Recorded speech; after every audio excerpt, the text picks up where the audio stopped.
In a world where others become the heroines of their stories, she unexpectedly finds herself cast as the insignificant female antagonist. The distinction of being an antagonist pales in comparison to the reality of being a mere pawn, one she resolutely refuses to be. Armed with the divine gift of a golden finger, she is determined to carve her own path in this apocalyptic realm. With insufficient strength, she will bide her time and develop her abilities. Once empowered, she shall keep her distance from the original protagonists. Battling foes and leveling up, she aims to escape the fate of being a mere supporting character and become the protagonist of her own narrative. Chapter 1. Transmigrating as the cannon-fodder female supporting character.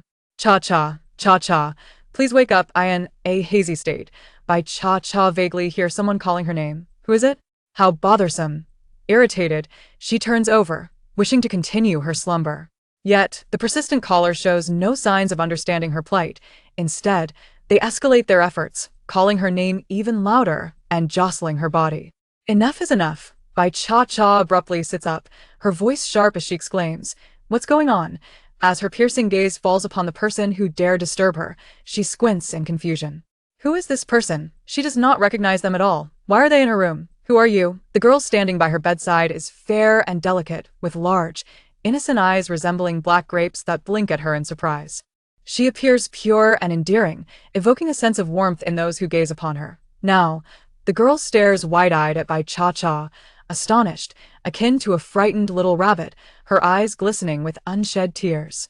With a slight bite of her lip, she forces a gentle smile, her voice soothing as if she were comforting a petulant child. "I'm sorry, Cha-Cha. I was just worried you might be hungry, so I wanted to call you downstairs for a meal. You've been asleep for quite a while. Are you feeling unwell?" The girl takes a step closer, extending a dainty hand, intending to place it on Bai Cha-Cha's forehead to check her temperature.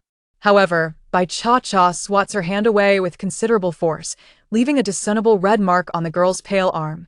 The girl clutches her injured arm with her left hand, unfazed, her tone softening even further. "Then please, sleep a little longer. I'll save you some food. Just come downstairs when you're hungry." Bai Cha-Cha, silent and staring intently at the girl, remains inscrutable, causing the girl to feel an uneasy chill creep over her. Finally, she offers a smile that she believes to be gentle, though it is clearly strained, before turning to descend the stairs, gently closing the door behind her. Bai Cha-Cha furrows her brow, watching the girl leave, her gaze sweeping across the unfamiliar room, her frown deepening. Where is this place? This is certainly not her room. And who is that girl? She seemed to know her quite well. Last night, while scrolling through short videos, she stumbled upon a novel set in an apocalyptic world. Her curiosity piqued. She clicked to read further. Captivated by the character sharing her name, she stayed up until dawn, and eventually succumbed to sleep, unaware of when she dozed off, but she is certain she fell asleep in her own room. What is happening now? Bai Cha-Cha throws off the covers, preparing to head downstairs for answers. As she rises, a sudden darkness envelopes her vision, her head spins, and she collapses back onto the bed. Cradling her aching head, her mind races with fragmented memories, playing in rapid succession like a movie on fast-forward. These are not her memories. Downstairs, Baya rubs her slightly reddened arm, letting out a soft sigh as she sits opposite a handsome man at the dining table. "Let's eat first." Cha-Cha seems to be in a foul mood. "I've set aside some food for her." The man nods slightly, glancing up at the quiet upstairs before his gaze falls upon Baya's arm, which bears a slight blush, causing him to frown. "I haven't formally thanked you yet. I truly appreciate you saving me." The man is not only strikingly handsome but possesses an extraordinary aura, his voice deep and melodious. Baya's ears turn crimson as she shakes her head shyly. "It was merely a small act. There's no need for thanks. Anyone else would have done the same." The man remains non-committal. During his rescue, he was inadvertently scratched by a zombie, placing him at risk of infection and transformation into one of the undead. Those he saved fled in terror upon witnessing his injury, prioritizing their own survival. Had Baya and Bai Cha-Cha not chanced upon him and brought him back, even if the first scratch didn't turn him into a zombie, his subsequent weakness and collapse would have sealed his fate against the ravenous undead. Moreover, he unexpectedly gained a powerful lightning-based ability as a result of this misfortune. Not dwelling on this matter, he continues, "I apologize for the inconvenience over the past few days. I've contacted my friends, they should arrive soon." What are your plans moving forward? Cha-Cha and I intend to visit the temporary base in Cydia first.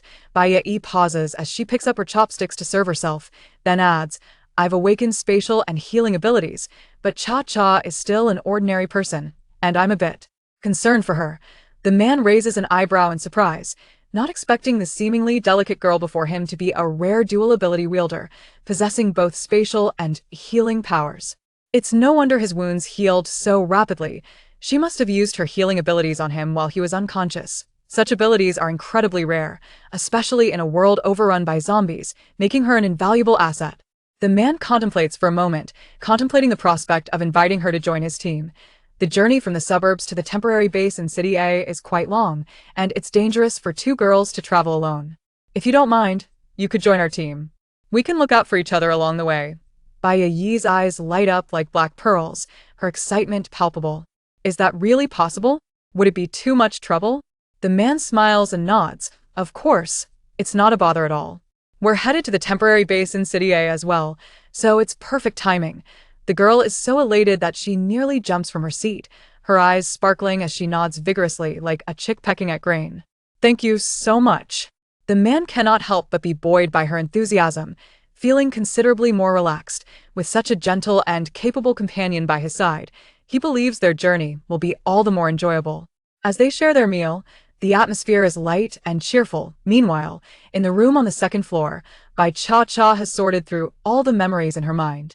She has come to a complete understanding of her current predicament. Frustrated, she rakes her fingers through her tousled hair. When misfortune strikes, it's as if even drinking water can lead to calamity. She had merely stayed up late reading a novel and inexplicably found herself transmigrated into the story, becoming the cannon-fodder female supporting character who shares her name. Who could have guessed how disheartened and frustrated she felt while reading about this character named Bai Cha-Cha? Bearing the same name, yet lacking any of her wit, she is portrayed as foolish and easily manipulated. She meets an untimely demise at the hands of zombies. She did not delve into the latter parts of the novel, merely skimming the table of contents, after which she penned a brief review, criticizing the character design of Bai Cha-Cha and venting her frustration at the protagonists as well. Could it be that her penchant for sarcasm is precisely what led her to be transported into the pages of the book as Bai Cha-Cha? Is this a form of retribution? Regret fills my heart. Chapter 2. The original plot. After adjusting her mindset for quite some time, Bai Cha-Cha finally composed herself. As the saying goes, if you have come, then make peace with it. Since she had traversed into the narrative, lamenting in this moment was merely a waste of time. The crux lay in altering her fate within the original story. The narrative primarily revolves around the protagonist, Bai Yi, and her close companion, Bai Cha-Cha, who grew up together in an orphanage, fostering a deep bond. The two friends even enrolled in the same university, studying the same major. During the summer break of their sophomore year, they planned a hiking trip.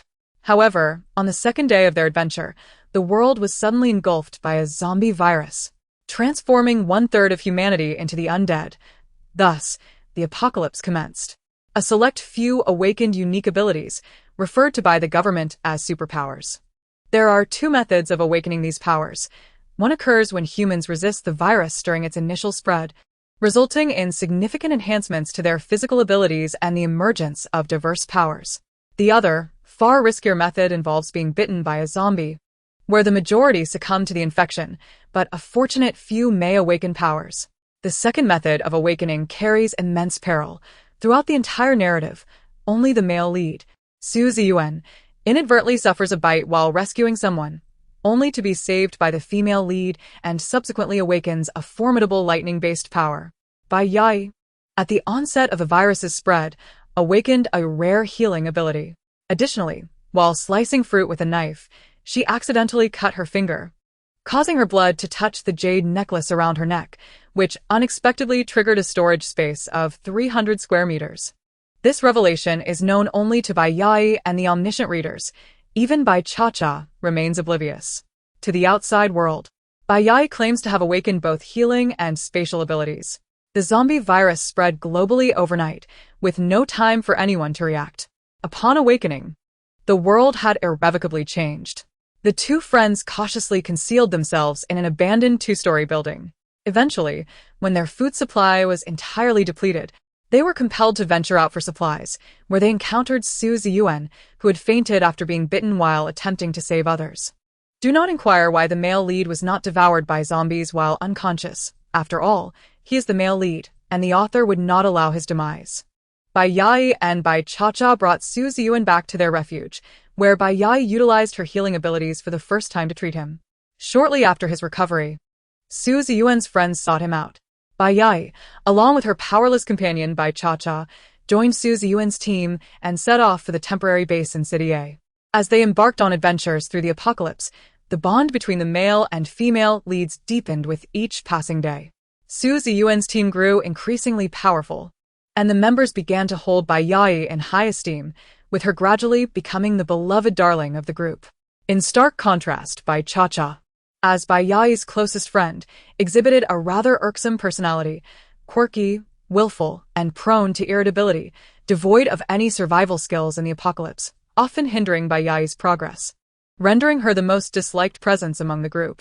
However, what made her truly insufferable was her lack of self-awareness. Everyone recognized the mutual affection between the male and female leads, yet the original character remained oblivious to her unrequited love for Su Ziyuan. Bai Yai, in her forbearance and protectiveness towards this inept individual, found it utterly intolerable that the original character harbored feelings for her man.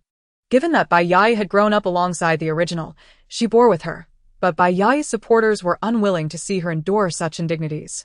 They frequently mocked, derided, and humiliated the original character, who, instead of reflecting or changing her ways, shamelessly pursued Su Ziyuan. While reading, Bai Cha found herself incensed by the original's antics, as countless readers rallied in support of Bai Yai, lambasting the original character in every chapter. Ultimately, before they could reach City A, the original character was written out of the narrative, meeting her demise at the hands of zombies. The comment section erupted in jubilant applause and celebration, all praising the timely removal of this detestable character.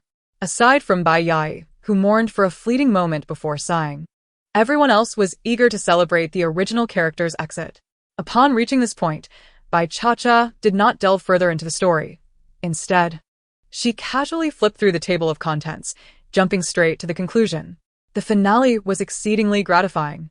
Through the formidable alliance of the protagonists, the apocalypse was quelled. Bai Yai found her family, no longer remaining the forsaken orphan, and the couple held a grand wedding ceremony, welcoming a pair of clever twins, thus embarking on a blissful life together. After revisiting the book's contents and reflecting on the original character's memories, Bai Cha couldn't help but furrow her brows. Being immersed in the narrative, she suddenly discerned a plot hole unmentioned in the original text. The jade necklace worn by Bai Yai, which unlocked the storage space, was indeed a gift from the original character, symbolizing their lifelong friendship. It had been a cherished token since the original was sent to the orphanage, holding immense significance. How could such a precious item simply be given away? Fortunately, the original character remained unaware of the necklace's potential until her death. Otherwise, she might have been consumed by regret. Had the original possessed spatial abilities, perhaps her standing within the male lead's team would have improved, and her fate might have been different.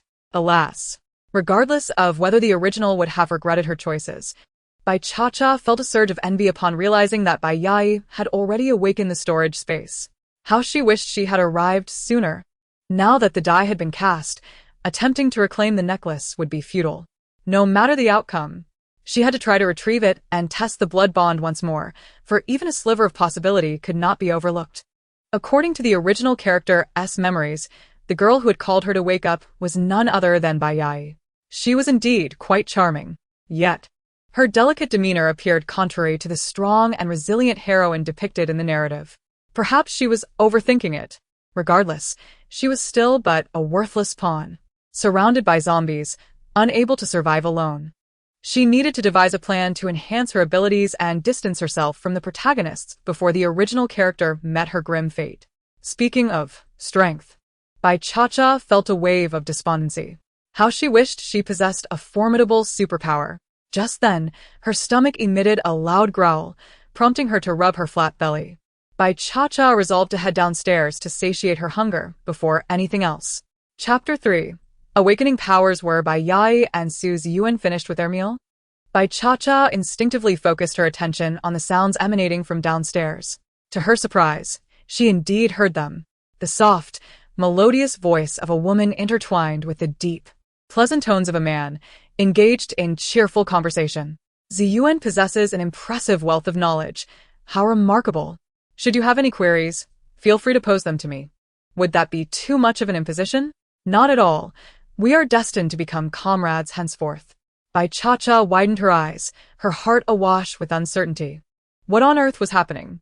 The door to her room remained closed, and even if the sound insulation was inadequate, it seemed improbable that she could hear the commotion from the first floor so distinctly. Could it be that she, too, had awakened an extraordinary ability? With this thought lingering in her mind, she redirected her attention to the outside world, probing further. Outside the door, she discerned the faint, sporadic sounds of a couple of zombies groaning. In the adjacent small buildings, one on the left housed a zombie aimlessly wandering in a ground-floor room, while in the right building, a couple engaged in hushed conversation. To her astonishment, she could hear their words with startling clarity. The wife was softly weeping, lamenting, "Darling, I truly wish to die. Please let me go." The husband held her tightly, murmuring reassurances, "Do not fear. We will find a way. I promise." Abruptly, the voices ceased, and Bai Cha-Cha clutched her head in anguish. She was now nearly certain that she had indeed awakened an extraordinary power. Moreover, it was a rare psychic ability. Yet, she was still too frail, and as this was her first attempt, she struggled to harness it, leading to a swift depletion of her mental energy and a pounding headache as the aftermath. Her fingers trembled with excitement. Psychic abilities were an exceptionally formidable type of power. If wielded adeptly, they could provide unparalleled offensive and defensive capabilities. Even within the original narrative, she had not encountered any members of the protagonist group possessing such abilities. Once fully developed, this power could render one capable of eliminating foes or zombies without a trace. This notion was gleaned from other authors' apocalyptic novels, albeit her understanding was superficial. The full extent of her powers awaited her own exploration. Bai Cha-Cha could not help but question whether the original character truly was an unawakened ordinary person. Could it be that the psychic energy was imperceptible, leading the original character to believe she lacked any powers, thus squandering her unique capabilities? The more she pondered, the more plausible it seemed. After enduring the throbbing pain in her head for a while, Bai Cha-Cha finally descended the stairs. Having taken some time, Bai Yai and Su Ziyuan had already finished their meal. Bai Yai was in the kitchen washing dishes, while Su Ziyuan sat on the sofa, lost in thought. Upon hearing her approach, Su Ziyuan glanced up at Bai Cha-Cha, but chose not to speak. She paid him no mind, as they were not particularly acquainted. Nevertheless, she could not help but acknowledge that he was indeed quite handsome, resembling the descriptions in the book: sharp brows and bright eyes, a striking profile, a prominent nose, and impeccable features and physique. However, he was not to her taste. She would not succumb to the mindless infatuation that characterized the original character. What value did good looks hold when faced with the specter of mortality? Hearing the commotion, Bai Yai poked her head out from the kitchen. Upon spotting Bai Cha-Cha, her gaze flickered with concern. "Cha-Cha, you're awake? Are you hungry?" With that, she returned to the kitchen to retrieve the meal set aside for her. Placing it on the dining table, Bai Cha-Cha hesitated for a moment, contemplating entering the kitchen, but ultimately chose to take a seat at the dining table. "Thank you," she expressed, her words eliciting a hint of surprise from Bai Yai. Having grown up together, Bai Cha-Cha's sudden politeness was unexpected.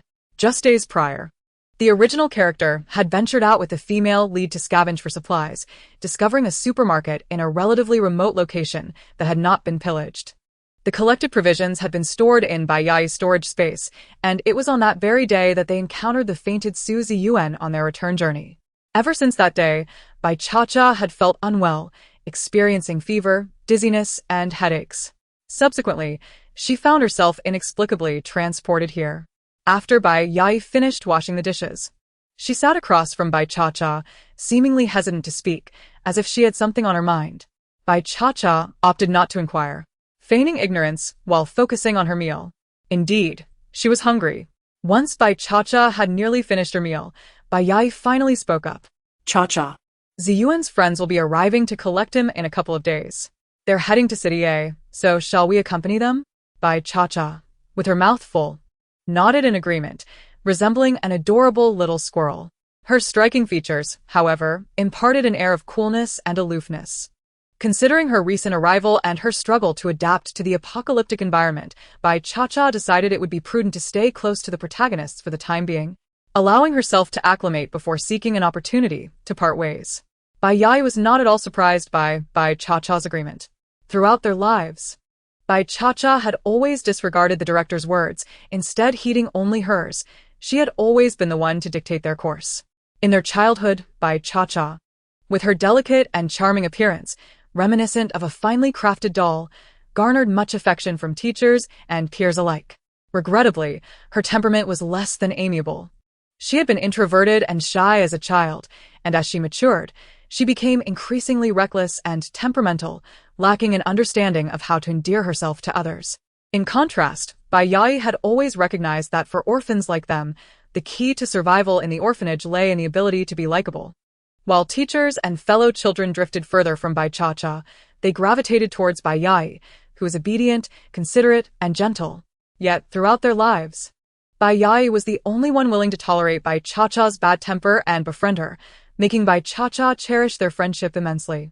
She not only listened to her, but even gifted her the precious jade necklace.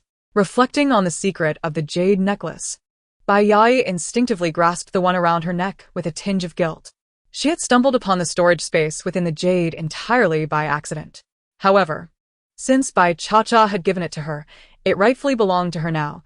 Even if Bai Cha-Cha demanded it back, it would be too late, for the jade had become nothing more than a worthless stone. As Bai Cha-Cha tidied the dishes, she cast a sidelong glance at the jade held tightly in Bai Yai's hand. Now was not the right moment to reclaim the jade. After all, it had been gifted by the original character, and she needed to find an appropriate reason to ask for it back. Her gaze shifted downward, briefly surveying Bai Yai's arm. I accidentally bumped into your arm while I was dazed earlier. My apologies. Bai Yai was taken aback once more. What had come over Bai Cha-Cha today? Not only was she unusually polite, but she was also remarkably attentive. After a moment of surprise, she quickly smiled gently. It's nothing. It's all good. With that, she discreetly glanced at Su Ziyuan. Earlier, she had inadvertently revealed her bruised arm to him. She hoped he would not read too much into it. Fortunately, Su Ziyuan was preoccupied with his own thoughts and paid no heed to their conversation. When Bai Cha-Cha emerged from the kitchen after washing the dishes, she found Su Ziyuan engaged in conversation with Bai Yai. Make sure to lock the doors and windows. Do not venture outside. I wish to test my psychic abilities. Bai Yai, concerned for Su Ziyuan, replied, I'll accompany you.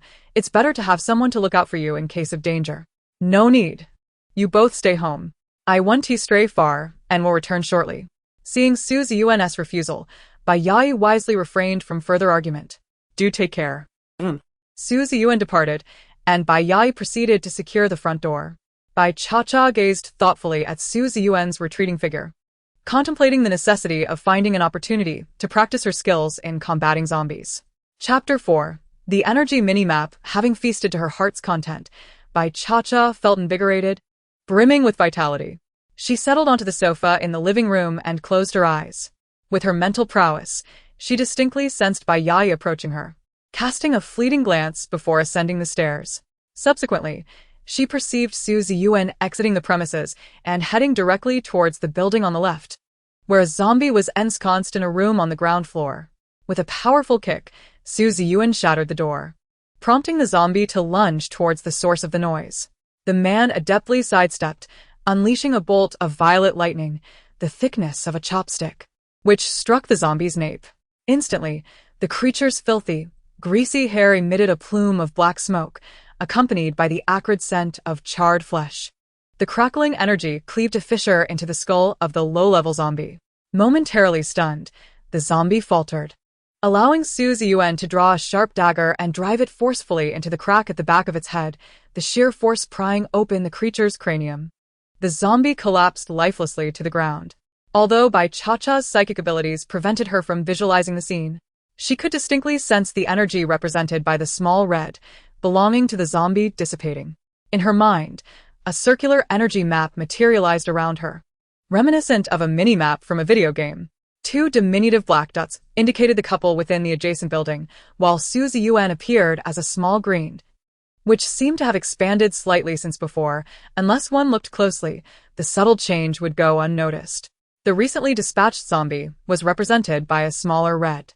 Three additional red dots fluctuated in position nearby, and further in the distance, several more red dots shifted continuously. The closest green, a must belong to Bai Yai. Bai Cha-Cha withdrew her mental focus, massaging her temples. If her deductions were accurate, the black dots symbolized ordinary individuals, the red dots indicated zombies, and the green dots represented those with abilities. The larger the dot, the stronger the entity it represented. The range of her detection was directly proportional to her strength. The more powerful she became, the broader her map would be. Moreover, Bai Cha-Cha continued to harness her powers, manipulating her mental energy to move a water cup from the left side of the table to the right, and then back again. The cup levitated effortlessly into her grasp, only to return to the table moments later. Indeed, her psychic abilities encompassed object manipulation. Bai Cha-Cha sensed that her powers extended beyond these capabilities. She would test them further when she encountered zombies after leaving this place. Relying solely on her abilities would not suffice. She needed to enhance her physical prowess as well. She resolved to begin with basic exercises: punching, sit-ups, squats, and push-ups. Determined, Bai Cha-Cha commenced her regimen in the living room, performing 100 sit-ups, 100 squats, and 100 push-ups, followed by 10 repetitions of military-style exercises and self-defense techniques she had learned during training. Despite her enhanced physical condition due to her awakened abilities, she found herself panting heavily on the floor, drenched in sweat after completing the routine. After a considerable time, she mustered the energy to rise, leaning against the sofa, and made her way to the bathroom for a shower. The building's upper level housed 2 water storage tanks, which ensured they had water for bathing, though it remained uncertain when they would have this luxury again. Contemplating this, Bai Cha-Cha envied Bai Yai and those endowed with spatial abilities who could gather abundant resources and water to carry with them, ensuring their sustenance wherever they roamed. The apocalypse had only just begun, and various supplies were still attainable. However, as time passed, scarcity would inevitably ensue. Even if one managed to avoid being devoured by zombies, the inability to find food and water would eventually lead to starvation. How grim! How challenging! In the bathroom, a mirror caught her eye. She realized that since her arrival, she had yet to truly examine the visage of her original self. Bai Cha-Cha leaned in close to the mirror, pinching her cheeks, inspecting her face from every angle, and her satisfaction was undeniable. It was nothing short of perfection from every conceivable perspective. Her thick eyebrows rebelliously arched slightly upwards, and beneath her long, gently curled eyelashes lay a pair of eyes as clear as morning dew. She possessed a refined nose and lips as soft and pink as rose petals, complemented by fair, luminous skin. Goodness, even making a silly face in the mirror appeared enchanting. The flaws of her original personality were indeed significant. Otherwise, with such a visage, the attitudes of her male and female counterparts would surely have softened. How could anyone utter derogatory remarks to such a face? The depths of human emotions are truly inscrutable. After admiring her reflection for a while, Bai Cha-Cha felt a twinge of distress. In peacetime, such beauty would be an asset, but in this lawless apocalypse, it had become a liability. She could not bear to mar her own face. That was simply unfathomable. Her only recourse was to either find a powerful ally or to cultivate her own strength to safeguard herself. She resolutely chose the latter path. Yet, mere strength would not be sufficient. After all, one could not fight against overwhelming odds alone. It would be prudent to seek a dependable and formidable group of companions. These considerations required careful deliberation. For now, she remained too inexperienced, and if she encountered incompetent allies, she would be better off on her own. For the time being, it was wiser to remain close to the protagonists. After her shower, she donned her previous attire. It would have to suffice. Conditions were only destined to worsen, and she was not particularly finicky nor afflicted with obsessive cleanliness. Having originally set out for a leisurely trip, she had packed only a few outfits. The remaining 2 were short skirts and tank tops. Given the current environment, she could not possibly wear such garments. She would much prefer to don her soiled sportswear. She hoped that during her next excursion to gather supplies, she might find a few fitting sports outfits to alternate with. Dressed, she stepped outside to assess the time of day and realized her stomach had begun to grumble again. Bai Yai was already bustling about in the kitchen. Cha-cha. Have you finished your shower? Come help me wash the vegetables. On my way. Bai Yai was slicing pork into thin strips. A colander held 2 medium-sized potatoes, a cucumber, a small round cabbage, and 3 green peppers. On the stovetop, rice was already steaming. The benefits of having storage space were evident. Just look at their standard of living. In this apocalypse, being able to enjoy such meals was indeed a rarity. Another day of envying those with spatial abilities. Stir-fried potato strips, sautéed cabbage, green peppers with pork, and cucumber egg soup, 3 dishes and a soup, cha-cha. Su Ziyuan should be back soon. As if summoned by her words. Su Ziyuan returned just as Bai Yai finished speaking. I've sliced the pork. I'll go open the door for Su Ziyuan. Cha-cha, your cooking skills are excellent, so you can handle the rest of the dishes. As Bai Yai spoke, she quickly washed her hands and dashed out. Bai Cha-cha paused, the knife still in her hand. She suddenly recalled that in the memories of her original self, this was always the case. No matter the task at hand, Bai Yai was invariably the most enthusiastic and diligent, while the one who silently bore the brunt of the work was the original Bai Cha-cha. Perhaps it was merely a coincidence. Gurgle, gurgle. Her stomach growled in earnest. The movements of Bai Cha-cha, as she deftly peeled the potatoes, became increasingly swift. Chapter 5. An outing together.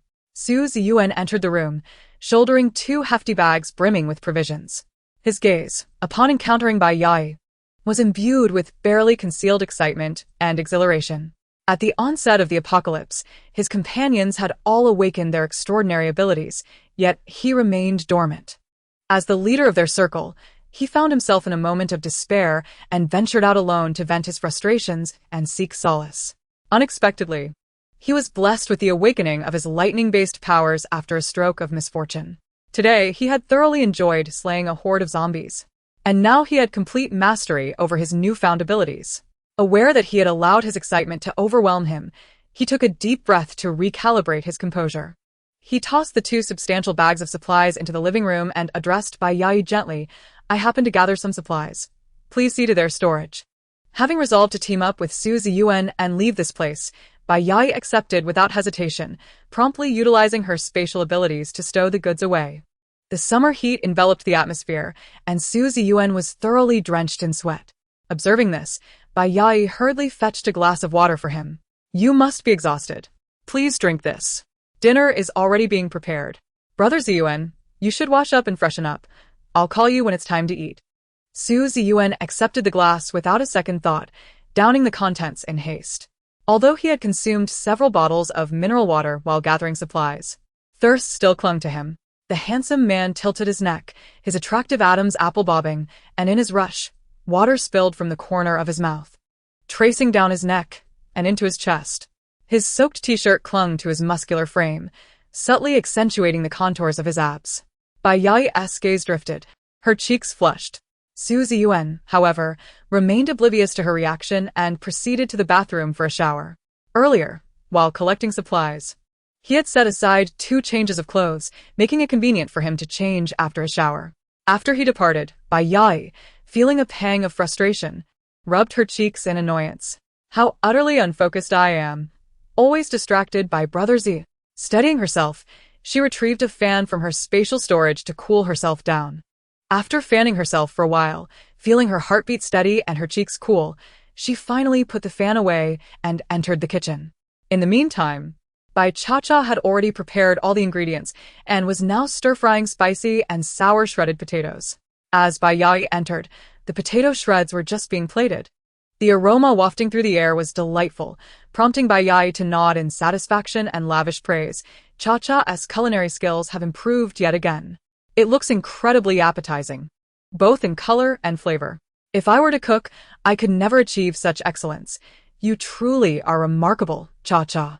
Given the current circumstances, with a lack of spices and accompaniments, Bai Cha-cha was not easily swayed by flattery.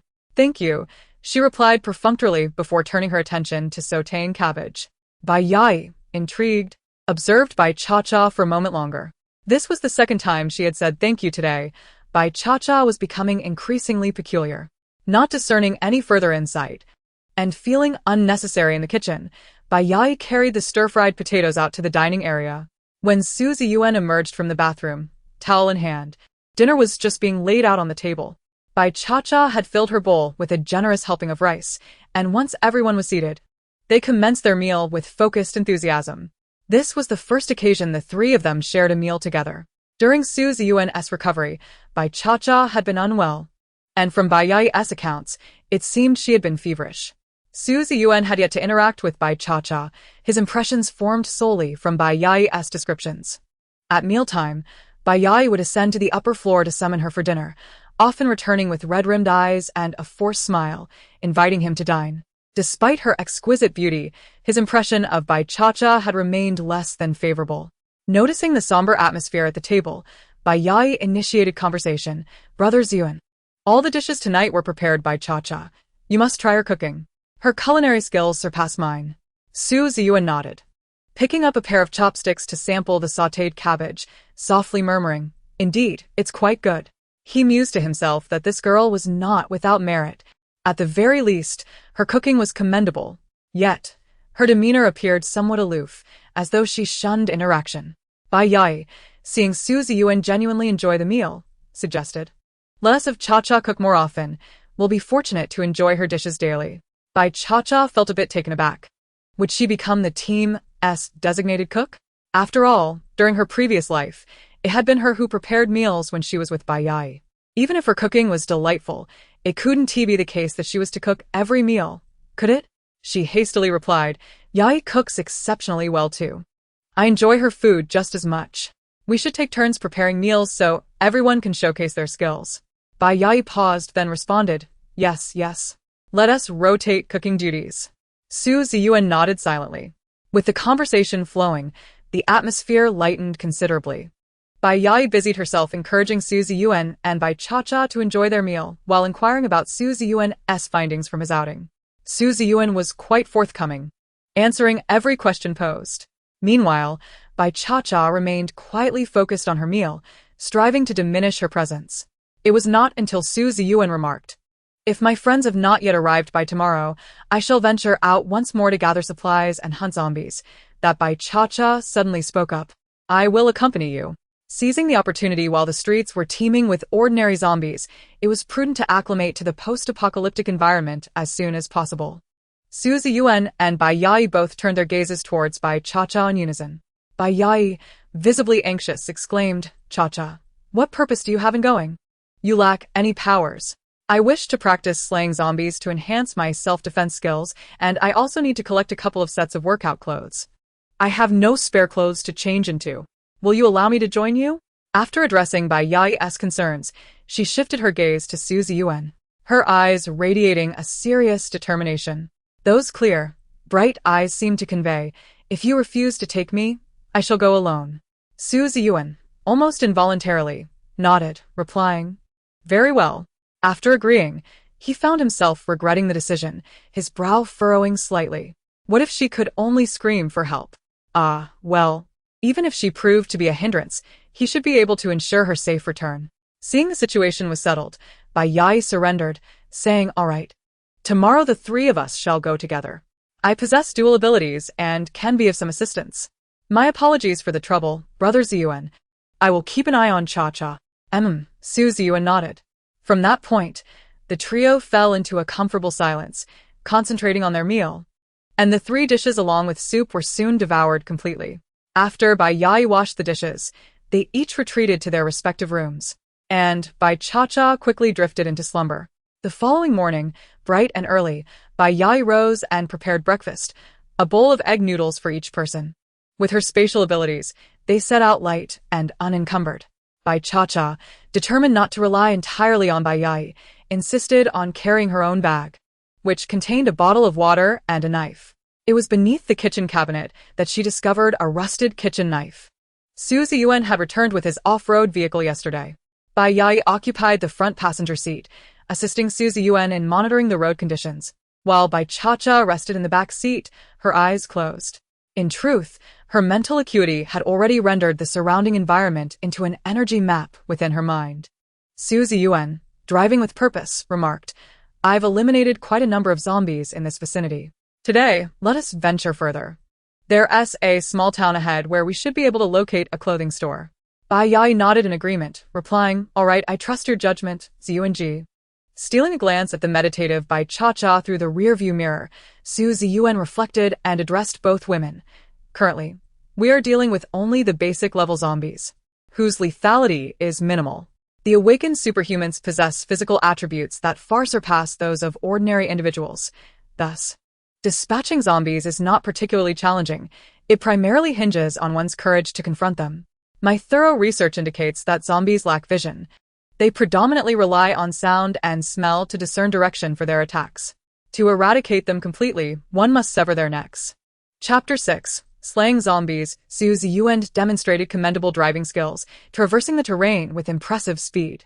Even as a few zombies, alerted by the commotion, attempted to pursue, they were unable to match the velocity of the off-road vehicle. After all, the current zombies had yet to evolve, their speed, hearing, and sense of smell considerably inferior to their later forms. Presently, any sufficiently strong individual could vanquish a zombie, notwithstanding the grotesque appearance that rendered many unable to fully acclimatize to these sudden aberrations. Just the sight of them could induce nausea, let alone the pervasive fear of being scratched and subsequently transformed into one of those monsters. Yet, the more one feared, the more difficult survival would become in this apocalyptic world. Bai Cha-Cha was acutely aware of this truth. Moreover, she opened her eyes to gaze out the window at the sunlight, which filtered through in a muted orange-red hue. She recalled a passage from the original text, stating that on the night her male protagonist's companions discovered him, an ominous black rain descended from the heavens, lasting for 3 days and nights. Following this bizarre deluge, the zombies underwent evolution, developing crystalline cores within their brains, which could elevate the powers of the awakened. Flora and fauna around the globe also mutated, evolving abilities akin to humans and manifesting crystalline cores reminiscent of those in zombies, leading to an influx of mutated creatures emerging from the deep mountains to vie for survival against humanity. As for the mutated plants, they grew to obscure the sky in later stages. On her energy map, small red dots began to flicker, indicating they had reached the outskirts of the town. Su Ziyuan parked in a shaded area and instructed them to disembark. Without hesitation, Bai Cha-Cha slung her backpack over her shoulder and exited the vehicle, followed closely by Bai Yai, who wore a slight frown. Su Ziyuan opened the trunk, retrieving a military knife and 2 daggers, distributing the daggers to Bai Yai and Bai Cha-Cha before leading them deeper into the town. As they turned a corner and entered an alley, 4 disoriented zombies, akin to headless flies, staggered toward them, drawn by the noise. The clothing on the zombies was so tattered that its original color was indiscernible, muddied with dried blood and filth. Their bodies bore wounds that had rotted and festered, with some areas revealing glimpses of exposed bone. Their murky eyes glimmered with a ghastly bluish hue, and their mutated, sharpened teeth protruded, rendering them unrecognizable as human. Truly, they were monsters in every sense. The sweltering heat intensified the stench of decaying flesh that filled the air, growing more pungent as the zombies drew nearer. The heightened senses of the awakened made them acutely aware of the foul odor, and Bai Yai could no longer suppress the turmoil in her stomach. She hurried to a corner to vomit. After expelling until nothing remained, she stood, pale-faced, covering her mouth and nose. Her last close encounter with zombies had been when she and Bai Cha-Cha had ventured out to gather supplies to rescue Su Ziyuan. On that occasion, they had navigated cautiously around the monsters and had not strayed far, rendering the experience far less jarring than the present. Bai Cha-Cha fared little better. The thought of battling such repulsive entities daily, with the likelihood of encountering even more grotesque scenarios, churned her stomach. She forced herself to swallow back the bile that had risen to her throat, even allowing her mind to wander in contemplation of whether she or the zombies were the greater abomination. After observing Bai Yai and Bai Cha-Cha, Su Ziyuan declared earnestly, "Allow me to demonstrate." With that, he charged forward wielding the military knife, opting to engage the zombies using sheer strength rather than his lightning abilities. In the instant 4 zombies lunged at him, Su Ziyuan swung the knife with precision, the gleaming blade severing the arms of one zombie instantaneously. With another deft stroke, he decapitated a second, the head rolling away before coming to rest. The headless body collapsed, and with a swift kick he sent it crashing into two other zombies, toppling them. Seizing the opportunity as they struggled to rise, Su Ziyuan pivoted, delivering a lethal strike to the neck of the fourth zombie, separating its head from its body. A freshly risen zombie, unsteady on its feet, was swiftly dispatched under his boot, and with a decisive blow, he claimed yet another head, slicing through with the ease of cutting through a melon. However, his vigorous efforts sent one severed head rolling to the feet of the nearby Bai Cha-Cha, while another zombie, enraged and howling, was quickly subdued by Su Ziyuan. Instead of dispatching it immediately, he turned to Bai Cha-Cha, who stood with her head bowed, seemingly lost in thought, and barked, "Did you not wish to kill zombies? Now is your chance." With that, he abruptly released the zombie beneath his foot. The creature sprang to life, lunging at Bai Cha-Cha. Taken aback for a moment, she quickly regained her composure, retreating 2 steps before charging forward, spinning to position herself behind the zombie, seizing its outstretched arms and propelling it against the wall with a force that echoed as its head struck the surface with a resounding thud. With one hand restraining the zombie's arm, she placed her foot on its back, while with her other hand, she gripped the dagger tightly, plunging it into the creature's neck. A viscous liquid erupted, splattering across Bai Cha-Cha's face and neck. Gritting her teeth, she twisted the dagger within the zombie's neck before forcefully slicing through, severing the head entirely. As she relinquished her grip, both the body and head of the zombie fell to the ground. She looked down at her hands, now smeared with a thick, gooey substance, and inhaled the acrid stench that invaded her senses, ultimately succumbing to the urge to vomit. Bai Yai regarded Bai Cha-Cha with a complex expression, hardly believing that the person she had just witnessed was the same Bai Cha-Cha she knew. Su Ziyuan, equally astonished, had merely intended to impart a lesson, assuming her request to join the fray was capricious folly. He had planned to intimidate her before using his lightning abilities to eliminate the zombie. To his surprise, she had single-handedly dispatched the creature with such brutality. Perhaps this was for the best. They were to form a team together again, and he had initially harbored concerns that bringing along Bai Cha-Cha might hinder their progress. However, Bai Yai's unique abilities were indispensable assets to their group, and Bai Cha-Cha was one of his saviors. He could not simply abandon her. If she could manage to protect herself, that would be splendid. He did not expect her to contribute significantly to their efforts, merely ensuring her own safety would suffice.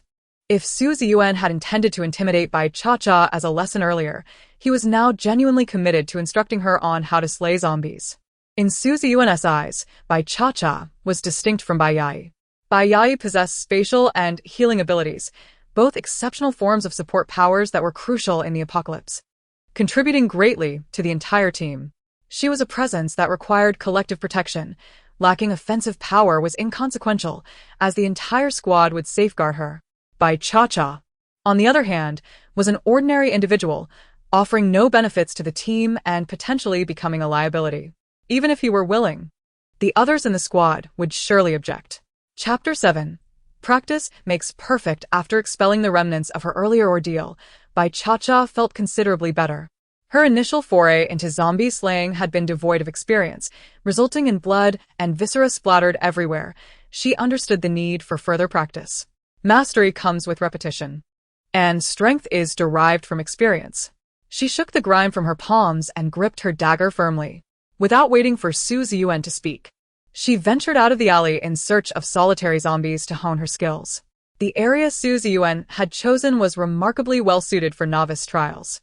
The zombies were few and scattered, and she did not dare to be overly ambitious. She would not seek her demise in the presence of numerous foes.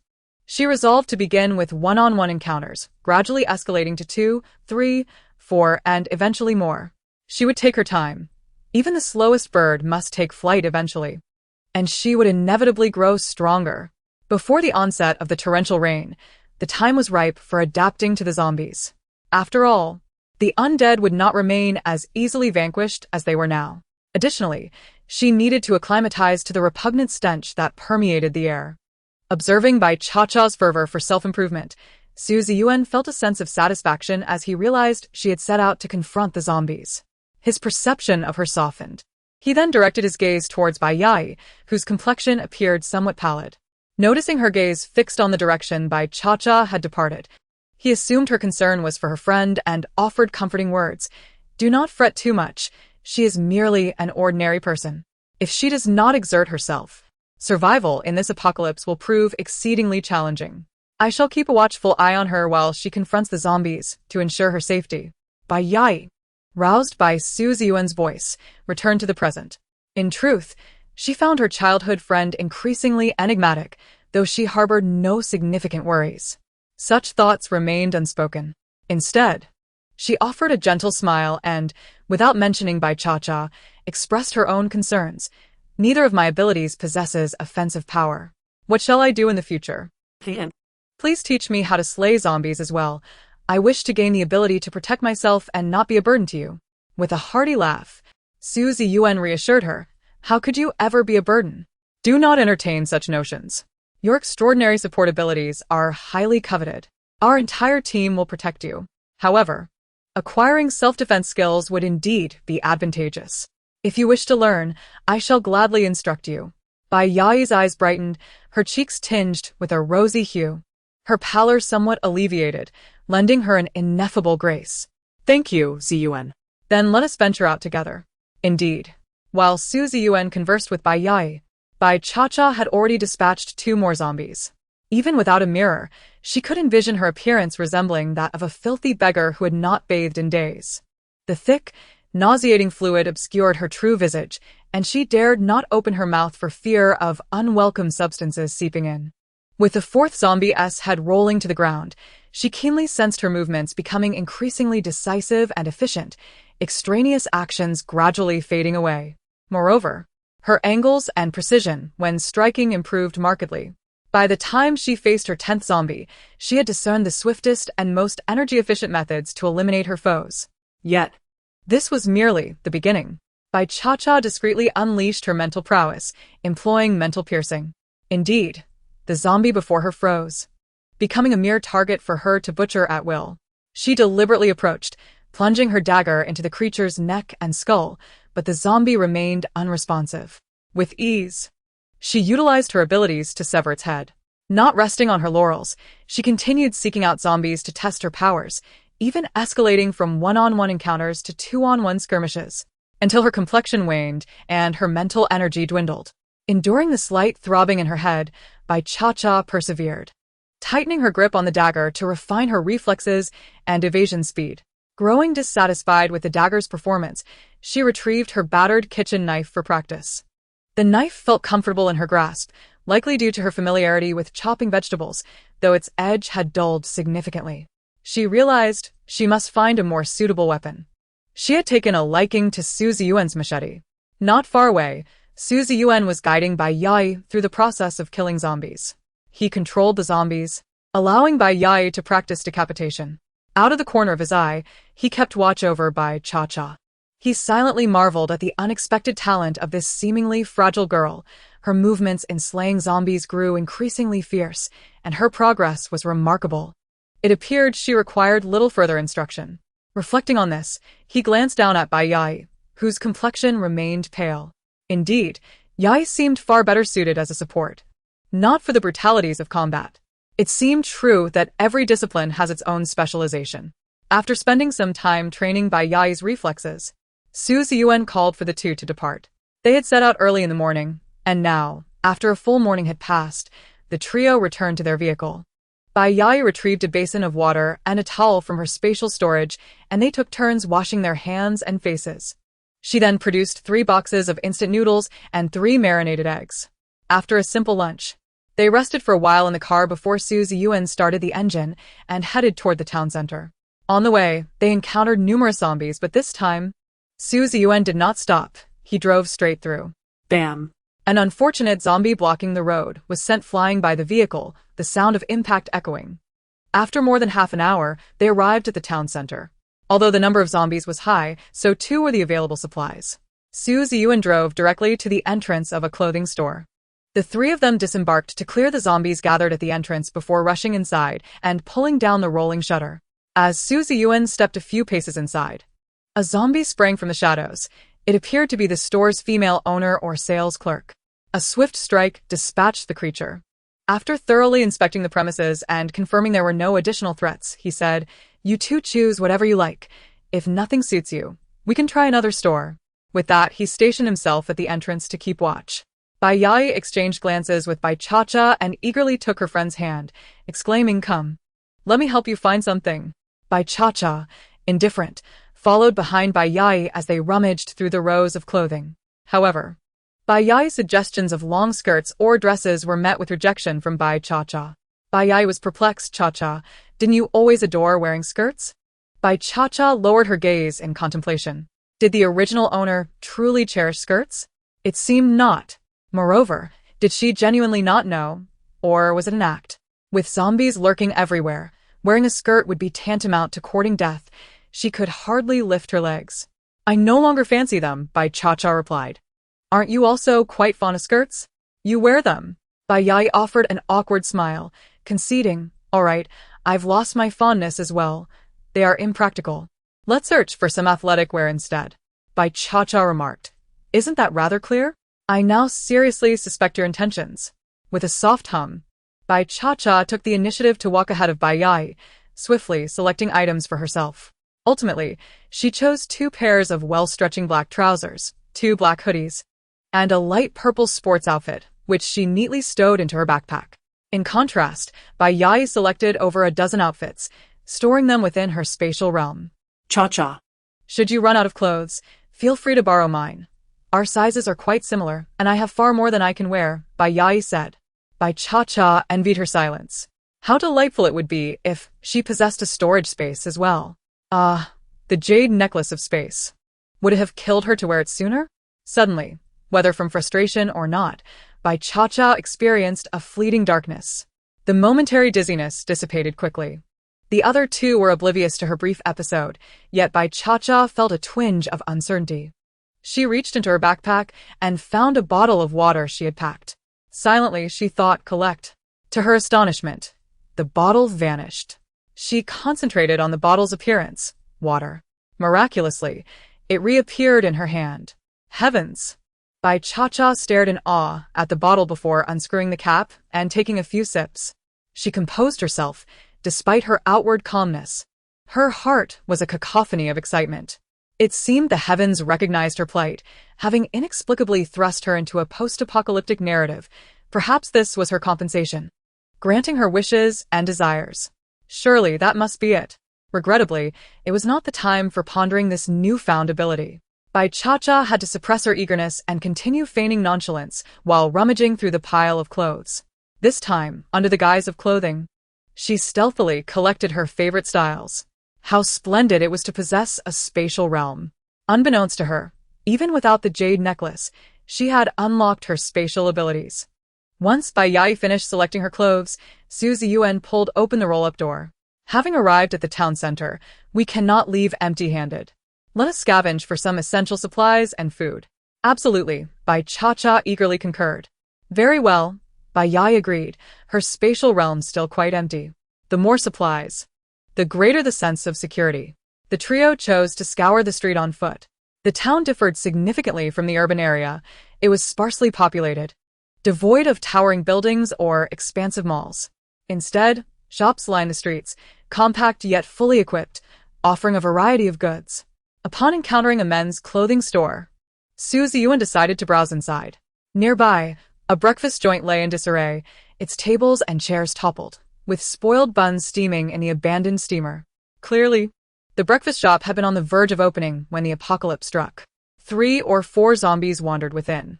2 overturned bowls of meat filling lay scattered on the floor, having been devoured by the undead. Su Ziyuan unleashed bolts of lightning, dispatching the zombies before venturing into the shop's storage room. Indeed, it housed over 20 bags of flour. He beckoned Bai Yai, "Yai, gather these flour bags." Bai Cha-Cha peered into the storage room, feeling her spatial realm was ample enough to accommodate numerous items. Seizing the opportunity, she suggested, "Let us split up. I will check the shops ahead and call you if I find anything." Su Ziyuan was about to refuse, believing it unnecessary to separate. Staying close would be safer, allowing him to protect them should danger arise. She was merely an ordinary person, having just begun learning to combat zombies. Did she truly think she could handle several? Why could she not be more cautious? Moreover, even if she found supplies, she lacked Bai Yai's storage space, ultimately requiring their assistance to collect anything. Before he could voice his concerns, Bai Yai gently interjected, "Very well, Cha-Cha, but please be cautious. Do not stray too far, and if danger arises, return swiftly to find me and Ziyuan." Understood, Bai Cha-Cha affirmed and set off. Su Ziyuan frowned, casting a disapproving glance at Bai Yai. You shouldn't have allowed her to go off alone. The concentration of zombies here poses a significant risk. She may handle one or two, but more could spell trouble. Bai Yai gazed at Su Ziyuan in surprise, not anticipating his concern for Bai Cha-Cha, given his previous indifference towards her. After a moment of silence, she expressed regret. I hadn't considered that. I've grown accustomed to accommodating Cha-Cha's wishes. Let us hurry and catch up with her. Su Ziyuan scrutinized Bai Yai for a moment, noticing her genuine remorse, and replied, "We'll find her later. She is an adult, and will call for help if danger arises." Bai Yai refrained from further protest. After collecting the flour, the two continued their search in the adjacent shops. They meticulously gathered all usable items, mindful that in a post-apocalyptic world, resources would only dwindle, becoming increasingly scarce. While they could still collect supplies, they must gather as much as possible. After traversing a few shops, Bai Cha-Cha slipped into a small supermarket. She swiftly dealt with a lone zombie, dispatching it with ease. This supermarket primarily sold snacks, beverages, and daily necessities. The ice cream freezer at the entrance, long devoid of power, had melted into a sticky mess. Taking advantage of the emptiness, Bai Cha-Cha shamelessly collected all the supplies within the supermarket and overturned shelves to create the illusion of a looted establishment. Adjacent to this supermarket was a fruit and vegetable store, where the oppressive heat had rendered the produce inedible, emanating a foul odor.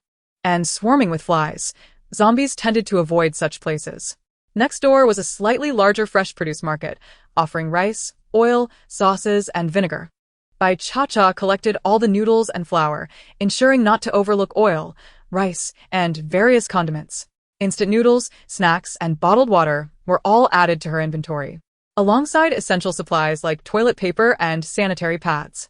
She intentionally left some daily necessities untouched, reserving them for Bai Yai and Su Ziyuan, aware that taking everything would raise their suspicions. After all, they had come together, and she ought to leave something for them, all while subtly benefiting herself. In front of them stood a large pharmacy, where medications were as precious as gold in the apocalypse. Bai Cha-Cha collected 2/3 of the supplies, leaving the remainder for the two who followed. She forged ahead, dispatching zombies as they encountered them, while gathering the majority of resources. Bai Yai and Su Ziyuan trailed closely behind, soon realizing the depth of Bai Cha-Cha's intentions. She took on the risks, eliminating zombies first, allowing them to safely gather supplies without concern. Su Ziyuan's impression of Bai Cha-Cha improved. He felt he had misunderstood her before. This girl was genuinely kind-hearted, considerate of others, and exhibited a grand perspective, devoid of selfishness. Although still a bit reckless, her youth rendered such behavior somewhat forgivable. A benevolent heart was what truly mattered. Bai Yai, however, was plagued by doubts. What had caused Bai Cha-Cha's sudden transformation? When had she become so accommodating and dutiful, refraining from throwing tantrums? Had she always been like this? Perhaps her peers and those from the orphanage would not have held such disdain for her. Was it possible that the onset of the apocalypse had miraculously changed her overnight? The thought weighed heavily on Bai Yai. Bai Cha-Cha was strikingly beautiful, her face inherently deceptive. If her personality had also improved, what place would she have in Ziyuan's circle in the future? She feared becoming the overlooked, isolated individual, devoid of presence. From a young age, she understood that thriving in a large collective required being endearing to survive and secure better resources. Chapter 9. Friends Arrive. Bai Cha-Cha had just gathered the bulk of the parcels from a delivery store, along with half of the blankets from a cotton shop.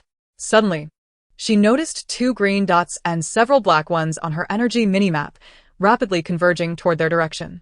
Judging by their speed, they were likely traveling by vehicle. Presumably, they were other survivors seeking supplies. Bai Cha-Cha decisively took everything from the delivery store and the cotton shop, swiftly dispatching 2 zombies. This time, she intentionally did not evade, allowing the filthy matter to splatter her, even smearing some on her face. Uncertain of the newcomer's intentions, she felt her striking appearance was too conspicuous. Better to conceal it to avoid unnecessary trouble. Outnumbered, with only 3 of them and carrying 2 apparent burdens in by Yai and herself, discretion was the better part of valor. While keeping an eye on the approaching group, she quickly raided a nearby hardware store, taking everything without leaving a single item behind. She also swept through a daily goods store and a milk tea shop, leaving no stone unturned. Satisfied. Bai Cha-Cha retraced her steps to find Su Ziyuan and Bai Yai at the fresh food supermarket gathering supplies. Just as they regrouped and prepared to head to the next door, a sudden commotion of footsteps echoed outside. Brother Kai, your abilities are truly impressive. You dispatched those monsters with such ease. What's difficult about that? Just stick close to me, and I assure you, you won't be left wanting. Indeed. We all know you're a man of honor, Brother Kai. Yes, yes. Following Brother Kai, we have a bright future ahead. As they chatted, the group reached the entrance of the fresh food supermarket, colliding with Su Ziyuan and his companions. Bai Cha-Cha stood behind Bai Yai, casting a glance at the group of unruly youths in their 20s. Among them were those with yellow, red, and purple hair.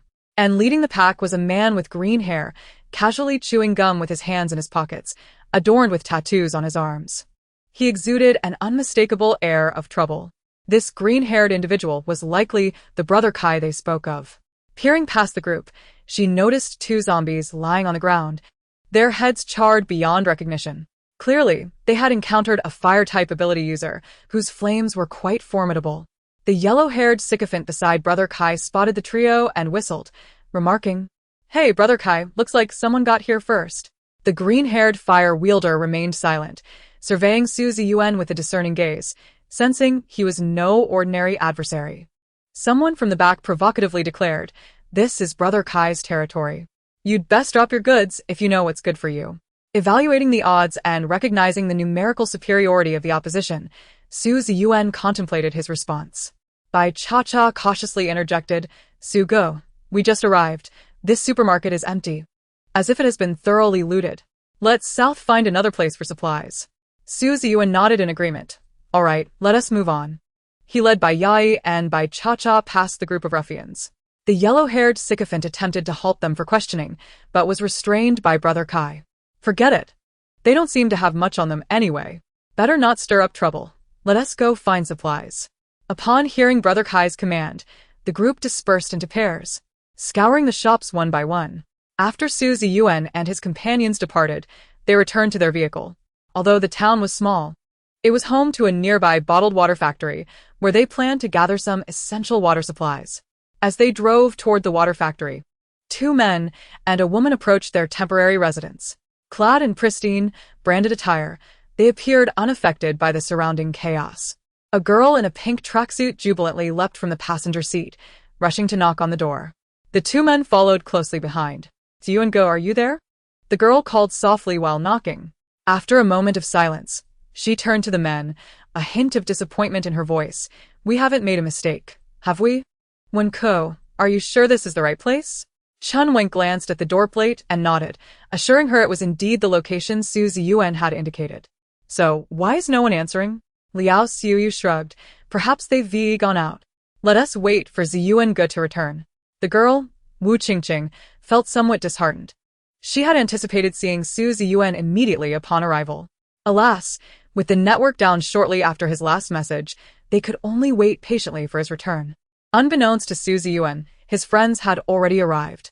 Meanwhile, the trio had just reached the water factory's entrance. Prior to the apocalypse, the factory had employed many workers, resulting in a fair number of zombies within. Bai Yai retrieved an alarm clock from her space, set it, and handed it to Su Ziyuan. He took aim and hurled the clock far away. The blaring sound attracted the attention of dozens of zombies, who rushed toward the noise. Once they had sufficiently distanced themselves, the trio stealthily slipped into the factory. Inside the bottled water factory, the production line was filled with bottled mineral water. Seizing the opportunity while Su Ziyuan assisted Bai Yai in collecting bottles, Bai Cha-Cha ventured into an adjacent building. The factory was sizable, comprising 3 buildings that produced various types of bottled and barrel water. She bypassed the bottled water entirely and rushed to the production line for the barrel water, confiscating all of it. Subsequently, she dashed to the warehouse, seizing all the bottled water and a considerable portion of the barrel water. Finally, she scampered back to Bai Yai's side, her excitement palpable as she urged, "Yai, hurry up. There's still plenty of barrel water left in the warehouse." As she spoke, she grabbed a bottle from the production line, twisting the cap open and taking a swig. Bai Yai was already working swiftly, but the bottled water on the production line was unpackaged, requiring her to collect each bottle individually, which was somewhat time-consuming. How wonderful it would have been if these waters had been sealed in plastic packaging. Although it took some time, she ultimately managed to gather all the water into her storage space. Bai Yai sensed that her storage space still had ample capacity for more supplies. However, they had already spent a considerable amount of time outside today, so it would be prudent to gradually stock up in the future. After exiting the mineral water factory, Su Ziyuan drove them back. Bai Yai and Bai Cha-Cha felt a bit fatigued. The day's exertion had been quite significant. On the drive back, the trio remained silent. It wasn't until Su Ziyuan spotted a familiar vehicle parked in front of their temporary residence that he exclaimed in delight, "My friend has arrived." Chapter 10. Teaming up, Chen Wenk and his companions recognized Su Ziyuan's vehicle. Wu Qingqing, filled with enthusiasm, waved vigorously at the car, jumping and calling out, "Ziyuan Gij! Ziyuan Gij! We've come to pick you up." Once Su Ziyuan parked and exited the car, Bai Yai and Bai Cha-Cha followed suit. Wu Qingqing's mood soured slightly upon seeing the two girls emerge from Su Ziyuan's car, particularly the one who had come from the passenger seat, possessing a charming and delicate appearance that made her feel somewhat overshadowed. As for the girl behind her, she was too dirty to discern her features clearly. Before the apocalypse, Su Ziyuan had been known for his indifference toward women, showing only a modicum of warmth due to the long-standing friendship between their families. What merit did these two girls possess? Wu Qingqing couldn't help but glare at Bai Yai and Bai Cha-Cha. Bai Yai merely smiled gently, unconcerned. Bai Cha-Cha chose to ignore the situation entirely. It was likely that this girl was one of the romantic rivals of the original story's female lead. Su Ziyuan shot Wu Qingqing a disapproving glance, disregarding her, and walked directly toward Chen Wenk and Liao Xiyu. He embraced both of them before introducing, "These are Bai Yai and Bai Cha-Cha, my saviors." He then continued, "This is my two brothers. The steady one is Chen Wenk, and the rebellious-looking one is Liao Xiyu." Pausing briefly, he added, "That girl over there is Wu Qingqing, the daughter of my family's acquaintance." Wu Qingqing pouted in displeasure, but refrained from voicing her thoughts. Bai Cha-Cha nodded slightly at the two men and proceeded to open the door. Bai Yai smiled warmly, saying, "Hello, let's not linger at the entrance. Let us go inside and chat." As Bai Cha-Cha opened the door, Bai Yai ushered everyone inside before securely locking the door behind them. They settled onto the sofas in the living room. Bai Cha-Cha, feeling sticky and uncomfortable, remarked, "You all chat. I'll go take a shower first." Su Ziyuan nodded. "Go ahead." Bai Yai then went to the kitchen to fetch cups for everyone. Even though Bai Cha-Cha had already taken her change of clothes into the bathroom, the conversations in the living room were still clearly audible. Su Ziyuan recounted his recent experiences, stating, "I turned misfortune into fortune and awakened my lightning-based abilities." Wu Qingqing sounded even more thrilled than Su Ziyuan himself, exclaiming, "Is that true, Ziyuan Gij? That's wonderful. Can you show us what your lightning powers look like?" Su Ziyuan released a spark of purple lightning. He sighed, "At the onset of the apocalypse, while you all awakened your abilities, I remained an ordinary person. I felt quite disheartened at that time, which is why I wanted to get out and clear my mind. I'm sorry for worrying you." Liao Xiaoyu waved his hand. "Why are we being so polite, Ziyuan Ji? As long as you're all right, that's what matters." Chen Wenk added, "We're brothers. There's no need for formalities. What are your plans moving forward? Did you go out to hunt zombies earlier?" He noted that the girl who had just gone to shower was covered in sticky blood and bore the stench of decay, suggesting she had slain quite a number of zombies. Su Ziyuan did not answer directly, but instead posed a question. "What was the situation outside when you arrived?"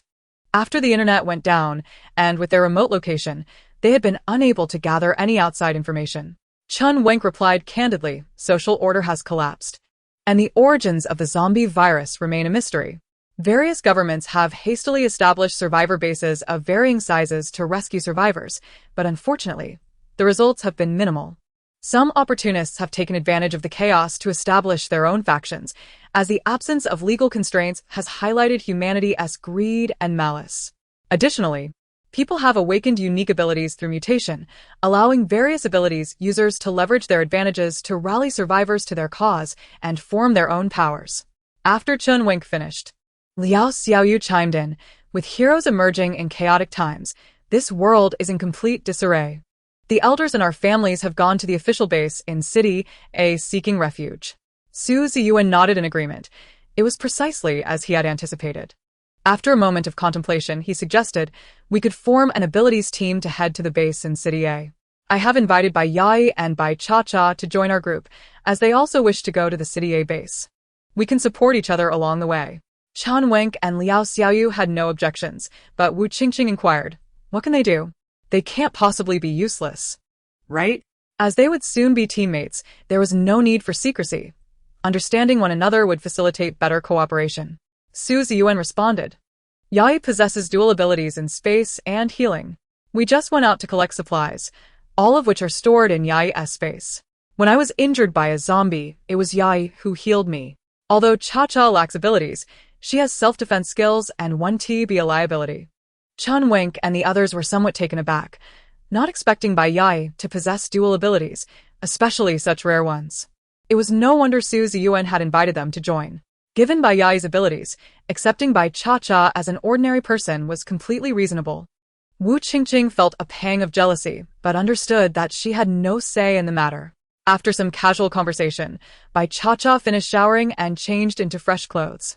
Upon hearing the commotion, everyone turned to look and saw a stunning beauty with striking features walking over, drying her hair. Liao Xiaoyu, whose family had run an entertainment company before the apocalypse, had seen countless beauties, but still found himself mesmerized by Cha-Cha's allure. His eyes widening in astonishment as he exclaimed, Cha-Cha, right? You're gorgeous. Absolutely stunning. He even whistled in admiration. Bai Cha-Cha twitched her lips. She recognized this person, Liao Xiaoyu, who was known for being straightforward and blunt, despite his seemingly carefree demeanor.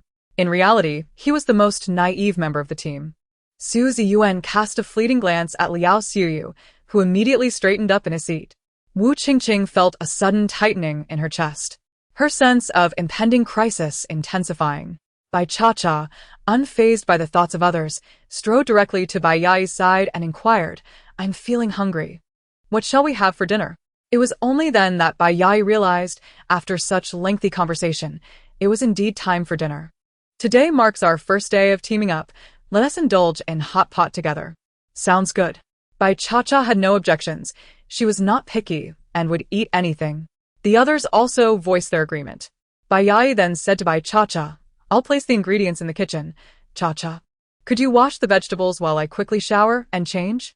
I'll be right back to assist you. Sure. Bai Cha-Cha, indifferent, wiped her hair as she headed to the kitchen. Liao Xiaoyu pondered for a moment, then stood up, I'll help wash the vegetables.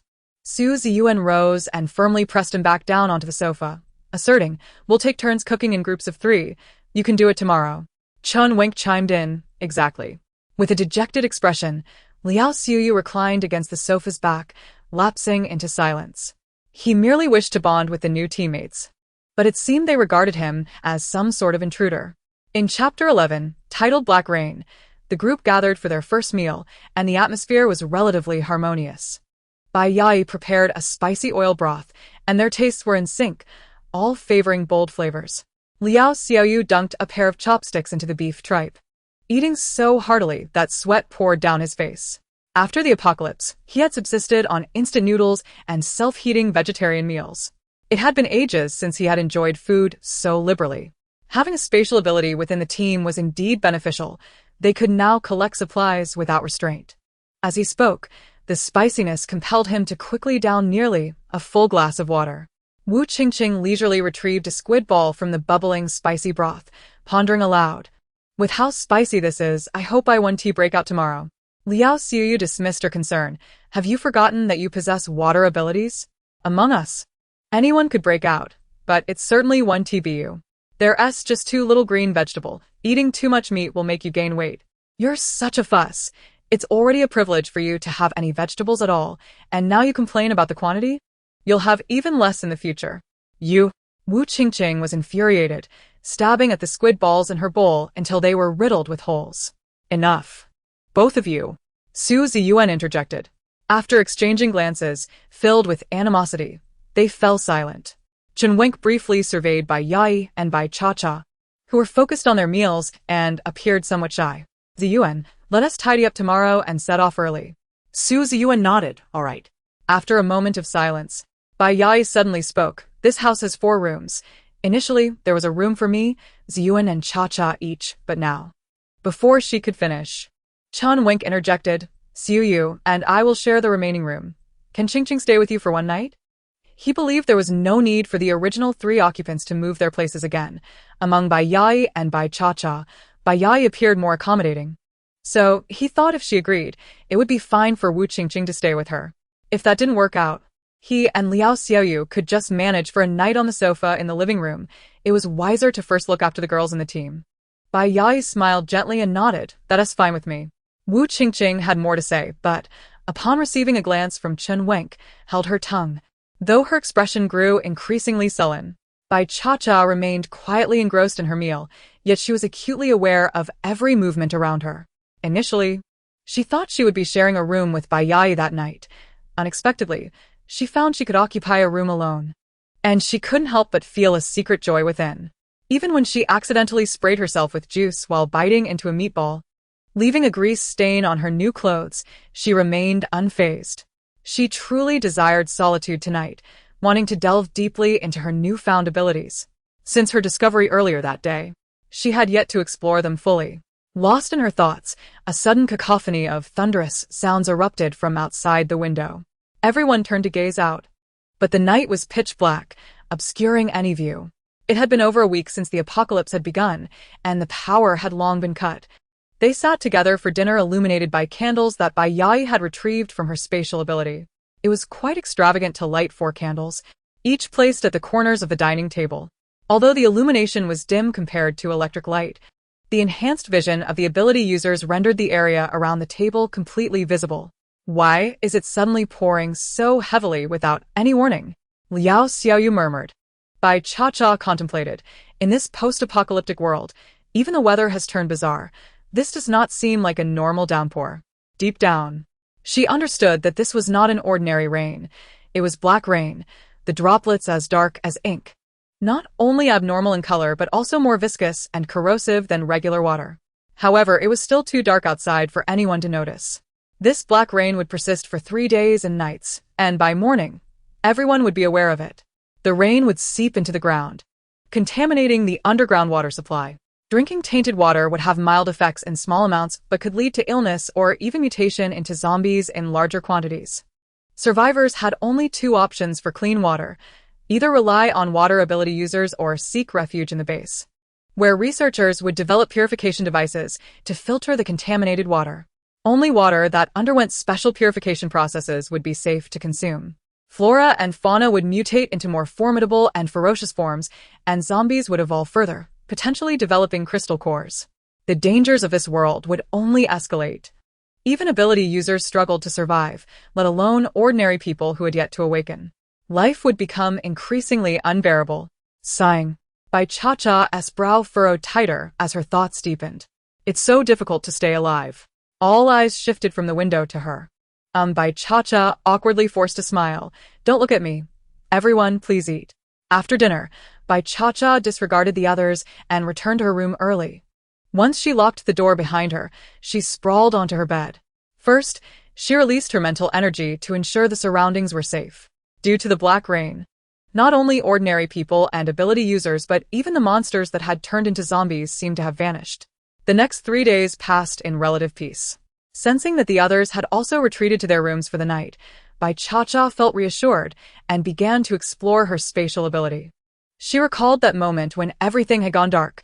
She seemed to glimpse a patch of green grass, but she and Tia the chance to see it clearly, only catching a glimpse. Then, with a hint of doubt in her heart, she validated her suspicion with a bottle of water from her backpack. Extending her hand and silently contemplating her desired snack, she was delighted to find that it materialized in her grasp. She remembered that in the original narrative, Spatial abilities allowed one to perceive the size of their space. Bai Cha concentrated her mental energy, attempting to discern the dimensions of her space, but it was in vain. She could see nothing at all. She pondered for a moment before abruptly closing her eyes. When she reopened them, her pupils instinctively dilated. Just moments ago, she had been silently contemplating entering the space, and indeed, she was no longer in her room. However, the scene before her was so exhilarating that she could hardly contain her excitement. Bai Cha could scarcely believe her eyes. She was now lying on an expansive meadow, with a cerulean sky and fluffy white clouds overhead. Surrounding her were the supplies she had gathered earlier in the day, haphazardly piled together. The air was infused with the invigorating fragrance of fresh grass and the scent of unknown flowers. This Bai Cha suspected she had been transported to an entirely new world. Chapter 12. The Mysterious Space. Bai Cha did not immediately rise.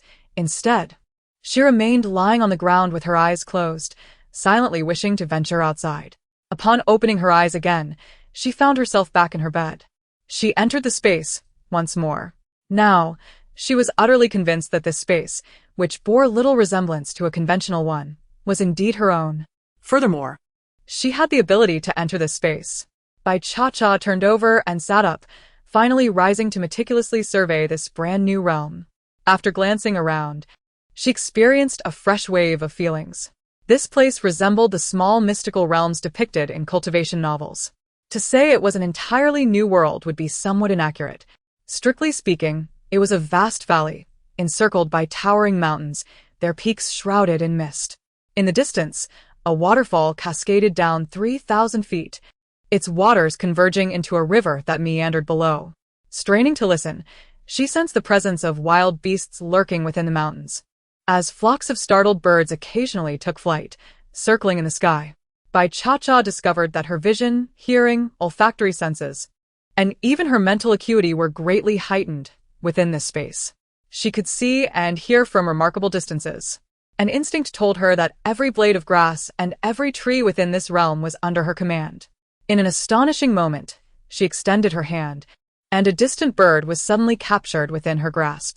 Remarkably, the bird did not struggle, appearing resigned to its fate. Releasing her hold, she set it free. Gazing far into the distance, she noticed a row of thatched cottages at the far end of the meadow, starkly contrasting with the surrounding scenery. The meadow where she currently resided seemed to resemble the backyard of those cottages. Exercising patience, Bai Cha refrained from rushing over to investigate. Instead, she utilized her mental energy to reorganize the supplies she had collected earlier, arranging them by category across the expansive meadow. The meadow was vast, and her supplies occupied merely a minuscule corner of it.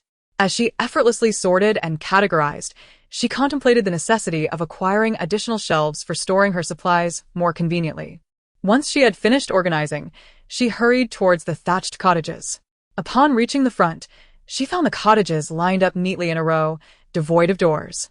Entering the first room, she discovered a kitchen equipped with a stove, neatly chopped firewood, a square table, and a stool. On the table lay a cutting board and knives, while a bamboo cabinet in the corner housed several small ceramic jars. Bai Cha opened each jar, revealing an array of condiments: oil, salt, soy sauce, vinegar, and Sichuan peppercorns. After carefully replacing the lids, she proceeded to the second room, which served as a storage area. Inside, a circle of grain bins was filled with various types of grains, including rice, millet, soybeans, mung beans, flour, and cowpeas, as well as an assortment of dried goods such as kelp, shiitake mushrooms, wood ear mushrooms, silver ear mushrooms, dried fish, and dried shrimp. The third room was a living area, furnished with an 8 immortals table and 2 long benches. The fourth room was a bedroom, featuring a bamboo cabinet and a bamboo bed. In front of the main house was a small water pool, with a spring bubbling merrily in the center, filling the pool without overflowing. Beside the pool stood a robust fruit tree. Bai Cha speculated that it might be an apple tree, so she decided to call it that for now. The tree bore 6 fruits that resembled apples in shape, though their color was peculiar, an unexpected shade of pink. Not far from the thatched cottages flowed a small river, where fish swam joyfully, and a single log bridge spanned across it. Crossing the bridge, she discovered various poultry on the other side, fenced in with bamboo enclosures, including chickens, ducks, geese, rabbits, pigs, cows, sheep, and even horses. Remarkably, there were precisely 6 of each. Further away lay expansive fields, divided into small squares, each planted with different crops.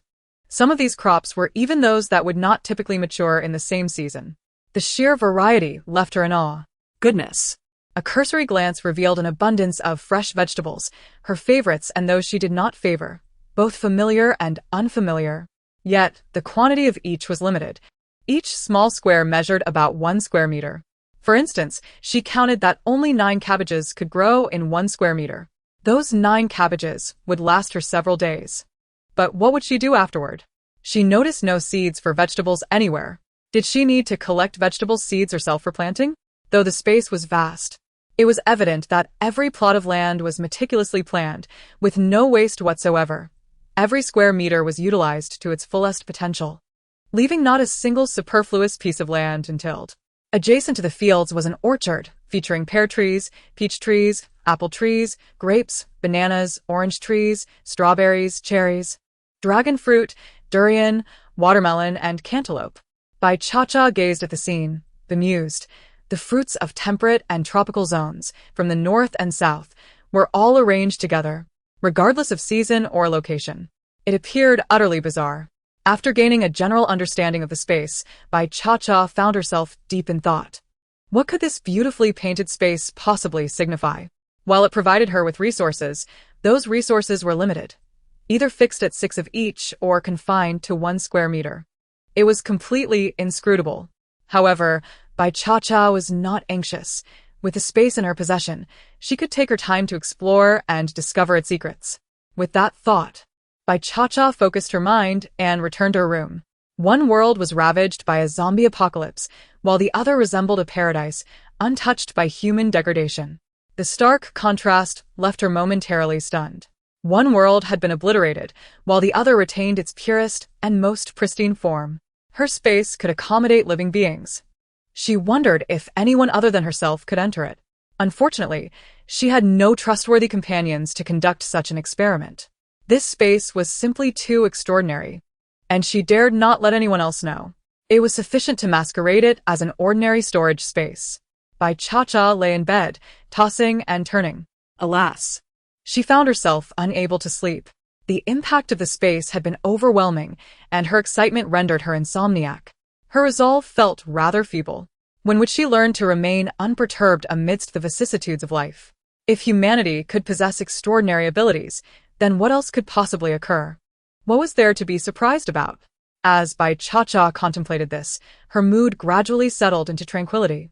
However, her mind remained remarkably clear, devoid of any drowsiness. Resigned to her circumstances, she re-entered her spatial realm, resolved to engage in physical training. She indulged in running, sit-ups, push-ups, squats, military-style exercises, self-defense techniques, and mental fortitude, repeatedly and relentlessly. When fatigue began to set in, she made her way to the peculiar pink apple tree by the spring, plucking a pink apple to savor. Crunch. The flavor seemed to be sweeter than that of an ordinary apple. Indeed, it was quite delectable. After finishing one, she dusted off her hands and stood up, eager to pluck another. Suddenly, she sensed something unusual. Chapter 13. Rapid Growth of Flora. Bai Cha-Cha felt an intense heat enveloping her body. Shortly thereafter, the warmth dissipated. The exhaustion that had weighed her down moments ago vanished, replaced by an invigorating surge of strength. She stretched her limbs, confirming that all traces of fatigue had evaporated. Forgetting about the pink apples, she swiftly dashed to a nearby large tree and struck its trunk with a punch. Crack. A fissure abruptly appeared in the bark. Bai Cha-Cha was astounded. Her strength had increased so dramatically. Connecting the dots, she deduced the cause. It must be the pink apple. This extraordinary fruit could rapidly restore stamina and enhance physical capabilities. How astonishing! In future encounters with zombies, should she become fatigued or her mental energy deplete, she could simply consume a pink apple to be rejuvenated.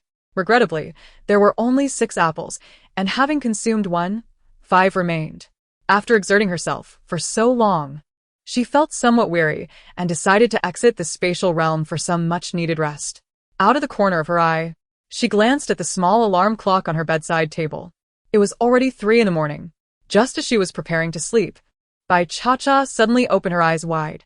She recalled glancing at the clock when she had decided to train in the spatial realm. It had also been 3 in the morning then. How could she have trained for such a length of time only to find that no time had passed outside? Could the clock be broken? She reached for the clock, bringing it close to her eyes, and observed that the hour, minute, and second hands were all moving normally. The clock was intact. Thus, it must be the time within the spatial realm that was at fault. If she was not mistaken, no matter how long she lingered inside, the time outside remained unchanged from the moment she entered. The time in the spatial realm was indeed frozen. Did this imply that all the flora and fauna within the space were equally stagnant, incapable of growth or change? Were only the native elements of the space static? Or did the lifeless objects and living beings she placed inside also remain unchanged? If this were the case, it would mean she possessed vast tracts of arable land, yet could not cultivate any plants, merely sitting idle and consuming her resources. Even if she were to acquire vegetable seeds in the future, planting them in the spatial realm would yield no sprouts. Such a thought was suffocating. The surprises and shocks the space had bestowed upon her today were overwhelming, leaving her with a throbbing headache. Hence, she resolved to think no more on the matter. Sleep first, and tomorrow she would ponder further. Bai Cha-Cha was awakened by Liao Xiuyu's booming voice. Being a mental-type ability user, her perceptive capabilities were acutely refined compared to those of other ability users. Thus, Liao Xiuyu's early morning raucousness was crystal clear to her. Having gone to bed late the previous night and now being roused from sleep, Bai Cha-Cha's mental state was far from optimal. She released her mental energy to assess the situation, confirming that everything was in order before retracting it. Glancing at the clock again, she noted that it was merely 6 in the morning. Instantly, she vanished from her bed and re-entered the spatial realm. Downstairs, everyone except Bai Cha-Cha had already risen. Su Ziyuan and Chen Wenk were the first to awaken, and they quickly noticed something amiss. The torrential rain had poured all night and showed no signs of abating, maintaining its relentless intensity. The previous evening had been too dark for anyone to notice the peculiarities of the rain outside. As dawn broke, the two inadvertently glanced out the window, their eyes widening in astonishment. The sky was pouring black rain. Before long, Bai Yai also emerged, staring blankly at the dark rain outside. Following her were Liao Xiaoyu and Wu Qingqing. What on earth is happening? Why is the rain black? Even the typically temperamental Wu Qingqing appeared somewhat flustered. The 5 of them gathered in the living room, their expressions grave as they observed the ominous downpour. This black rain seemed to possess corrosive properties. Su Ziyuan's brow furrowed, a sense of foreboding settling in his heart. He feared that the situation was growing increasingly complex, no longer merely a matter of the zombie virus. Chen Wenk shared Su Ziyuan's apprehension.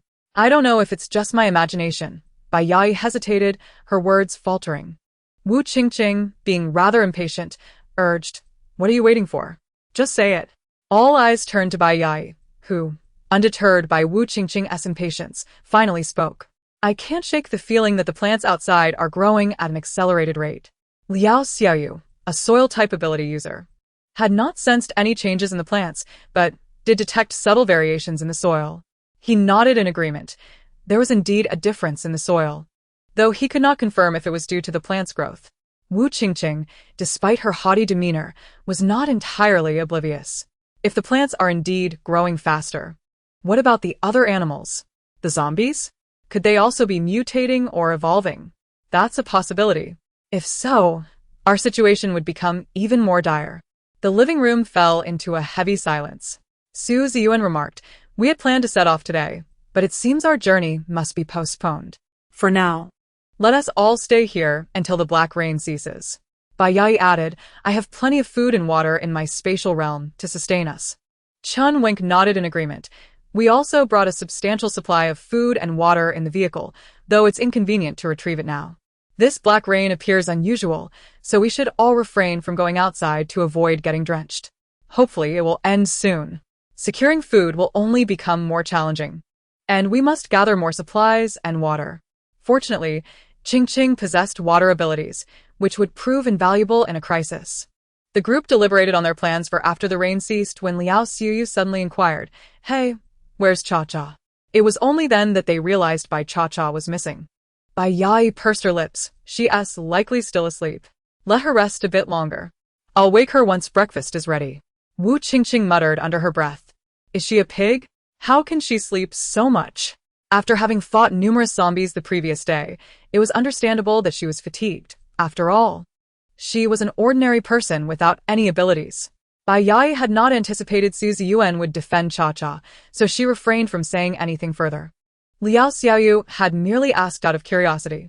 Chen Wenk was indifferent, as long as she did not slow them down. Su Ziyuan rose, declaring, Today, Wenk, Xiuyu. And I will handle the cooking. I'll wash the dishes. I fear he might get food poisoning if I cook. He had a keen sense of self-awareness. Bai Yai initially contemplated cooking but ultimately decided against it. The group dispersed, each engrossed in their own tasks, some preparing meals, others tending to personal hygiene. As Bai Yai noted that breakfast was nearing completion, she approached Bai Cha-Cha's door and knocked gently. Chapter 14. A plea for medicine. Upon awakening from her slumber in the spatial realm, Bai Cha-Cha's first instinct was to check the alarm clock on her bedside table. It was 6 a.m. Indeed, she had emerged at the same hour she had departed. She lingered in bed for a moment, listening intently to the sounds emanating from downstairs. Every word spoken by those below reached her ears, with crystal clarity. It was only when breakfast was nearly ready that she finally rose lazily from her bed. As she opened her door, she encountered Bai Yai, who was poised to knock. Observing that Bai Cha-Cha was already awake, Bai Yai lowered her hand and spoke in her customary gentle manner. Hurry and freshen up, Cha-Cha. Breakfast will be ready shortly. Everyone else has already risen and is waiting for you. Bai Cha-Cha cast a brief glance at her before heading downstairs to wash up. The two-story house featured only one bathroom, located on the first floor, necessitating a queue for all to use it. Although Bai Cha-Cha had already attended to her hygiene in the spatial realm, she felt compelled to maintain appearances. Breakfast soon materialized, consisting of steamed buns and millet porridge. To Bai Cha-Cha's surprise, Su Ziyuan and Chen Wenk had collaborated on making the buns. These two individuals, who appeared to be wealthy scions, had surprisingly engaged in such labor, a skill she herself lacked. How remarkable it was to realize that appearances can be deceiving. The buns, filled with a mixture of carrots and eggs, were quite delectable. As everyone indulged in their meal, a sudden, forceful knocking sounded at the door, accompanied by a frantic voice calling out, Is anyone there? Help! Open the door! Su Ziyuan and Chen Wenk exchanged glances, and Chen Wenk set down his chopsticks and approached the door. The voice outside continued to plead, I know you're in there. Please help me. Open the door. As the door swung open, Chen Wenk stepped back to avoid getting splashed by the rainwater. A middle-aged man nearly stumbled inside, struggling to maintain his balance. He wore a raincoat, and dark droplets of rain fell from him, pooling onto the floor. Disregarding his own drenched state, the man exclaimed in a panic, My wife has a fever. Do you have any antipyretics? I beg you, can I borrow some? I'm your neighbor next door. Chen Wenk furrowed his brow and inquired, Since when has she had a fever? The man's eyes lit up with hope, realizing that someone was willing to engage him. He hurriedly replied, She started burning up last night and has been feverish all night long. If it doesn't subside soon, she may lose her senses. Chen Wenk glanced at the torrential rain outside and scrutinized the middle-aged man before turning back to ask, Do we have any antipyretics? The others at the dining table had also caught wind of the conversation at the door. Bai Yai extended her hand, and a box of antipyretics materialized in her palm. She did not immediately offer the medicine but looked towards Su Ziyuan for confirmation. Once he nodded in agreement, she rose and handed the box to Chen Wenk. Chen Wenk inspected the box to ensure it contained antipyretics before passing it to the man outside. Trembling, the man accepted it with gratitude, tucking the box securely into his coat before hastily departing.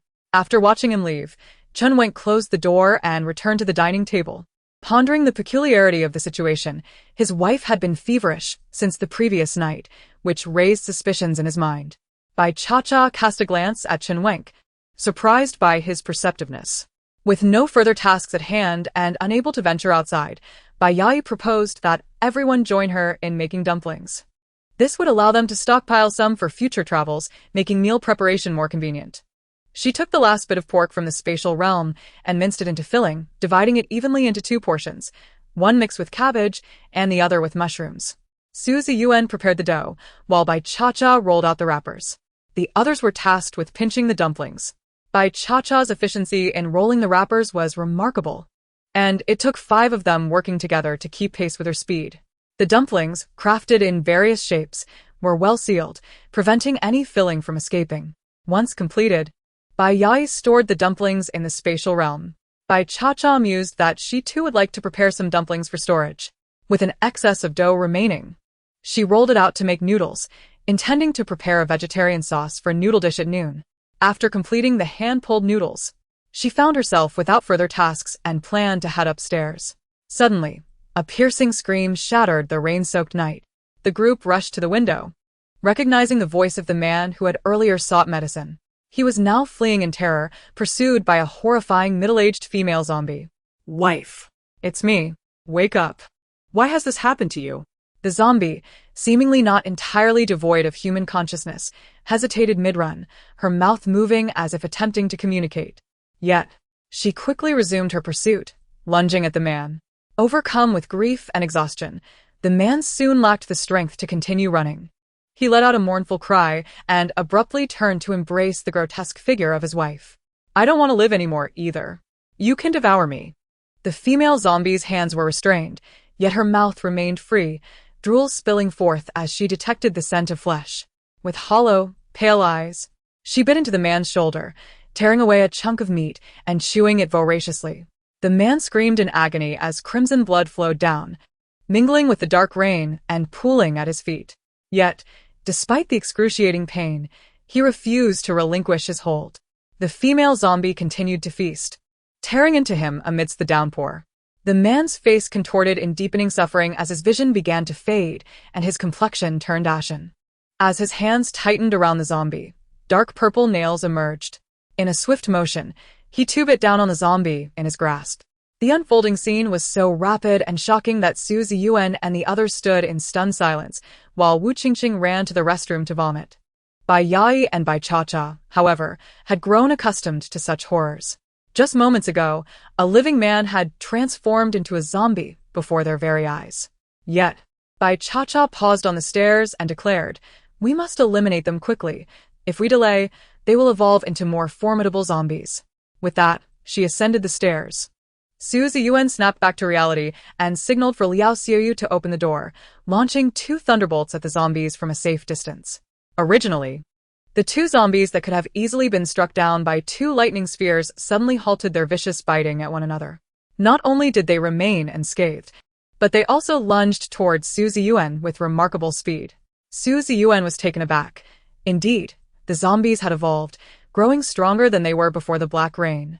He swiftly unleashed 2 larger lightning spheres, while Chun Wink followed suit, directing 2 wind blades toward the zombies' necks. Together, they finally severed the heads of the 2 zombies. However, rather than expressions of triumph, the faces of everyone present grew even more solemn. Chapter 15. Zombie Evolution. After merely a day and night of black rain, the zombies had already undergone evolution. Their speed had increased significantly, and their flesh had hardened considerably. Previously, a small lightning sphere could effortlessly dispatch a zombie, but now, a large lightning sphere, combined with Chun Wink's wind blades, was required to achieve the same result. More alarmingly, these 2 zombies were merely newly mutated, low-level zombies. One could only imagine what the already mutated zombies would become after this baptism of black rain. Then there was Bai Cha-Cha. How did she know that if the zombies weren't eliminated, they would evolve into something even more formidable? Perhaps it was mere speculation. After all, how could a girl with no awakening possess knowledge that even they were uncertain of? In any case, anxiety gnawed at their hearts, despite being ability users. Their powers were not limitless. If only there were a way to upgrade their abilities. Unbeknownst to them, the 2 small red dots on Bai Cha-Cha's mental energy map were growing increasingly bright, indicating their evolution into something stronger. Moreover, when the female zombie suddenly halted while pursuing a man, it was the result of Bai Cha-Cha attempting to exert her mental abilities to control the female zombie. Yet, her control was fleeting. She was still too weak. Once the black rain subsided, she would need to devise a method to acquire zombie cores to elevate her abilities. In the early stages, Mental abilities were rather ineffective, but upon reaching level 3, they would become formidable. She was not in a rush. She would take her time. Thankfully, her physical strength was far superior to before. The pink apple had effectively granted her new abilities, enhancing both her strength and speed. She had just confirmed that with sheer brute force, she could easily overpower the 2 zombies. However, these newly mutated zombies posed little threat. Future encounters with zombies would only grow more perilous, necessitating early preparations. Training must not be neglected. She intended to make the most of her space, stretching time into 8 segments, utilizing every minute to bolster her strength. After securely locking the door, she entered her space, engaging in a rigorous training regimen that left her exhausted and unable to rise. Bai Cha-Cha consumed another pink apple, and once again, she felt revitalized. Her strength and speed further enhanced. This time, when she struck a tree trunk, she cleanly severed it in 2, running her fingers over her slender, delicate arms and legs. She noted the absence of bulky muscles.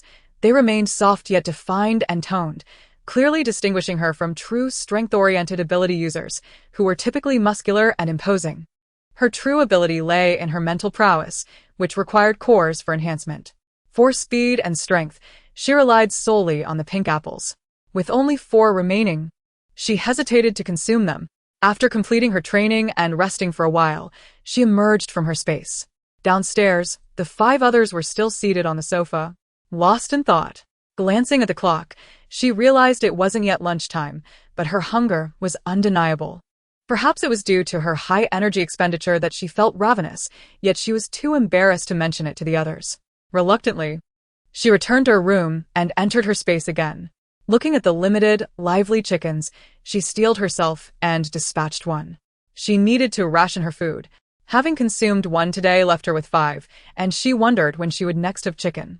She slit its throat to drain the blood, heated water to remove the feathers, and proceeded to gut it. Frankly, this was her first experience with killing a chicken in her life. She felt a sense of accomplishment and satisfaction in her execution. After cleaning it thoroughly, she chopped the chicken into pieces. Using the wood-burning stove from her rural childhood, she ignited the fire, heated the pot, and poured in oil before adding the chicken pieces to stir-fry. Once they changed color, she introduced dried chilies, Sichuan peppercorns, ginger, garlic, and star anise, continuing to stir-fry. Soy sauce was added for flavor, along with various other seasonings. To her surprise, the spice jars in this thatched-roof kitchen were impressively well-stocked. She added water to immerse the chicken, covered the pot, and let it simmer. In the meantime, she dug up 2 potatoes, washed them, peeled them, and cut them into chunks. After simmering for a full hour, the chicken was tender, and the potatoes were cooked through. She served herself a bowl of the chicken and potatoes, and to her delight, despite her haphazard cooking method, the dish turned out exquisite and delectable.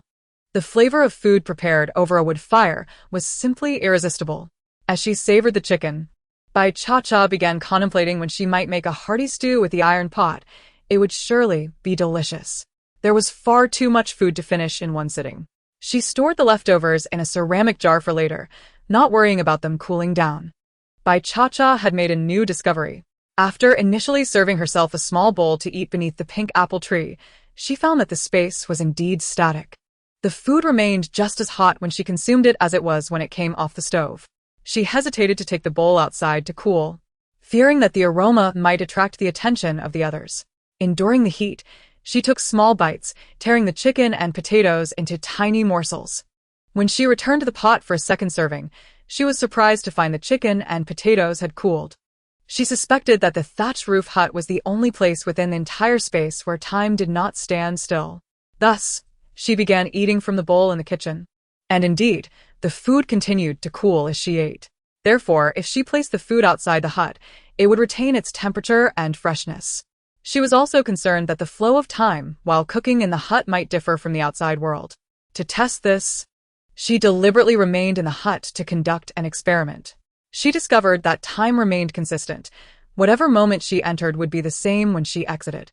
The reasoning behind such a space setting eluded her comprehension, yet she found it rather user-friendly, as it allowed her to eat without worrying about food being too hot to consume. After treating herself to a meal in her space, she doubled down on her training. If she was not hard on herself, she would be unable to stand firm in the apocalypse. After descending to eat a bowl of noodles for lunch, Bai Cha-Cha returned to her room to continue her training in the space. While the outside world experienced a single day, she had already accomplished the training equivalent to what others would complete in a week, tirelessly repeating her rigorous regimen. Bai Yai is the person who understands Bai Cha-Cha the best. During dinner, she sensed that Bai Cha-Cha was somehow different. Although she couldn't pinpoint the exact nature of this change, she felt it deeply. Perhaps it was the glint in her eyes, or perhaps it was her demeanor, or even her ethereal charm. Bai Yai's intuition had always been remarkably accurate, yet she struggled to articulate the specifics, which left her feeling somewhat vexed. What perplexed her even more was the realization that the Bai Cha-Cha she encountered in the evening seemed vastly different from the one she had seen in the morning. Yet, she had merely been eating and sleeping, engaging in no significant activities. Unable to contain her concern, she inquired, "Cha-Cha, are you still feeling unwell from your recent ailment? I've noticed you tend to retreat to your room for rest after meals, and I'm a bit worried." Chapter 16. New Discoveries in the Space. No. "I'm fine. Just a bit drowsy. I wanted to catch a few more Z's," Bai Cha-Cha replied, her cheeks full of food, looking particularly endearing. Hearing this, Bai Yai felt it futile to press further and simply responded, "Well, as long as you're all right." Liao Xiuyu, observing Bai Cha-Cha munching like a little rabbit, could not resist using the serving chopsticks to offer her a piece of stir-fried carrots. "Cha-Cha, you look so thin. You should eat more." Bai Cha-Cha paused mid-chew, rolling her eyes inwardly, yet she graciously accepted the offering. "Thank you," she replied, as courtesy dictated. This version of Liao Xiaoyu was markedly different from the one in the original narrative, where he often sought to provoke the original character. His disdain for her was quite explicit, often belittling her as a mere decorative vase. The original character would often weep in silence from his scornful jibes. Although Bai Cha-Cha was not the original character, the memories of having usurped her body made it difficult for her to treat those who had caused her harm with genuine affection. Nevertheless, she bore them no ill will. Acknowledging that the original character's personality had its flaws, she resolved to maintain a cordial but distant relationship with them, awaiting the right moment to part ways. After dinner, everyone returned to their rooms as usual. Bai Cha-Cha, however, retreated to her space to continue her training. Following the Black Rain, the evolutionary pace of mutated flora and fauna, as well as zombies, had far outstripped that of the supernatural beings, leaving her no room for complacency. That night, she consumed yet another pink apple, leaving 3 remaining. The third apple, while alleviating her fatigue, did not enhance her strength or speed. It appeared that further consumption of pink apples would not augment her physical abilities. Reluctant to exhaust her remaining apples, she concluded her training session and returned to her room for rest. The Black Rain had persisted for 2 days and 2 nights, and that evening, Bai Cha-Cha rested well, waking early the next morning. Today she, Bai Yai, and Wu Qingqing were on duty. Without lingering in bed, she promptly got up and descended the stairs. Bai Yai was already in the kitchen preparing pumpkin porridge. "Cha-Cha, just stir-fry a couple of side dishes and we can eat," she instructed. "Help me wash the radishes. I'll pickle them for a tangy accompaniment." Bai Cha-Cha rolled up her sleeves and began washing the radishes, noticing how much Bai Yai enjoyed directing her tasks. After all, the original character had only one friend, Bai Yai, who had always been in charge. Perhaps the original character was deeply afraid of losing her sole companion. Wu Qingqing, having taken a brief tour of the kitchen and realizing her culinary ineptitude, opted not to complicate matters and chose to wash the dishes, much like Liao Xiuyu. Su Ziyuan and the others gradually arose and freshened up. After breakfast, Bai Cha-Cha returned to her room as per routine. The others, organized by Liao Xiuyu, had found a couple of decks of cards and began to pass the time in the living room. The rain showed no signs of abating. How long would it last? "This rain doesn't seem to be letting up at all," Wu Qingqing complained while sorting the cards. Bai Yai, not participating in the game, sat nearby watching the foreplay and added, "The vegetables we stored in the space are running low. We can only last 2 more days before we must resort to dried goods or instant meals. It will likely be challenging to find fresh vegetables or meat afterward." Chun Wenk pondered for a moment and remarked, "The research institute at the base must be studying these issues and will likely take action. Once we arrive at the A-City base, if there are resources available, we should stock up." "That's all we can do," Bai Yai replied. Liao Xiaoyu, somewhat distracted while playing cards, asked, "Why isn't Cha-Cha joining us? Aside from mealtimes, she hasn't spent more than 5 minutes with us." Wu Qingqing felt satisfied that Bai Cha-Cha recognized her place. Given her looks, it would have been exasperating if she lingered around Su Ziyuan all the time. Bai Yai found Bai Cha-Cha's behavior peculiar, as she had always been quite attached to her, following her everywhere. Now, it seemed as though she was fading into the background, leaving Bai Yai alone downstairs, devoid of companionship to highlight her gentle nature.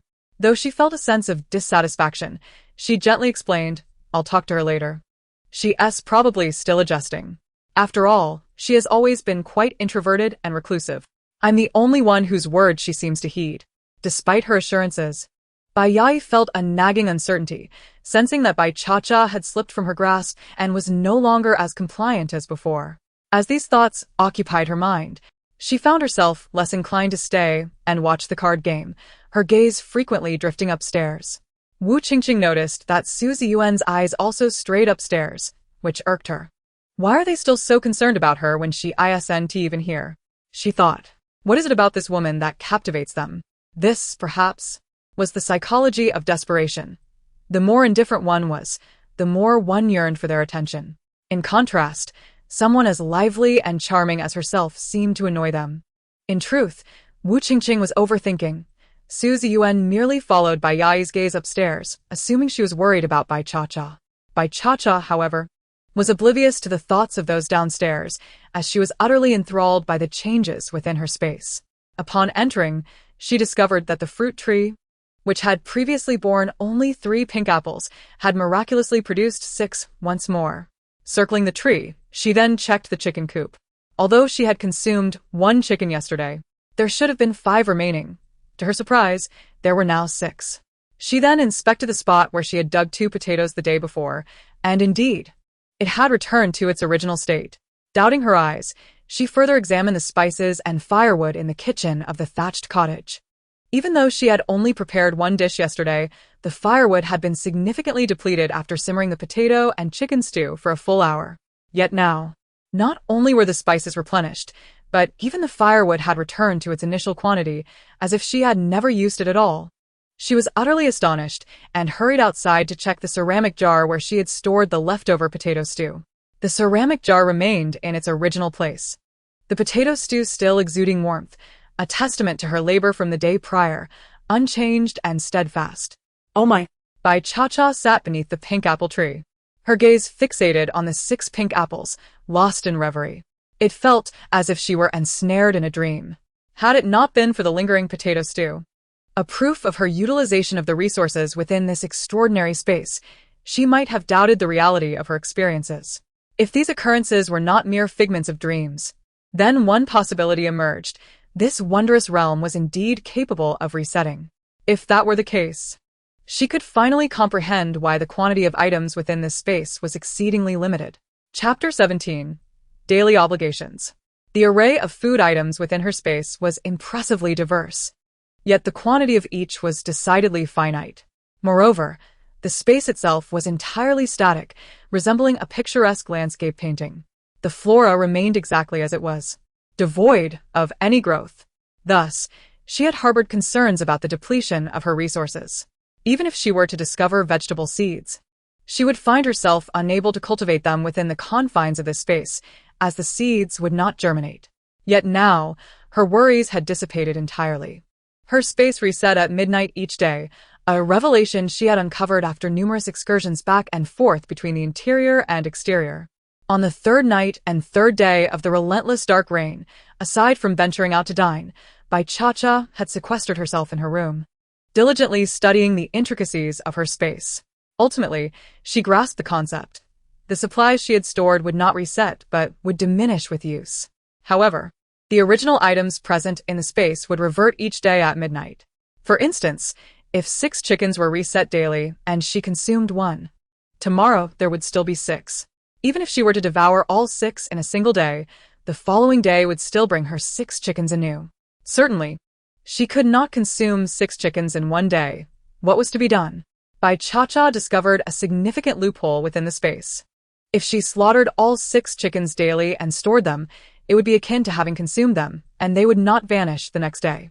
This principle applied equally to other vegetables, fruits, poultry, and more. Thus, from that day forth, Bai Cha-Cha had an additional daily task to gather every limited fruit from the trees and place them in bamboo baskets for storage. All the finite varieties of vegetables and grains, occupying merely 1 square meter each, were to be uprooted and preserved. Chickens, ducks, geese, rabbits, pigs, cattle, and sheep, all were to be slaughtered, bled, skinned, and eviscerated. The daily yield of 6 eggs from chickens, ducks, and geese was either to be separated and stored, boiled into hard-boiled eggs, fried into sunny-side-up eggs, made into tea eggs, or transformed into century eggs. Various fish, shrimp, crabs, and snails from the river were to be caught and killed daily. After all, the space was static. Items would neither spoil nor lose their freshness. However, the fact that only 6 snails could be harvested each day was indeed somewhat absurd. Bai Cha-Cha even unethically culled a fair number of birds from the mountains, eager to sample their flesh. She unearthed all the bamboo shoots from the bamboo grove and foraged for fresh mushrooms, such as wood ear and shiitake, from the forest. Other wild creatures in the mountains were left untouched. She would capture them only when the need arose. She had not yet descended to the level of consuming wild animals. With such a plethora of vegetables, fruits, and various meats at her disposal, she was entirely unconcerned about sustenance. The expansive lawn behind her thatched cottage had transformed into her private storage facility. Fortunately, this vast expanse extended indefinitely, reaching the foothills of the mountains on either side, stretching beyond the horizon. At the northeastern corner of the valley, where the peaks converged, lay a beach. Beyond the beach sprawled an endless sea. The ocean stretched beyond the mountains, its surface enveloped in mist, obscuring its depths. Bai Cha-Cha had only glimpsed the sea from a distance before, never having approached it closely. Now, driven by the desire to stockpile seafood, she had finally ventured forth. The sea was shrouded in mystery, and she dared not wander too far. Though her spiritual energy could envelop the valley, the mist-laden areas remained blind spots beyond her reach. She was neither greedy nor curious. She harbored no interest in what lay beyond the fog. This valley was expansive enough, providing ample resources for her survival in the apocalypse. Standing upon the beach, at the water's edge, she unleashed her abilities to gather a variety of seafood before retreating. With her food supply secured, her only remaining concern was for daily necessities. The dark rain had persisted for 3 full days and nights, finally ceasing on the 3rd evening. The 6 of them gathered to share dinner. With the rain at last abated, they resolved to depart the following day, having lingered here for 3 days, uncertain of the situation with their elders back home. At that time, everyone had sought refuge at the A City base. With the protection of the base, they should be relatively safe.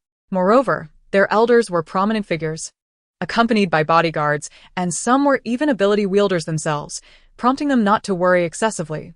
"Yes, we shall set off tomorrow," Su Ziyuan declared, a finality in his tone. Before sleep, Bai Yai knocked on Bai Cha-Cha's door. Within the room were only the 2 of them. Bai Cha-Cha sat silently on the edge of her bed. Bai Yai occupied a stool against the wall, observing Bai Cha-Cha for a while. There was indeed something different about her. Her gaze had lost its previous gloominess, now radiating clarity and brightness. Her posture was upright, and even in silence, she exuded an air of authority that had not been present before. Bai Cha-Cha's demeanor had transformed, possessing a presence that was increasingly palpable. Although she remained somewhat introverted and reticent, her resolve was markedly stronger than before. Despite her unassuming nature, she no longer lacked presence. Rather, it had intensified. Bai Yai sensed that Bai Cha-Cha was not as compliant as before, and she felt a growing distance between them. Bai Yai even began to suspect that the person before her was not Bai Cha-Cha at all. Yet, having shared so many experiences together, she knew it was indeed her. As Bai Yai pondered the changes, she attributed them to the onset of the apocalypse, which had rendered survival increasingly difficult for those without awakened abilities. Bai Cha-Cha, feeling Bai Yai's unwavering gaze, finally broke the silence. "I am going to sleep now." This display of impatience was reminiscent of her former self.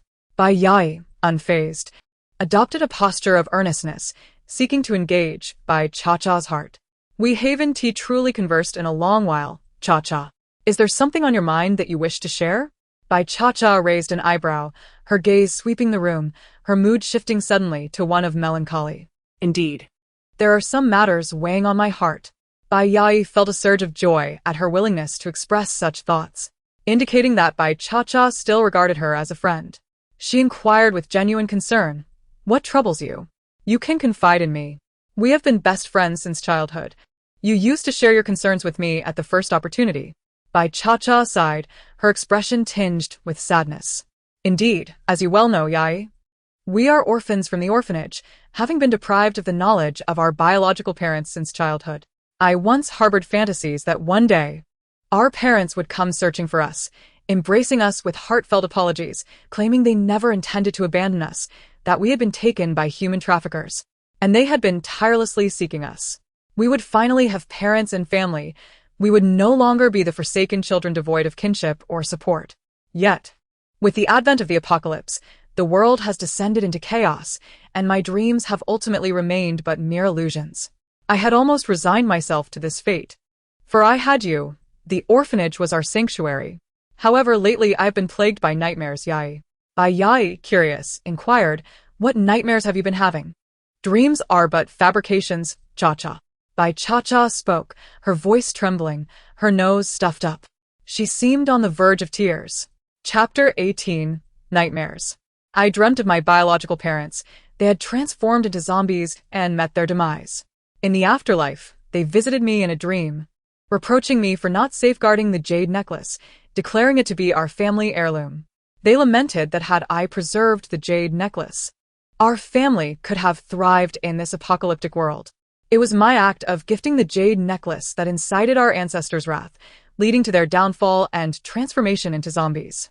They warned that I, too, would inevitably become a zombie unless I reclaimed the ancestral jade necklace to secure my life. In the dream, they appeared as zombies, weeping blood and watching me, tormenting my peace.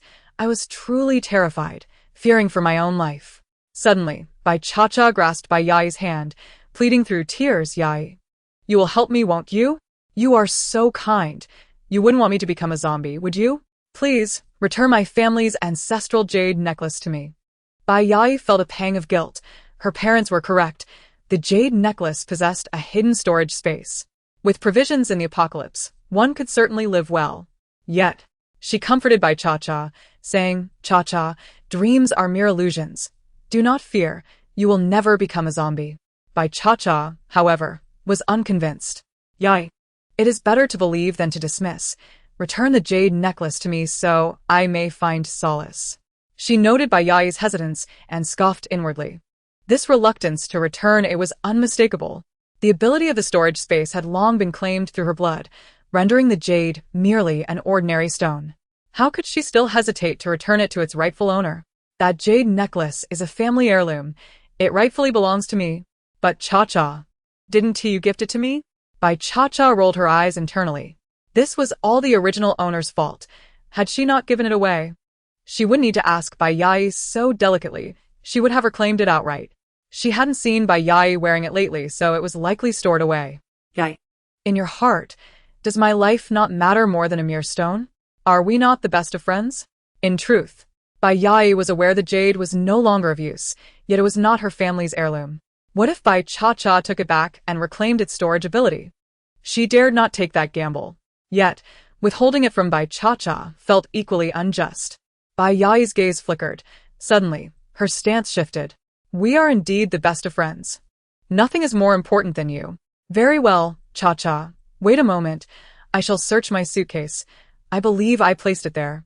Saying this, she did not grant Bai Cha-Cha another moment to speak and promptly turned to leave. Bai Yai's sudden acquiescence took Bai Cha-Cha back.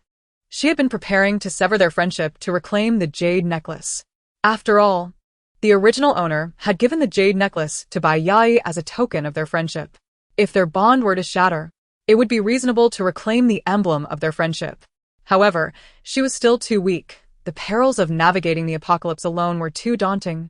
So she had not contemplated severing ties with the original male and female protagonists so soon.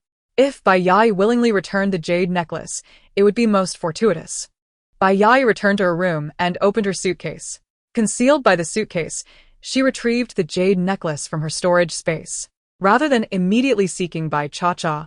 She sat at the edge of her bed, lost in thought as she gazed at the jade necklace. Wu Qingqing, who had been lying in bed, was ready to sleep. Noticing Bai Yai still awake, she casually asked, "What are you doing? Why aren't you asleep?" Bai Yai caressed the jade in her hand, reflecting, "This jade has accompanied me for several years. Now I must part with it for Cha-Cha, and I feel a tinge of reluctance." Wu Qingqing, puzzled, asked, "If you're reluctant, then why give it to her?" Bai Yai smiled softly. "It is, after all, Cha-Cha's possession. She merely entrusted it to me previously. Now that she seeks it back, I must naturally return it." Wu Qingqing nodded in agreement. Since it was originally someone else's possession, it should indeed be returned. Curiosity piqued. She rose and extended her hand. "What kind of jade is it?" "Let me see." Bai Yai glanced at Wu Qingqing, then placed the jade in her hand. "Be careful. Do not damage it." Wu Qingqing, unconcerned, took the jade and examined it closely. It was a superb piece of mutton-fat white jade, intricately carved into a square pendant. The pendant was exceptionally smooth. Upon closer inspection, one could perceive colorful fluids swirling within the jade, exuding an air of mystery. As a wealthy young lady, Wu Qingqing recognized its worth. This was indeed a unique jade, priceless and unparalleled. After inspecting it, she lost interest and, holding the jade, extended it back to Bai Yai. Just as her arm reached the air, "Ah!" Bai Yai suddenly pointed behind Wu Qingqing and shrieked. Startled, Bai Yai trembled, causing the jade to slip from her grasp, producing a crisp sound as it struck the ground. Wu Qingqing sprang from her bed, turning around, but found nothing amiss. Growing furious, she yelled at Bai Yai, "Are you out of your mind? Why are you screaming?" Bai Yai's scream not only startled Wu Qingqing, but also roused the others from their slumber. They rushed into the room in a frenzy. Qian Wenk, a wind elemental, was the first to arrive. He glanced at the bewildered Bai Yai and then at the irate Wu Qingqing, coldly inquiring what happened. Wu Qingqing, exasperated, replied, "Ask her. There was nothing wrong. Who knows why she suddenly screamed?" Su Ziyuan and Liao Xiuyu followed closely, and upon ascertaining that all was well, they relaxed. Bai Cha-Cha, arms crossed, sauntered to the doorway, eyeing the shattered jade necklace on the floor, and suddenly let out a cold laugh, her gaze icy. "Bai Yai, if you did not wish to return it, you could have simply stated so. Why resort to such theatrics?" Bai Yai shuddered, her eyes reddening, appearing utterly pitiable. She crouched down, cautiously collecting the fractured jade from the ground, cradling it in her hands and presenting it to Bai Cha-Cha, tears streaming down her cheeks. "I'm truly sorry, Cha-Cha. If you must assign blame, let it fall upon me. It was I who presented the jade necklace to Qingqing, never anticipating that she would drop it, resulting in its unfortunate shattering upon the ground. Ultimately, the fault lies with me." Bai Yai's words were abruptly interrupted by Wu Qingqing. "It was I who dropped the jade. I acknowledge my mistake. There's no need for your phony display of concern, Bai Cha-Cha. I shall find a way to compensate you for it. Or if there is something else you desire, simply state it, and I shall consider it a debt owed to you." However, had it not been for Bai Yai's inexplicable outburst, pointing at me and shrieking, I would not have lost my grip on the jade. Bai Yai's complexion turned pale as she fervently explained, "I truly did not mean to.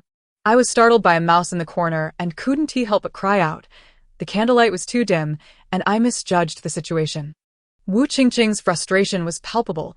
Had she known, she would have refrained from her curiosity about the jade, which now left her in a vexatious predicament. Yet she was resolute, unlike Bai Yai, whose words only served to irk her further. What did she mean by not being able to hold it? That sentiment was utterly intolerable. Even if she had seen a mouse, what of it? Such cowardice was both foolish and infuriating. She could not articulate exactly what perturbed her, but she certainly did not wish to hear Bai Yai speak any longer. Chapter 19, Journey to a City Base. Bai Cha-Cha examined the jade, discovering indeed that it was cracked. Amusement flickered within her. She could surmise Bai Yai's state of mind. There was no need for such dramatics. The jade's storage space had already chosen Bai Yai. It was irrevocably hers. Even should she take the jade away, it would bear no consequence for her. Moreover, she now possessed her own mysterious space, far superior to Bai Yai's, rendering the Jade's storage space utterly inconsequential. Yet, Bai Yai remained blissfully unaware. Gripped by fear that the item she had come to possess might be snatched away by Bai Cha-Cha, compelling her to destroy the jade for her own peace of mind. She refrained from taking direct action, opting instead for a convoluted approach, manipulating others to achieve her ends. Bai Cha-Cha detested such duplicitous individuals. One could never be certain when they might be ensnared in a treacherous plot, oblivious to the danger lurking nearby. Clutching the jade tightly, Bai Cha-Cha's resolve to extricate herself from this group solidified. The jade had lost its intrinsic value. Yet her desire to reclaim it from Bai Yai stemmed from her recollection of the original narrative. In the story's climax, Bai Yai found her biological parents.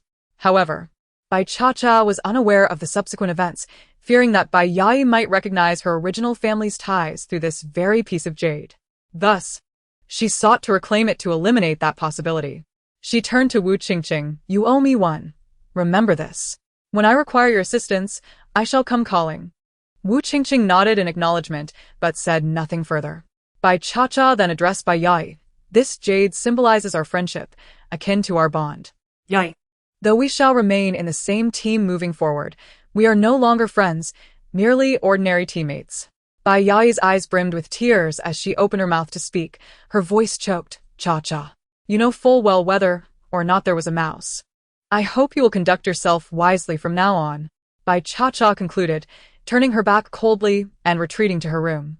Su Ziyuan and the others exchanged bewildered glances, puzzled by the sudden rift between the two women, yet they knew better than to interject in the affairs of females.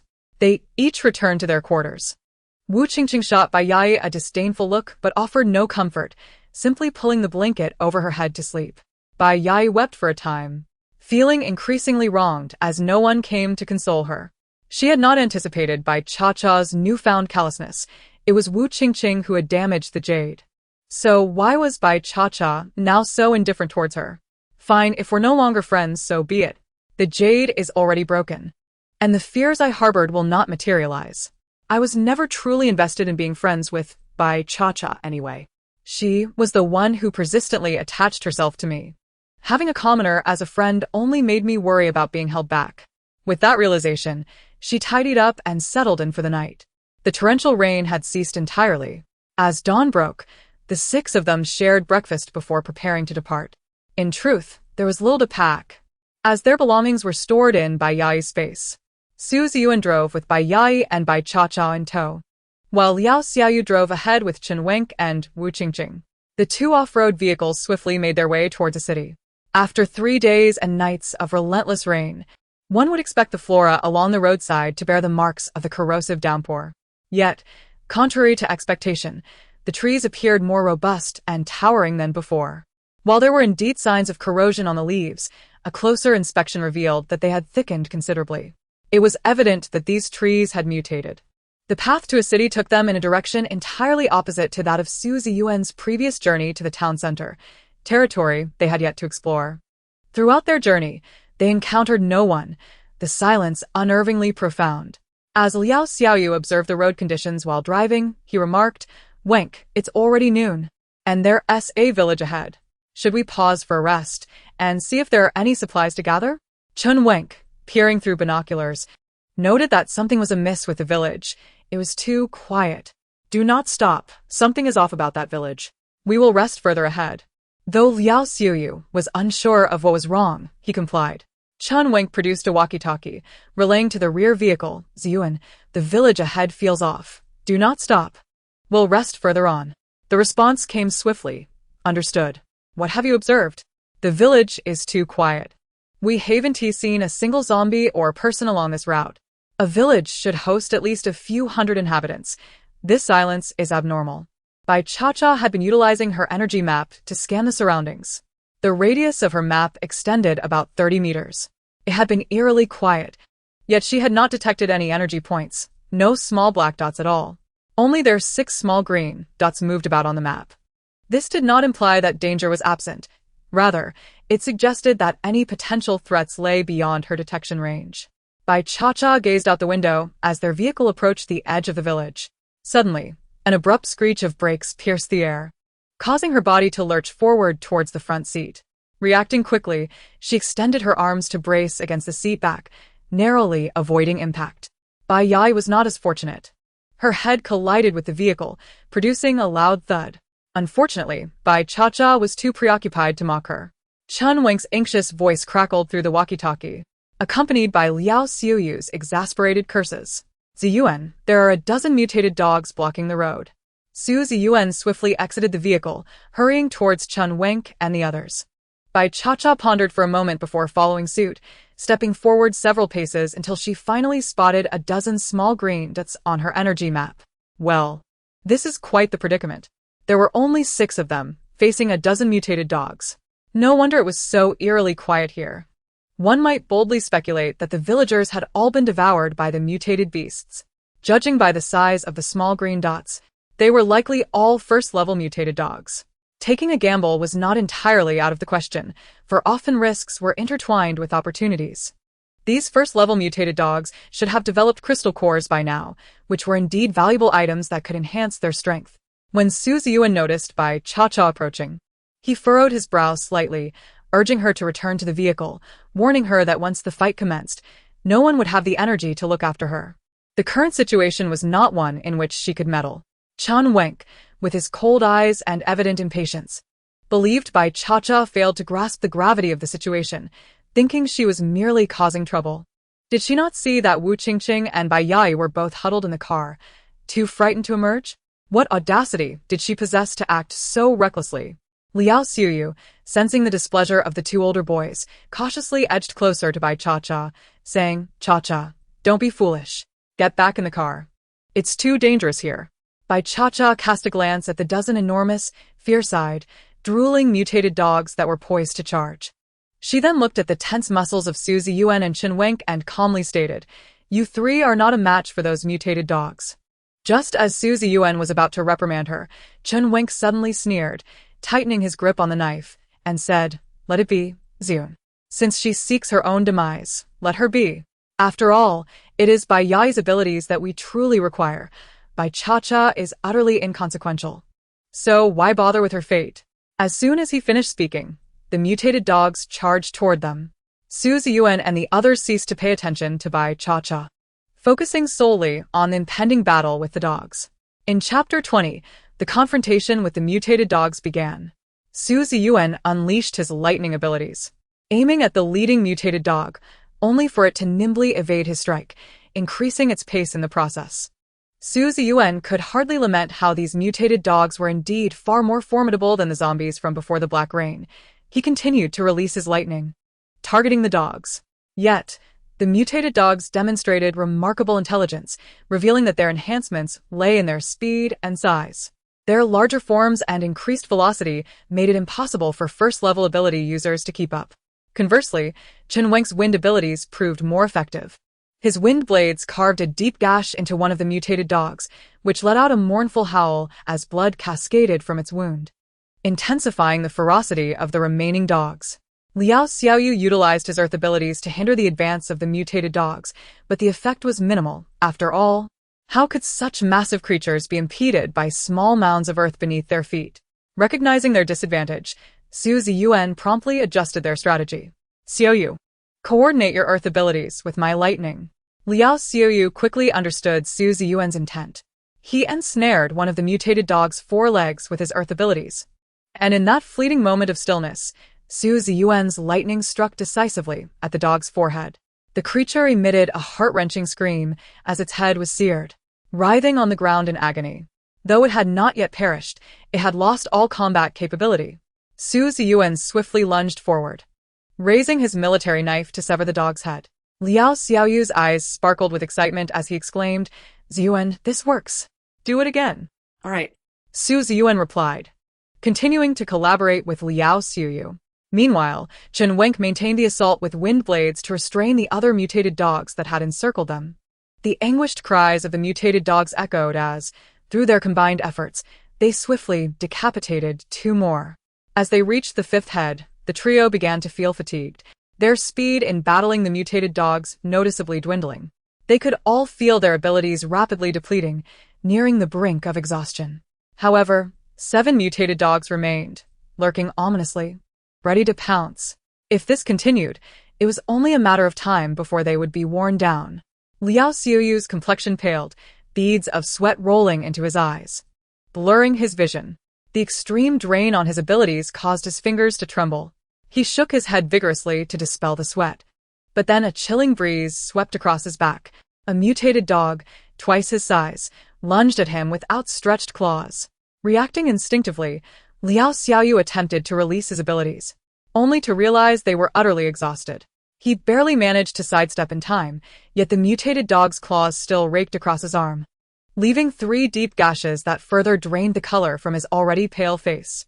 The loss of blood combined with the depletion of his abilities rendered him dizzy, struggling to remain upright. Su Ziyuan and Chun Wenk rushed to Liao Xiuyu's side, shielding him from harm. The once favorable odds of 3 against 7 had now shifted to 2 against 7, heightening the danger. Bai Cha-Cha leaned nonchalantly against the front of the SUV, her presence starkly contrasting with the carnage unfolding before her. Ignoring Su Ziyuan's admonition to return to the vehicle, she maintained her stance, silently observing her 3 companions as they fought for their lives against the mutated dogs. Strangely, despite her conspicuous presence, not a single mutated dog approached her. Wu Qingqing, seated in the rear of the vehicle, peered through the window at the serene woman, her eyes filled with confusion and curiosity. How could an ordinary person, unawakened, stand outside without fear of being attacked by mutated dogs? In truth, only Bai Cha-Cha understood the situation. It was not that the mutated dogs had not come to bother her. More than one had attempted to pounce. Whenever a mutated dog approached her to attack, she released her abilities, sending piercing mental energy that caused the dogs immense pain, as if their heads were about to split. Recognizing her as a formidable opponent, the mutated dogs would retreat to find easier prey, perhaps planning to deal with her after they had dispatched the 3 more vulnerable individuals. However, curiously, such a plot did not seem to exist in the original story. Bai Cha-Cha remained steadfast, while Wu Qingqing grew increasingly anxious. She squeezed into the front seat, opening a crack in the window, and whispered urgently to Bai Cha-Cha, "Hey, Ziyuan and the others are about to give in. Why are you just standing there like a statue? You should go help them." Bai Cha-Cha tilted her head slightly, replying coolly, "What can an ordinary person like me do to help? Aren't you a water ability user? Why don't you go out there instead of cowering in the car like a turtle?" "You." Wu Qingqing was infuriated. She genuinely wished to assist, but her water abilities seemed rather useless. Aside from providing water resources, she had yet to comprehend their full potential. Nevertheless, seeing Bai Cha-Cha so composed led her to instinctively believe that she possessed some method to confront the mutated dogs. Upon reconsideration, Bai Cha-Cha lacked any supernatural abilities and was undoubtedly less capable than her. She had merely succumbed to a momentary lapse of judgment. Wu Qingqing instantly fell silent. Bai Cha-Cha, however, was too preoccupied to ponder her thoughts, her unwavering gaze fixated on the situation involving Su Ziyuan and his companions, prepared to rush to their aid at any moment. Despite her annoyance at Chun Wenk's words, she could not bear to witness their demise. The journey to City A was still long. Liao Xiaoyu had already sustained injuries, and it was likely that Su Ziyuan and Chun Wenk could not endure much longer. Bai Cha-Cha straightened up, surveying her surroundings, and retrieved a 2-meter-long iron rod from the muck by the roadside. As Su Ziyuan and Chun Wenk struggled to cooperate, utilizing their dwindling powers to fend off the remaining 7 mutated dogs, an iron rod suddenly soared through the air, piercing flesh with a sickening squelch and eliciting a blood-curdling scream as it impaled one of the mutated beasts. The 2 men looked up in astonishment, following the trajectory of the iron rod. Bai Cha-Cha was sprinting towards them. Su Ziyuan and Chun Wenk were taken aback. This iron rod had been thrown by Bai Cha-Cha. The hide of the mutated creatures was significantly tougher than that of ordinary animals. For such a distance, to strike with such precision and penetrate the body of a mutated dog was no mere coincidence. It required immense strength, speed, and accuracy, qualities that neither of them, as elemental manipulators, could muster. Chapter 21. Turning the Tide. The attention of the mutated dogs was entirely diverted by Bai Cha-Cha, granting Su Ziyuan and his companions a much-needed respite. Bai Cha-Cha dashed to the side of the impaled mutated dog, crushing its writhing form beneath her foot as she forcefully extracted the iron rod. With a swift flick of her wrist, The blood upon the rod splattered onto the ground, leaving a vivid crimson streak. The remaining 6 mutated dogs crouched, poised to attack, barking furiously at Bai Cha-Cha. Yet, for reasons unknown, despite their aggressive stance, they refrained from launching an actual assault, with 2 even retreating a couple of steps as if contemplating escape. Su Ziyuan and Chun Wink could scarcely believe their eyes. These mutated dogs appeared to exhibit a modicum of fear towards Bai Cha-Cha. Chun Wink's gaze was filled with curiosity as he regarded her. Bai Cha-Cha, her focus entirely on the remaining 6 mutated dogs, knew that together they had only managed to eliminate 5. She had not yet become so arrogant as to believe herself invincible. It was prudent to exercise caution. The iron rod in her hands moved with the ease of a mere stick, cutting through the air with vigor. As 2 mutated dogs lunged at her, she swung the rod, producing a sickening crack as one dog's leg was shattered. With a swift reversal, she struck another mutated dog, eliciting another bone-breaking sound. Liao Xiuyu's jaw nearly dropped in astonishment. The seemingly delicate Bai Cha-Cha was exhibiting an astonishing ferocity. This display of strength was beyond the capabilities of an ordinary person. As the 3 contemplated this revelation, Bai Cha-Cha had already thrust the iron rod into the throat of one mutated dog, which promptly expired. Her movements were swift. After dispatching that one, she immediately turned to another, which stood frozen in place, paralyzed by fear, meeting its demise without resistance. Blood splattered across her form as she fought, her expression icy and resolute, her strength seemingly inexhaustible. Yet, upon closer inspection, her pallor revealed the toll of the exertion, her brow slightly furrowed. Nevertheless, she pressed on, charging towards the remaining 4. After a brief respite, Su Ziyuan and Chun Wink regained some of their powers and swiftly joined her in the fray. Su Ziyuan unleashed a lightning sphere at one mutated dog, while Chun Wink's wind blade inflicted a deep gash on another. Meanwhile, Liao Xiuyu, struggling to muster the strength, resigned himself to watching from the ground. With the pressure alleviated, Bai Cha-Cha faced 2 mutated dogs alone. Her brow relaxed slightly, yet her complexion grew even more sallow. Another strike landed on a mutated dog's skull, causing its brain to explode. The hardened cranium was shattered under her force. This marked her first engagement using her mental energy, as she continuously exerted it to control the actions of the mutated dogs. Even a brief moment of stasis could provide her with precious time to counterattack. Yet, this exertion left her head throbbing. Not to mention, she was dividing her mental focus to control 2 dogs simultaneously, leading to immense mental fatigue. She did not appear as effortlessly capable as she seemed. The mutated dogs had evolved in size and speed. She had to be swifter to vanquish them. To slow their pace, she relentlessly unleashed her mental energy to hinder their movements. Fortunately, the mutated beasts she faced were only of the first tier. Bai Cha-Cha, driven by determination, endured the pain and assisted Su Ziyuan and Chun Wink in eliminating the last 2 beasts. With the final blow, all the mutated dogs lay defeated, exhausted. Bai Cha-Cha collapsed onto the ground, massaging her temples. She still had much to learn. Yet, her gaze fell upon the heads of the fallen beasts. Chun Wink helped Liao Xiuyu to his feet. Su Ziyuan turned to the blood-soaked Bai Cha-Cha, declaring, "The stench of blood here is overwhelming. We must leave at once." "Indeed. You all should go ahead. I'll join you shortly," Bai Cha-Cha replied, her face pale as she rose to her feet.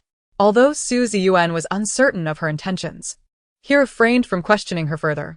Chun Wink cast a cold glance at Bai Cha-Cha, his pupils narrowing, yet he too remained silent. The somewhat disheveled Bai Cha-Cha remained breathtakingly beautiful, yet she was far removed from the ordinary persona he had envisioned. He simply stated, "I will take Xiuyu to the vehicle at the back to seek medical attention. You all can drive this one." Bai Cha-Cha said nothing, while Su Ziyuan nodded. As they returned to the vehicle, Bai Cha-Cha unsheathed the dagger Su Ziyuan had previously given her and approached the shattered skull of the dog.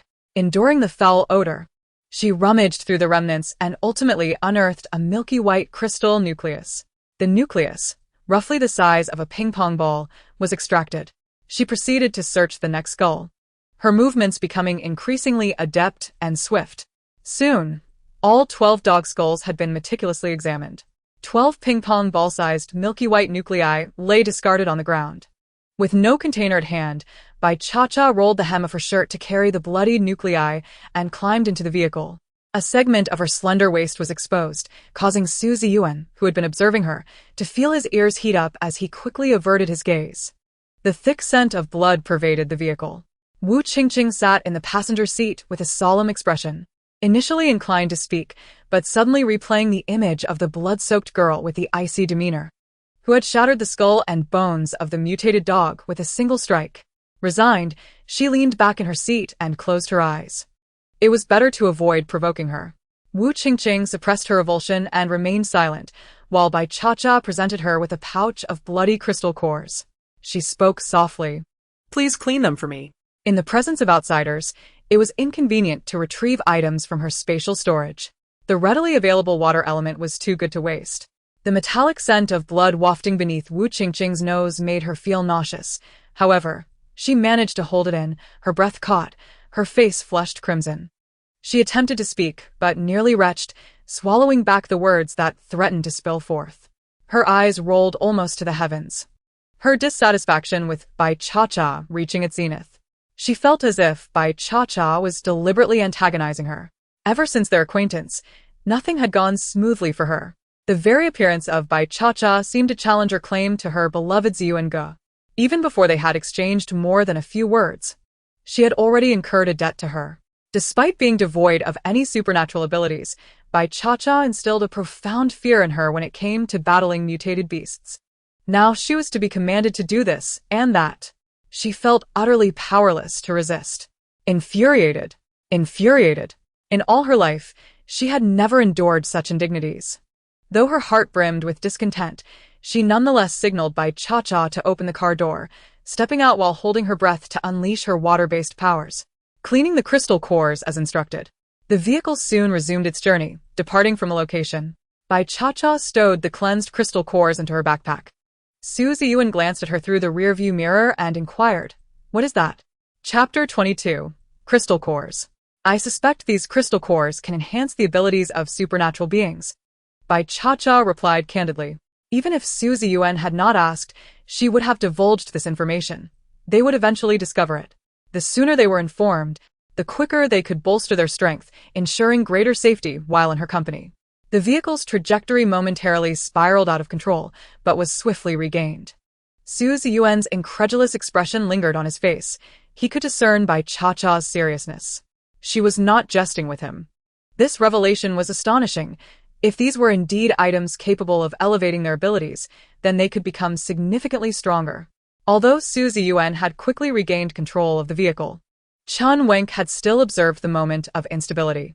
The intercom crackled to life with Chen Wenk's voice. "Are you alright, Ziyuan?" Su Ziyuan shook his head, suddenly remembering that the other party could not see him, and replied, "I'm fine." After a pause, he amended, "Well, there is a slight issue." Chen Wenk's voice tightened. "What happened?" Realizing that Chen Wenk might be overthinking things, Su Ziyuan quickly added, "Everyone must be hungry. Let's find a place to rest." All right. Chen Wenk sensed that Su Ziyuan had something to discuss, yet they were indeed all hungry. The hunt for the mutated dogs had taken over 3 hours. And now it was already afternoon. Having been in a heightened state of tension, they had completely forgotten about their hunger. With the immediate crisis averted, the pangs of hunger resurfaced. Su Ziyuan's voice rang out again. "Let's find a suitable place to spend the night. We won't be traveling today. And we need to recharge our abilities." No one voiced any objections. Just ahead lay another town, and beyond that the city center, where the number of zombies would only increase. Thus, further progress was ill-advised. Su Ziyuan parked the vehicle at the entrance of a secluded farmhouse. He pushed open the gate, revealing a wall facing the entrance. The yard was meticulously cleaned. Behind the wall, in the corner of the yard, stood the men's and women's restrooms. To the right of the entrance, adjacent to the east wall, were a separate kitchen and a bathroom. The doors to the rooms were locked, but Su Ziyuan effortlessly released his powers to break the lock and open the door. Inside were 3 simple houses, devoid of any furniture. This was, in fact, an empty dwelling. Stepping inside led them to a spacious living room. On either side there were 2 bedrooms, 4 rooms in total, all easily visible. Confirming that there was no danger, Su Ziyuan beckoned everyone inside and locked the door behind them. He first turned to Liao Xiuyu with concern. "Xiuyu, how are you feeling?" Liao Xiuyu's complexion had improved significantly. His wounds had healed. He moved his body and replied, "Yet you used her healing powers on me. I'm fine now." Healing abilities are truly remarkable. Thank you, E. Baya E smiled shyly. We're a team. It's my responsibility. You've thanked me so many times already. No need to be so polite, or it will feel distant. As they battled the mutated dogs, she had not been able to assist. At the very least, being able to heal them made her feel more at ease. Otherwise, she would have felt utterly useless. As she spoke, she turned her gaze to Bai Cha-Cha, who was leaning against the wall, and asked with concern, "Cha-Cha, I heard you played a significant role in taking down the mutated dogs. You weren't injured, were you? Do you need me to heal you?" Bai Cha-Cha did not lift her head, her tone flat, "No need." Bai Ya-E then looked at Su Ziyuan, "Brother Ziyuan, are you injured? Do you need treatment?" Su Ziyuan shook his head, "I'm fine, thank you." He then inquired, "Do you have any tables, chairs, or beds in your space?" Bai Ya-E felt a bit awkward. "No, I thought those would take up too much space, so I didn't collect any. I only gathered food and necessities." "What about bed sheets?" "I have those." "All right, let's spread them on the floor and sit for a while." The 6 of them gathered together, with Su Ziyuan sitting directly beside Bai Cha-Cha, while Liao Xiuyu occupied the space on her other side. Facing them were Chen Wenk, Bai Ya-E, and Wu Qingqing. Liao Xiuyu could no longer contain his curiosity, feeling as if his mind was a restless cat's paw, and finally seized the opportunity to ask Bai Cha-Cha, "Cha-Cha, have you awakened a power-type ability?" Bai Cha-Cha was taken aback, but then nodded slightly, "I suppose so." Letting them believe she had indeed awakened a power-type ability would not be a bad thing. Her expression remained neutral, betraying no excitement or anger, while Liao Xiaoyu appeared even more elated than she was. "I knew it! Your strength has increased so much. You must have awakened a power-type ability. That's wonderful, Cha-Cha. You're now a supernatural being too." Su Ziyuan also felt pleased for Bai Cha-Cha, as the overall strength of their team had significantly improved. Every member of the group was now a supernatural being, each possessing a different and valuable ability. Recalling the time when he had taken her and Bai Ya-E out to fight zombies, when she had still been powerless, he couldn't help but ask, "When did you awaken?" Bai Cha-Cha replied honestly during the Black Rain. Liao Xiuyu suddenly understood. "No wonder you were resting in your room those days." Bai Cha-Cha replied, "Yes." She chose not to delve further into the topic of abilities, but instead opened her backpack, pouring out 12 crystal cores. Liao Xiuyu picked one up, examining it closely but discerned nothing, and curiously asked, "What is this?" Su Ziyuan also took one, and remarked, "Is this the crystal core you mentioned that can enhance abilities?" Bai Cha-Cha nodded, but Chen Wenk and the others could no longer maintain their composure. What had they just heard? A crystal cores that could elevate their abilities? Chen Wenk's expression turned anxious, and his gaze toward Bai Cha-Cha shifted. "Is this true? Can it really enhance our abilities? How do you know?" He was aware that these items had been extracted from the heads of mutated dogs by Bai Cha-Cha herself. At that moment, he pondered the futility of Bai Cha-Cha's endeavors in excavating these items. However, recalling her valor in vanquishing the mutated dogs, which could be deemed a form of salvation for them, he acquiesced to her pursuits. Little did he anticipate that these artifacts could enhance their supernatural abilities. If this were indeed the case, their future endeavors to gather such crystal cores could render them far more formidable. Even Bai Ya-E and Wu Qingqing were stirred by the revelation. Bai Cha-Cha was not the least surprised by their reactions. Who wouldn't desire to become stronger? Only through fortification could one hope to endure in a post-apocalyptic world. The method to attain such strength would soon circulate among the supernatural beings. She was by no means the sole discoverer. She merely utilized her familiarity with novels to preemptively inform her team. It was not a confidential secret, and she was unperturbed about doing a favor for Su Ziyuan. As for Chen Wenk's inquiry, she replied nonchalantly, "It's merely a conjecture. Believe it or not." Chen Wenk felt momentarily at a loss for words. He did not disbelieve her, yet his cautious nature prevailed. He had initially exhibited a poor attitude, and it was only right for Bai Cha-Cha to respond with indifference, yet he found it difficult to lower himself to apologize. Instead, he muttered, "How do we utilize it?" Bai Cha-Cha turned to Su Ziyuan, instructing him, "Place the crystal core in your palm and attempt to absorb the energy within it using your powers." Su Ziyuan gomli, cradling a crystal core in his hand, unleashing his abilities to feel the energy absorption. Before long, he sensed his previously desiccated powers rejuvenating, even surpassing their former state. The milky white crystal core gradually transformed into transparency, ultimately reducing to fine powder. He surmised that absorbing another core would elevate him to a level 2 lightning ability user. Su Ziyuan was elated, exclaiming, "It's true, Chach. I can feel my lightning powers have intensified significantly. One more core, and I shall ascend." The others were equally exhilarated, eager to test their fortunes. Chapter 23. Level 2 Abilities. Despite their eagerness to immediately absorb a crystal core and relish the sensation of elevation, they all exercised restraint. Even Liao Xiaoyu returned the core he held. After all, these cores were unearthed by Cha-Cha, and the method of enhancement was imparted by her. It was only just that these cores rightfully belonged to her. They felt reluctant to appropriate what a girl had tirelessly procured by slaying mutated dogs. While the trio had contributed to the hunt, without Bai Cha-Cha, they would have surely perished. Although Wu Qingqing and Bai Yai craved the cores, they recognized their lack of contribution and felt embarrassed to demand any. A silence fell over the group.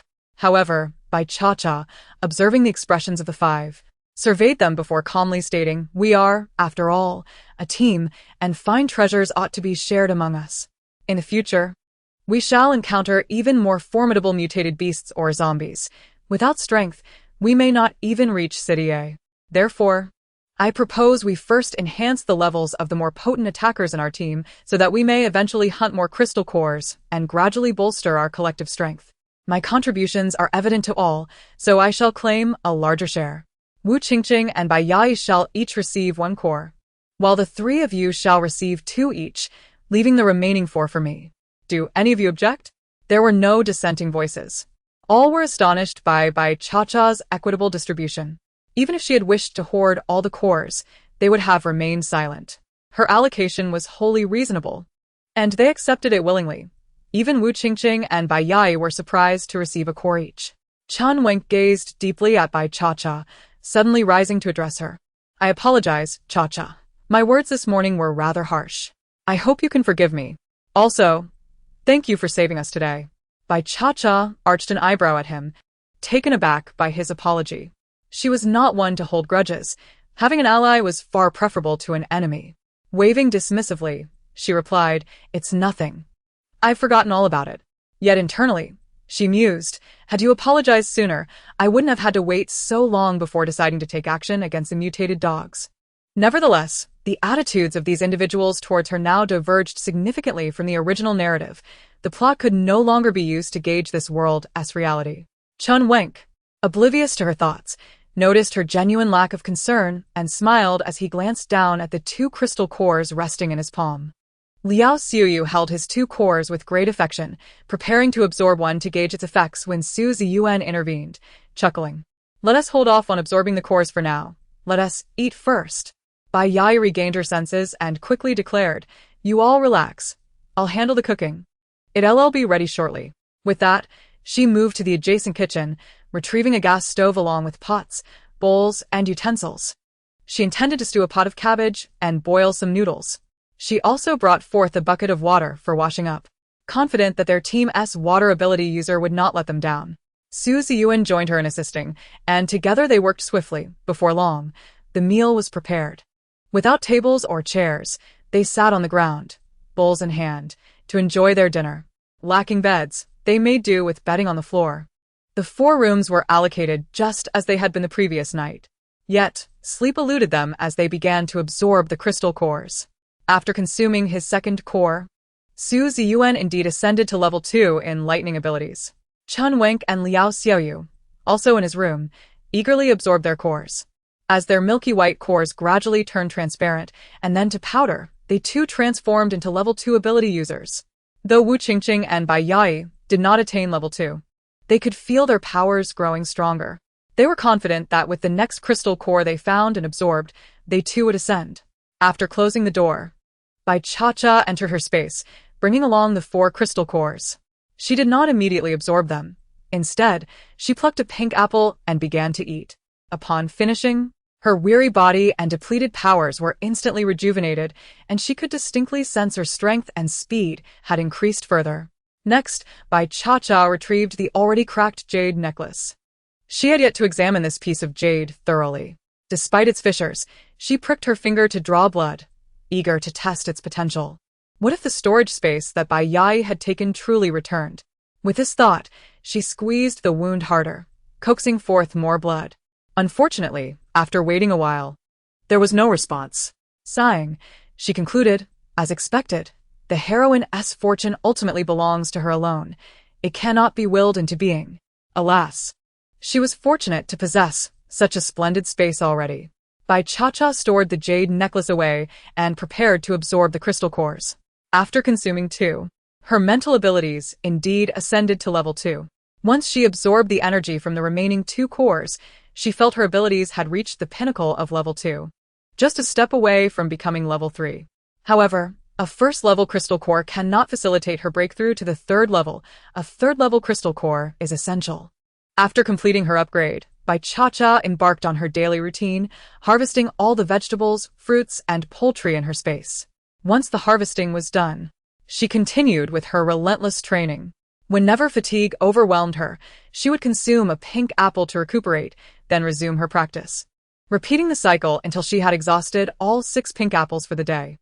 Only then would Bai Cha conclude her day as work and take a rest. Unbeknownst to her, after she exited the space, a fluid suddenly emerged from the jade necklace she had placed on the 8 Immortals table in her thatched cottage, swiftly burrowing into the pink apple tree. The pink apple tree began to grow at a remarkable pace, expanding its branches and foliage visibly. The 6 pink fruits transformed into an entirely different appearance. After enjoying breakfast, the 6 of them set out once more, invigorated. Their team now consisted of 4 second-level and 2 first-level members, instilling a greater sense of confidence than before. Their next destination was the city center, a place teeming with people and, undoubtedly, zombies, necessitating heightened caution. Fortunately, the abundance of resources there motivated them to gather supplies as quickly as possible.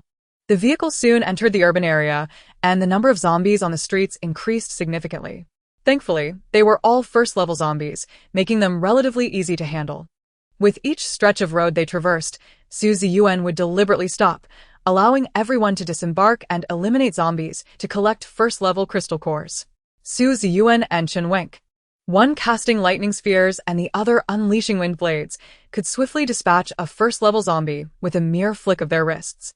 Liao Xiaoyu and Bai Cha followed closely behind, wielding daggers to extract the cores. Once retrieved, they would hand them to Wu Qingqing for cleaning, while Bai Yayi took on the task of storage. The 6 of them executed their roles with clarity, moving forward without obstruction. They thoroughly looted nearby supermarkets, clothing stores, and snack shops. Regrettably, the oppressive heat had rendered much of the vegetables and meats spoiled and foul-smelling, while some vacuum-packed snacks and cured meats remained unscathed. Though Bai Cha's space was abundant in food, it lacked daily necessities. On the very first day she discovered her spatial abilities, she had also scavenged for supplies, initially unaware of her ample food stock. Consequently, her instinctive response was to hoard food. To avoid arousing suspicion from Bai Yayi and Su Ziyuan, she only collected a small assortment of snacks, rice, flour, oil, seasonings, clothing, hardware, and bottled water. Now, she allocated most of the food to Bai Yayi for safekeeping, discreetly gathering daily necessities when the others were not paying attention. Chapter 24. The zombies are coming. Items such as tissue paper, toilet paper, and wet wipes were particularly essential, especially sanitary products like pads and adult diapers for women. These consumables needed to be amassed, as they would diminish with use, and her space did not generate them. Whenever she encountered them, Bai Cha made sure to seize every opportunity to stockpile them in her space, including laundry powder, detergent, soap, conditioner, shampoo, shower gel, facial cleanser, essence, lotion, cream, eye cream, and face masks. It was evident that many supermarkets and other stores had been ransacked. However, it remained unclear whether this was due to zombies in pursuit or the inability to carry excessive amounts. Although signs of rummaging were present, not everything had been entirely cleared away. The shelves bore the most emptiness when it came to food and water, while daily necessities remained largely untouched. This was understandable, as everyone was preoccupied with survival. Without spatial ability users by their side, the items they could carry were undoubtedly limited. Food and water would naturally take precedence. In such dire circumstances, If companions were still preoccupied with personal grooming and appearance, they would likely perish by their own folly or fall victim to their comrades. Only Bai Cha-Cha, with her vast space and no worries of capacity constraints, could collect these items so freely. The 6 of them progressed along the road, methodically moving from one store to the next. Along the way, they eliminated over 100 zombies, acquiring more than 30 first-level crystal cores, excluding those without cores. By midday, they chose to clear out a store, rolling down the shutter for brief respite and meal. Bai Yayi produced some self-heating rice and hot pot meals for their convenience. Su Ziyuan remarked while eating, "The resources here are incredibly abundant. I intend to stay for a couple more days to gather as much as possible before we set off." Chun Wink agreed, echoing his sentiment. "All right, let us rest and then continue our journey." After their meal, Su Ziyuan distributed the 30-plus first-level crystal cores they had collected that morning. Bai Yayi and Wu Qingqing utilized their break to elevate their abilities to the second level. The others absorbed a few first-level cores as well, but curiously, despite feeling an abundance of energy and a breakthrough sensation, they found themselves unable to ascend to the third level. Su Ziyuan noticed Bai Cha-Cha, resting with her eyes closed against the wall. While they all endeavored to absorb the energy from the cores in hopes of leveling up, Bai Cha-Cha merely placed her allocated cores into her backpack and chose to rest. He speculated that she might possess some insight. He approached her and softly called, "Cha-Cha?" Bai Cha-Cha opened her eyes, casting a puzzled glance in his direction. "Why aren't you absorbing the energy from the crystal cores?" Su Ziyuan inquired. Bai Cha-Cha, understanding, withdrew her gaze and closed her eyes once more, responding, "First-level cores have little effect on us now. In battle, if my abilities are depleted, I can use a first-level core to replenish them. However, to advance to the third level, one must absorb energy from cores of the third level or higher. You must have felt it too. Our powers are at a critical juncture for a breakthrough, yet we sense something is still lacking. No matter how many first-level cores we absorb, we remain unable to ascend. I surmise that upgrades will only become increasingly difficult." Su Ziyuan experienced a moment of clarity as the small store's confines allowed the others to hear her words distinctly. They had never anticipated Bai Cha-Cha's understanding to be so profound.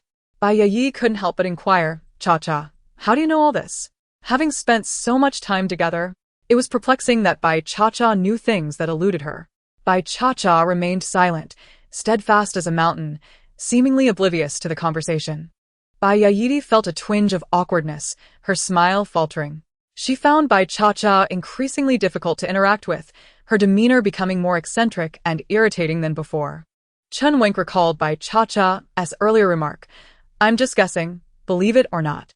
He couldn't help but admire her confidence, though he doubted it was mere speculation. Yet, since she was unwilling to elaborate, they could not press her further.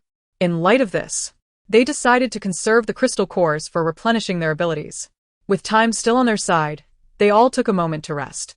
The urban environment starkly contrasted with the small town they had previously inhabited, with zombies lurking at every turn. Any sign of movement would inevitably attract a horde of the undead.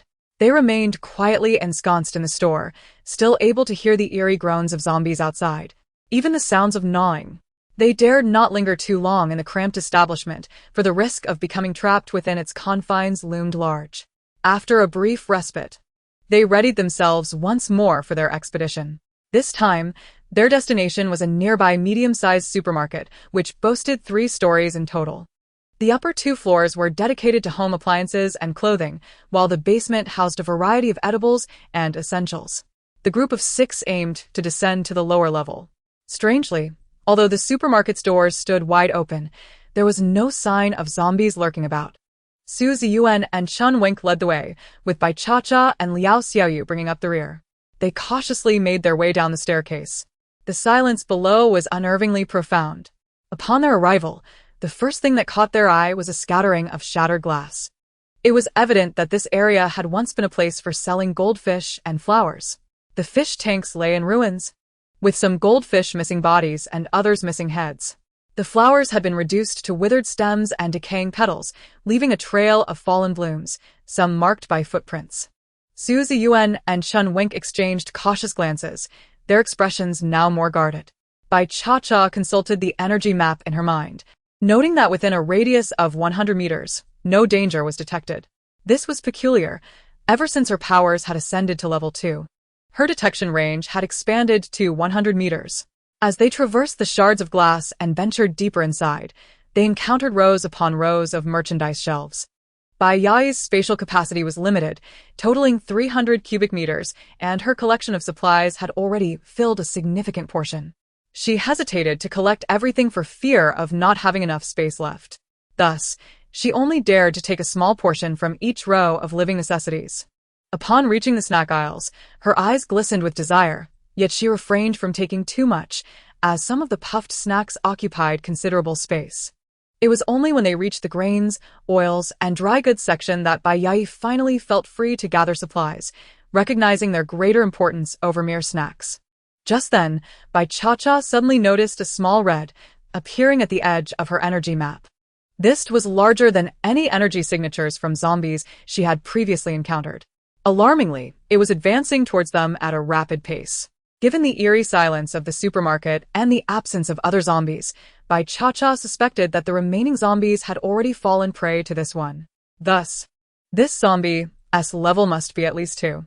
However, a level 2 zombie should not instill such fear that all others would vanish. Therefore, she deduced that this was a level 3 zombie with a sense of territory. They had yet to face even a level 2 zombie. And now they were to confront a level 3 one? Bai Cha immediately assumed a combat stance. Despite her underlying concern, she remained composed, declaring, "Everyone, be alert.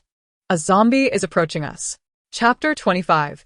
Confronting the level 3 zombie. Su Ziyuan and his companions were taken aback upon seeing Bai Cha's stance. They understood she was not jesting. Although they were puzzled as to how she sensed the approaching zombie when they had felt nothing, now was not the time for questions. Bai Yai hastened to gather supplies, while the others gripped their weapons tightly, their abilities primed for action. They were uncertain of the zombie's level and whether they could contend with it. Until now, they had not even encountered a level 2 zombie. Soon, a male zombie appeared before them, clad in a tattered apron, its abdomen torn open, intestines dangling precariously. The creature was short and emaciated, with one side of its face mangled and unrecognizable. One eye was hollow, void of anything, while the other glowed an eerie orange, the eyeball slightly protruding from its socket, indicative of a level 3 zombie. Clutching a piece of foul, unidentified meat, it gnashed its teeth as it hunched towards them. When it was approximately 10 meters away, it hurled the putrid meat into its gaping maw, swallowing it with a few greedy bites. With a stream of unknown liquid seeping from its mouth, it flung debris at them. Dirt clods. Caught off guard, Bai Yai was struck and fell to the ground, her knee thudding against the floor. Wu Qingqing, closest to Bai Yai, instinctively reached out, unleashing a jet of water from her hand, drenching everyone in the process. Bai Cha, exasperated, coldly admonished Wu Qingqing, "Open your eyes and aim at the zombie before spraying." With that, Bai Cha was the first to charge forward. Wu Qingqing cautiously peered through a narrow slit, awkwardly sidling to a corner. Not forgetting to assist Bai Yai to her feet, she encouraged her to stand back and continue collecting supplies. Su Ziyuan, along with 3 others, encircled the level 3 zombie, unleashing a barrage of thunderballs, wind blades, earth spikes, and invisible psychic stabs upon the creature. Su Ziyuan and Chun Wink wielded their military knives, while Liao Xiaoyu and Bai Cha brandished daggers, all aiming for the joints. Their intent was to dismantle the level 3 zombie into countless pieces. The zombie's earth-based abilities raised a protective earthen wall around it, continuously shielding against the onslaught of attacks. Taking advantage of this cover, the zombie broke through to Bai Cha, its elongated, purple-black claws, sharp as daggers, lunging for her neck. Cha. Su Ziyuan and the others hastily quickened their pace to provide support. In a moment of urgency, the zombie's claws seemed to collide with an invisible barrier, momentarily halting its advance. Seizing this opportunity, Bai Cha pressed forward, driving her dagger into the zombie's neck. The blade plunged effortlessly into the flesh, eliciting an angry hiss from the creature as dark blood sprayed forth. Chun Wenk seized the moment, sending a long-wind blade slicing into the wound Bai Cha had created, forcefully dragging it downward. Simultaneously, Su Ziyuan's massive thunderball detonated directly within the zombie's neck, severing its final connection.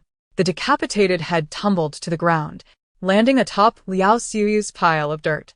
He approached and skillfully extracted the crystal core from the zombie's head, puzzled. Why is this crystal core orange? After asking, he instinctively turned to Bai Cha-Cha. She replied, perhaps the color of the crystal core corresponds to its level.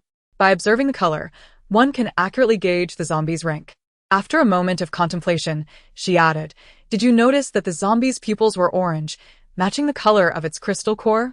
She refrained from directly stating that the zombie's eye color could indicate its level. The original author had established a straightforward system for determining zombie levels, making it easy to assess their ranks. Ranging from 1 to 10, the corresponding colors were white, red, orange, yellow, green, cyan, blue, purple, blood red, and black. A level 10 zombie would be the Zombie King. However, since she had not witnessed the book's events in their entirety, she was unaware if the Zombie King had ever appeared. As the number of zombies hunted by the ability users increased, they would naturally discover the method for determining zombie levels.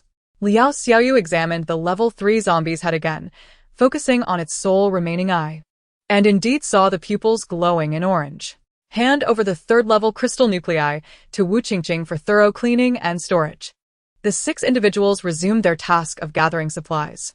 The fresh meat and seafood sections were in utter disarray, revealing that the flesh had been devoured by the zombies. Bits of torn meat were strewn everywhere, creating a filthy and foul stench. After Bai Yai collected all the rice, flour, oil, dried goods, and various grains, she felt there was still ample space and returned to scour the shelves for snacks and beverages that had been overlooked. Only then did they proceed to the kitchenware and appliances section on the 1st floor. There were over a dozen first-level zombies, which they swiftly dispatched. Bai Yai collected several pots and bowls, but left the appliances behind. The 2nd floor was dedicated to clothing, featuring men's, women's, and children's apparel, as well as bags, shoes, and bedding, everything one could desire. Each of the 6 selected a few outfits and pairs of shoes, while Bai Yai gathered a dozen sets of sheets and pillowcases. After nearly exhausting the supermarket's resources, they finally emerged. After walking over 300 meters, Bai Cha-Cha suddenly exclaimed, I left my backpack in the supermarket.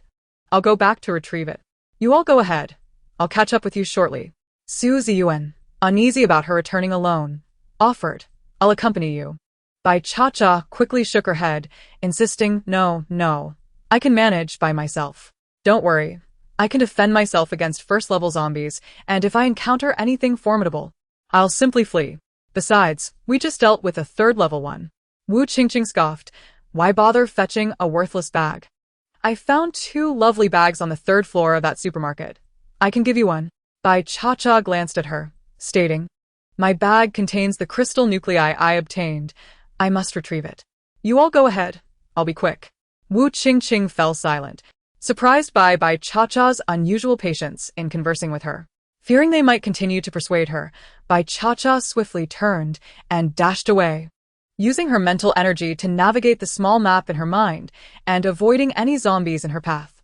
She had deliberately left her backpack behind to evade the others and collect the supplies that Bai Yai had overlooked.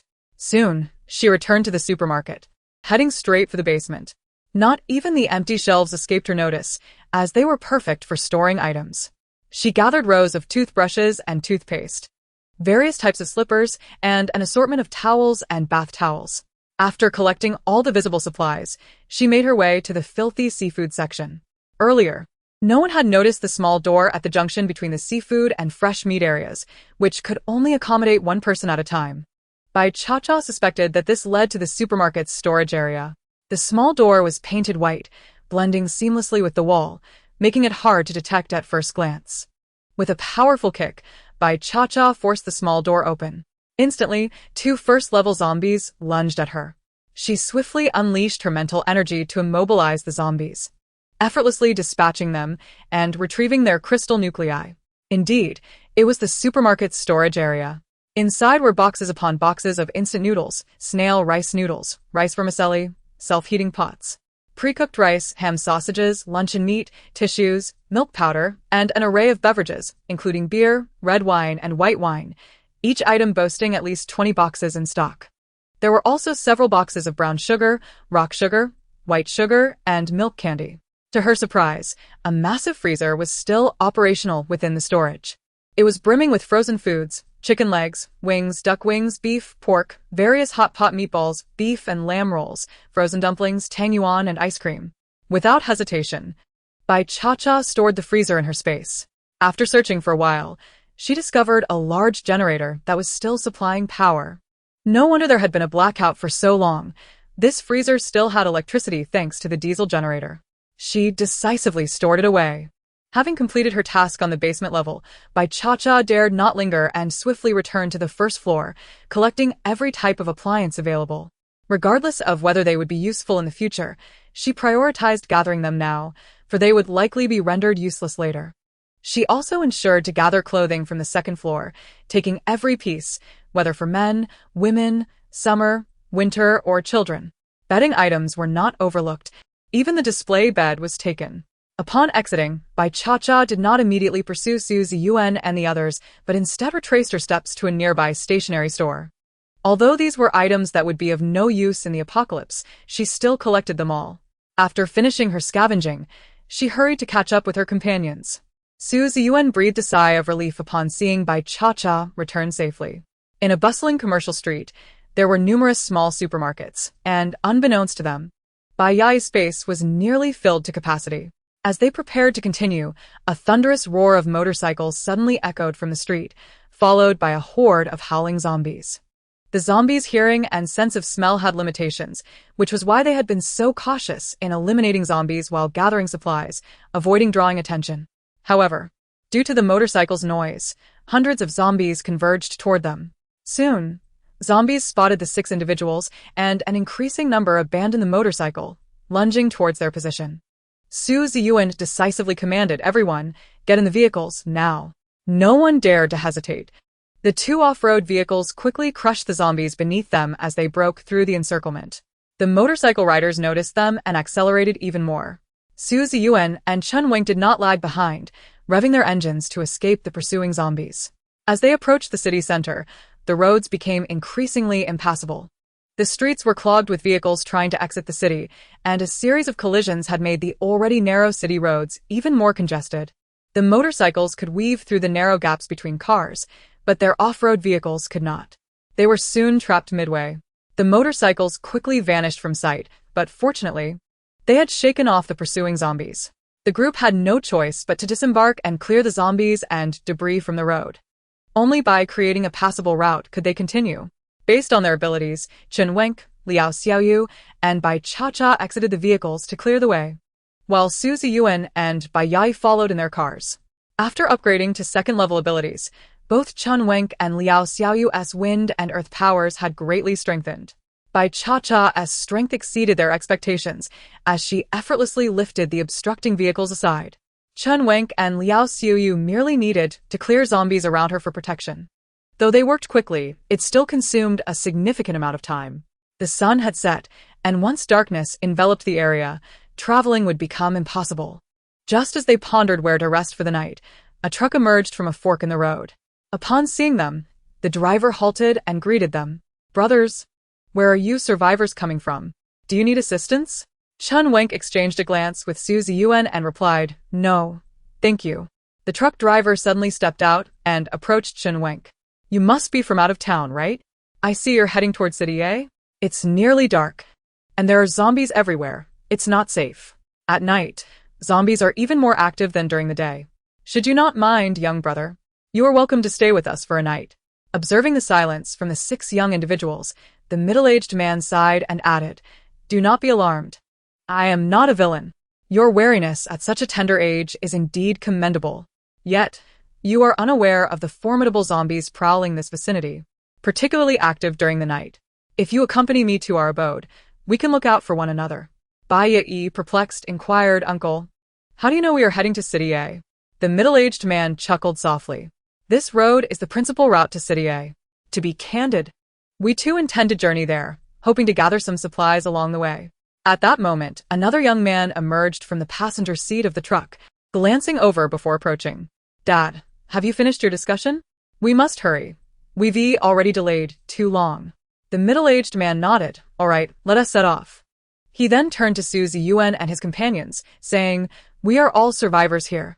We ought to unite against the zombies. This is not a place for idle chatter. I shall drive ahead. You can follow. With that, he returned to the truck with the young man, starting the engine and departing. Liao Xiuyu scratched his head and asked, Yuan Wink, should we follow them? Su Ziyuan pondered before responding, let us see where this leads. The city center is abundant in supplies but also rife with zombies. That uncle mentioned 2 particularly strong zombies nearby, which likely isn't a fabrication. Moreover, they are all second-level abilities, so we have little to fear. Chen Wenk concurred, noting that they carried no supplies worth coveting. In fact, it seemed the truck was laden with provisions. Should any ill intentions arise from them, it would be prudent to eliminate the threat, as the unfortunate consequences may not necessarily befall themselves. They trailed the truck, swiftly exiting the city center and turning into a sparsely populated alley, halting before a tightly shut inn. The inn, a privately built 2-story structure, had its occupants hastily descend upon hearing the commotion. A young girl opened the door, her excitement palpable as she gazed at the truck's bed. Uncle Hu, have you secured the supplies? The middle-aged man, known as Uncle Hu, nodded, indeed. Let us get everyone to unload. All right. The girl produced a red cloth from her pocket, waving it in the air, prompting a dozen individuals to descend from the upper floor. They were a mix of men and women, young and old. The group moved with swift efficiency, quickly transporting the supplies upstairs. Uncle Hu watched with satisfaction before beckoning Su Ziyuan and his companions to join him. Come, let us enter. Aside from Uncle Hu, 3 other men occupied the truck. A young man named Li Xiang, who was Uncle Hu's son, along with 2 middle-aged gentlemen of similar age. Bai Cha-Cha, utilizing her energy map, observed that only the girl who opened the door possessed abilities. The others appeared to be ordinary people. The 4 individuals collecting supplies were all ability users, with Uncle Hu among them as a second-level ability user, while the rest were first-level. The dozen individuals showed no surprise or opposition upon seeing Su Ziyuan and his group, clearly united under Uncle Hu's leadership. The first floor housed a bar and a resting area. The girl had already led the others upstairs. Uncle Hu and his 3 companions, along with Su Ziyuan's 6, settled in the resting area. I am Li Hu. Everyone calls me Uncle Hu. This is my son, Li Xiang, and my 3rd and 5th brothers. Uncle Hu initiated a simple round of introductions, allowing both parties to gain a preliminary understanding of one another. Chapter 27. Willing to join forces? This is City B, right next to City A, accessible via the highway. None of these individuals were locals. They hailed from City C, seeking refuge at the City A base like Su Ziyuan and his group. Unexpectedly, they were caught here by a sudden downpour of black rain, which rendered them stranded. Following the rain, they discovered that the zombies outside had grown significantly stronger. During their foraging for supplies, they encountered 2 exceptionally powerful zombies, resulting in the loss of 2 young lives while they covered for the retreat. Today, we were fortunate not to cross paths with those formidable zombies and managed to secure some supplies, Uncle Hu stated candidly. Our plan is to venture out for supplies again tomorrow before heading to the highway and continuing our journey to the City A base. I presumed you were also headed to City A, thus thought it prudent to invite you to travel together. The more, the merrier. And we can look out for one another on the road. Another middle-aged man chimed in. I suspect you are not ordinary. You must possess abilities, correct? Indeed. Su Ziyuan acknowledged, feeling no need to conceal their strength, as it would deter others from harboring ill intentions. Would you be willing to accompany us to the City A base? Su Ziyuan glanced at his teammates and contemplated, I need to confer with my companions. Uncle Hu nodded in understanding. Of course, I will have my son, Li Xiang, escort you upstairs to rest. If you are inclined, we can gather here tomorrow morning, collect some supplies, and then depart. Despite the dangers, this area is rich in resources. By the time we reach City A, the base may have already depleted the supplies there, and we may not encounter such abundance again. All right, thank you. The 2nd floor boasted numerous rooms. Li Xiang arranged 6 adjacent rooms for them, each equipped with a bed, allowing for individual accommodations that lifted everyone's spirits. The 6 convened in Su Ziyuan's room. Finding it inconvenient to cook on unfamiliar territory, Bai produced bread, milk, ham, and vacuum-sealed duck legs, food that required no cooking. They dined while engaging in conversation. Liao Xiuyu took a bite of duck leg and queried, Ziyuan, are we going to travel with them? Chan Wenk leisurely opened his milk, I think traveling together isn't a bad idea. They have a point. The supplies in City A will undoubtedly be the first to be scavenged by the base. And we should remain here to gather more supplies. Since our objectives align, we could foster a mutually beneficial collaboration. Wu Qingqing, preferring not to overthink matters, casually replied, I'll follow your lead. Su Ziyuan turned to Bai Yi, eager to hear her thoughts. She smiled gently. I am amenable to whatever you decide. Su Ziyuan then looked at Bai Cha-Cha, who was enjoying her food with gusto. Cha-Cha, what about you? Bai Cha-Cha replied nonchalantly, whatever. After surveying everyone's opinions, Su Ziyuan ultimately resolved to collaborate with them. This cooperation did not imply forming a single team, but rather traveling together for a shared purpose. They would assist each other within reasonable limits, though their own team's safety and interests would remain paramount. Despite the decision to collaborate, Su Ziyuan harbored reservations about them. Thus, he arranged for himself and Chun Wang to take turns keeping watch through the night, one for the first half, the other for the latter half. After dinner, Bai Yi presented all the crystal cores they had collected that afternoon to Su Ziyuan. The remainder comprised first-level cores, easily divisible among them. However, there was only one third-level core. Su Ziyuan held it in his hand, momentarily caught in a dilemma. Bai Cha-Cha, with her keen understanding, gently remarked, Ziyuan, as our captain, you should be the first to utilize this initial level 3 crystal core for your enhancement. Your affinity for the lightning element, coupled with your formidable attack power, will not only bolster your strength, but also afford us better protection. I am certain the others share my sentiment. Wu Qingqing and Liao Xiaoyu readily concurred, adding, Yai is absolutely right. Ziyuan, please take the first level 3 crystal core. We are bound to acquire more of them. Perhaps even cores of a higher caliber in the future. Chun Wang harbored no dissent, understanding that the strength of his closest allies directly correlated with his own power. Consequently, all eyes turned towards Bai Cha-Cha. Bai Cha-Cha fell silent, pondering the sincerity of their willingness to relinquish the crystal core she so desired. Would they truly acquiesce? Ultimately, when the decision was made, she found it beneath her to engage in any distasteful antics. With a subtle smile, she handed the crystal core to the captain. Su Ziyuan, deeply touched, expressed his gratitude for their trust. Following their meal, everyone retreated to their respective rooms for rest. After securing her door and meticulously checking the windows, Bai Cha-Cha entered her space.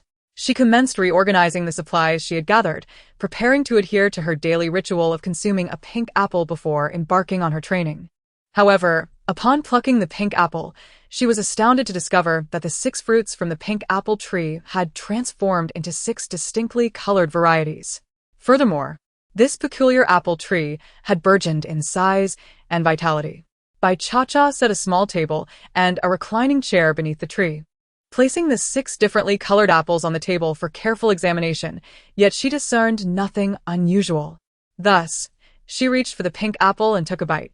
The sensation was reminiscent of her previous experiences. After consuming the pink apple, both her strength and speed saw a notable enhancement.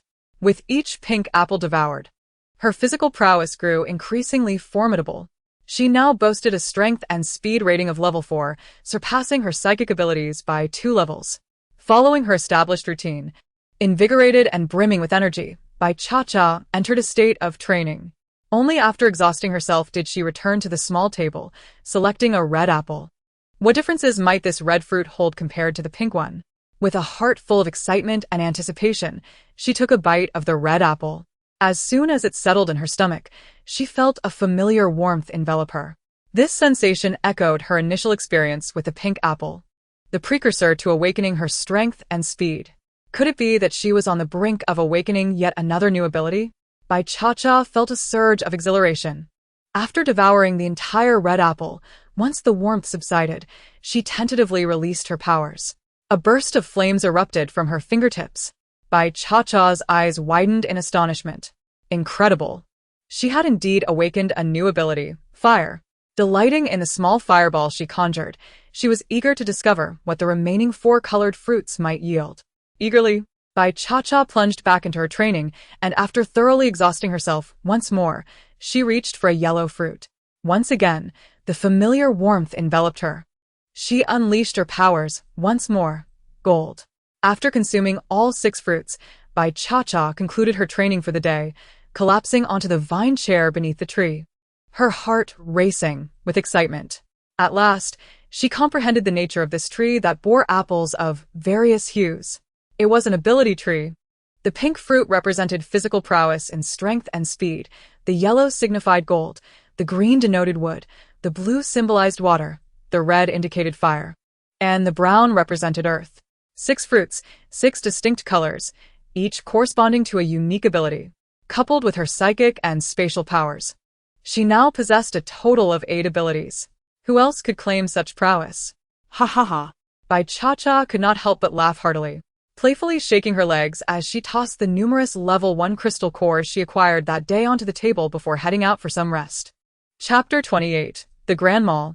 Though somewhat puzzled by the transformation of the 6 pink fruits into 6 differently colored varieties, Bai Cha-Cha dismissed any lingering thoughts, attributing it to the evolution of the fruits, as her space was indeed extraordinary. With this in mind, possessing an ability tree seemed rather inconsequential. At the break of dawn the following day, Su Ziyuan roused everyone from their slumber, and after breakfast, they gathered in the lounge on the first floor. Upon their arrival, Uncle Hu and his companions had already assembled. Seeing them, Uncle Hu expressed his delight. Today we shall venture to the Grand Mall at the city center, where supplies are abundant and diverse. If all goes well, we shall depart for Base A tomorrow. All right. Uncle Hu and his group continued with the same large truck from the previous day. Noticing their 2 off-road vehicles, he inquired, "Would you not prefer to switch to a larger truck? Otherwise, your vehicles may not accommodate much in terms of supplies." Su Ziyuan recalled Bai Yai's words about the limited space available and nodded in agreement with Uncle Hu's suggestion. Indeed. "We shall seek a larger truck once we enter the city." Without further contemplation, Uncle Hu added, "We should also look for a bus." Su Ziyuan understood Uncle Hu's implication and replied, "Then let us search together." With 2 off-road vehicles and 1 large truck, they swiftly made their way to the Grand Mall at the city center. As they ventured closer to the heart of the city, the number of zombies increased. Since the torrential black rain had passed less than a week ago, the highest level zombies they encountered were only level 3, which allowed them to dare traversing the city center. In half a month, they would no longer be able to venture into such perilous areas. They considered themselves fortunate to seize this opportunity while the majority of zombies remained at level 1, enabling them to act swiftly in their search for supplies. The difficulty of scavenging for resources would only escalate from here on out. Level 3 zombies had already developed territorial instincts, while level 4 zombies were even more formidable, commanding lower-level zombies to charge into battle on their behalf. Chun Wenk, accompanied by Liao Xiaoyu and Uncle Hu, ventured to locate a suitable truck and bus. Meanwhile, Su Ziyuan led by Cha-Cha and the other 3 girls, following Li Xiang towards the mall. The mall boasted 5 floors, with their objectives set on the first floor, which housed an array of consumables.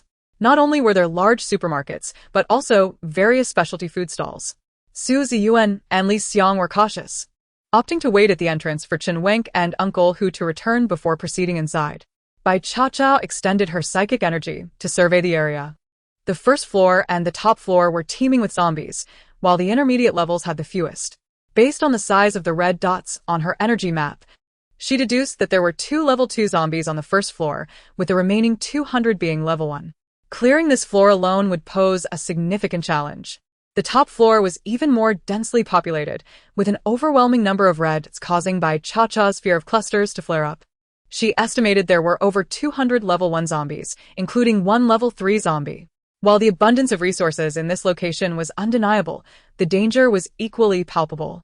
They possess a triad of lightning abilities, alongside 4 secondary wind, earth, water, and healing abilities, while she herself commands a formidable 4th-tier physical prowess and a secondary mental capacity. As for Uncle Hu, she can discern that he wields a secondary ability, while Li Xiang and 2 other middle-aged gentlemen are endowed with primary abilities, though the specifics of their powers elude her until they are revealed through action. Given such a configuration, eliminating the 2 secondary-level foes on the first floor and over 100 primary-level zombies poses no significant challenge.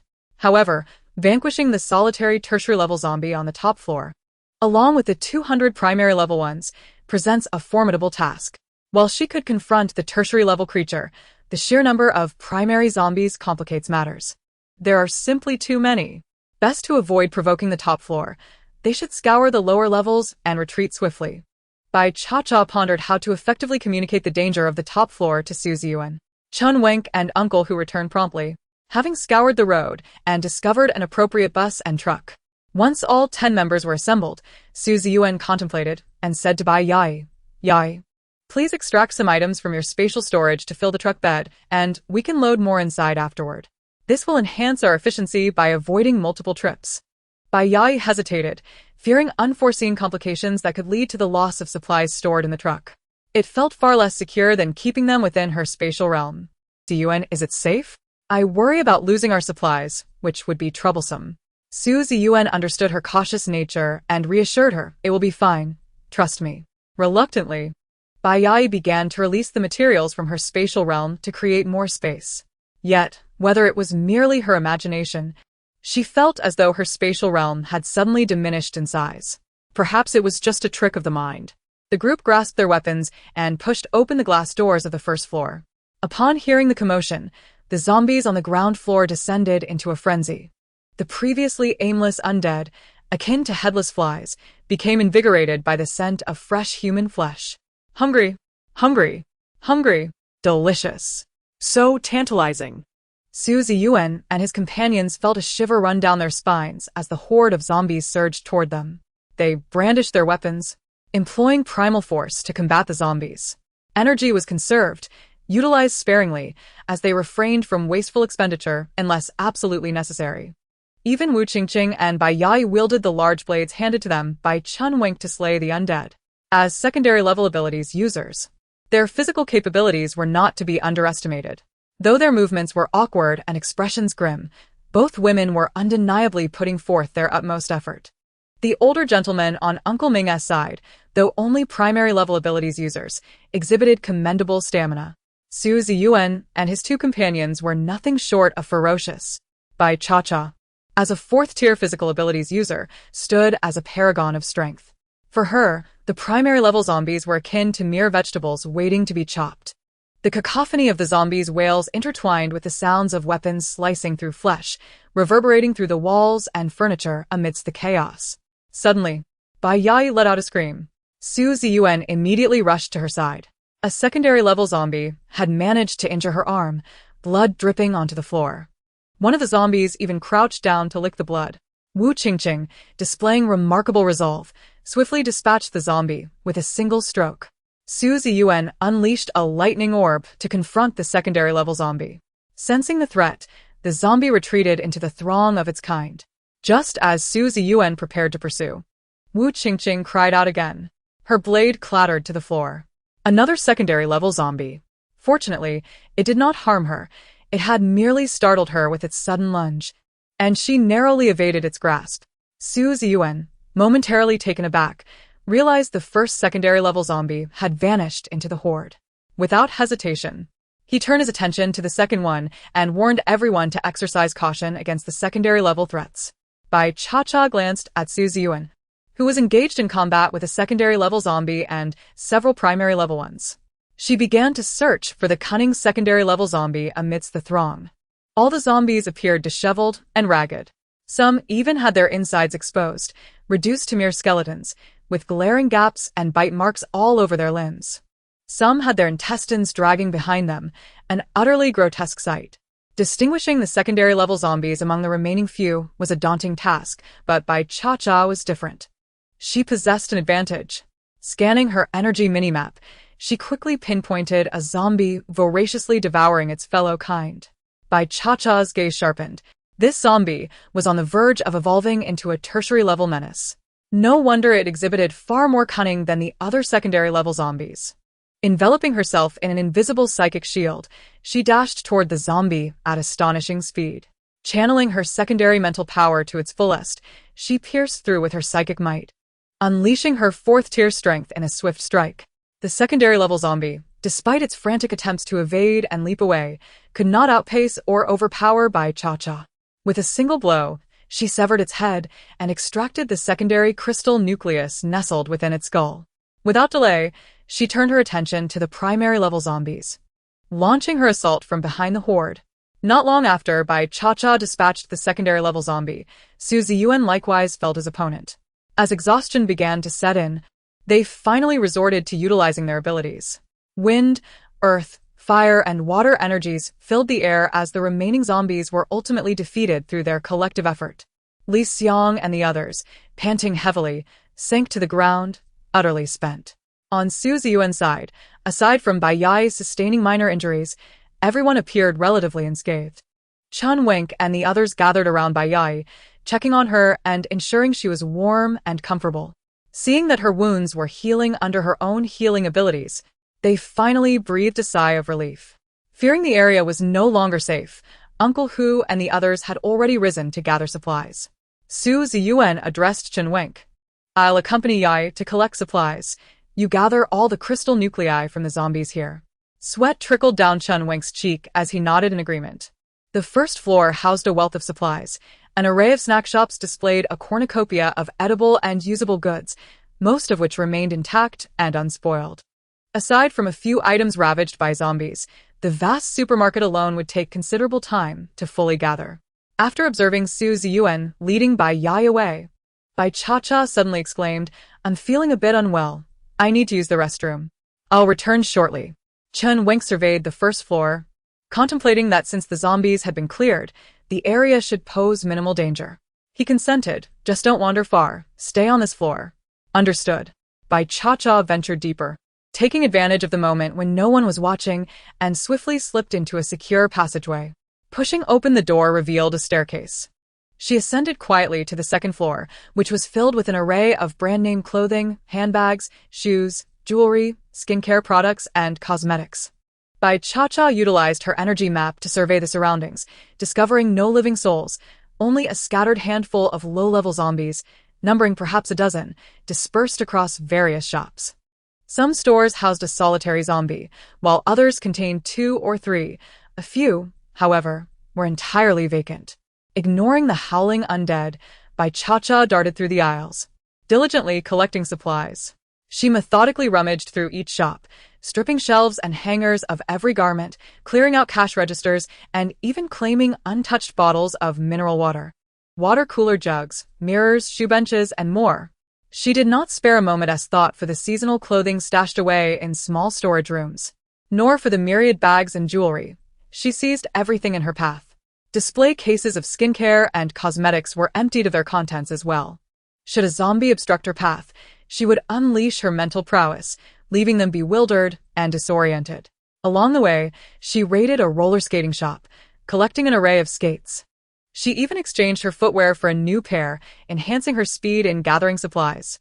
Having finished on the second floor, she ascended to the third.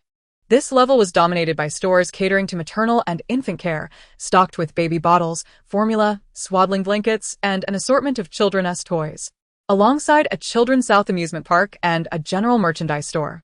The fourth floor showcased a variety of furniture and appliances: beds, desks, chairs, wardrobes, shoe cabinets, bookshelves, coffee tables, refrigerators, washing machines, air conditioners, water heaters, rice cookers, microwaves, pressure cookers, frying pans, woks, kettles, humidifiers, ovens, and air fryers, all brand new and perfectly suited for her humble abode. While she had previously gathered a fair number of appliances, her single diesel generator rendered them largely useless without power. Why ponder such matters? It was best to collect what she could. In this post-apocalyptic world, should any other survivors seek supplies, their primary focus would undoubtedly be food and water. She resolved to keep a lookout for additional generators to bolster her collection. The fifth floor was the rooftop, and during her earlier visit to the first floor, she had casually scanned the layout of the entire building. Here, she found an arcade, a billiard hall, and a cinema. No wonder there were so many zombies upstairs, including one that had evolved to a formidable third level. Bai Cha-Cha swiftly changed back into her shoes and descended the stairs. The first floor was bustling with activity. Uncle Hu and his companions were tirelessly transporting supplies to the truck, while Chun Wenk and his team continued their excavation of crystal cores. Su Ziyuan and Bai Yai were still inside the supermarket, engrossed in their search.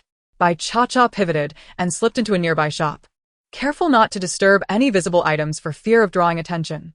Instead, she focused on what lay hidden, rummaging through the kitchen cabinets, freezers, and drawers. She meticulously gathered a pack of tissues, a bar of soap, a bag of napkins, a bottle of dish soap, half a bag of laundry detergent, and a nearly empty cigarette pack. Nothing escaped her grasp. She stealthily searched areas that Uncle Hu and Bai Yai had yet to scour. After thoroughly inspecting the shop, she ventured back into the supermarket, eagerly seeking out their storage area, only to discover that Bai Yai and Uncle Hu had already beaten her to it. Undeterred, she sought out the shelves stocked with toilet paper. Indeed, they had not yet been touched, and she was in dire need of such supplies. She gathered several rolls and packages of sanitary napkins, carrying away a substantial portion. This bounty, combined with her earlier finds, would suffice for a lifetime. One can never have too many supplies, with such an abundance available. Even Bai Yai's space along with the 2 large trucks would not be enough to carry it all. Bai Cha-Cha spun about like a top, darting here and there, collecting anything that caught her eye. Mosquito coils, floral water, medicated oil, heat packs, hot water bottles, electric blankets, folding bathtubs, plastic basins. She claimed it all. It was not long before she found herself before Su Ziyuan and Bai Yai. Su Ziyuan looked at her in surprise. Cha-Cha, what are you doing here? Have you finished digging for crystal cores? Where are Wenk and the others? Bai Cha-Cha calmly opened a packet of milk candies from a shelf, popping one into her mouth. I felt a bit faint, so I came out to grab a sugar fix. I'll be heading back to find Wenk and the others shortly. Bai Yai raised an eyebrow in confusion. Cha-Cha, since when did you develop a taste for candy? I remember you used to dislike sweets. Bai Cha-Cha arched an eyebrow. What does it matter to you? Su Ziyuan, however, was not suspicious. He reached over to grab several more packets of milk candies and stuffed them into the backpack that Bai Cha-Cha always carried. Make sure Yai collects some more candy later. Girls like sweets, he remarked. After a brief pause, he added, sugar and salt will undoubtedly be invaluable in this apocalypse. These items are high in calories and take up little space, so we should stock up on them for future exchanges with other survivors. Chapter 30. Avoiding Trouble. One cannot deny that Su Ziyuan possessed a sharp mind. Indeed, sugar and salt had become exceedingly precious in this post-apocalyptic world, especially within the confines of their base, where they could be traded for nearly anything. Bai Cha-Cha savored the rich, milky flavor as she strolled back to the main hall on the first floor. On her way, she passed a jewelry store that sold gold. Without a second thought, she swept away the display cases filled with gold ornaments. Unlike Su Ziyuan and Uncle Hu found gold cumbersome and unappetizing, she had no qualms about its bulk. Ever since childhood, she had been drawn to the allure of gold rather than diamonds. By the time Chen Wenk and his team had finished excavating the crystal cores, they were engaged in conversation with Uncle Hu. Hey, Xiao Chen, do you think these things can enhance our abilities? Uncle Hu asked, his voice tinged with excitement. He recalled that he had inadvertently absorbed 2 low-level crystal cores, which had elevated him to a second-level ability user. How foolish he felt for not realizing it sooner. Chen Wenk, unaware of Uncle Hu's thoughts, simply assumed that he was informed about the second-level status. Little did he know that Uncle Hu had achieved this level purely by chance.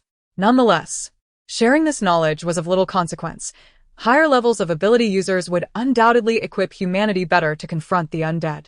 Indeed, we fought for these cores together. Once we return, we can divide them into 10 portions, 1 for each of us. Chen Wenk was open-hearted, having already discussed the matter with Su Ziyuan. They intended to share the cores equitably, without taking advantage of anyone. Uncle Hu was taken aback by Chen Wenk's offer. Although they had indeed fought the zombies together, their levels were noticeably lower, and their combat prowess was lacking compared to the others. The opportunity to collect supplies here was solely due to the efforts of these capable individuals, for which Uncle Hu was immensely grateful. Eager to reciprocate their kindness, he proposed, just share some of the low-level cores with us. You'll surely need the second-level ones more. He was aware that the 2 second-level zombies had fallen to the efforts of Su Ziyuan and an exceptionally beautiful girl, as informed by his son, Li Xiang. They were already grateful for being offered the low-level cores, and they felt it would be inappropriate to request the second-level ones. Given that they had not participated in the fight, Chen Wenk did not press the matter. It was better that Uncle Hu had brought it up himself. He smiled and agreed, all right. Upon seeing Bai Cha-Cha return, he immediately said, Cha-Cha, we've finished with the crystal cores. Let us go find Ziyuan and the others. Bai Cha-Cha distributed a piece of candy to each of Chun Wenk and the three others, and also to Uncle Hu. I had just returned from the restroom and lost my way, encountering Ziyuan and Yai, who promptly came to find us. This candy was given to me by Brother Ziyun, so you all should have some too. Uncle Hu, taken aback, exclaimed, "Are they really finishing up so quickly?" Bai Cha-Cha nodded in affirmation. Unable to contain himself, Uncle Hu hurriedly remarked, "Then I should urge them to speed up, so we can leave this place sooner." With that, he joined Li Xiang and the others in transporting supplies. Sure enough, Su Ziyuan and Bai Yai soon returned to gather everyone. "Ziyuan Yai, how did it go?" Su Ziyuan beamed. "There are plenty of supplies. Yai's space is already full, and these provisions will suffice for quite some time." Bai Yai concurred with a smile. "Indeed. But my space is still too small. There are many other supplies I cannot carry." Chun Wenk, relieved by the smooth progress, exhaled and suggested, "Since Uncle Hu and the others are still moving supplies, should we check upstairs?" Wu Qingqing eagerly nodded. Yes. I just saw that the second floor has clothing and bags." She was excited to see if there were any appealing outfits or bags to choose from, yearning to select a few sets to wear. Before the apocalypse, she had a vast wardrobe, always donning unique clothes and accessories every day. It had been ages since she had worn anything new. Bai Yai's eyes sparkled as well. What girl doesn't he appreciate beauty? Even in the apocalypse, if conditions allowed. No one would wish to appear disheveled and unkempt, especially in front of those they admired. Although she had collected a few outfits in that town, the quality and style of the clothing from the local shops were undoubtedly inferior to the branded attire found in this large mall. Along their journey, they had encountered numerous clothing stores, but none of the garments had caught her fancy. They simply lacked sophistication. Liao Xiaoyu added, "Brother Ziyuan, I also wish to find a few outfits." Their clothes were getting dirty at an alarming rate, and with the daily skirmishes against zombies, they were easily torn. The three men also needed clothing, preferably some tactical jackets or combat gear. Su Ziyuan, considering this, agreed to go upstairs to look for clothes. Bai Cha-Cha, feeling a pang of guilt, nervously blinked and recalled that the second floor had been stripped bare of even a single clothing rack due to her earlier scavenging. She diverted her gaze elsewhere and popped another milk candy into her mouth. Caught up in her fervor for collecting supplies, she had left nothing behind. Now, the second floor held no garments. They had passed by many clothing stores along the way without expressing interest in the attire, leading her to believe they had no intention of collecting clothes for the time being, which is why she hadn't reserved any for them. Perhaps she would find an opportunity later to offer them some outfits they needed. As the group approached the stairwell, eager to ascend, they unexpectedly encountered Li Xiang, who was carrying a large bundle and blocking their path. "Are you all heading upstairs?" Liao Xiuyu looked at the obstructive figure with annoyance, replying, "Yes, and what of it? Are you trying to stop us?" Was he concerned they might hoard supplies for themselves, thus preventing them from going upstairs? Li Xiang shook his head. "My ability is somewhat unique. I can sense certain powerful presences or unknown dangers. You may go upstairs, but do avoid the top floor. My intuition warns me that there lies peril. I merely wish to caution you, not to obstruct your decision." With that, he resumed his task of moving supplies. Bai Cha-Cha stared in astonishment at the seemingly ordinary young man, realizing he possessed the rare ability of precognition. While his combat prowess might be mediocre, his uncanny intuition allowed him to evade various dangers with precision. It was no wonder that Uncle Hu and his group could remain safe in that small hotel on the second floor and still locate supplies in the zombie-infested city center. His son must have played a significant role. Regrettably, his ability was too low-level, merely at the first tier. Higher levels would naturally yield more accurate danger detection. As Bai Cha-Cha contemplated how to convey to Su Ziyuan and the others not to venture onto the top floor, Li Xiang's timely warning alleviated her need to reveal her own mental abilities. Although everyone found Li Xiang's powers somewhat mysterious, they unanimously decided against going to the top floor. The 6 of them successfully reached the second floor, clearing a few first-tier zombies before being shocked to discover that the floor was completely bare. Nothing at all. Had it not been for the signs outside each shop indicating what they sold, they might have believed this level had yet to be developed. After a fruitless search, Wu Qingqing's earlier excitement visibly dissipated. What a deception. This is just an empty shell. Liao Xiuyu, equally disheartened, remarked that after their journey, he had finally felt inclined to collect some clothes, only to find nothing. After searching the second floor to no avail, The group ascended to the third floor, which similarly yielded nothing.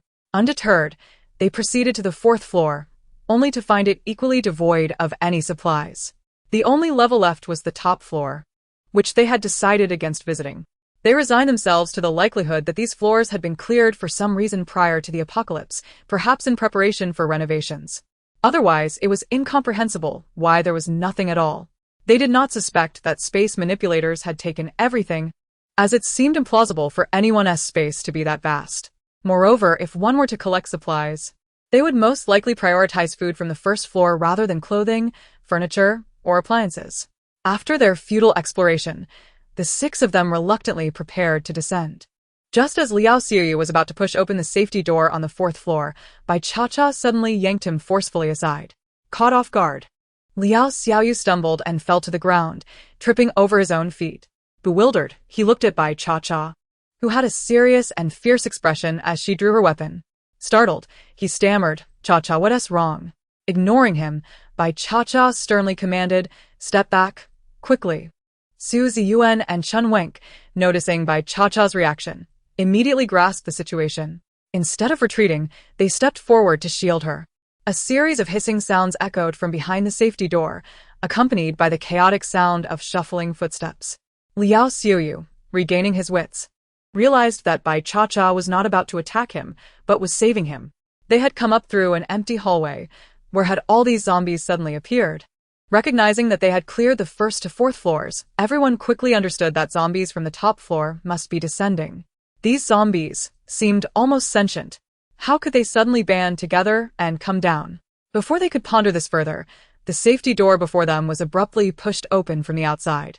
Chun Wenk reacted swiftly, rushing forward to brace the door. A mottled, bluish-purple arm became wedged in the door's gap, its darkened fingers caked in filth and bits of flesh. More and more zombie arms pressed through the opening, desperate to gain entry. Only enduring for a mere few seconds, the security door was suddenly breached by the ravenous horde of zombies outside. The undead, crowded in the stairwell, were drawn by the scent of human flesh. Surging forward in a frenzied rush, the 6 individuals found themselves quickly encircled by the relentless zombies. Ah! Wu Qingqing screamed in terror, frantically spinning in place, unleashing torrents of water. Surprisingly, the zombies were deterred, hesitant to approach her. Yet, her indiscriminate use of her powers would soon exhaust her abilities, and it was only a matter of time before the zombies would turn the tables. Her reckless attacks prompted Su Ziyuan to curse softly, a sound that was crystal clear to Bai Cha-Cha, whose keen ears caught every word. He turned to Liao Xiuyu, instructing, "Xiuyu, protect Bai Yai and Wu Qingqing." Liao Xiuyu responded loudly, glancing back at the pale-faced Bai Yai, who was desperately hacking at the zombies with her knife, feeling a bit more at ease. He quickly conjured an earthen shield, slaying zombies while guiding Bai Yai closer to Wu Qingqing. Qingqing! "Stop screaming. Release your water jets to your right. Yes, stay still. I'll guard your back. You drive away the zombies in front of you." Upon hearing Liao Xiuyu's voice, Wu Qingqing felt a surge of confidence and promptly followed his instructions. The zombies on her right were pushed aside by her water jets, redirecting their attacks towards Su Ziyuan and the others. Liao Xiuyu finally managed to regroup with Bai Yai and Wu Qingqing. With Liao Xiuyu, a level 2 earth elementalist, anchoring them, Wu Qingqing's level 2 water abilities finally found their purpose.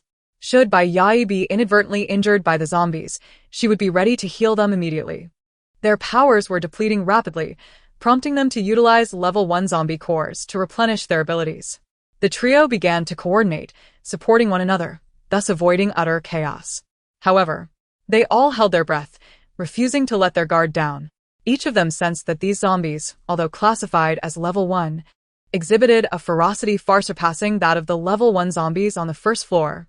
Some zombies were not only attacking humans but also turning on their fellow undead. There were even zombies mingling within the horde, feasting on their own kin. One such zombie had half its face devoured, revealing a rotting mouth within. Black blood dripped down its body, while chunks of putrid flesh were incessantly chewed, accompanied by the chilling sounds of growls and the clashing of sharp teeth. The devoured zombie appeared entirely oblivious to its condition, lunging at humans despite its back being nearly hollowed out, with ribs visible through its chest cavity, missing 3 bones. Bai Yai felt a wave of nausea wash over her. Just when she thought she had grasped the nature of the zombies, they managed to shatter her understanding time and again.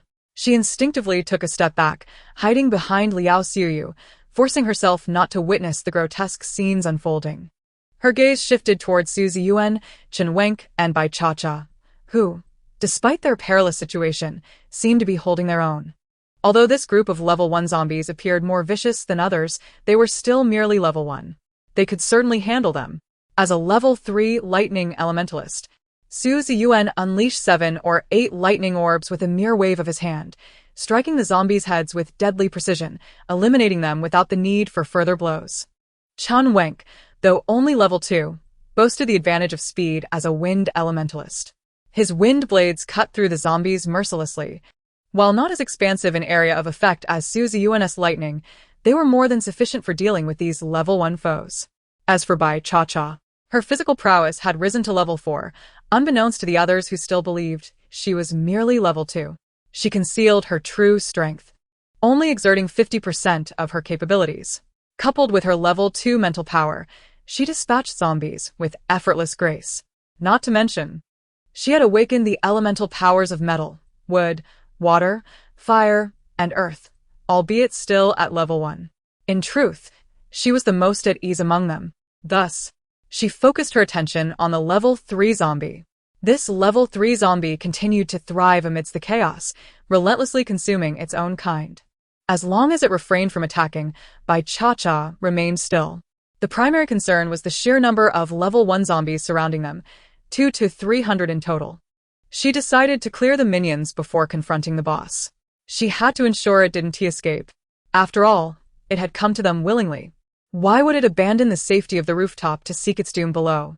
Su Ziyuan and Chen Wenk also took note of the level 3 zombie. Having caught a glimpse of its eyes earlier, which were alarmingly orange amidst the exaggerated whites. They had recently dispatched a level 3 zombie, and Su Ziyuan had absorbed its orange core, instantly recognizing this one. Their movements became more ruthless as they exchanged glances, intent on swiftly approaching the level 3 zombie to claim its core. Chapter 32. Why not? With 200 to 300 level 1 zombies having been slain by the group, only a handful remained, including the level 3 zombie. Just as Su Ziyuan and Chen Wenk closed in on the creature, it suddenly hurled 7 or 8 fireballs in their direction. The two quickly dodged aside. It turned out to be a level 3 fire element zombie. As they evaded, level 1 zombies swarmed around them, pushing them further from the level 3 threat. Bai Cha-Cha, however, was positioned closest. The level 3 zombie detected her presence and unleashed another volley of fireballs in her direction. Instead of retreating, Bai Cha-Cha dashed forward, skillfully dodging the fireballs. She had been waiting for this opportunity. The obstructing level 1 zombies were sent flying with a powerful kick into the path of the fireballs.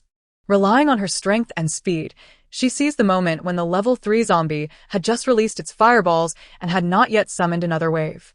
She unleashed her mental power piercing, momentarily freezing the zombie's movements for 3 seconds. Due to her mental power being lower in level than the zombies, the effect was limited. But 3 seconds was ample time given her level 4 speed. Calculating the distance to the level 3 zombie, she carved a bloody path through the horde. In the final second, she reached the level 3 zombie, thrusting her knife deftly into its neck with a swift motion, resulting in a chilling, slashing sound. Accompanied by the zombie's agonizing wail, a torrent of black blood sprayed forth, splattering Su Ziyuan and Chen Wenk, who had just arrived.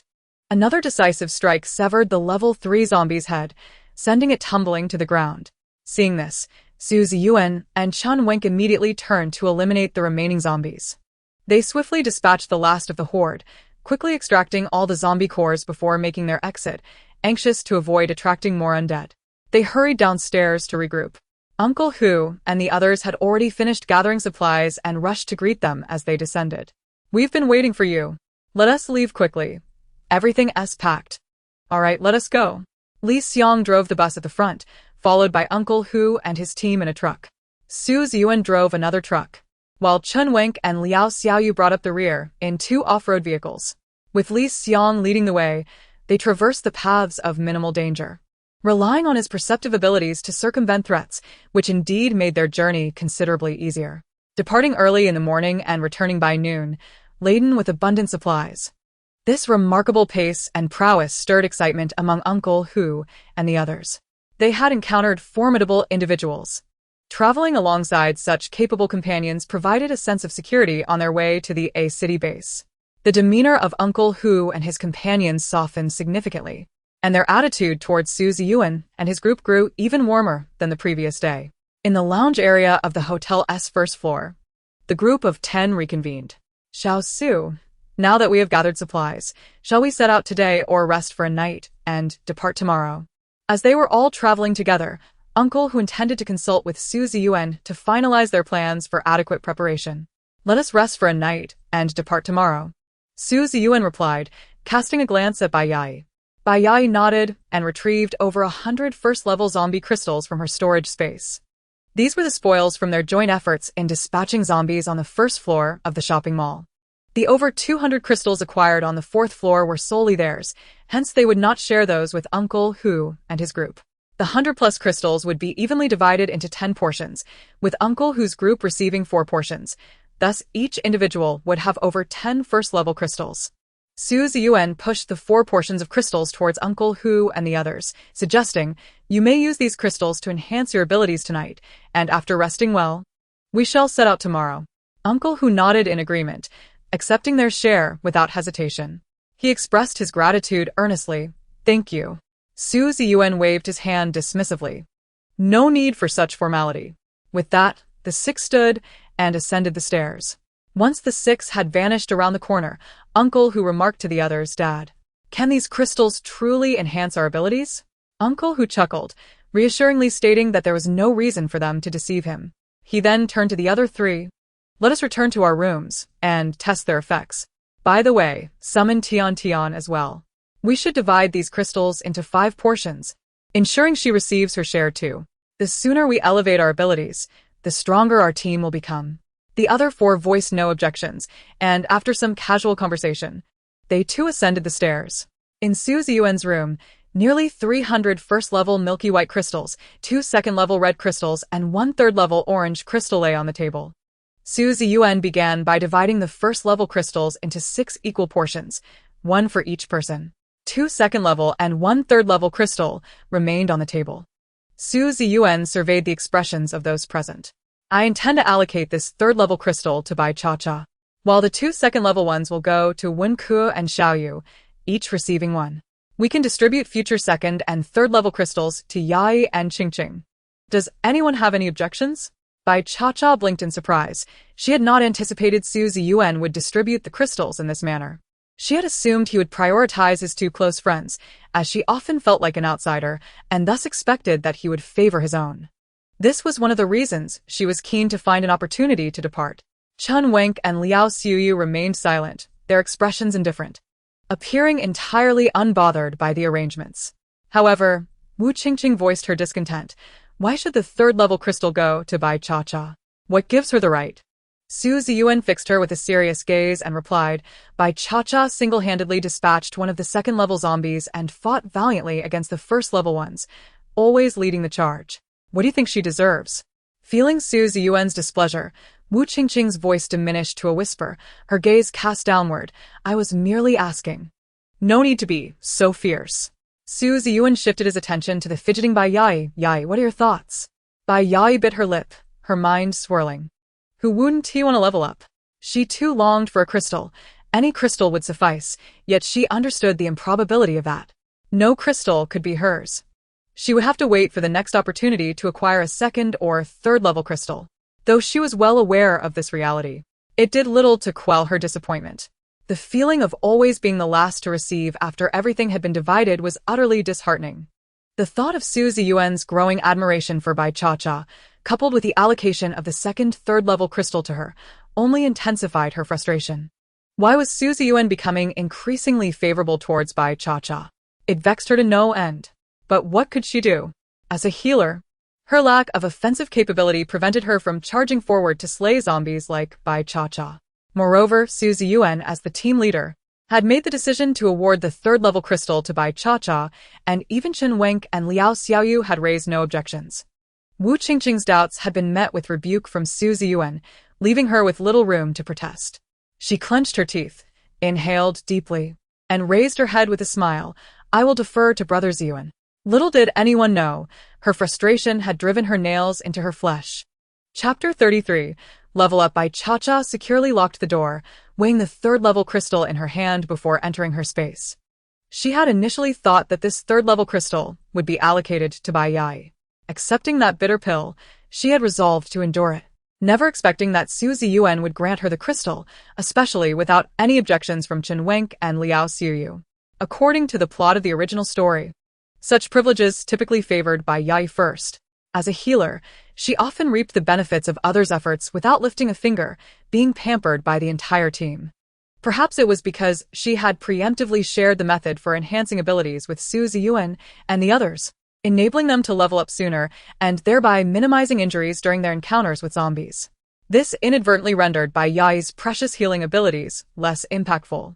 In contrast, she had demonstrated formidable prowess in slaying zombies, showcasing her own value, which ensured that Su Ziyuan and the others acknowledged her contributions.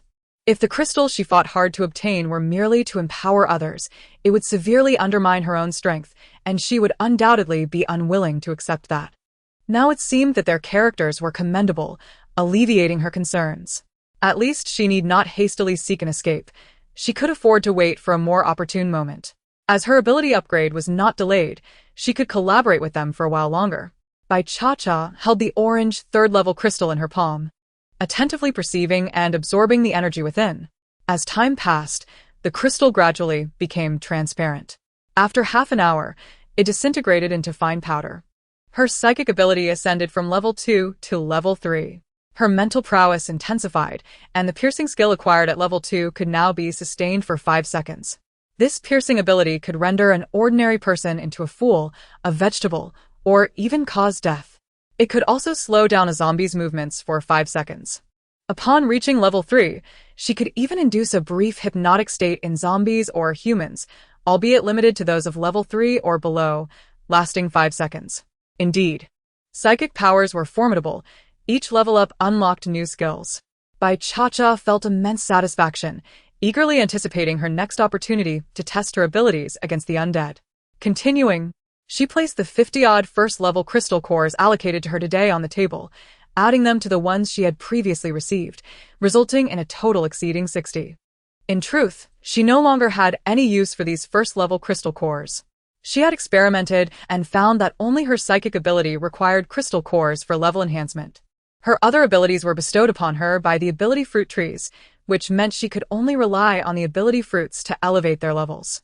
When her abilities were exhausted, the energy replenished by these first-level crystal cores was minimal, far inferior to that provided by her ability fruits. Besides granting her various abilities, her ability fruits could also instantly restore her depleted energy and stamina.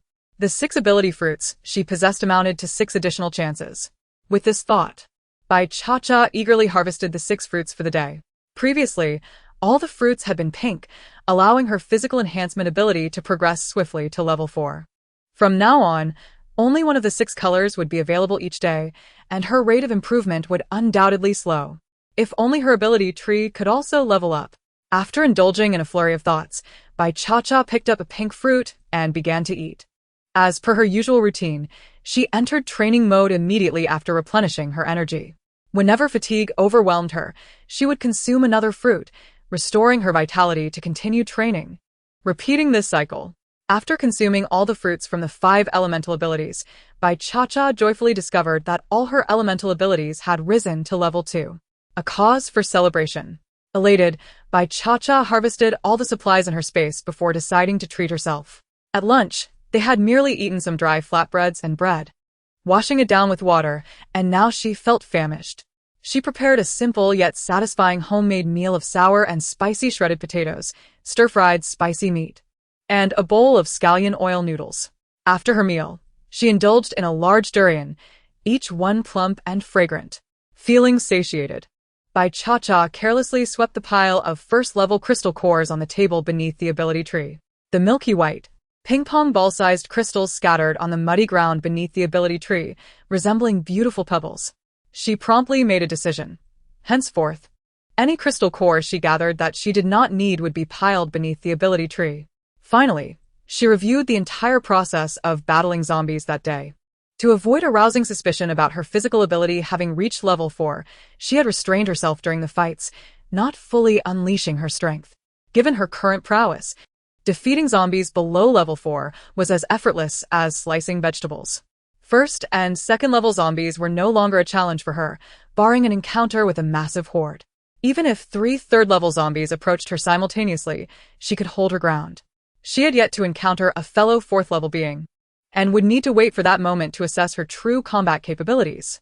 Overall, things had progressed smoothly, though there was one aspect that left her somewhat dissatisfied: her weapons. Currently, she possessed a dagger given to her by Su Ziyuan and a knife distributed to the 3 girls by Chun Wenk. The dagger was quite handy for extracting crystal cores. However, the knife left much to be desired. To be frank, she did not find it particularly satisfying to use. She needed to find a more suitable weapon for herself soon. In her mind, she already had a target in mind. Next, she would need to search thoroughly. After contemplating her weaponry, Bai Cha-Cha proceeded to tally her collected supplies. After meticulously recording everything in her notebook, she felt a renewed sense of clarity. She also gathered several men S and women S windbreakers, along with some ill-fitting clothes, stacking them together so that they could be discovered later, without seeming too conspicuous. Once she completed this task, she went about skinning and butchering the cattle, sheep, pigs, chickens, ducks, and rabbits that had been bled out, categorizing the various parts for storage. With a flurry of efficient movements, she prepared everything for future cooking. She meticulously washed all the fruits and vegetables harvested during this period and placed them in separate draining bamboo baskets for easy access later. While chopping meat and washing vegetables, she also boiled a large pot of rice. Since her space could preserve food, she stored the cooked rice in a basin, ready to be served steaming hot at mealtime. Once she finished these chores, she took a moment to rest. There were still many tasks to attend to, and it was impossible to complete everything at once. She needed to adopt a steady and gradual approach. As Bai Cha-Cha's abilities were upgrading, Chun Wenk and Liao Xiaoyu also leveled up to 3 with the help of 2nd-level crystal cores and dozens of 1st-level ones. Meanwhile, the 5 ability users from Uncle Hu's group, including a girl named Tian Tian, had all reached level 2. As zombies grew stronger, so too did humanity. The upgrade of their abilities instilled them with greater confidence in their survival. That evening, as everyone was in high spirits, Su Ziyuan instructed Bai Yai to take out the ingredients for a hot pot. The group happily enjoyed a hot pot meal, thanks to a diesel generator in the supermarket's warehouse. The cold storage had remained powered even during the apocalypse. The meat in the cold storage was well preserved and sufficient for their needs for quite some time. Since Uncle Hu's group found the diesel generator inconvenient to carry, Su Ziyuan had Bai Yai stored in her space, making this trip indeed fruitful. The next day, after a simple breakfast, they tidied up their supplies and prepared to depart. Chapter 34. The Gas Station. As dawn broke, the once vibrant city had transformed into a desolate wasteland in just half a month's time, with crooked billboards swaying in the wind. In this lifeless city, the walls soon bore the marks of decay. A few zombies rummaged through the rubbish beside a dumpster, scattering filthy trash everywhere. Occasionally, hissing sounds emerged from overturned vehicles. As they traveled, the streets were filled with fleeing vehicles. Unfortunately, the more frantic the escape, the more mistakes were made. How many survivors truly managed to flee? Su Ziyuan and Li Xiang led the way in the front off-road vehicle. They occasionally encountered traffic jams, necessitating everyone to disembark and clear the road together, all while remaining vigilant against sudden zombie attacks. After Li Xiang's psychic ability reached level 2, his foresight for danger had improved significantly.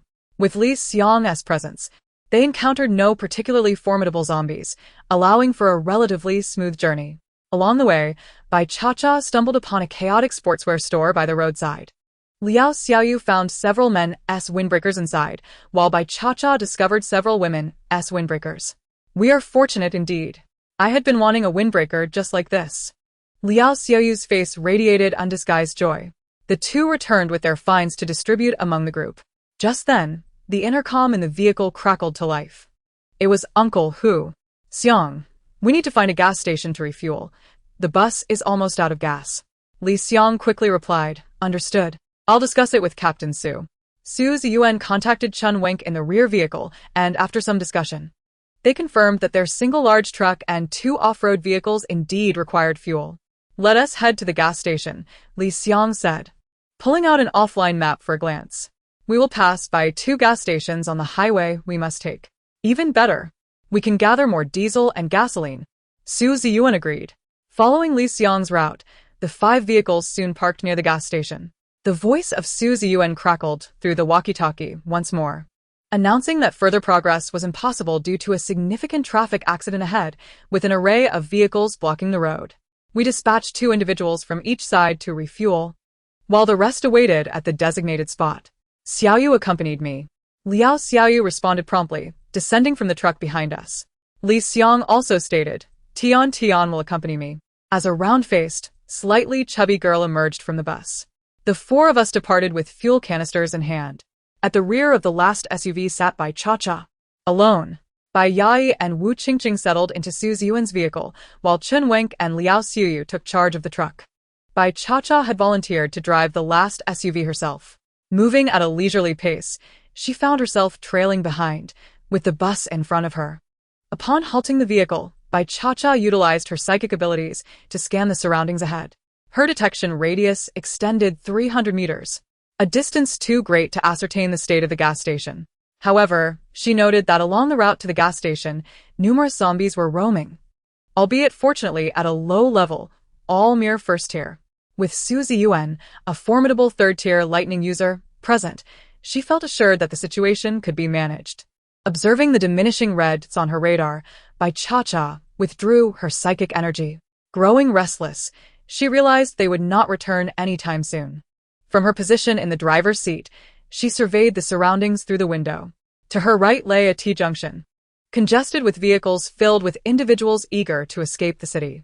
Regrettably, the occupants had transformed into zombies, but fortunately, they remained confined within their cars and snared by seatbelts, unable to devour their kind and evolve, thus posing no threat.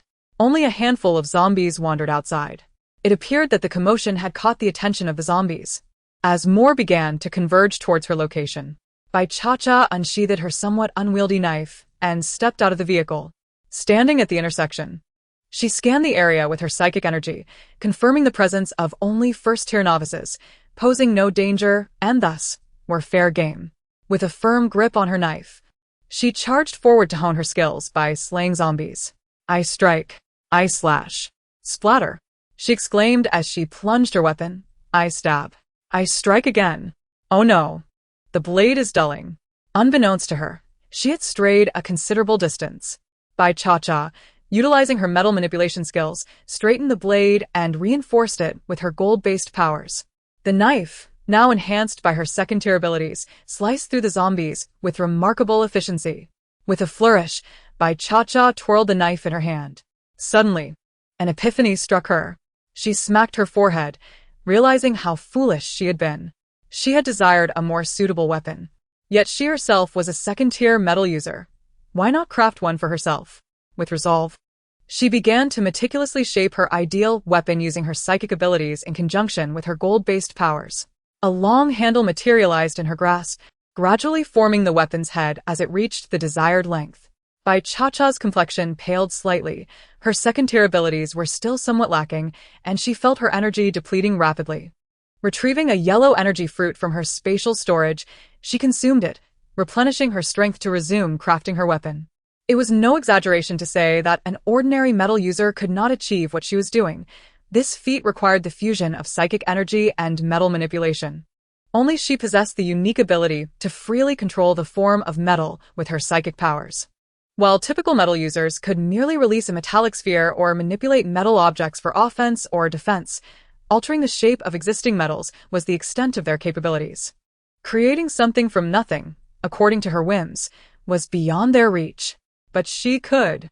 After exhausting her gold-based abilities, once more, a devilish battle axe manifested before her, a side shaped like an axe, and the other resembling a dagger. Ecstatic, Bai Cha-Cha brandished the weapon, swiftly dispatching several zombies. "Ah! The feel is superb, far superior to the knife," she exclaimed, finding joy in the ease of decapitating her foes.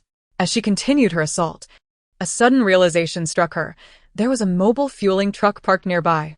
Leaping onto the fuel truck, she conducted a thorough inspection and, upon confirming it was filled to the brim with diesel, decisively eliminated the 2 trapped zombies in the driver's cabin and secured the fuel truck into her spatial storage. Clapping her hands, she regarded this as a serendipitous find.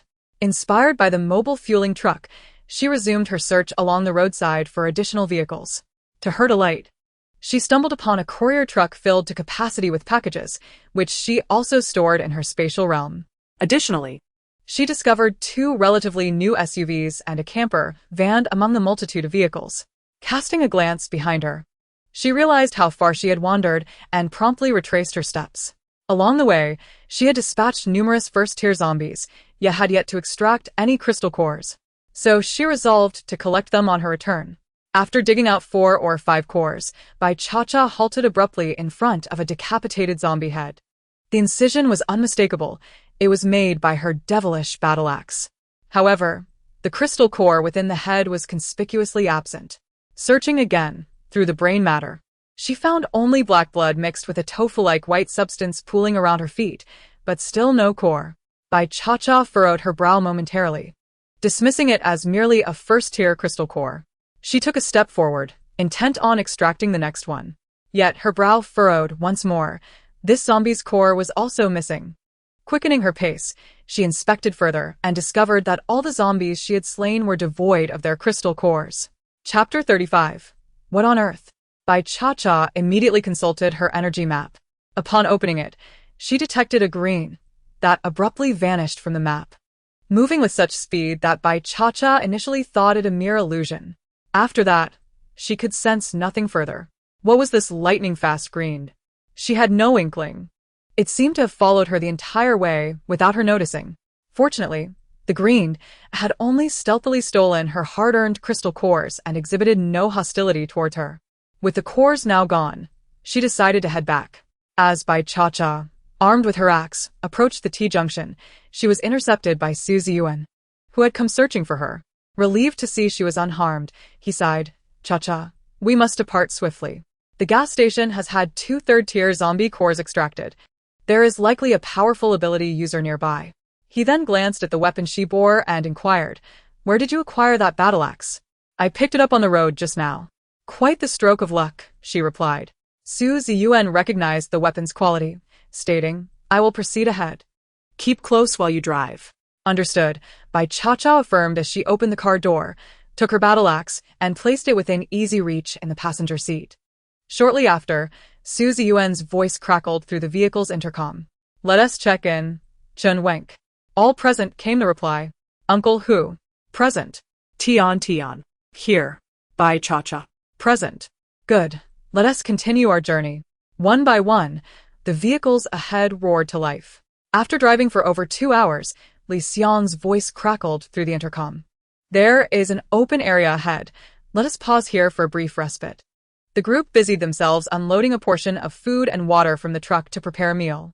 Bai Cha-Cha and her companions gathered together, with Wu Qingqing assigned to wash the vegetables while Bai Yai diligently chopped them. Su Ziyuan and Chen Wink ventured around to gather firewood. In these times, gas had become a precious commodity. Thus, cooking over a wood fire was a fortunate alternative. Using a small stove to burn charcoal or firewood proved quite effective. Liao Xiuyu sat beside Bai Cha-Cha, admiring her combat axe. "Cha-Cha, your axe is so striking and unique. I wish I had one too. It looks just like something from a Warcraft game." Liao Xiuyu couldn't resist waving the axe around, exclaiming, "Wow, it's quite heavy." Bai Cha-Cha chuckled at him. "It's all about its lethality." Liao Xiuyu wholeheartedly agreed, "And it's so cool. This axe seems custom-made. You likely won't find another one like it. Can you even swing it, Cha-Cha?" Who are you looking down on? Bai Cha-Cha retorted, snatching the axe from his hands, rising to demonstrate its might with fierce swings. Liao Xiuyu's eyes widened in admiration as he gave her a thumbs up. "Impressive, Cha-Cha. Your physical prowess is remarkable. Your strength is extraordinary. This would be perfect for decapitating zombies." Bai Cha-Cha returned the axe to Liao Xiuyu, allowing him to continue his admiration while she went to assist with the cooking. They prepared a dish of stewed dried vegetables with meat, a trio of stir-fried vegetables, and a soup of shredded pork with pickled vegetables, alongside a pot of rice. By the time Su Ziyuan and Chun Wink returned, the six of them were ready to dine. Uncle, who, catering to his larger group of over 10 individuals, had prepared a substantial pot of stew. After satisfying their hunger, they resumed their journey. As Bai Cha-Cha started the vehicle, she noticed a fleeting shadow in the flower bed beside the open area. Staying vigilant, she continually sensed the energy map in her mind. Her instincts proved correct. On her energy map, a green dot flickered in and out of visibility, moving swiftly alongside her off-road vehicle. If her suspicions were accurate, it was the very entity that had stolen her crystal core. Bai Cha-Cha remained uncertain whether this green dot was human or a mutated beast.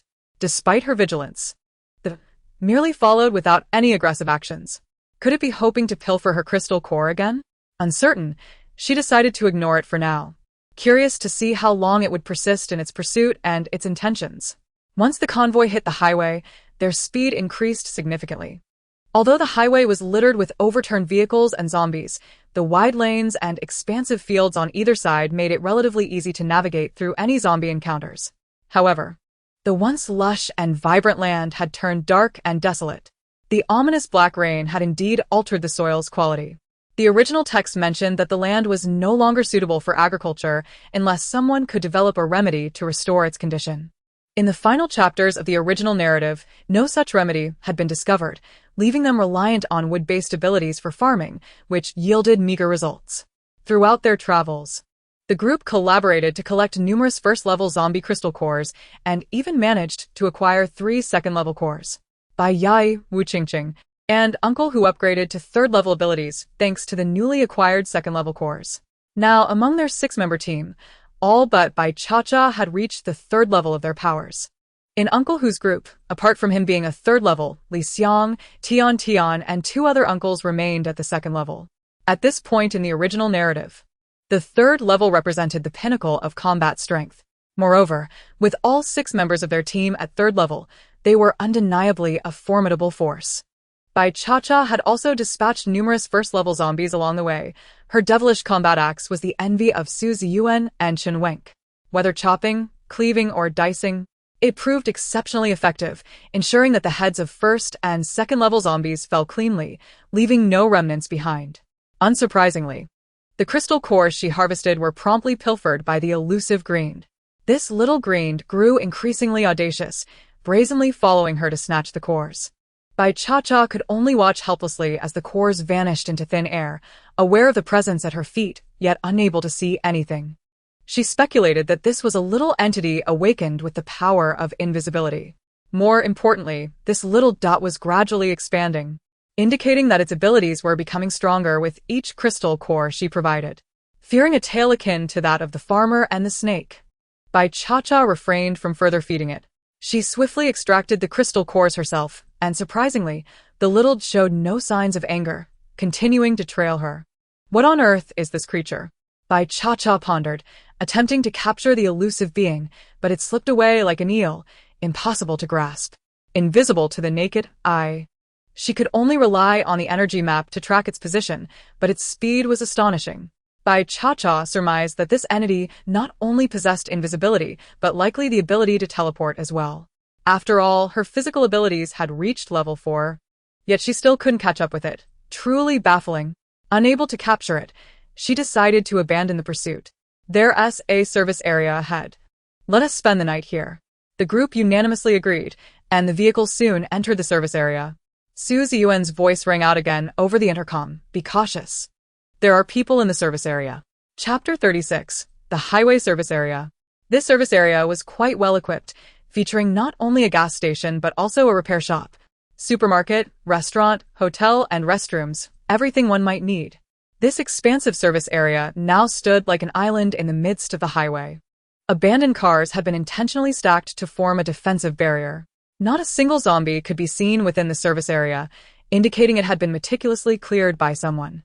Su Ziyuan took out his binoculars to survey the surroundings and noticed 2 individuals on the roof of the service area building, also using binoculars to keep watch. Upon spotting them, one person quickly vanished, presumably to alert others.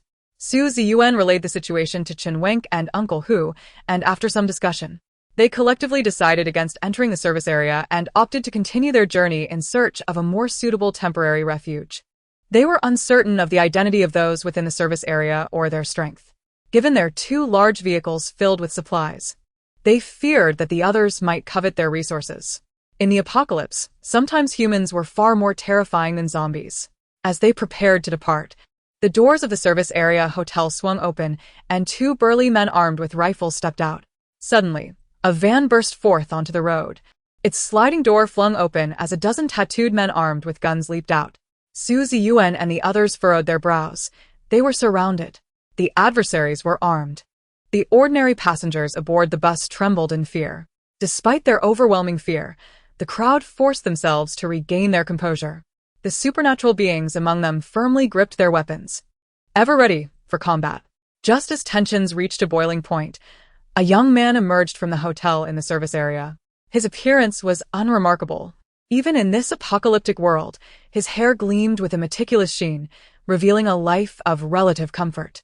Unlike the other armed men, he possessed a more slender physique.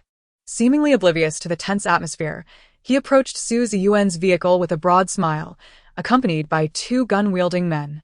With one hand in his pocket, he gently tapped on the passenger window.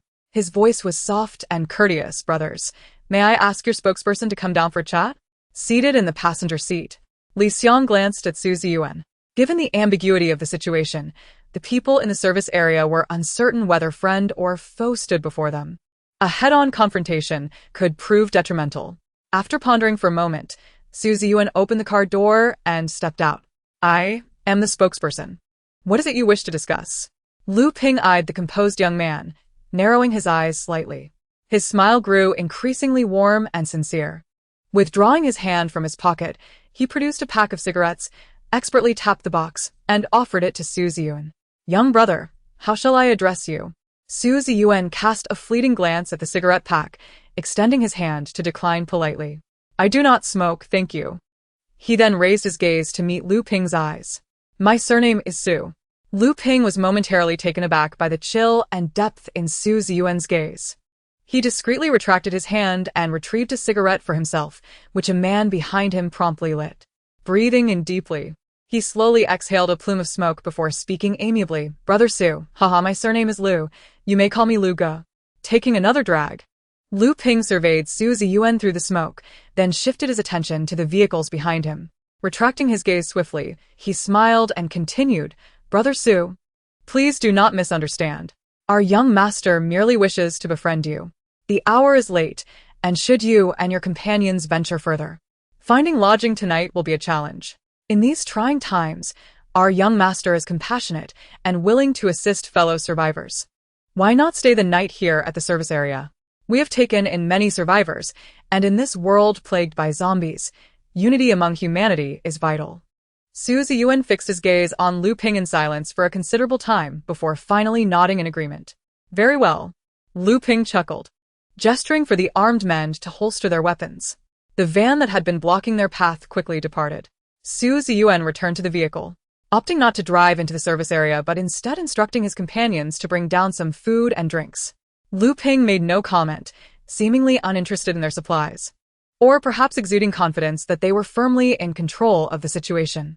Bai Cha-Cha stowed her tactical axe in her space and merely slung a backpack over her shoulder as she disembarked.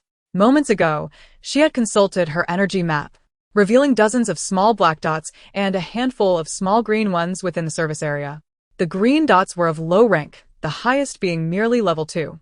However, the presence of firearms and ammunition remained uncertain. The tattooed men appeared to be seasoned fighters, most of whom were supernatural beings, indicating a considerable level of danger. It was evident that this isolated service area was entirely under their control. Fleeing would be futile and only exacerbate casualties. It was wiser to strategize and await the opportune moment to act. Su Ziyuan's group of 6 and Uncle Hu's 15 were allocated to the service area's restaurant. "The entire area has been secured. You may rest easy," Lu Ping assured. "The kitchen here is functional. Feel free to use it. While the conditions may be modest, I hope you will not take offense." Lu Ping's demeanor remained congenial, without imposing any excessive demands. Su Ziyuan reciprocated with a courteous response, expressing gratitude for their young master's generosity. Thank you, and thanks to you all. You're too polite. Please, make yourselves comfortable. I'll take my leave, but should you need anything, feel free to find me at the hotel, Lu Ping said, departing amicably as Su Ziyuan saw him off. Uncle Hu began organizing the group to prepare a meal. Liao Xiaoyu approached Su Ziyuan and inquired, Brother Ziyuan, do you think they are truly so benevolent? Su Ziyuan did not respond, but turned to Qin Wenk. Wenk, what is your perspective? I believe their intentions are not as innocent as they appear, she replied. Su Ziyuan nodded. I share your sentiments. If they were genuinely kind-hearted, why would they obstruct our departure? Liao Xiaoyu scratched his head, pondering, yet they haven't harmed us, and have treated us rather well. Perhaps we have indeed encountered some good-hearted souls? Wu Qingqing, the sheltered young lady, dismissed Liao Xiaoyu's thoughts with a shake of her head. Have you lost your mind due to a zombie bite? Liao Xiaoyu bristled. Wu Qingqing, repeat that. Enough. We are on their turf and remain unaware of their strength. We must exercise caution and avoid acting independently, Su Ziyuan admonished. The group nodded in agreement, producing food and water to prepare a simple meal. Just then, the restaurant door was forcefully swung open. Two burly men adorned with tattoos barged in wielding clubs. In an unfriendly tone, one of them declared, You lot, who disregard the rules, have entered our young master's territory. While under his protection, you show no gratitude. Enough with the chatter. This is our territory. Hand over all your supplies immediately. Otherwise, you will surely regret your very existence. The tattooed man kicked a metal basin that Bai Yai had just retrieved to store food. Yes, hand over your supplies. Su Ziyuan frowned, realizing that their malevolent intentions had surfaced alarmingly quickly. Just as he prepared to reprimand them, Bai Yai interjected gently, Gentlemen, I believe there has been a misunderstanding. We were invited here by Lu Ge. The two tattooed men exchanged glances, a lewd smirk crossing their faces. One sneered, Ha, Lu Ge is someone you know? Your lies are pathetic. You cannot wield such influence. Enough of the nonsense. Hand over your supplies. As Bai Yai attempted to speak again, the other tattooed man interrupted. I heard you arrived with 2 large trucks. The supplies must be in those. Let's go check them out. With that, the 2 tattooed men turned to exit, but Chun Wenk swiftly slammed the door shut. Uncle Hu's 2 fireballs promptly struck the men's legs. The tattooed men yelped in pain, rolling on the ground to extinguish the flames. The commotion quickly alerted the patrolling guards outside, prompting Lu Ping to arrive shortly thereafter. Maintaining his smile, he approached Su Ziyuan with an apologetic demeanor. My sincerest apologies, Brother Su. It appears I have not managed my men well. I hope we did not disturb your gathering? Bai Cha-Cha crossed her arms, bemused. Indeed, we were quite startled. What shall we do now? Lu Ping's attention was predominantly focused on several men within the group, when suddenly, a strikingly beautiful girl emerged, speaking with a tone that dripped with sarcasm. Lu Ping, taken aback, felt a flicker of displeasure. He disregarded Bai Cha-Cha and turned his gaze towards Su Ziyuan, continuing, Rest assured, Brother Su. I shall provide you with a satisfactory resolution. As he spoke, his expression shifted. With a swift gesture, 2 daggers materialized from thin air, plunging with unerring accuracy into the back of the heads of the 2 tattooed men. This unexpected turn of events rendered the atmosphere eerily silent. Lu Ping, unfazed, waved his hand, and 4 or 5 individuals entered promptly, deftly dragging the 2 tattooed men away like lifeless carcasses. Ignoring the bloodstains on the floor, he continued with a smile. My young master has expressed a desire to treat everyone to a meal. Why not do so right now? Please send a few representatives to meet with him. Su Ziyuan glanced at Uncle Hu, who gestured dismissively. They would not attend, opting instead to remain behind to protect the ordinary folk on their side. No risk, no reward, Su Ziyuan nodded at Lu Ping. Let the 6 of us go. Lu Ping smiled with satisfaction, assuring him, Brother Su, rest easy. The others here are quite safe. Lu Ping assumed they were all allies, harboring no suspicions. Just before exiting, Su Ziyuan called Uncle Hu aside and whispered a few words. If things go awry, Uncle Hu, you should take your people and leave first. We will ensure they are delayed. Uncle Hu regarded Su Ziyuan with a complex expression, surprised that this stranger was willing to go to such lengths for them. The unfamiliar survivors. They could have easily disregarded the fates of these 6 individuals, each stronger than themselves. Taking them along would only be a burden. They could have fought their way out independently, had it not been for the need to protect them. Uncle Hu felt a pang of reflection. Human nature is indeed intricate. Even amidst chaos, where some act selfishly while others remain magnanimous. Su Ziyuan departed, oblivious to Uncle Hu's thoughts. Bai Cha-cha, with keen ears, caught Su Ziyuan's words and could not help but feel a sense of melancholy. It was no wonder she was destined to be merely a cannon-fodder character. She lacked the grand vision and compassion of the male lead. Her sole desire was survival, and her instinct in the face of danger was to flee, running as fast as possible. She had already assessed the combat capabilities throughout the service area via her energy minimap. Otherwise, she would not have ventured inside so casually. While she could not guarantee the complete subjugation of the service area, she was confident in her ability to escape unscathed. Her 4th-level speed far surpassed that of any bullet, unless it was that mysterious green dot. That green had vanished after they entered the service area, disappearing from her minimap's range. The service area's hotel consisted of a single floor, featuring numerous rooms, a separate hall for check-ins, a bedroom behind the reception desk, and a small kitchen adjacent to it. The reception desk had been tossed aside, leaving a large round table in the center of the office area. Along the walls, a row of sofas had been arranged. A young and handsome man lounged on one of the sofas. Upon seeing him, Lu Ping's demeanor shifted to one of respect, even his insincere smile fading. "Young master, the guests have arrived," he announced. He then turned to Su Ziyuan to introduce, "This is our young master, Senator Gu Sin Rose." Smiling as he approached Su Ziyuan to shake his hand. "Hello, I am Gu Senator." Upon hearing his name, Bai Cha-cha glanced up at him, while Su Ziyuan introduced himself. "I am Su Ziyuan. Greetings to you all, please take a seat. The dishes are getting cold." The meal consisted of 7 dishes and a soup. A generous array of both meat and vegetables, brimming with sincerity. The quality of the food hinted at Gu Sen's prowess. While it might not have been remarkable before the apocalypse, being able to enjoy such fare afterward was no small feat. Bai Cha-cha lowered her head to eat, already piecing together the situation. She recognized Gu Sen as a space-type ability user, which explained the abundance of fine provisions. In the original narrative, it was written that the protagonists encountered Gu Sen while en route to City A.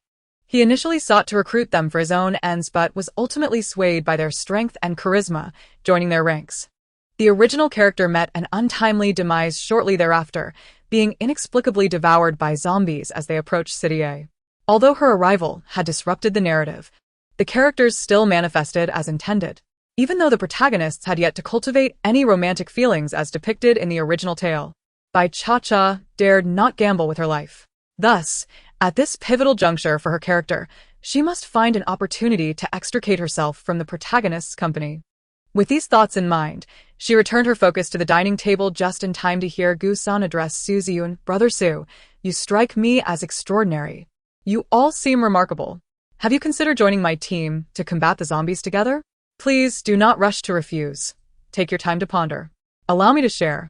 I am a space-type ability user, possessing abundant resources. Join me, and I assure you that you shall want for nothing in this apocalypse." Baya Yi from their group was also a space-type ability user, and Su Ziyuan remained unmoved. He opted for a polite refusal rather than a direct rejection, saying, "I will think about it." Gu Sen was pleased that Su Ziyuan was open to consideration, stating, "Please provide me with your answer tomorrow. To be candid, I have enjoyed our conversation immensely. Had we met before the apocalypse, I am certain we would have been great friends." Su Ziyuan remained non-committal. The atmosphere at the table was surprisingly pleasant, devoid of discord or tension, which caught everyone off guard. After the meal, Gu Sen did not insist they stay, but instead allowed them to return to the restaurant area. Chapter 38. The Ability Tree. Uncle Hu sighed in relief upon seeing Su Ziyuan and the others return safely. However, they did not let their guard down entirely. Someone had to keep watch over the 2 trucks filled with supplies outside. Su Ziyuan suggested bringing Chun Wenk along to inspect the trucks and proposed that Liao Xiuyu and Uncle Hu take turns on night watch. As soon as Su Ziyuan and Chun Wenk emerged, they found themselves surrounded by a dozen men claiming to be there to guard the trucks. The 2 said nothing further, simply opening the doors to prepare for the night inside the truck. Bai Cha-cha felt little concern, knowing that conflict was inevitable between the two factions the following day. Gu-sun had initially believed his space ability to be unique, brimming with confidence in his ability to recruit their group. However, since Su Ziyuan and his companions were unwilling to join, Gu-sun assumed they were merely ungrateful. Eventually, Bai Yi would reveal her own space abilities, having reached level 3, delivering a significant blow to Gu-sun's confidence. This would be followed by Gu-sun proposing a fair contest. Should they win, Su Ziyuan and his companions would be obliged to stay, but if they lost, he would accompany them. One could hardly fathom the thought processes of the young master. Ultimately, Su Ziyuan and Chun Wenk would use their strength to subdue Gu-sun's subordinates, thereby earning Gu-sun's complete submission. In the end, Gu-sun left supplies for his men, appointing Lu Ping as the new leader before departing with the protagonists. Bai Cha-cha found herself growing increasingly exasperated, her frustration preventing her from sleeping. Deciding against slumber, she rose to study the energy minimap instead. According to the news she received today, the hotel is occupied by Gu-sun's subordinates, while the restaurant is home to their own people. But who resides at the repair shop? There are no guards around, nor have any of Gu-sun's men been seen passing by. However, her minimap indeed indicates the presence of an ability user and a dozen ordinary individuals within the repair shop. Bai Cha-cha, under the pretense of having an upset stomach, stealthily made her way to the repair shop. The entrance was secured with 2 hefty locks, but this posed no challenge for Bai Cha-cha. She drew forth her devilish assault axe and swiftly severed the chains. Following the energy minimap's guidance, she discovered indeed that a group of men was confined within the maintenance room. The air was suffused with a foul stench, and the men lay on the ground, appearing on the brink of starvation, as if they had not eaten for an eternity. One must admit, the stench was so repugnant that even zombies would hesitate to approach. Bai Cha-cha endeavored to avoid disturbing them and turned her attention to locating the ability user. According to the minimap, this individual was kept in solitary confinement. Behind the repair shop stood an inconspicuous small room. Aside from an iron door, the room featured only a rectangular small window in the wall, resembling a sealed cell, and the ability user was imprisoned within. Bai Cha-cha deftly opened the iron door, revealing a pitch-black interior. She activated her portable flashlight and cautiously illuminated the space. In one corner, she spotted a figure confined within a large iron cage. As the beam of light fell upon him, he instinctively shielded his eyes with his hand. Taking a step closer, Bai Cha-cha discerned the details of the interior. To her astonishment, the man was bound with thick iron chains at both hands and feet, with a chain encircling his neck, tethered to the cage like a dog. Outside the cage, 2 large batteries stood ominously, their purpose unknown. Once the man's eyes adjusted to the light, he lowered his hand. Bai Cha-cha then scrutinized his face. Though grimy, his features were still well-defined, revealing him to be a young man. She inquired softly, "Who are you?" The man paused, seemingly taken aback. After a moment of contemplation, he weakly reached into his pocket and produced a crumpled business card. Bai Cha-cha extended her hand to receive it, illuminating it with her flashlight. It read, "Virus Expert, Song Yen, Imperial Capital Research Institute." Bai Cha-cha raised an eyebrow, casting a surprised glance at the man in the cage. A virus expert. Such a talent was highly sought after in the apocalypse. Should he manage to develop an antidote for the zombie virus, he could emerge as a global savior, a hero capable of ending the apocalypse.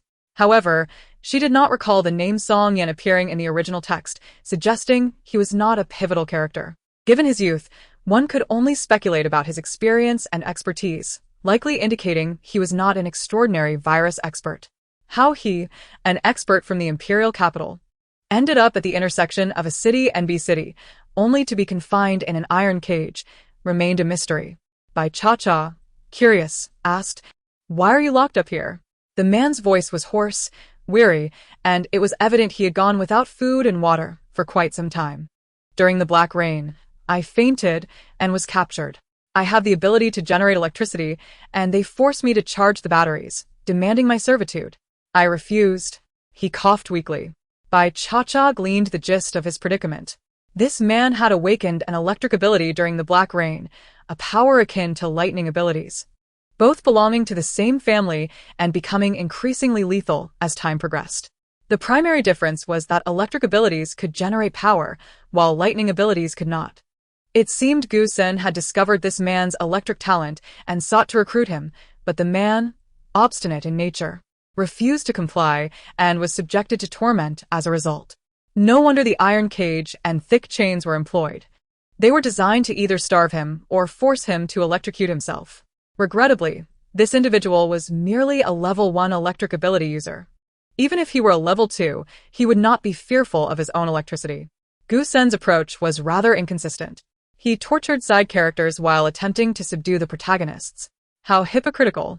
Bai Cha-Cha felt a pang of sympathy in her heart. Yet her actions remained swift as she employed her assault axe to sever the iron cage and chains. Perhaps tomorrow morning will present an opportunity for escape. Make the most of it, she remarked before turning to leave. If he was clever, he would seize the chance to flee amidst the chaos.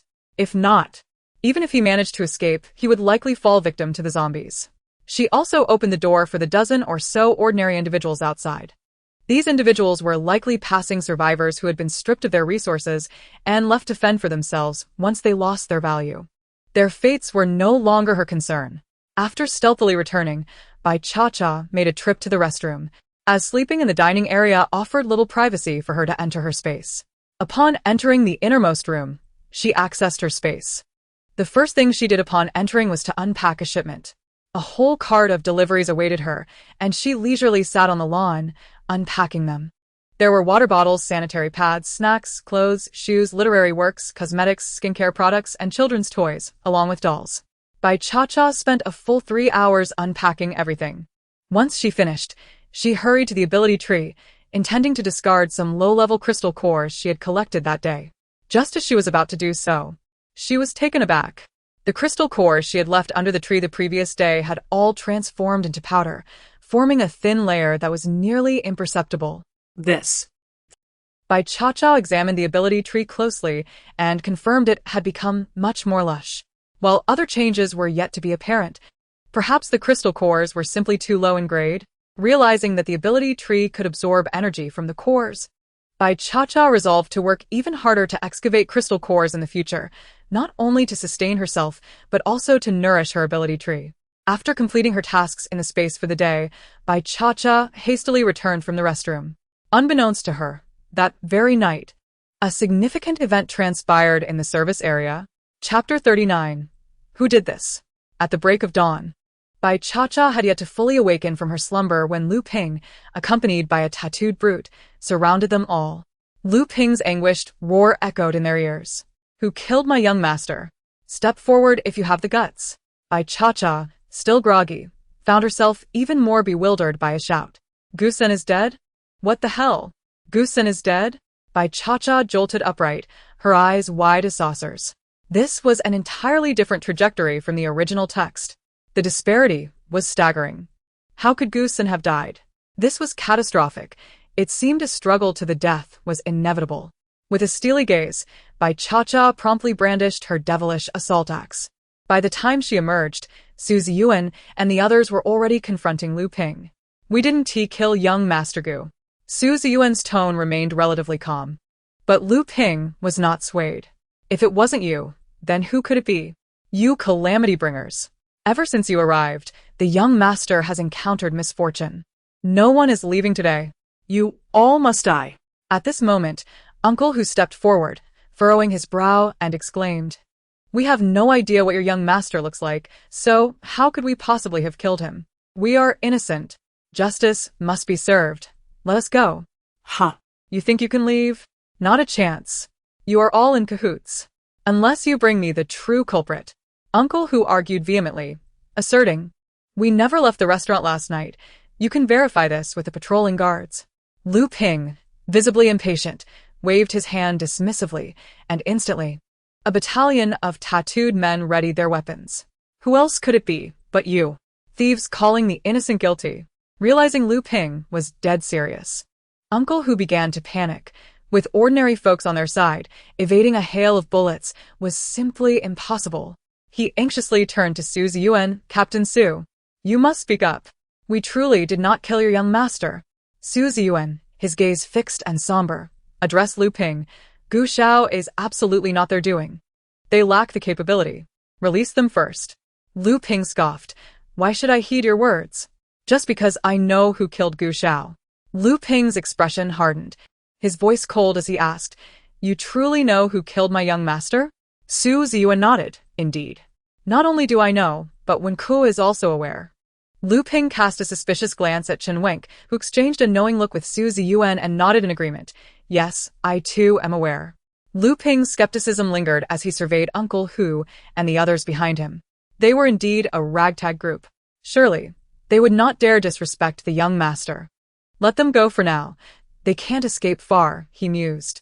All right, as long as you reveal to me who killed my young master, I will set them free. You release them first, and I will tell you. You are already surrounded. You have no room to negotiate. Su Ziyuan, undeterred, retorted, Very well. Let us see how this unfolds. Even a clay figurine has its temper. Noticing Su Ziyuan's unwavering confidence, Lu Ping felt a twinge of anxiety. Considering they had arrived from the zombie-infested Bee City, laden with supplies, he relented. Fine. I will let them go. Giving a discreet signal to his men, the wall of tattooed men parted, allowing Uncle Hu a glance at Su Ziyuan, who murmured a quiet thanks before leading his group away. Upon hearing the sound of engines revving outside, Lu Ping immediately inquired, Now, can you speak? Su Ziyuan stepped forward, shielding the other 5 behind him, and coldly stated, Actually, you're Gu Xiao. Before he could finish, Bai Yai interjected, I had no intention of revealing this, believing you would shoulder the responsibility, but now that Brother Ziyuan has spoken, I can no longer conceal it. Cha-cha. Bai Cha-cha was momentarily bewildered by Bai Yai's ambiguous statement. Impatiently, she retorted, What exactly are you trying to convey? Su Ziyuan sharply reprimanded, Bai Yai, do not spout nonsense. Lu Ping, intrigued, asked, Do you know something? Do not be afraid. Speak your truth. With her eyes glistening, Bai Yai appeared on the verge of tears, evoking sympathy. Brother Ziyuan, I am not fabricating anything. We were all in the restaurant last night, save for Cha-cha, who left for quite some time before returning. Lu Ping's fierce gaze locked onto Bai Cha-cha, accusingly stating, So you are the one who killed my young master. Bai Cha-cha retorted, Silence is my native tongue. That detestable Bai Yai. She might as well be called Bai Lianhua. Initially, Bai Cha-cha thought her merely annoying.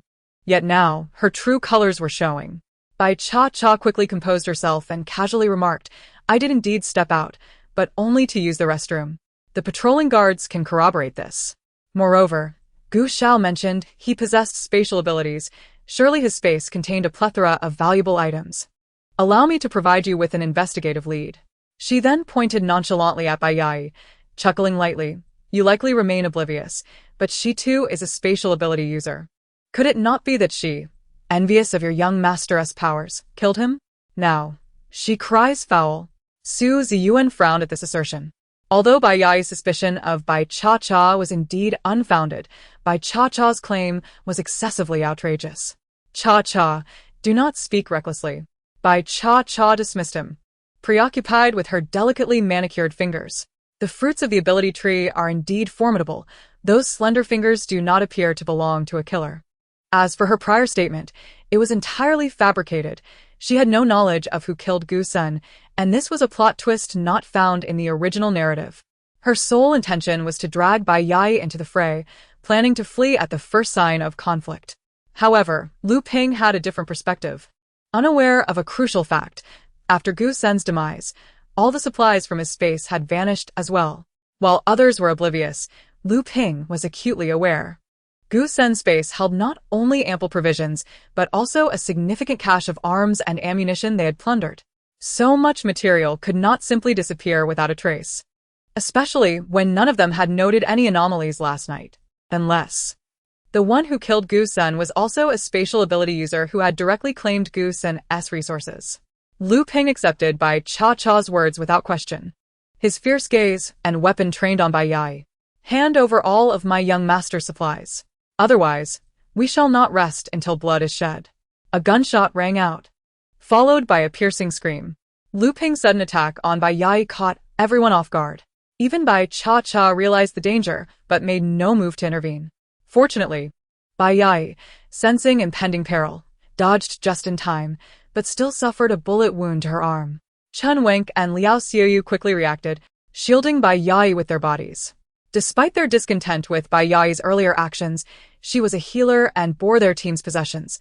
Thus, her protection was paramount. Lu Ping's plan was straightforward: eliminate Bai Yai to seize her loot, thereby claiming all supplies for himself and his men. None of them would escape today. Chapter 40. Departing the team. Within the service area, amidst a hail of gunfire, Liao Xiaoyu raised an earthen shield, coordinating with Chen Wenk's wind blades to cover Bai Yai and Wu Qingqing's retreat. Su Ziyuan lingered at the rear, tossing several thunderballs, which felled a number of tattooed men. The first-level ability users, including Lu Ping, were no match for their third-level prowess. With their ammunition depleted, their firearms quickly became useless. Lu Ping was taken aback. These individuals were far more formidable than he had anticipated.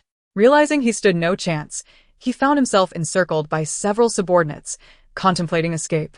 Just as he turned to flee, a thunderball struck him from behind, causing smoke to rise from his scalp and blood to flow from a gash in his skull.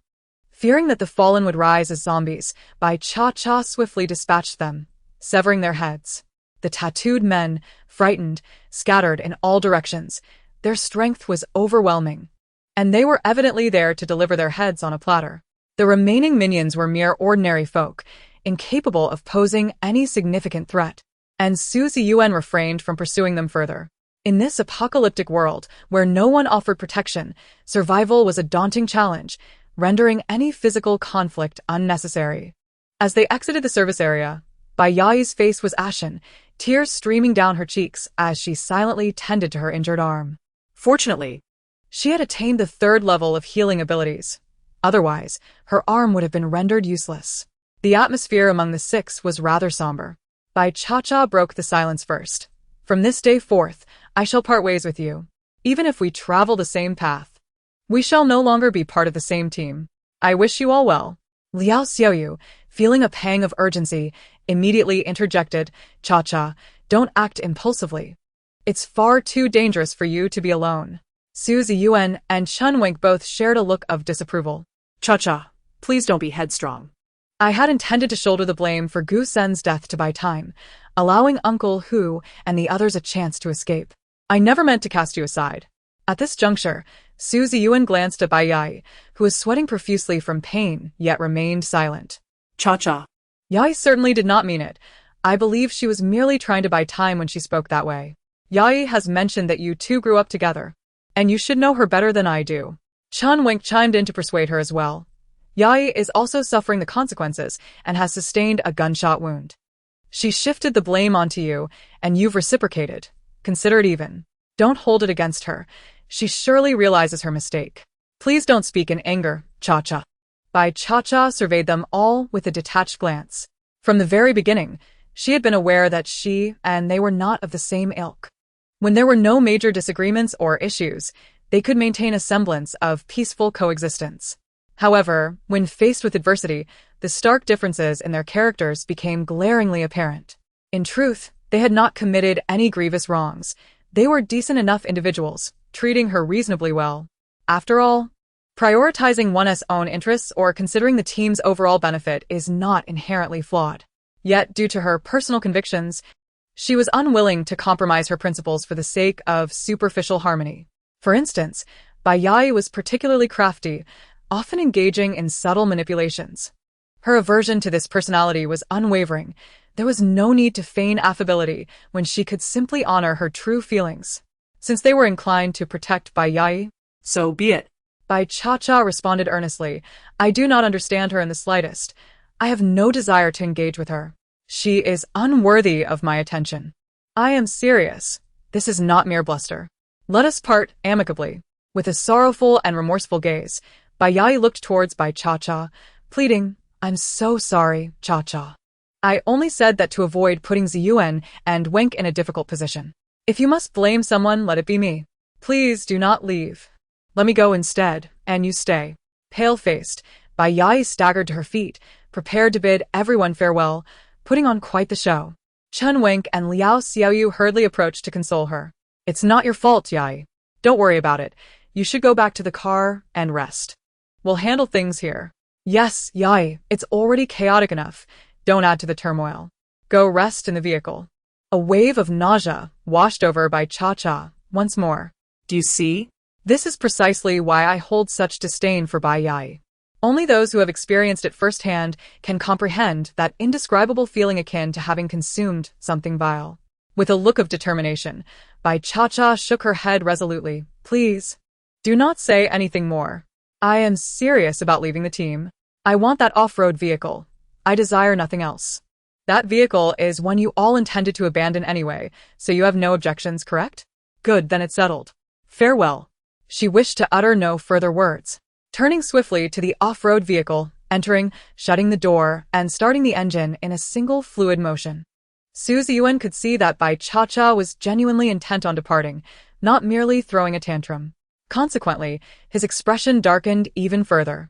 Wu Qingqing, standing quietly in the corner, made an effort to diminish her presence. She had not dared to speak a word, silently observing the unfolding drama before retreating back to the vehicle. She found herself somewhat admiring Bai Cha-Cha's audacity to leave so fearlessly, unafraid of being devoured by zombies. It was rather striking. Although she too harbored a dislike for Bai Yai's character, she lacked the courage to depart as boldly as Bai Cha-Cha had. Zombies, mutated beasts, and even humans had become increasingly terrifying in this world. Wu Qingqing's once spoiled demeanor had been tempered by harsh realities, and her priority was to reach the A city base as quickly as possible to find her father, the one person who truly loved and accepted her in this chaotic world.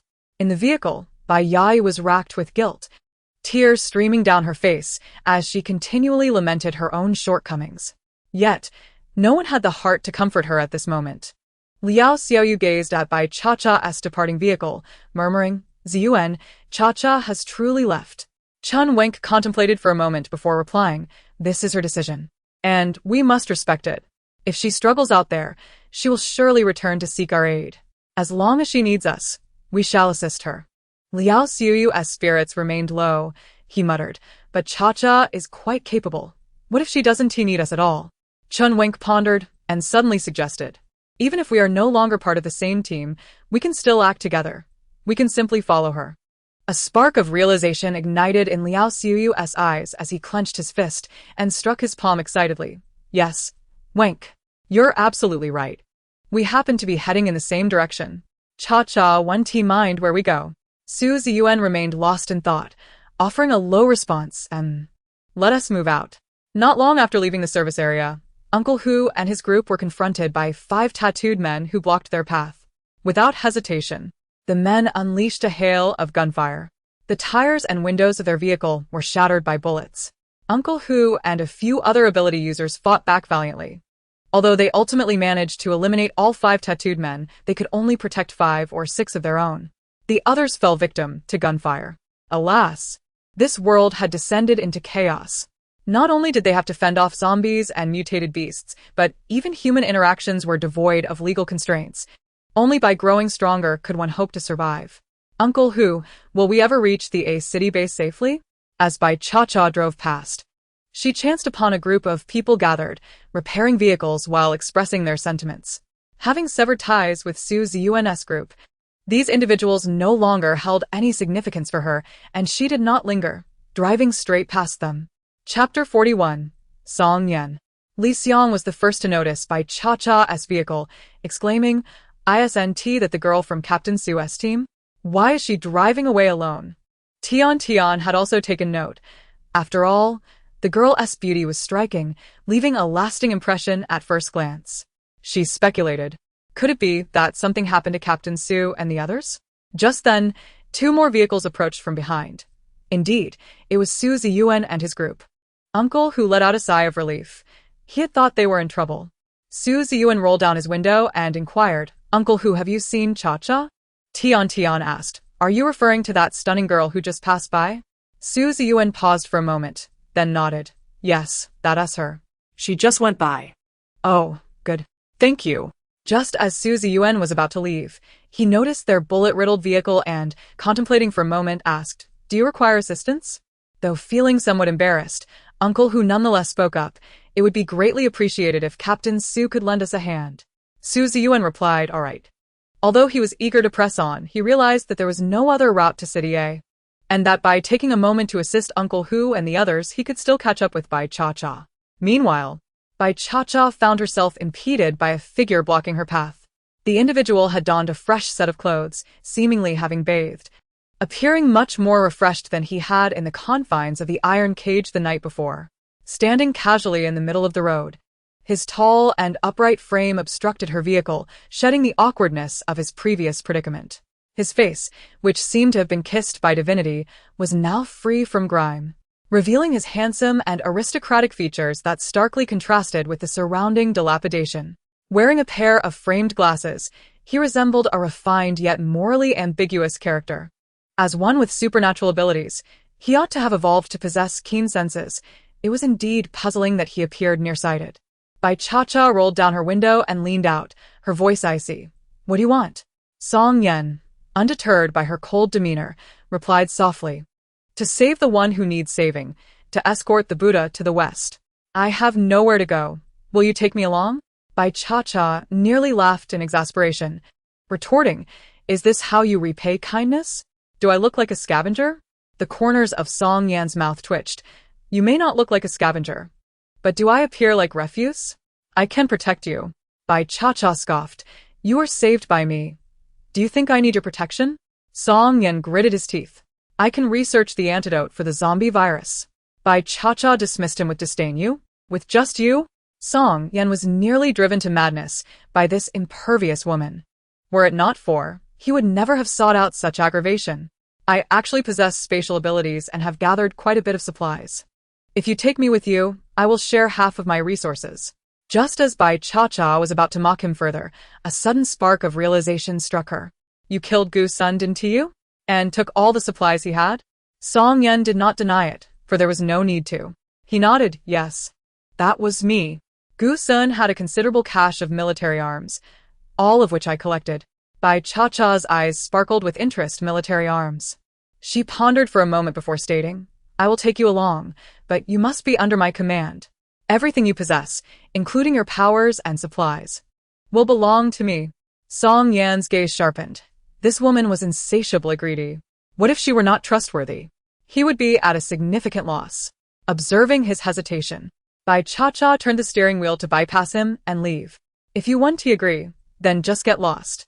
Song Yan, taken aback, had never encountered such a unreasonable and domineering woman. Nevertheless, considering she had saved his life. Fine. "Fine what? I agree to your terms." Bai Cha-Cha smiled slightly. "Get in the car." Song Yan took the passenger seat, closing his eyes to rest, not inquiring where she was headed, seemingly resigned to her guidance. Bai Cha-Cha paid him no mind. Having resolved the complication of Song Yan, another issue persisted, namely, that elusive green, capable of invisibility and teleportation. To her dismay, it continued to follow her.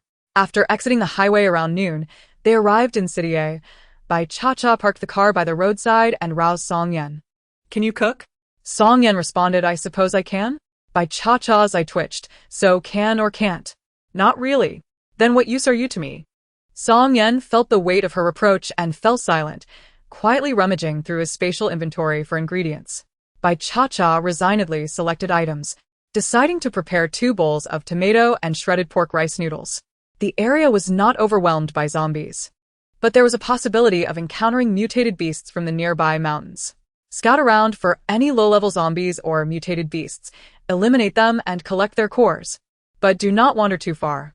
Bai Cha-Cha instructed, and before Song Yan could respond, that green on the energy map darted off into the woods, disappearing from her detection.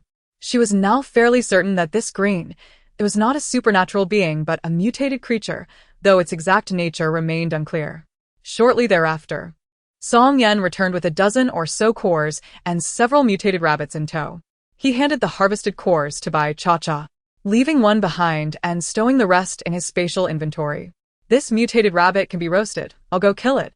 Bai Cha-Cha nodded. "Keep the cores you collected. No need to give them to me." "Understood." Song Yan obediently tucked the cores away, then took a knife to skin the rabbit. Bai Cha-Cha dug a pit, lit a fire, and set up a rack, preparing to roast the rabbit. After a moment's thought, she retrieved some seasoning from her own inventory. Although Song Yan was not adept at cooking, his skill in skinning was impressive. He meticulously removed the rabbit's skin, as if afflicted by obsessive-compulsive disorder. Bai Cha-Cha observed the fur with contemplation. This man was quite ruthless. Once the rabbit was cleaned, they began to eat the rice noodles while roasting the rabbit, creating a relatively harmonious atmosphere. The mutated rabbit was twice the size of an ordinary one, and as it began to sizzle and release oil, Bai Cha-Cha evenly sprinkled the seasoning.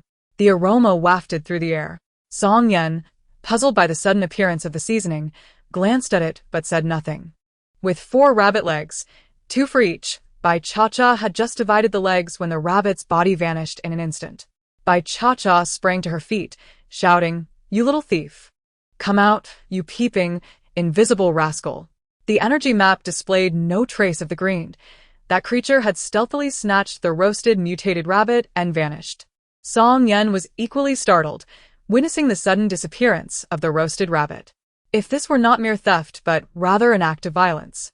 After a few choice words of frustration, Bai Cha-Cha sat back down and took a bite of the rabbit leg in a fit of vexation. This scoundrel, who reaped the rewards of her hard-won zombie cores and now pilfered her roasted rabbit, was becoming increasingly insufferable. Consuming her food rendered it her possession. She was determined to unearth this interloper. Chapter 42. Jumping from the car. After Bai Cha-Cha departed, the atmosphere among Su Ziyuan's group grew rather somber. Each individual was lost in their thoughts. Bai Yi, noticing her tears went unacknowledged by anyone, felt a surge of frustration. Yet that was not her most pressing concern. She was now more preoccupied with examining her spatial abilities. Previously, she had sensed something amiss with her spatial realm, but she had dismissed it as mere illusion. Just moments ago, when attempting to retrieve a bottle of water, she was struck with alarm. Her spatial realm was shrinking. It had become filled to capacity with the collected supplies, as they still had an entire truckload of resources ready for immediate use. However, each time she extracted an item, that item's space would vanish. This meant her spatial realm had become a one-time use. She could only take items out but could no longer store anything within. Once she had retrieved all the resources from her spatial realm, it would cease to exist. Why had it come to this? Her spatial realm had never behaved like this before. When did this situation begin? It seems to have commenced after she returned the jade necklace to Bai Cha-Cha. However, wasn't that jade already shattered by her? Can it still be of use, even in its fractured state? Surely. Bai Cha-Cha could not have fathomed that the jade required a drop of blood to unlock its spatial capabilities. Could it be that the jade inadvertently absorbed Bai Cha-Cha's blood? Is it possible that this storage space now yearns to gradually return to its rightful owner? No. This space is undoubtedly hers. She is the true master of this domain. Perhaps she has misjudged the situation. Perhaps the space was always intended to be temporary, a fact she had overlooked until now. It must be so. Her storage is already filled to the brim with provisions, food, drink, clothing, and essentials. If she were to utilize them alone, with careful rationing, it would suffice for her survival. However, the resources within this space are the fruits of collective effort, not solely hers. Eventually, she would have to distribute the supplies for everyone's use, leading to the inevitable disappearance of her space, and leaving her with nothing. It would be a complete loss. She would end up with nothing to show for it. No. She must devise a plan. After Bai Cha-Cha and Song Yan had their fill and tidied up, they were ready to embark on their journey once more. Suddenly, a small orange cat, drenched in blood and covered in fur, dashed out from the woods, pitifully clinging to Bai Cha-Cha's pant leg. Observing the green dots displayed on her energy map, Bai Cha-Cha bent down in surprise and scooped it up. Oh. This unfortunate little orange cat is actually a mutated beast. Before she could examine the cat closely, she noticed a large swarm of green dots charging out from the forest, heading straight for them. Bai Cha-Cha was startled. Could they all be mutated beasts? Song Yan, hurry. Drive. Without a moment's hesitation, she clutched the small orange cat and leaped into the passenger seat. Her driving skills were lacking, and she hoped Song Yan's prowess behind the wheel would suffice. Song Yan sensed the urgency and swiftly took the driver's seat, revving the engine and speeding away. As the off-road vehicle surged forward, a horde of monkeys erupted from the woods, pursuing them. Bai Cha-Cha's scalp tingled. All these monkeys were second- and third-tier mutated monkeys. Although she was a fourth tier and Song Yen a second tier, they would be outnumbered. There must be over 200 of them. She glanced down at the obedient little orange cat nestled in her arms. Did you provoke them? The cat promptly shut its eyes, feigning death. Bai Cha-Cha understood. It was indeed this little creature that had stirred trouble. She scolded, "You little rascal! How audacious of you! As a third-tier mutated cat, how could you dare to provoke a troop of second- and third-tier mutated monkeys? No wonder you're so badly injured. TSK, little one. Playing dead won't save you. I'm not a benevolent soul. If those mutated monkeys catch up, I'll toss you out. You've brought this upon yourself. So let them seek you out and spare us the consequences." The little orange cat opened its eyes, looking at Bai Cha-Cha with a pitiful gaze, mewing softly. Bai Cha-Cha replied sternly, pouting, "Won't help. I mean what I say." The cat drooped its head in dismay, closing its eyes and remaining still. Bai Cha-Cha turned her attention back to the rearview mirror, observing the frenzied pursuit of the mutated monkeys, contemplating the feasibility of exterminating all 200 of them for their crystal cores. Among them were 2 third-tier monkeys, while the rest were second-tier. The 2 third-tier monkeys were the swiftest, closing in rapidly. Bai Cha-Cha instructed Song Yen to open the sunroof, placing the little orange cat in the passenger seat before she herself crawled onto the roof of the vehicle. She secured herself with wooden vines to prevent being thrown off, then brandished a combat axe, standing firmly atop the car. As the 2 third-tier mutated monkeys lunged at her, Bai Cha-Cha swung the axe, flames igniting along the blade as it descended towards them. Although the monkeys dodged nimbly, the flames still caught them, causing them to screech in pain while their fur emitted a burnt odor. The mutated monkeys became even more enraged. Suddenly, from one of the third-tier monkeys, a vine thicker than Bai Cha-Cha emerged, whipping towards her. As she dodged, she swung the axe at the vine. At that moment, another mutated monkey unleashed a lightning ball aimed directly at her head. Bai Cha-Cha leaped in the direction of her axe, simultaneously unleashing a mental strike. The heads of the 2 mutated monkeys were hit, causing them to roll in agony, one even tumbling off the vehicle. The roof reverberated with a cacophony of crashes, the battle intensifying.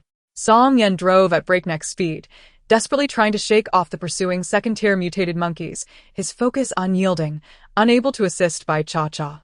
The vehicle swerved in an S shape as he maneuvered.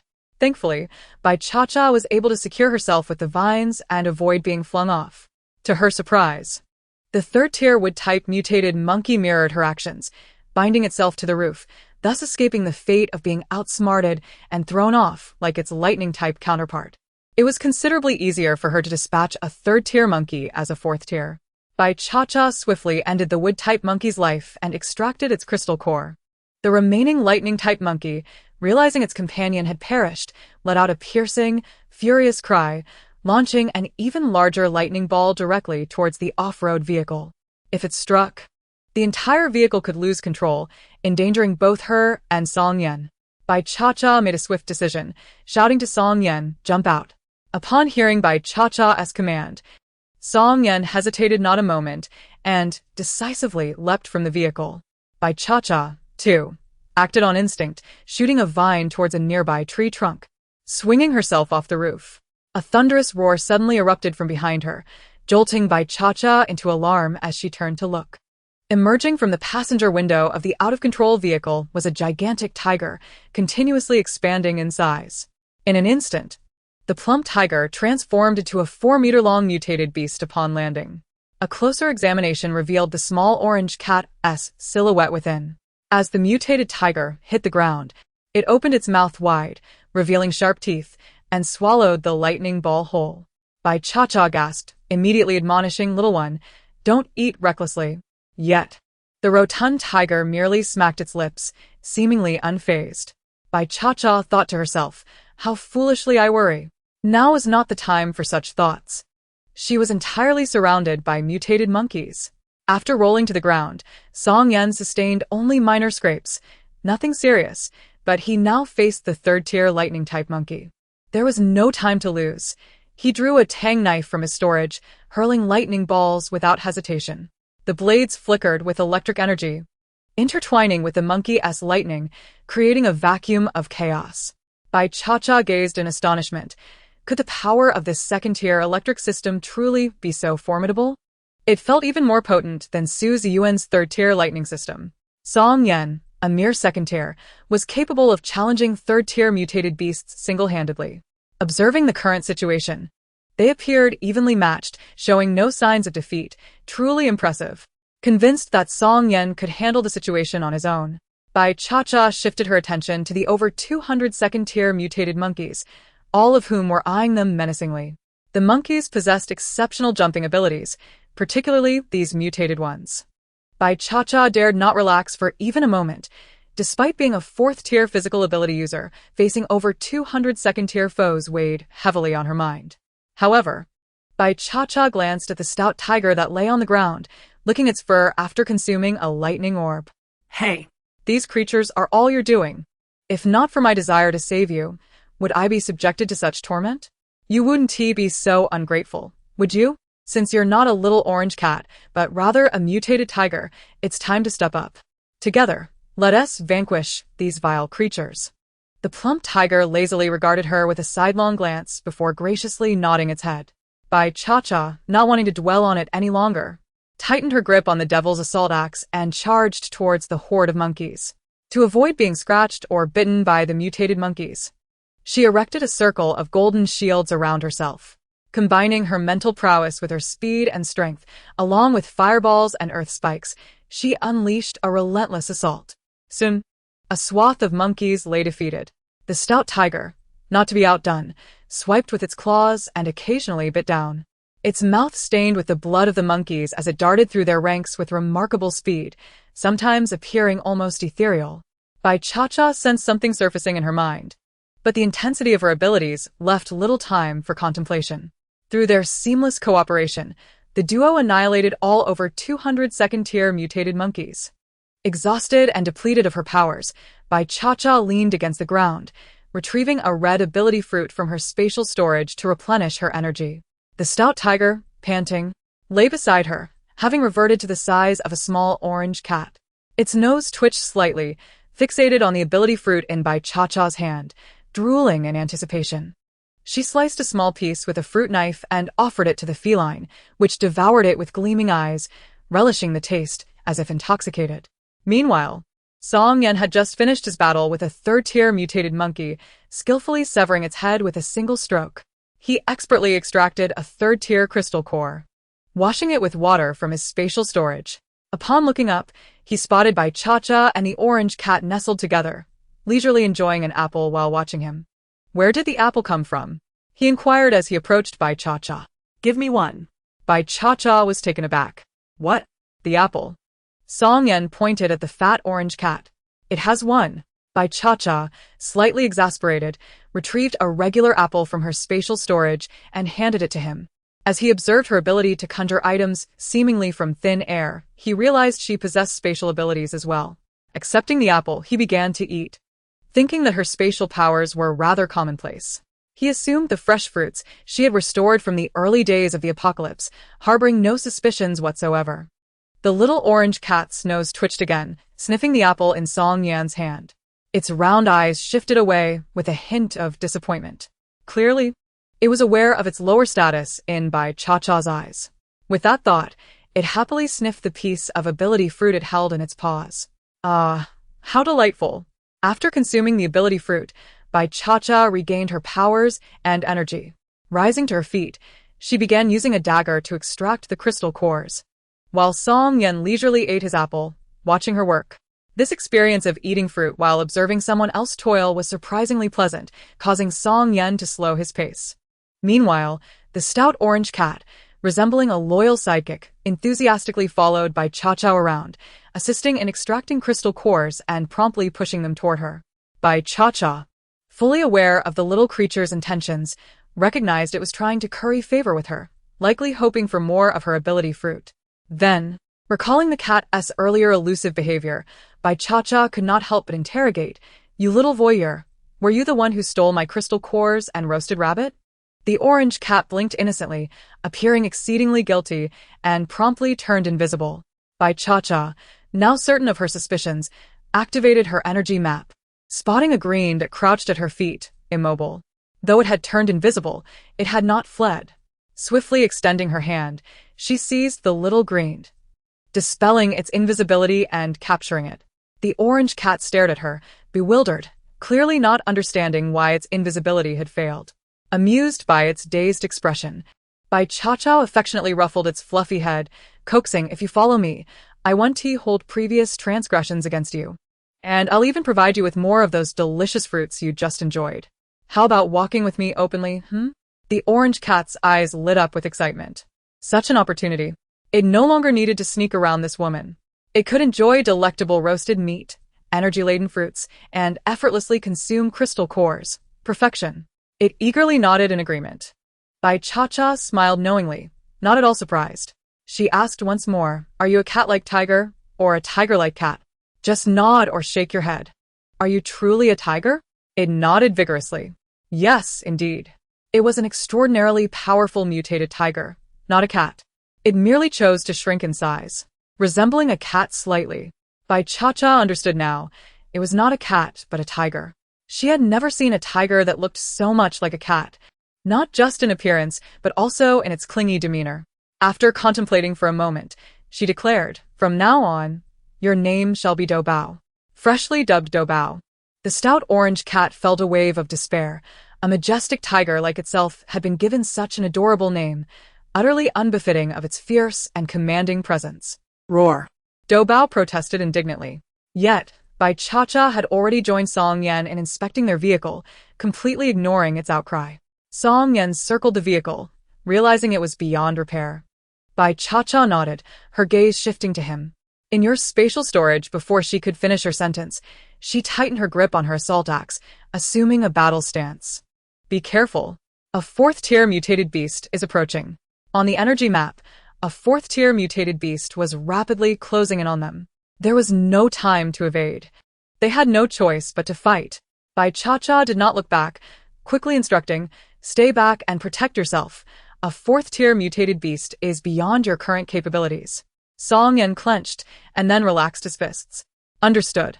Since the awakening of his extraordinary abilities, he had been confined in a large iron cage by Gu Sun in a service area, resulting in a considerable waste of time.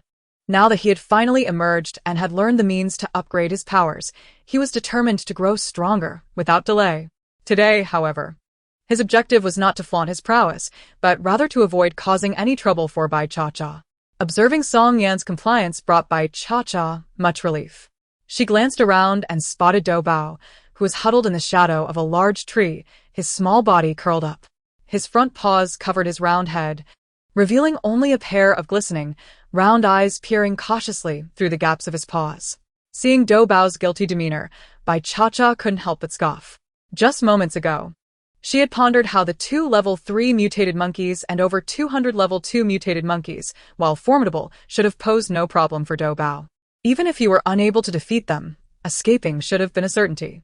He should not have returned to her, bloodied and disheveled, looking like a pitiful victim. The mystery was solved. If there was indeed a level 4 mutated monkey involved, it could easily torment Do Bao, who was merely at level 3. She shot a disdainful glance at Do Bao and coldly remarked, "What a useless creature you are, a tiger like you, bullied by a pack of monkeys. How shameful." Do Bao, agitated, scratched at the ground. He didn't want this either. But the opponents were numerous, and 2 of them were at the same level as him, with their leader even in a rank higher. Surviving the siege of these wretched monkeys was already a feat. Yet, they were indeed insufferable. It was as if the tiger had left home, allowing the monkeys to reign supreme. He wondered if his newly minted master could contend with that vile monkey.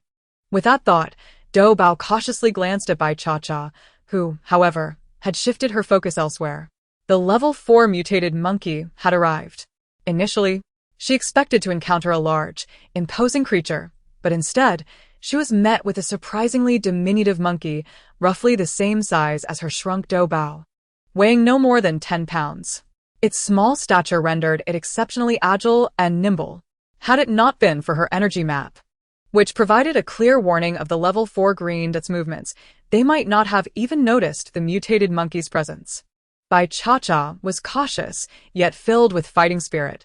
As a level 4 physical ability user, along with her level 3 mental abilities and secondary skills in all 5 elements, she was eager to test her strength against this level 4 opponent. Moreover, she aimed to acquire the level 4 core to elevate her mental prowess to the next level. This was an opportune moment. The level 4 mutated monkey, upon surveying the corpses of its kin scattered across the ground, let out an enraged screech. Suddenly, numerous vines erupted from the earth, hurtling swiftly towards Bai Cha-Cha. Startled, she realized that this monkey possessed level 4 wood abilities. Fortunately, her speed was sufficient. She evaded the oncoming vines with the grace of a fluttering butterfly, untouched by any of them. Gripping her devil's assault axe, she swung it with precision, severing the vines. Simultaneously, she unleashed fireballs to incinerate them, yet her level 2 fire abilities paled in comparison to the level 4 wood abilities, rendering her efforts futile.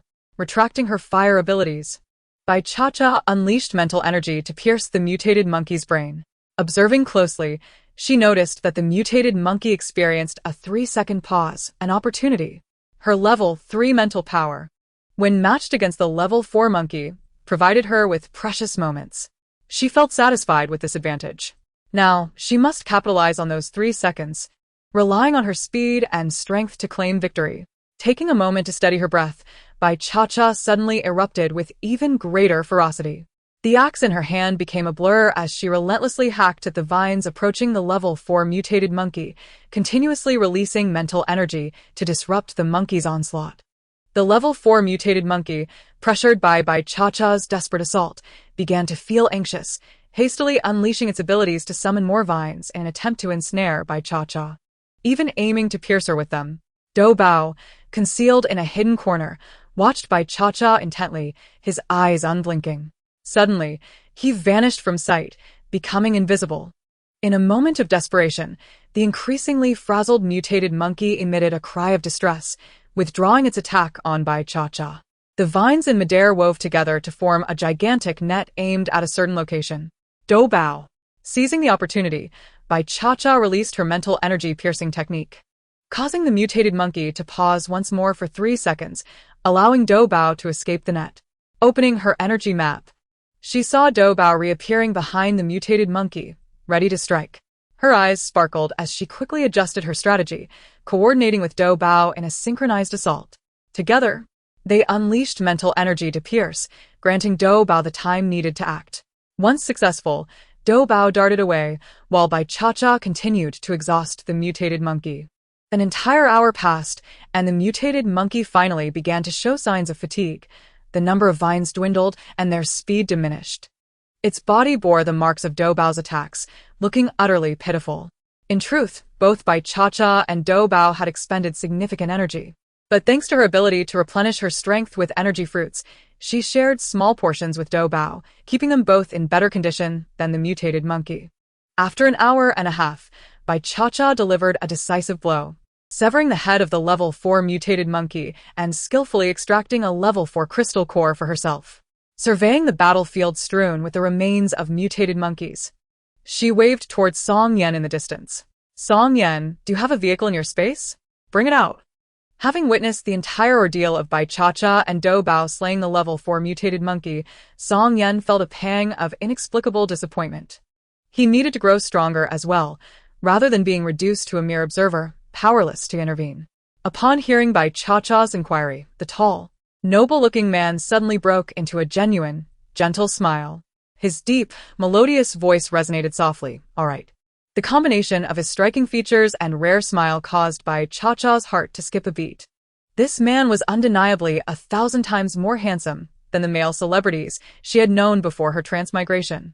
Alas, he was born in an era where a man's looks mattered little. Strength was the true currency of survival. Chapter 45. Further Ascension. The vehicle retrieved by Song Yan was one he had acquired from Gusun at the service area, the only one in his possession. With Song Yan at the wheel, Bai Cha-Cha and Do Bao settled in the passenger seat. Shortly after they departed, 4 vehicles approached from the direction of B City, none other than Su Ziyuan and Uncle Hu. As Su Ziyuan stepped out and surveyed the scene littered with the corpses of mutated monkeys, his brow furrowed in concern. Upon spotting the familiar vehicle, an icy sensation gripped his heart. This was Bai Cha-Cha's car. His expression darkened, and he quickly rushed over with Chen Wenk. They circled the vehicle, inspecting it thoroughly. Fortunately, they found no signs of anyone inside, nor any blood, which brought them a measure of relief. It seemed Cha-Cha was not in the car. The ground was littered with corpses, their crystal cores completely excavated, leaving one to wonder if this had any connection to Cha-Cha. The whereabouts of the people remained a mystery. Had they been rescued, or had they simply vanished? Su Ziyuan and Chen Wenk exchanged a glance, silently agreeing to press onward, hastening their pace in hopes of locating her ahead. Meanwhile, Bai Cha-Cha was unaware that Su Ziyuan and his companions were searching for her. At that moment, she and Song Yan were traversing a quaint mountain village. Song Yan parked the vehicle by the roadside, while Bai Cha-Cha perched atop the car, peering into the village through binoculars. Should they exit the highway here, a cement road beneath the overpass would lead them directly into the village. As they meandered along the serpentine cement path, they encountered a handful of scattered homes. The population was sparse, consisting of merely a dozen households. Each home boasted a spacious courtyard adorned with ponds of varying sizes. In the distance lay rice paddies, the remnants of straw suggesting that rice had been cultivated before the cataclysm. Additionally, several backyards were filled with vegetable gardens. The area, nestled between mountains and water, had once been a picturesque and secluded retreat before the end of the world. Bai Cha-Cha squinted thoughtfully and noticed a plume of white smoke billowing from the chimney of one home. There were still inhabitants in the village. Glancing at the sky and then at her own grimy state, she crawled back into the vehicle through the sunroof and declared to Song Yan, "We shall find shelter in this village for the night." After parking near the village, they stowed the car in a spatial pocket and, with backpacks in tow, ambled into the village. Bai Cha-Cha gestured for Song Yan to lower his head and whispered into his ear, "There are people in this village. We should avoid alerting the residents and seek a vacant house to spend the night discreetly." Her warm breath brushed against his neck, eliciting a tingling sensation that spread from his nape to his heart. Song Yan suppressed the shiver of discomfort and replied softly, "Understood." Bai Cha-Cha remained oblivious to any unusual tension. Vigilantly, she utilized her energy map to detect the surrounding energy fluctuations. Approaching one household's rear, she sensed 3 small dark spots inside. In the next dwelling, she detected 2, and in the subsequent one, just 1. Continuing her search, she noted 4 dark spots. Then 3.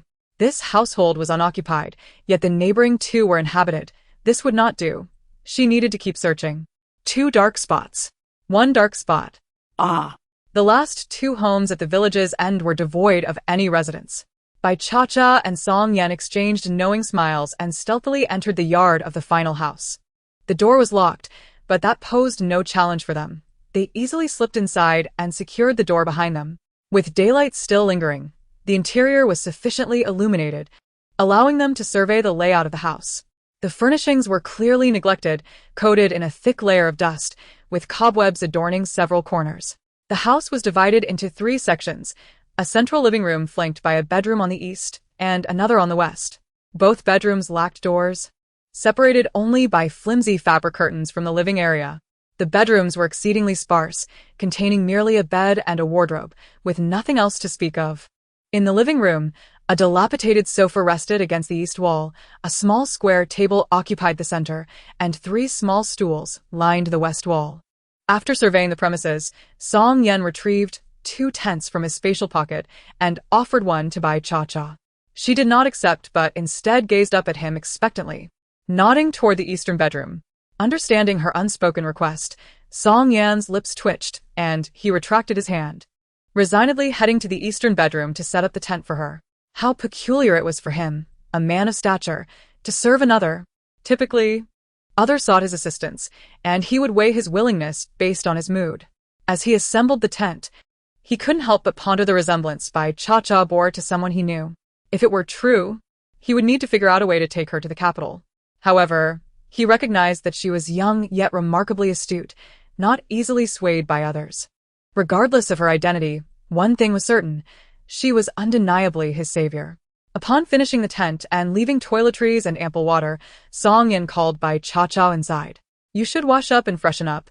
I'll prepare dinner and let you know when it's ready." Bai Cha-Cha hesitated momentarily before stepping forward again. Song Yen spoke so casually, as if he genuinely possessed culinary skills. What if she challenged him to prove it? After a moment's thought, she decided to give him a chance to demonstrate his abilities. So, she confidently headed off to bathe. Noticing the water and toiletries prepared for her, Bai Cha-cha raised an eyebrow, pleasantly surprised by the man's thoughtfulness. However, she opted not to use them. Instead, she slipped into the tent, zipped it shut, and entered her spatial pocket. There, she retrieved a collapsible bathing tub, filled it with water, and luxuriated within. After washing twice and changing the water twice, she finally emerged refreshed, clad in clean attire. Sitting beneath the ability tree, she produced over 200 second-level mutated beast crystal cores, along with 1 third-level and 1 fourth-level core. After meticulously cleansing all the crystals, she contemplated briefly before discarding the 200 second-level cores beneath the ability tree and stowing away the third-level core. With the fourth-level core in hand, she began the absorption process. She continued until the yellow crystal transformed into a transparent powder, at which point she finally opened her eyes. Her mental ability had successfully ascended to the 4th level. With this advancement, Bai Cha-cha felt the emergence of a new skill: mental control. Indeed. The potency of mental abilities escalated with their level. At the 1st level, she could only utilize the energy map for nearby detection, with a maximum range of 300 meters. At the 2nd level, she gained the capability of mental piercing, allowing her to momentarily incapacitate an opponent for up to 5 seconds. At the 3rd level, she could create a mental shield to deflect abilities of lower levels. Now, at the 4th level, she had acquired mental control, which she intended to practice on Doubao. If successful, she could control zombies or mutated beasts of the 4th level and perhaps even test it on humans if the opportunity arose. After upgrading her abilities, Bai Cha-cha proceeded with her daily tasks within the spatial pocket, plucking ability fruits, engaging in repetitive training, and gathering resources. Once everything was complete, she emerged from her pocket. Doubao lay curled in a corner of her tent, eyes wide with astonishment as he watched her suddenly materialize and then vanish again. Chapter 46. Seeking Shelter. Bai Cha-cha scooped up Doubao, placing him into the basin Song Yen had prepared, and filled it with water to give him a bath. After their encounter with a 4th-level mutated monkey, Doubao had been lethargic, appearing almost unwell. After cleaning Doubao and drying him with a towel, she continued to care for him. Gently stroking the fur of her companion, Bai Cha-cha murmured softly, "Doubao, are you feeling unwell?" Doubao let out a pitiful whimper, seemingly in response. Contemplating, Bai Cha-cha inquired, "Doubao, could it be that you are about to level up, which is why you feel this way?" Doubao nodded its fluffy head. Bai Cha-cha understood and felt reassured. Realizing her guess was indeed correct. Doubao had been perfectly fine until suddenly experiencing this change, which should be related to its unique ability. Aside from invisibility and teleportation, Doubao possessed a rather extraordinary power: devouring. It could absorb the abilities of others, converting them into energy. Consequently, Doubao had an additional method for leveling up compared to others. It could either absorb higher-level crystal cores to enhance its rank or consume ability-based attacks to transform them into energy for elevation. However, the risk associated with consuming energy from other abilities was considerably greater than that of absorbing crystal cores. If it ingested too much without timely conversion into energy, it risked being overwhelmed and could potentially burst from excess energy. During its collaboration with her against a level 4 mutated monkey, Doubao had devoured quite a bit of energy manifested as vines. It was likely struggling to digest that energy now, hence appearing ill, but if it could endure, it would achieve a level up. Bai Cha-cha affectionately patted its round head, encouraging, "Hang in there, Doubao. You can do it." Just then, Song Yen called her for dinner. She placed the cleaned Doubao inside the tent to allow it to digest slowly before stepping outside. On the tidy little table, 2 large bowls of egg noodles were set. Song Yen sat opposite Bai Cha-cha, nervously observing her expression. Bai Cha-cha felt a bit uneasy under her gaze, wondering if the noodles, which looked quite appetizing, might taste unpleasant. Hesitantly, she picked up her chopsticks, but bravely took a bite. The flavor was mediocre, yet palatable. It wasn't dark cuisine, so it was quite acceptable. She generously praised, "This is actually quite delicious. Last time I said you couldn't cook, I thought you genuinely couldn't, but look at you now. If you can cook, do it more often." Hearing her appreciation, Song Yen felt a surge of happiness, yet he hesitated at her final remark. Observing Bai Cha-Cha relish her meal, he refrained from speaking. After finishing the meal, Bai Cha-Cha efficiently gathered their bowls and chopsticks, taking them outside to wash. Since Song Yen had cooked, it was only fair for her to do the dishes. Once tidied up, the two returned to the main room for a chat. "Have you noticed something peculiar about this village?" Bai Cha-Cha asked. Song Yen nodded. It was too tranquil, not resembling a place that had endured an apocalypse. Moreover, the village appeared to be inhabited solely by ordinary people, with neither zombies nor ability users in sight. Confused, Song Yen looked at Bai Cha-Cha. "How do you know they are all ordinary people and not ability users?" Bai Cha-Cha met his gaze directly. "My ability is somewhat unique. I can discern such things." Song Yen was taken aback, thinking Bai Cha-Cha was merely a physical abilities user, unaware she possessed other powers. He was curious about what kind of ability could reveal such truths, yet did not pry further, respecting her privacy. Indeed, this village was odd. The apocalypse was a global phenomenon, and the zombie virus had arrived abruptly. Although the village was small, it seemed improbable that it harbored no zombies or ability users. Furthermore, every household had tightly shut doors, and when they entered the village during the day, it was still early, yet no one was seen moving about. He rhythmically tapped his fingers on the table, pondering, "Regardless of what is happening in this village, it has nothing to do with us. We shall rest for the night and quietly depart tomorrow." Bai Cha-Cha concurred with this sentiment. After a moment of silence, Bai Cha-Cha suddenly placed a level 3 crystal core on the table. "You possess dual abilities in electricity and space at level 2. Hence your leveling up requires twice the crystal resources compared to single abilities. This crystal core is from the level 3 mutated monkey we defeated today. Take it for your upgrade. You already have another level 3 crystal core, so the two will suffice to elevate both your electricity and space abilities to level 3. Song Yen was taken aback by Cha-Cha's gesture of offering him a second level 3 crystal core for his upgrade. He bowed his head, remaining silent, making it difficult to read the complex emotions in his eyes. Bai Cha-Cha continued, "Your space ability not only allows for storage of resources, as it levels up, it becomes increasingly potent. Once you reach level 3, you'll understand its true potential. The requirements for upgrading will only escalate, and it won't be easy for me to procure enough crystal cores on my own. I hope you can strengthen yourself quickly so we can together confront higher-level zombies. You must have realized by now that I am a level 4 ability user. Even if you absorb these 2 level 3 crystal cores, you'll still only be a level 3 user, and you'll need to find 2 level 4 crystal cores to match my current standing. However, I won't remain stagnant. My next goal is to obtain a level 5 crystal core." Bai Cha-Cha had expressed all that needed to be said. The choice now lay with Song Yen. Her words were heartfelt. His space ability, unlike hers, would not only allow storage after reaching level 3, but also enable the release of spatial blades and even spatial displacement, powerful survival techniques. His electricity ability was equally formidable, matching the might of lightning, making Song Yen a potential powerhouse in the apocalypse. She certainly did not wish to travel with someone who would weigh her down.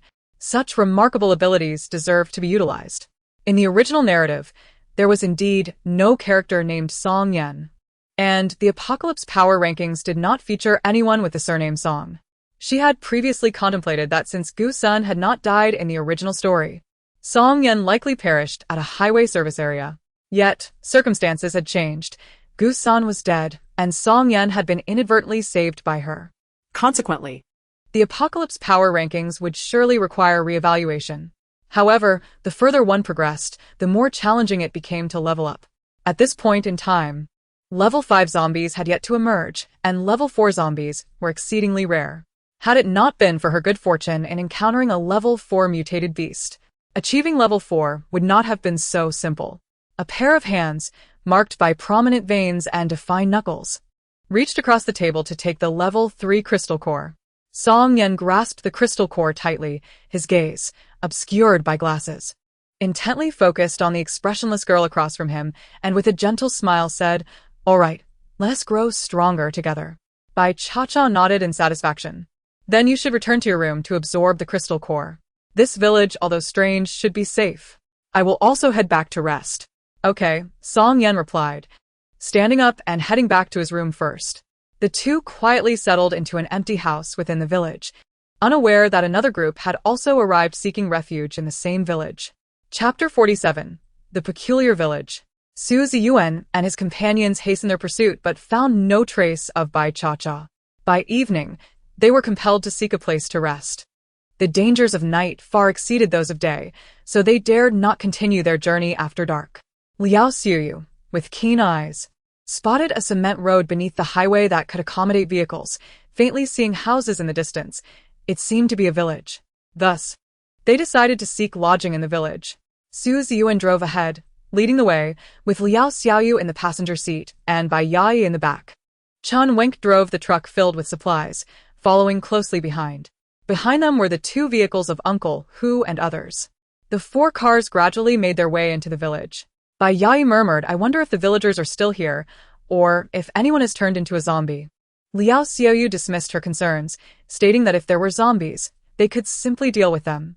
The village appeared small, and even if everyone had turned, there would likely not be too many. It would be best if there are no zombies. We are not bad people. We are merely seeking temporary shelter.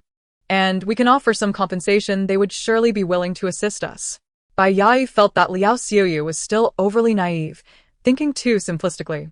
Sometimes, humans could be more terrifying than zombies. What if the villagers were intent on seizing their supplies? She was not at all willing to risk any loss of the goods in the truck. She was loath to part with the supplies in her space. Although she scoffed inwardly at Liao Xiuyu's innocent words, she was not foolish enough to voice her thoughts. It was Su Ziyuan who admonished, "Beware of greed. Do not let your guard down." The arrival of the four vehicles stirred quite a commotion in the village. Su Ziyuan and his companions did not venture too deep into the village, for the situation was uncertain. They needed to be prepared to retreat swiftly if anything seemed amiss. They parked their vehicles at the village entrance and proceeded on foot to the first house at the village's forefront. The gate was tightly shut, and the entire village lay in a shroud of darkness and silence, obscuring everything from view. Chen Wenk stepped forward, instructing, "You all wait here. I will sneak in and take a look." With a running leap, Chen Wenk effortlessly vaulted over the courtyard wall. Bathed in moonlight, he crouched beneath a window, pressing his ear close to listen. Inside, hushed voices could be heard. "Did I mishear? I too heard something. It must not be a mistake. Everyone at home, have you hidden well? Yes, don't worry. Why haven't Xiao Yang and the others returned yet? They should be back by morning at the latest." Chen Wenk cautiously climbed back out and relayed what he had overheard to the others. Liao Xiuyu was elated, exclaiming, "How wonderful! There are people here. Let us knock on the door." Just as he prepared to do so, Su Ziyuan stopped him. "We are too many. Even if we wake them, they may not have room for us. I noticed a large open space behind the house. Let us set up our tents there tonight." The others had no objections. The fact that there were still residents in the village, coupled with the absence of wandering zombies, suggested a degree of safety. They quickly set up their tents in the open area, and Su Ziyuan assigned night watch duties. After a simple meal, everyone retired for the night. Since Bai Cha-Cha resided at the village's end and Su Ziyuan and his group stayed at the village's entrance, the distance between them exceeded the detection range of her energy map, leaving Bai Cha-Cha unaware of the newcomers in the village. Song Yan was preoccupied with absorbing a crystal core and would not finish soon. After a brief rest in her space, Bai Cha-Cha emerged to take her turn on watch. The night was eerily still, reminiscent of the world before the apocalypse, devoid of the groans of zombies or the terrified screams of people. The night passed quietly, and as dawn began to break, Bai Cha-Cha, weary from her vigil, estimated that Song Yan had likely completed his upgrades. She retreated to her space for another brief nap. Upon emerging, refreshed, she instinctively activated her energy map and discovered no anomalies within a 300-meter radius. After freshening up, she noticed that Song Yan was still asleep, so she set about preparing breakfast. Meanwhile, Su Ziyuan's group was not experiencing such tranquility. Just as dawn broke, they were suddenly surrounded by 5 men. The leader, a middle-aged man, was followed by 4 young men, all wielding kitchen knives, hoes, shovels, and sickles, likely villagers. The middle-aged man, Zhang Dali, the village chief, sternly demanded, "Who are you? Why have you come to our village?" Su Ziyuan stepped forward, explaining, "We apologize for the intrusion. We are merely passing through, and intend to stay for one night before departing. Zhang Dali frowned. He had just returned with his son and 3 other young men with abilities from an outing. It was unclear when these newcomers had arrived or how much they knew about the village. He leaned in to whisper a few words to his son, Zhang Liang, who then dashed into the village. After a considerable wait, he returned and quietly informed Zhang Dali. I asked around. They haven't entered the village and haven't seen any villagers. Zhang Dali nodded, secretly relieved, and addressed Su Ziyuan and his group. You have 20 minutes to gather your things and leave. He gestured to the 4 young men behind him to keep a close watch on them as he turned and retreated into the village. Su Ziyuan and his companions did not dwell on it. It was only reasonable for the villagers to request their prompt departure given the unexpected appearance of outsiders. They swiftly gathered their belongings and prepared to leave. After watching Su Ziyuan and his group exit, the 4 young men approached the home of village chief Zhang Dali. Zhang Liang spoke first. Dad, I noticed this group had 2 trucks. They must have substantial supplies. Should we alert Biao Ge and the others? Zhang Dali retrieved an iron box from a drawer, rolled a cigarette, lit it, and took a puff before replying, Go ahead. Just as Zhang Liang was about to rush out, Zhang Dali called him back. Wait a moment. Remember to ensure Biao Ge provides us with a bit more in return. Our Zhang family village has already paid enough for this fragile peace we enjoy. We must offer the villagers some tangible compensation from elsewhere. Zhang Liang smirked, saying, Got it, Dad. Rest easy. Zhang Dali then waved off the remaining 3 young men, telling them, You're excused for now. You worked hard last night, so go rest. You will be rewarded. Bai Cha-Cha prepared 2 bowls of rice porridge, cut a plate of pickled vegetables, and steamed 2 flour rolls, then woke Song Yen for breakfast. After tidying up, they prepared to leave. Bai Cha-Cha opened her energy map, scanning the surroundings as they made their way back from the back of the house to the village entrance. The village remained quiet, but now, unlike the previous night when it was populated by ordinary people, for supernatural beings had appeared. Unfortunately, these 4 individuals lived too far from the village's end, beyond her detection range. However, she had overheard some peculiar conversations at the house they had passed. Preferring to avoid trouble, she decided that it was better to leave things as they were, and the 2 of them quietly departed the village before driving away. Chapter 48. Hostage. After Su Ziyuan and his group left Zongjia village, they found an open area not far away to stop and have breakfast. Chun Wenk pulled out a map, noting, If all goes well, we should reach Base A City by tomorrow.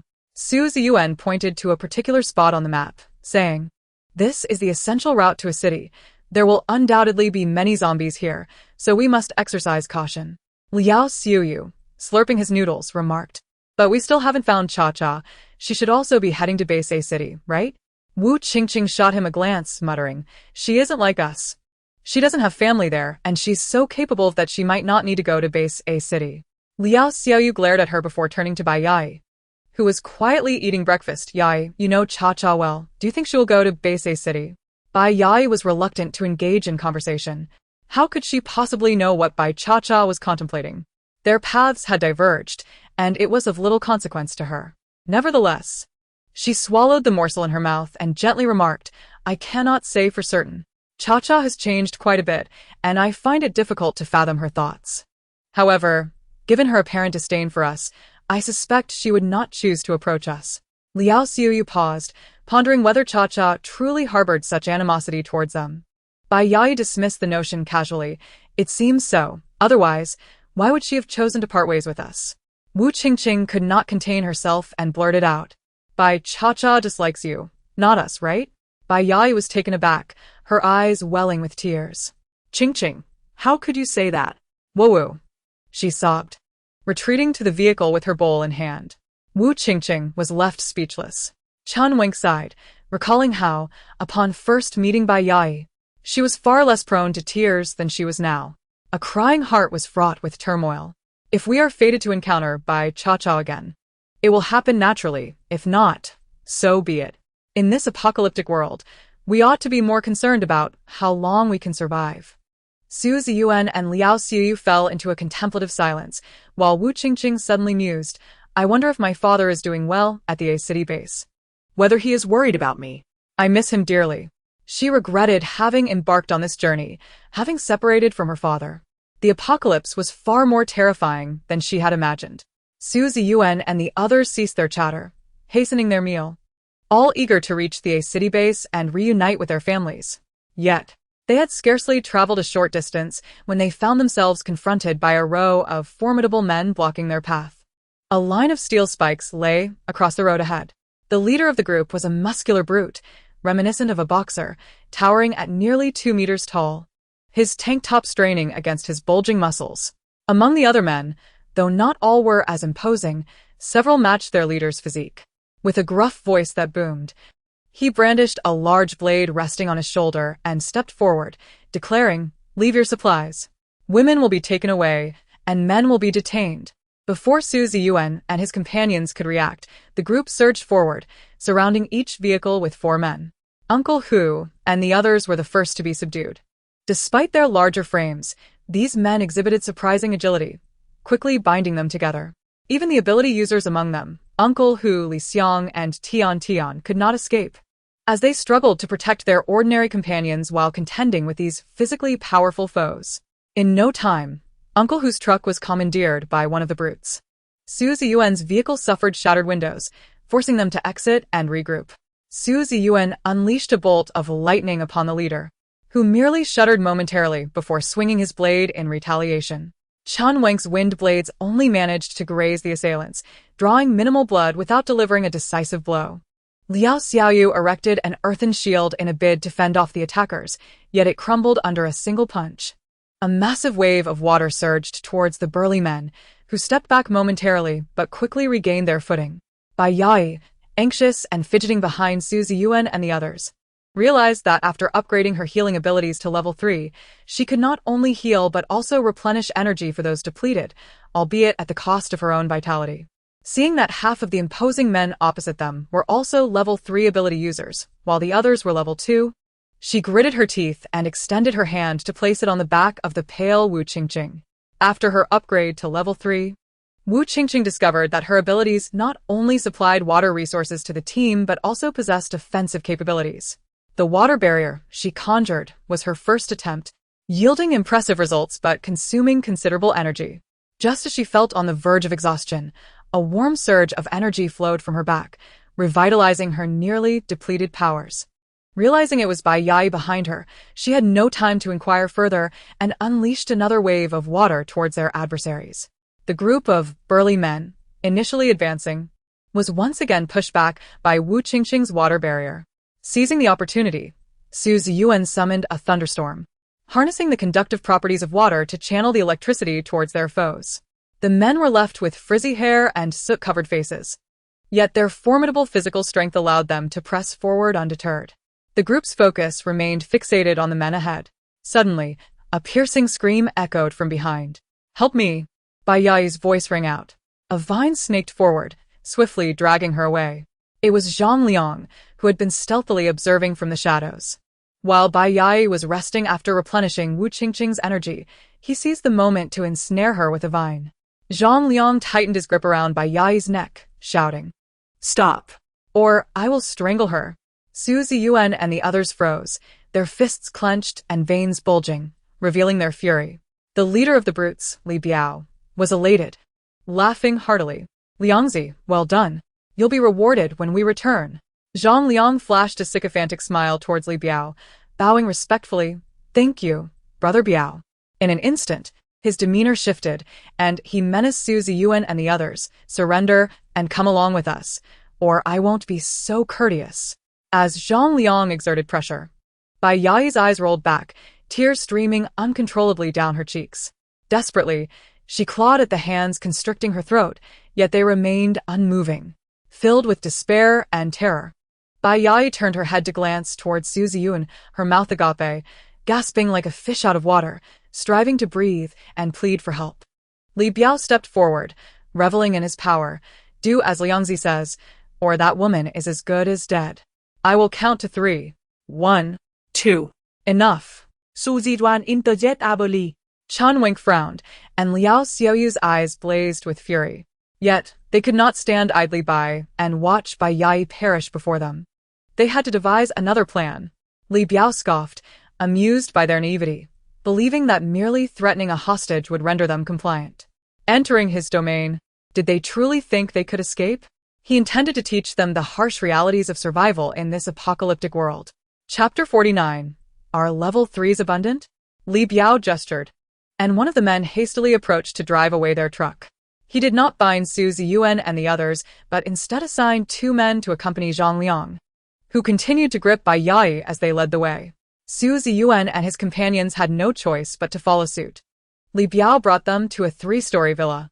Their truck was parked in the yard, where individuals were busily unloading the supplies into a storage facility beside the villa. Armed guards flanked each side of the warehouse entrance. Su Ziyuan and the others were swiftly pushed inside. Uncle Hu and the few ordinary individuals he had brought were nowhere to be seen, leaving only the 5 ability users. Uncle Hu gazed at Su Ziyuan with profound astonishment, his heart sinking deeper into despair upon realizing that even Captain Su and his team, renowned for their strength, had been captured. The sprawling 3-story villa occupied a considerable area, with each floor measuring approximately 300 square meters. To the left on the first floor lay the kitchen and dining area, while the central space served as the living room, and to the right were 2 spacious rooms. From one of these rooms, the faint sound of a woman weeping could be discerned. Li Biao, with an air of arrogance, lounged at the center of the sofa, arms stretched back across the cushions, legs propped up on the coffee table. He cast a disdainful glance at Su Ziyuan and his companions standing stiffly before him, spitting in irritation. Suddenly, a sinister smile crept across his face as he reached out, pulling the terrified Bai Yai, who trembled under Zhang Liang's command, into his embrace. The acrid stench of smoke, sweat, and body odor emanating from the man made her stomach churn, yet the overwhelming fear rendered her unable to stop shaking. The more she trembled, the more exhilarated Li Biao appeared. With one arm encircling Bai Yai, he grasped her chin with his other hand, his grip like iron, forcing her to look up at him. Tears pooled in her eyes, and her delicate, fair features only served to evoke a sense of pity. Li Biao scrutinized her face, growing increasingly pleased. Indeed, she was exceptionally beautiful, her skin so pale and tender it seemed as if it could yield water. He pondered whether she could withstand the roughness of his advances. Su Ziyuan and the others shifted uneasily, while Wu Qingqing, terrified, cowered behind Su Ziyuan and Chen Wenk, too frightened to raise her head. Zhang Liang, acting like a sycophant, chimed in, "Hee, to be favored by Biao Ge is a stroke of luck for her.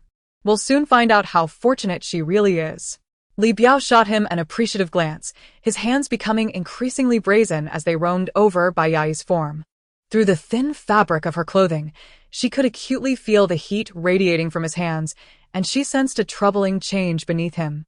Conflicting emotions of hatred, fear, and sorrow swirled in her eyes as she yearned to fight back, scream, or even kill, yet she found herself paralyzed by fear. In a last desperate plea, she turned her gaze towards Su Ziyuan. Li Biao, sensing her quivering, felt an involuntary reaction surge within him. Noticing the way she looked at Su Ziyuan, he snorted in displeasure. "Bring the other women away and confine them. As for these men, beat them." A dozen burly men behind Li Biao advanced immediately, dragging Wu Qingqing and Tian away with force. Liao Xiaoyu, unable to restrain himself, threw a punch at one of the thugs but barely had time for a second swing before Li Biao's chilling voice pierced the air. "Anyone who dares to strike back, I will strip this little lady of one piece of clothing in front of you all." Liao Xiaoyu's fist froze midair, and in an instant, he was subdued and kicked to the ground. With a swift motion, Li Biao indeed tore Bai Yai's top apart, discarding it on the floor. A scream escaped Bai Yai's lips as she crossed her arms over her chest in alarm. Su Ziyuan, Chen Wenk, and Liao Xiaoyu's expressions darkened, their fists clenched tight. They had never endured such indignity in their lives. Despite possessing extraordinary abilities, they felt utterly powerless to resist, a sensation more tormenting than they could bear. After they were beaten to a pulp, Li Biao mercifully gestured for his men to cease their assault. Su Ziyuan gritted his teeth and rose, declaring, "Let her go." Li Biao erupted into laughter, finding the situation utterly amusing. "Let her go? How would that make you surrender? Am I a fool?" He scoffed at them. "A bunch of idiots." With another wave of his hand, he ordered, "Lock these people up and keep a close watch. Don't let them escape. Liangzi has done a great job today. You all know what to do. Shifting his focus, he cradled Bai Yai in his arms, proclaiming, "This woman is coming with me. As long as you behave, I guarantee her safety. If you dare to flee, well." Bai Yai whimpered as Li Biao dragged her away. Casting a pleading look at Su Ziyuan, "Brother Ziyuan, save me." Li Biao suddenly turned her around, lifting her and holding her against his chest, silencing her cries with a forceful kiss as he ascended the stairs. As Li Biao's figure vanished around the staircase corner, Su Ziyuan clenched his fists and pounded the wall in frustration, creating a gaping hole and cracking the surface further. "What are you doing? Get them inside." One of the thugs attempted to kick Su Ziyuan in anger, but upon meeting his fierce gaze, he hesitated. Fortunately, it was not a load-bearing wall. Several strong men shoved Su Ziyuan and his companions into a room, while Wu Qingqing and Tian Tian were confined in an adjacent space. In the room, not only were the two girls present but also 7 or 8 others, their exposed skin marred with bruises, stifled sobs filling the air. The atmosphere was thick with despair. When Bai Yai was captured by Zhang Liang, Bai Cha-Cha and Song Yan had just arrived. Sensing something amiss from 300 meters away, she instructed Song Yan to park the car, and the two discreetly concealed themselves in a hidden spot. Upon witnessing Bai Yai being taken hostage, Su Ziyuan and the others, despite their formidable abilities, found themselves powerless to intervene, leading to a complex mix of emotions within Bai Cha-Cha. In the original narrative, it was Bai Cha-Cha herself who was taken hostage, an event that left her with a peculiar disposition, making her difficult to approach, as her ordinary status had led to their suffering. Consequently, she became less favored within the group. However, unlike the original story, these thugs appeared to possess numerous level 3 and level 2 abilities. Perhaps due to her influence, Su Ziyuan and his companions had enhanced their powers more rapidly than in the original story, resulting in these thugs becoming significantly stronger.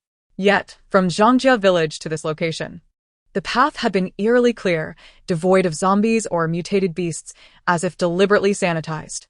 By what means had these individuals elevated their abilities? Moreover, Bai Cha-Cha felt an instinctive unease about the direction they had departed towards, sensing something perilous. After exchanging thoughts with Song Yan, she declared, "I want to go take a look." Song Yan adjusted his glasses. "You wish to rescue them?" Bai Cha-Cha shook her head. "They don't need saving. They will endure some hardship, and when night falls, they will inevitably devise a way to escape. I am merely curious as to why level 3 abilities are now so rampant." After contemplating for a moment, the two decided to stealthily approach and investigate. Chapter 50. Seize an opportunity. Zhang Liang hummed a cheerful tune, one hand in his pocket while the other weighed the level 3 zombie crystal nucleus in his grasp, his heart soaring with elation. Once he absorbed this crystal, he would ascend to the ranks of a level 3 ability wielder, and soon everyone in Zhangjia village, including his father, would pale in comparison to him. He envisioned strutting about Zhangjia village, basking in glory. A chuckle escaped him as he thought of the beautiful girl he had just captured, his lips smacking in delight. Oh, that girl felt incredible. Couldn't he resist stealing a few touches? What a pity she caught Biao Go's eye. He resolved to diligently heed Biao Go's instructions, pondering whether he might be rewarded later, perhaps even enjoying a romantic moment with that lovely girl. The women of Zhangjia village had all been exchanged for Biao Go's protection, with the last few sent over last night. Regrettably, these strong men, filled with pent-up energy, had no outlet for their frustrations and could only resort to self-satisfaction. The situation is utterly maddening. It is bewildering how Brother Biao has amassed such a plethora of crystal cores, with those around him rapidly evolving to level 3. According to Brother Xiaoma, Brother Biao has recently acquired a level 4 crystal core and intends to absorb it tonight to ascend. Zhang Liang wandered home, lost in a whirlwind of thoughts. Suddenly, a sharp pain pierced his head, and his mind went blank. A distant, ethereal voice inquired, "What are you doing?" Instinctively, he responded, "Going home." "Where did you get that level 3 crystal core?" "Brother Biao rewarded me." "Who is Brother Biao?" "He is an escaped convict who just got out of prison." "How many men does Brother Biao have at his disposal?" "Over 20 brothers, all of whom fled the prison alongside him before the Black Rain." Describe the layout of the villa in detail. To the left upon entering, there is a large warehouse containing all the supplies, guarded by 2 armed level 3 ability users. The left side of the first floor has the kitchen and dining area, while the two rooms on the right are where the men and women are held. The second floor serves as their sleeping quarters, and the third floor is where Brother Biao resides. I have never been to the second or third floors. What happened to the group that was just captured? The men were beaten and locked up, while the women were confined nearby. The young woman I captured was taken upstairs by Brother Biao. What else do you know? Speak everything you know. Zhang Liang prattled uncontrollably, unable to restrain his tongue. It was only when Bai Cha-Cha deemed there was no more useful information that she silenced Zhang Liang with a swift blow, conveniently seizing the level 3 crystal core in his possession. In her arms, Dou Bao yawned, opening its round, glimmering eyes, leaping to the ground to stretch and shake its head vigorously. Bai Cha-Cha watched with delight as it performed its antics, joyfully exclaiming, "Dou Bao, you've leveled up. That's fantastic. I'll reward you with roasted rabbit." Upon hearing roasted rabbit, Dou Bao's eyes sparkled, and it leaped back into Bai Cha-Cha's embrace, nuzzling her as if to ask, "Where's the roasted rabbit? However, I have matters to attend to now. We'll have roasted rabbit after we leave here. Consider it a promise for later." Dou Bao closed its eyes and nestled in her arms, feeling betrayed, as its owner was merely making empty promises, leading to fleeting joy. Bai Cha-Cha affectionately ruffled Dou Bao's head and turned to Song Yan. "Let us go and take a look around the villa." They dared not approach too closely, with Bai Cha-Cha only venturing to the edge of her detection range. She first utilized her energy map to survey the personnel distribution within the villa.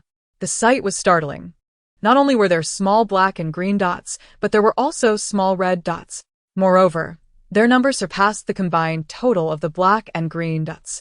One particularly bright and large red indicated, without a doubt, a level 4 zombie. Zhang Liang, who had just exited the villa, could not have deceived her.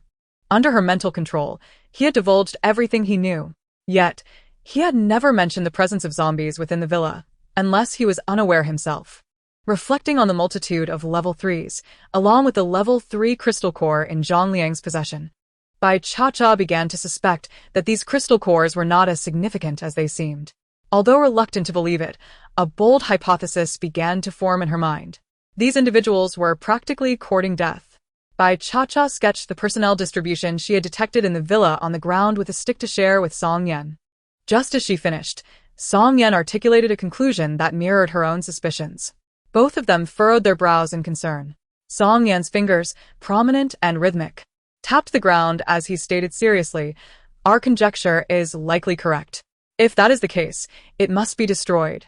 At that moment, Bai Cha-Cha was startled by the sharpness in his gaze, momentarily feeling that he hardly resembled a virus expert.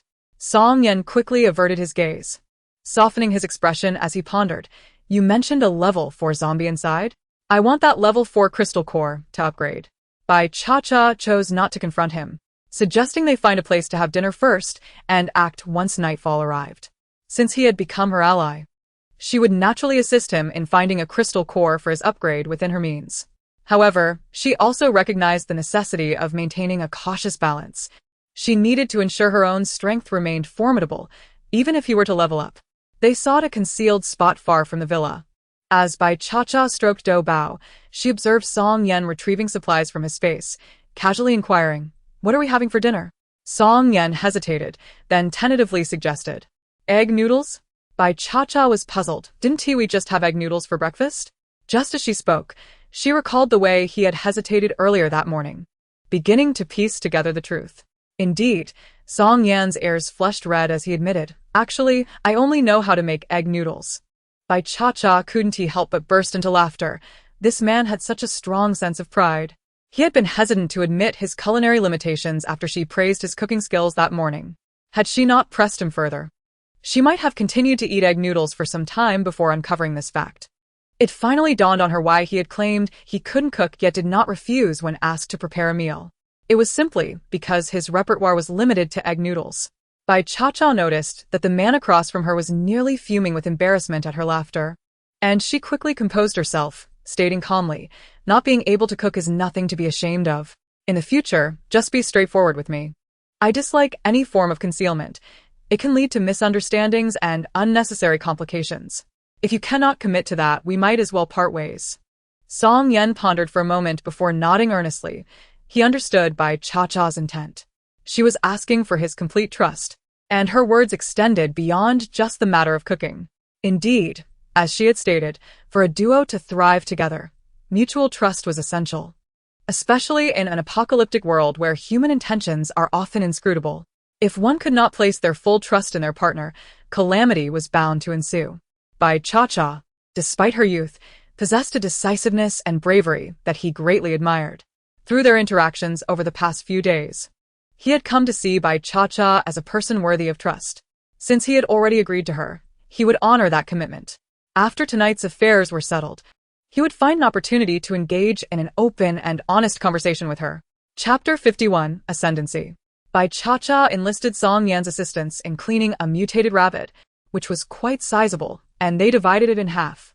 One half was roasted for Dou Bao, fulfilling her promise, while the other half was stir-fried into a spicy rabbit dish. She also sautéed some greens and boiled rice. After they finished their meal and tidied up the area, they awaited nightfall to commence their operation. Inside the villa, burly men gathered in shifts in the dining area, punctuating the air with crude jokes and raucous laughter. Indifferent to the hunger of those confined, the cook, Xiao Ma, first delivered a portion of the meal to Brother Biao on the third floor, then brought 2 portions to the stairwell below. Xiao Ma soon exited, yet the 2 portions had vanished. In the dimly lit chamber where women were held captive, Wu Qingqing and Tian Tian huddled in a corner. Throughout the afternoon, Tian Tian had intermittently gleaned some information from the weeping women across the room. It turned out that most of them were villagers from Zhongjia village, with 2 being fortunate survivors passing through. They had been delivered here by their village chief, Zhang Dali, and his son, Zhang Liang, with the consent of their families. Brother Biao had promised the villagers that if they surrendered all the women and the elderly, weak, sick, and disabled individuals, he would cleanse their village of zombies and mutated beasts and ensure its protection. In the desperate hope of keeping the men and their families safe, they were either coerced or willingly confined here, becoming mere instruments of pleasure for the men outside. Those who resisted or succumbed perished, their bodies swiftly removed. As for the elderly and infirm from the village, once sent here, they were never seen again. Nearby, another village existed, larger than theirs. But the villagers from Zhongjia were resolute and chose to stand against Brother Biao, leading to a massacre. The more Wu Qingqing and Tian Tian learned, the more their hearts filled with trepidation. They could faintly overhear discussions about what would happen to them tonight, which sent them into fits of quiet sobbing. In the adjacent room, where men were imprisoned, were their own people: Su Ziyuan, Chen Wenk, Liao Xiaoyu, Uncle Hu Li Xiang, along with Li Xiang's 3rd and 5th uncles. Liao Xiaoyu, listening to the vile remarks echoing from outside, seethed with anger. He lowered his voice and said, "Brother Ziyu and Brother Wenk, we should not remain passive. We ought to confront them directly. It's better than feeling helpless as we do now. We don't even know what has happened to Ye." Su Ziyuan gritted his teeth. Knowing that while Qingqing and Tian Tian were likely safe for the moment, he feared for Yi's well-being. Chen Wenk remained silent, agreeing with Xiuyu's sentiment that they should have fought back. Perhaps they could have triumphed, but yet Yi might indeed face dire consequences. A common saying goes, "Better to live miserably than to die well." Even if something had happened to Bai Yi, she likely remained unharmed, as Brother Biao still needed her to exert pressure on them. Yet, they had endured considerable suffering in their attempts to save her and had never felt as stifled as they did now. They needed to devise a way to escape swiftly. Uncle Hu and the others appeared lost in despair. Su Ziyuan assumed they were overwhelmed with fear and, after some contemplation, spoke to console them. "We will find a way to escape. Everyone must rally their spirits. Let's work together. We shall not give up until the very end."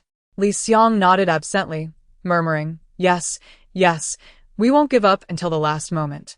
He then turned to Su Ziyuan. "Captain Su, you're the most capable here. Where do you think those ordinary people are likely to be confined?" Su Ziyuan fell silent. It was hard to say. They had not seen the few ordinary individuals uncle who had brought in since their arrival. Perhaps these ability users still held some value, but for the ordinary folk, the outlook was grim. Receiving no answer, Li Xiang quietly lowered his head. On the 3rd floor, in Li Biao's chamber, Bai Yi's eyes were swollen with tears, large droplets splashing into the bathtub beneath her, creating tiny ripples. So filthy, So filthy, she muttered incessantly, frantically rubbing her skin as if trying to wash away the grime. Li Biao had gone downstairs for some unknown purpose, leaving 2 subordinates stationed at the door. On the bedside table, untouched food lay abandoned, and the bed was in disarray. After scraping her skin raw, Bai Yi suddenly erupted into a fit of laughter. She discarded the washcloth, rinsed herself clean, retrieved a fresh outfit from her space, devoured the neglected meal, discarded the soiled bedsheets, and replaced them with clean linens from the wardrobe. Composed, she sat on the edge of the bed, staring vacantly out the window. When Li Biao returned, he found Bai Yi lost in thought, her back turned to him. The girl, instead of seeking an end to her suffering, had tidied her space, which piqued his curiosity. Initially oblivious to his return, Bai Yi snapped back to reality upon feeling a hot hand on her chest, offering a soft smile. "Brother Biao, I am now yours. I will heed your every command. I am a level 3 healer. I can surely be of assistance to you." Li Biao raised an eyebrow, intrigued. "What about your companions?" Bai Yi scoffed. "My current state is a result of their inadequacy. They are no true companions. Only a powerful man like you, Brother Biao, is the correct choice for me." Li Biao laughed heartily, generously praising her. "Well said. You have good judgment." He caressed her shoulder and added, "I have matters to attend to. You may stay here without worry. I will return once I am finished." Once he departed, Bai Yi's expression turned icy. She clenched her fists, the pain of her nails digging into her flesh softening her features once more. In the basement, Li Biao pushed open a heavy door. Immediately, 2 men of similar stature to him approached. "Brother Biao, you've arrived." He patted their shoulders. "Tiger, leopard, good work. How are things inside?" Tiger flipped the switch, illuminating the basement, revealing a densely packed throng of zombies. Each was segregated by different levels, confined in cages forged from gold-based abilities. Upon closer inspection, Bai Yi's ordinary companions were among them, now transformed into level 1 zombies. They were raising zombies here. The level 4 zombies were fully developed, merely awaiting Brother Biao to collect their cores. Tiger, visibly excited, said, "With our combined level 3 gold abilities, we can barely contain it. Brother Biao, let us kill it and upgrade you." As they approached the cage containing the level 4 zombie, it exhibited the ability to control lower-tier zombies, but all the nearby zombies remained trapped within their cages. Li Biao watched with satisfaction as the level 4 zombie, desperate to devour them, slammed against the bars. Its fangs bared, unable to escape. He smiled with delight. "Well done. The next level 4 core we raise will surely go to you 2 brothers." Tiger and Leopard rubbed their hands together in anticipation, envisioning their dominance in this apocalyptic world soon within reach. Chapter 52. The Death of Li Biao. The 3 worked in unison, swiftly extracting the level 4 core. Leopard cleaned it meticulously and presented it to Li Biao with reverence. "Brother Biao, I heard from Xiao Ma that we have received a considerable amount of new stock, including several level 2 and 3 ability users." Li Biao casually pocketed the core. Nodding in affirmation, Leopard beamed with delight. "Excellent. I believe we will soon be able to raise our 2nd and 3rd level 4s.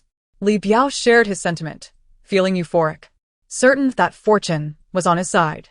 However, he restrained his excitement in front of his subordinates, maintaining a facade of calm. "Rest assured, we will have them here soon." Bai Cha and Song Yan concealed themselves near the villa, initially planning to wait until the latter part of the night to act. However, Bai Cha suddenly sensed that the level 4 red on her energy map had vanished. After a moment's contemplation, she turned to Song Yan and remarked, "That red had remained fixed in that small area, as if it were trapped there. Its sudden disappearance, without reappearing elsewhere, can only indicate one possibility: it has been eliminated." Song Yan, pondering this revelation, stealthily dispatched a level 4 zombie, recognizing that these individuals possess some skill. "Let's not tarry any longer. We must act decisively. I fear that if we delay, that level 4 crystal core will be claimed by another," Bai Cha declared. And she stealthily made her way outside. Song Yan, without hesitation, followed closely behind. At the villa's entrance stood 2 level 2 ability users. Bai Cha deliberately instructed Doubao to create a disturbance in the bushes beside the door. "Wait here, I shall go take a look," she said, drawing one of the men closer to investigate. In a swift motion, Bai Cha-cha lunged forward and snapped the man's neck. Simultaneously, Song Yan dispatched the other guards stationed at the entrance. Both men were silenced before they could utter a sound. The night had fully descended, and the courtyard remained shrouded in darkness, with only a faint glimmer emanating from within the house, the light dim and scarce. After all, locating a generator was no easy feat, and they dared not waste electricity. The two cautiously peered into the courtyard. Bai Cha-cha whispered in Song Yan's ear, "There is no one in the courtyard. 2 individuals are stationed in the warehouse." Song Yan nodded, indicating they should first eliminate the guards in the warehouse.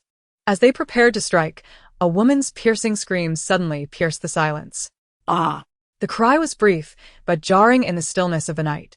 At the same time, Bai Cha-cha noted the disappearance of 2 small green dots on her energy map. Her brows furrowed slightly. Could it be that Su Ziyuan and the others had taken action? On the first floor, only Xiao Ma from the kitchen and 2 other men remained, while the others had retired upstairs. The 2 men approached the room where the women were confined, intending to torment them as they had done in the past. They casually seized Tian Tian and Wu Qingqing. Tian Tian was a level 2 earth ability user, while Wu Qingqing possessed level 3 water abilities. The 2 men were merely level 2. In a moment of desperation, Wu Qingqing unleashed a torrent of water, inadvertently killing the man who had lunged at her. Tian Tian, startled but quick to react, also unleashed her powers, taking advantage of the man's momentary stupor to eliminate him as well. Blood splattered across her hand, leaving the 2 girls horrified. Tian Tian trembled as she used earth to cover the bodies, as if this act could conceal the truth of their actions. Since the apocalypse began, she had indeed slain numerous zombies, but this was her first time killing a living person. Claiming to be untroubled would be a lie. The other women in the room were equally terrified, huddling in a corner, trembling, while one even shrieked in fear. As soon as the scream escaped her lips, the other women quickly covered her mouth. Xiao Ma in the kitchen glanced curiously in that direction, momentarily pondering if there had ever been any strange noises from that room at night, but he dismissed the thought. At the far end of his kitchen was a small room, converted into a makeshift bedroom containing a single bed. Aside from those keeping watch on the first floor, he typically was the only one who slept there. Not wanting to hear the ruckus from outside, he shut the kitchen door, followed by the door to the small room, and settled into sleep. The first floor fell into an eerie silence. Su Ziyuan and his companions had also heard the commotion from the adjacent room and were in a state of anxious anticipation, prepared to take action. But soon the noise from next door fell abruptly silent. Something was amiss. Trouble was surely brewing. Upon opening the warehouse door from outside, Bai Cha-cha and Song Yan were immediately followed by Do Bao, who charged inside. As a level 4 mutated beast, Do Bao swiftly eliminated one of the level 3 ability users, leaving no time for response. The other level 3 user reacted swiftly, attempting to fire a gun as a warning. However, Bai Cha-cha unleashed her metal abilities, rendering his weapon useless, and with a mental command, he fell into a trance, taking his own life. Song Yan watched in astonishment, his own radiant energy dissipating in shock. Shining his flashlight around, he discovered that the warehouse was quite spacious, stocked with an array of food, drink, clothing, and supplies. He methodically gathered everything into his spatial storage. Understanding dawned on Bai Cha-cha. It appeared that Song Yan's spatial capacity was considerable. Once they had collected their spoils and exited, Bai Cha-cha sensed something unusual on the first floor. However, they chose to ignore the happenings below. She activated her energy map, seeking a vacant room, and unleashed vines to ascend to the 3rd floor. With the assistance of the vines, she was lifted up. Sensing no immediate danger. She then extended the vines to pull Song Yan up as well. Though his expression remained calm, turmoil churned within him. Bai Cha-cha had begun as a physical ability user, and now she wielded metal and wood powers as well. The entire 3rd floor harbored only 4 ability users, all of whom were level 3. According to Zhang Liang's intel, one of them should be Bai Yai, and another, Li Biao, with the remaining 2 being Li Biao's subordinates. Bai Cha-cha and Song Yan concealed themselves in a guest room at the far edge of the 3rd floor. They refrained from making any rash moves, noting that, according to the energy map, 2 individuals were patrolling the corridor while the other 2 occupied a room. They speculated that Bai Yai and Li Biao resided in the room.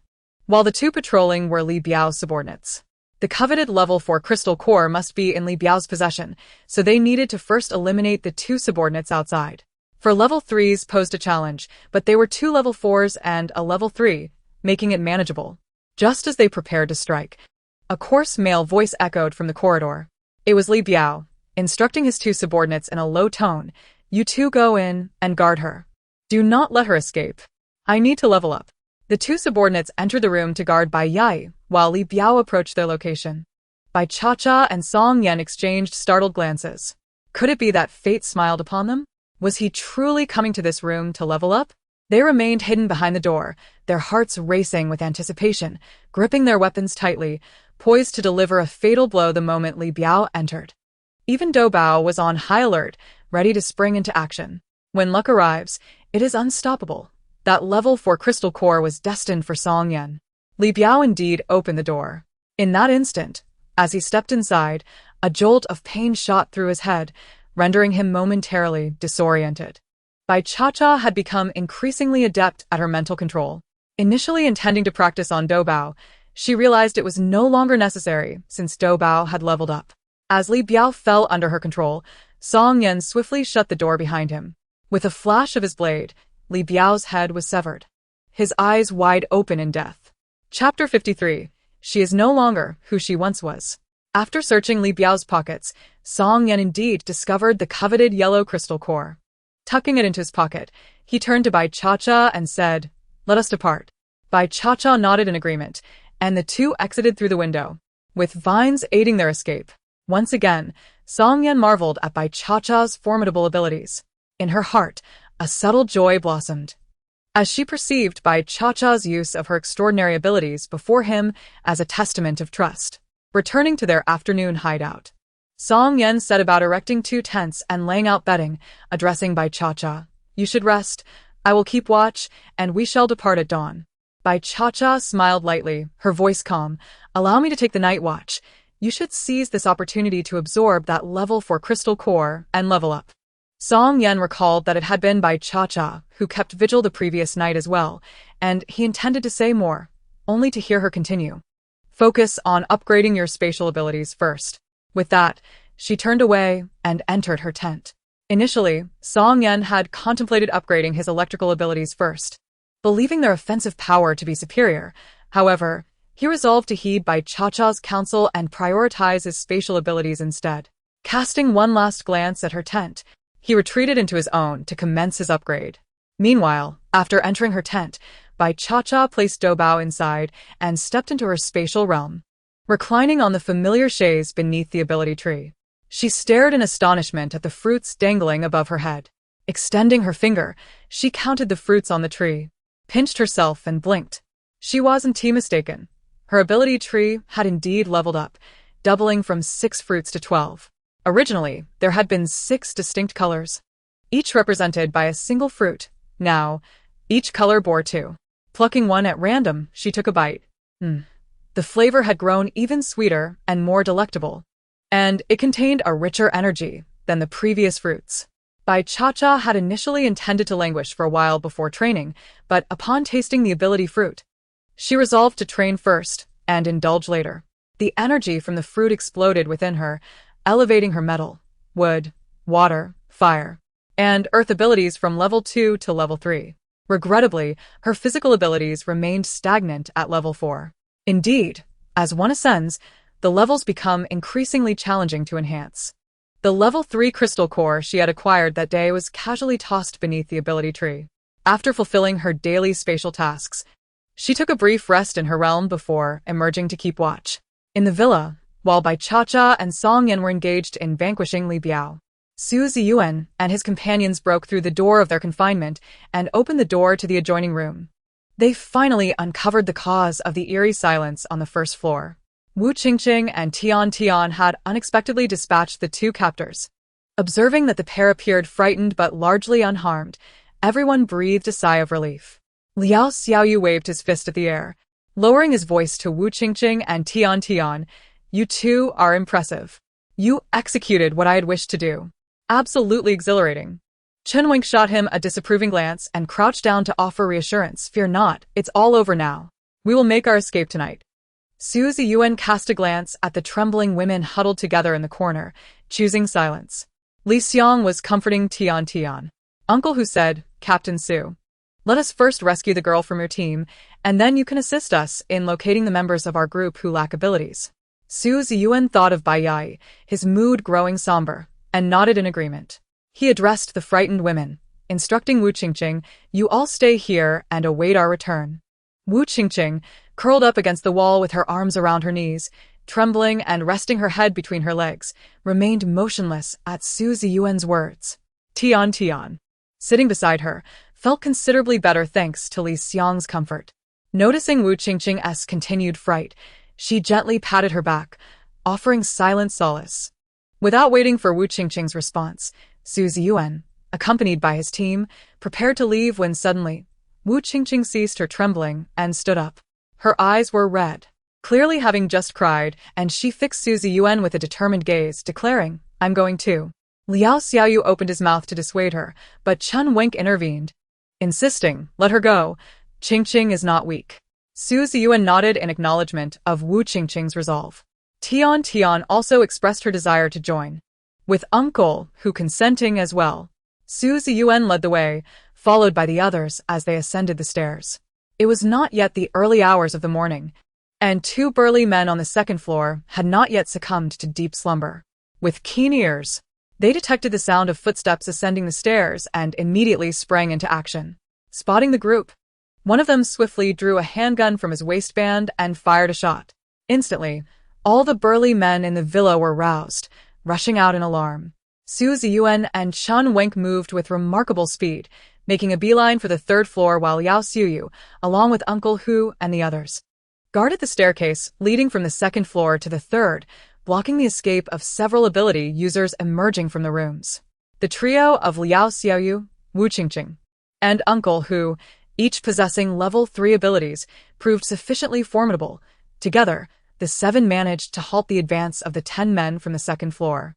Su Ziyuan and Chen Wenk had also attracted the attention of the 2 level 3 men on the third floor. The 4 level 3s split into pairs, engaging in one-on-one combat, with their strengths evenly matched, resulting in a stalemate. As the 2 men realized that Su Ziyuan and Chen Wenk were proving to be formidable opponents, they shouted towards the interior of the room, Brother Biao. After calling out for some time with no response, they were suddenly struck by a sense of foreboding. One of them, disregarding his own safety, evaded an attack and forcefully flung open the door to the room, immediately laying eyes upon the dismembered corpse of Li Biao sprawled on the floor. His eyes widened in disbelief and rage as he bellowed, Brother Biao has been killed. The other man, momentarily stunned, swiftly mirrored his companion's fury, unleashing their abilities with reckless abandon, determined to exact vengeance upon Su Ziyuan and Chen Wenk. In the meantime, within the confines of the room, Bai Yai was taken aback by the news of Li Biao's demise. She had sensed that Su Ziyuan and his team were attempting to rescue her, but she had been uncertain of their success, and thus remained hidden, hesitant to venture out. Now, upon hearing of Li Biao's abrupt death, she found herself momentarily at a loss. If Su Ziyuan and the others possessed such prowess, why had they not eliminated Li Biao sooner? Now it was too late. She was no longer the Bai Yai of the past. Contemplating her darkened thoughts, she resolved to remain in the safety of her room until the situation outside was settled and the outcome determined. Su Ziyuan and Chen Wenk, equally astonished, were acutely aware that they had not been the ones to slay Li Biao. Who had done it then? Were they friend or foe? Their minds swirled with questions, but now was not the time to ponder. The adversaries before them were growing increasingly desperate and vicious. They remained uncertain of the situation on the second floor and needed to resolve matters swiftly to provide support below. As they deliberated, Wu Qingqing suddenly charged up to join the fray on the third floor. With Wu Qingqing's assistance, Su Ziyuan felt a weight lift as they engaged in a 2-on-1 confrontation, ultimately overcoming one of their opponents. The 2 then rushed to aid Chen Wenk, swiftly dispatching another in a 3-on-1 engagement. There was no time for them to linger. With Li Biao deceased, Bai Yai was likely no longer in danger. They hurried down to the second floor to offer assistance. Meanwhile, Wu Qingqing sought out Bai Yai. Finding her safe and sound within the room, she instructed, "Stay here and don't move. I'll come back for you." With that, she turned and departed, thoroughly inspecting the entire third floor to ensure no additional threats lingered before descending to rejoin the battle. Chapter 54. A fear instilled since childhood. The dozen or so men on the second floor were primarily level 2, with only one at level 3. Although they outnumbered their opponents, they were at a distinct disadvantage in terms of ability levels. Su Ziyuan and his group of 9 sustained only minor injuries, but managed to eliminate the dozen individuals on the second floor. Curiously, despite the considerable commotion, those outside the courtyard seemed oblivious to the ruckus. Could it be that they were overly confident, believing the occupants of the second floor would inevitably recontain them? That was a possibility worth considering. Su Ziyuan instructed Wu Qingqing to ascend and bring Bai Yai down. After a thorough inspection, he found Bai Yai appeared to be in reasonable condition, which alleviated his concerns significantly. Nevertheless, he expressed his care for her, and she maintained her usual gentle demeanor, her tone unchanged from before. Unexpectedly, the person who often wept at the slightest provocation displayed remarkable resilience during this critical juncture. Su Ziyuan was taken aback yet felt a profound sense of relief. Perhaps this incident had fostered her growth. In this apocalyptic world, incessant weeping would only garner disdain, and even the rare healing abilities she possessed should not render her a liability to their group. The group returned to the first floor, where Chun Wenk and Uncle Hu led everyone in a thorough search, uncovering nothing amiss, save for a few women huddled together in a corner. Chun Wenk queried them, "Did anyone come down after we left?" The women shook their heads, and one named Zhang Tsuetsue was pushed forward, cautiously stating, "No one came."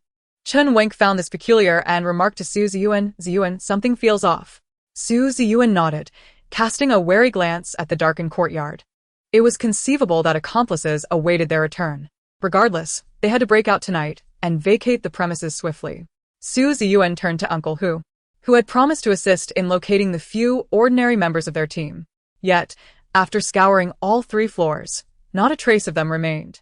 Puzzled, he instructed Chun Wenk, team up with Uncle Hu and search the entire villa for any hidden individuals. With commendable efficiency, Chun Wenk and the others conducted a meticulous search from the first to the third floor once more. Yet, every inch of the villa revealed nothing but a few bottles of liquor, some packs of cigarettes, and a handful of firearms. The somber expressions of Uncle Hu's group indicated a grim realization. The missing individuals were likely gone for good. Observing their fruitless endeavors, Zhang Tsuetsue finally spoke up. "You needn't search any longer. They want to be found. Many from our village and nearby have vanished, their bodies never discovered. It's likely they are gone, please. Accept your losses." Noticing the pallor on Uncle Hu and the others' faces, she hesitated to continue. Su Ziyuan empathized with Uncle Hu's group. Of the dozens of survivors who had set out together, only they remained. The path ahead was fraught with uncertainty. "Uncle Hu, let us step outside and capture someone for questioning. If we still find nothing, we must take our leave." After a moment of contemplation, Uncle Hu nodded in agreement. Su Ziyuan exhaled deeply, issuing orders. "Open the door, we leave." As the villa's door swung open, the inky courtyard was illuminated by their flashlights. Contrary to their expectations, not a soul was in sight. It was only when Liao Xiuyu completed a circuit of the yard that he pointed toward the entrance, exclaiming, "2 people at the gate have been killed." Chun Wenk followed suit, noting, "The warehouse door is ajar, and it's empty save for the bodies of 2 supernatural beings. Clearly, others have been here." They had been utterly oblivious to the intruders, who had stealthily dispatched 2 second-tier and 2 third-tier individuals, making off with all the supplies stored in the warehouse, valuable resources that had been secured in 2 large trucks. Chun Wenk's face turned a ghastly shade of green at the thought of their lost supplies. He leaned closer to Su Ziyuan. "It's likely that Li Biao was also killed by this group." Su Ziyuan's expression hardened. To have emptied the warehouse without alerting those on the first and second floors, and to have dispatched Li Biao from the third floor, what manner of individuals possess such power? Supplies could be sought again, but they could not linger here any longer. "Everyone, into the vehicles. We must depart immediately." Panic gripped the group as they hastily organized themselves into cars. The women inside the villa, witnessing their departure, were thrown into disarray. Zhang Tsuetsue, distressed, stamped her foot, glancing at Su Ziyuan and the others, seemingly struggling to voice her thoughts. Yet, upon observing their tense, agitated expressions. Her words caught in her throat. The other women behind her nudged her forward, encouraging her to speak. Summoning her courage, Zhang Xuetzue stepped forward and boldly asked, "Are you leaving? Could you take us with you?" Before Su Ziyuan could respond, Liao Xiuyu interjected firmly, "No, we cannot take anyone. Aren't you from Zhangjia village? You should return there." They themselves were barely managing their own difficulties, having nearly succumbed to peril. The last thing they needed was to carry additional burdens.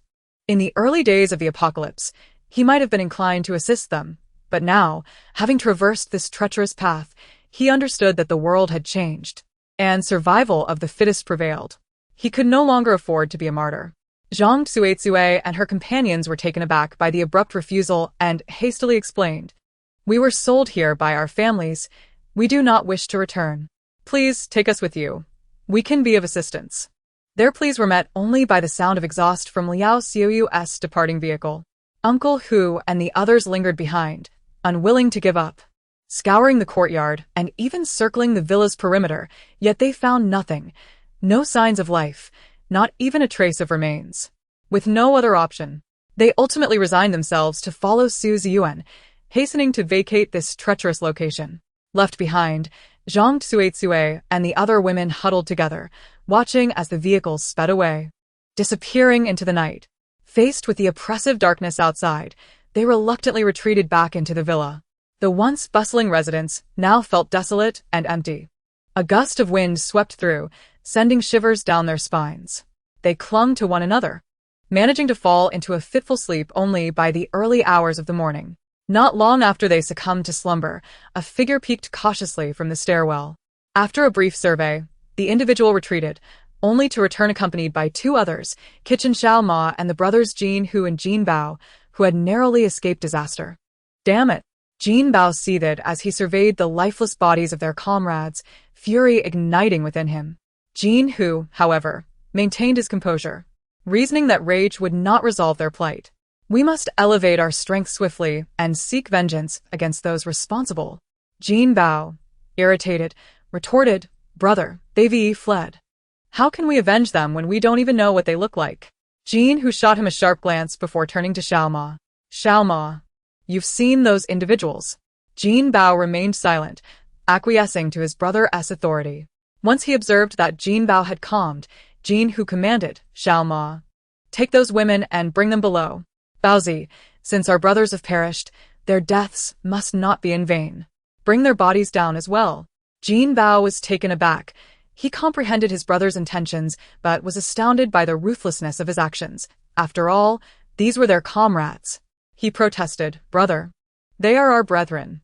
Are you truly willing to sacrifice their corpses to sustain those monsters?" Jin Hu cast a cold glance at Jin Bao, who immediately fell silent. He had always harbored a fear of his brother, and now, witnessing the signs of anger in Jin Hu, he dared not speak further.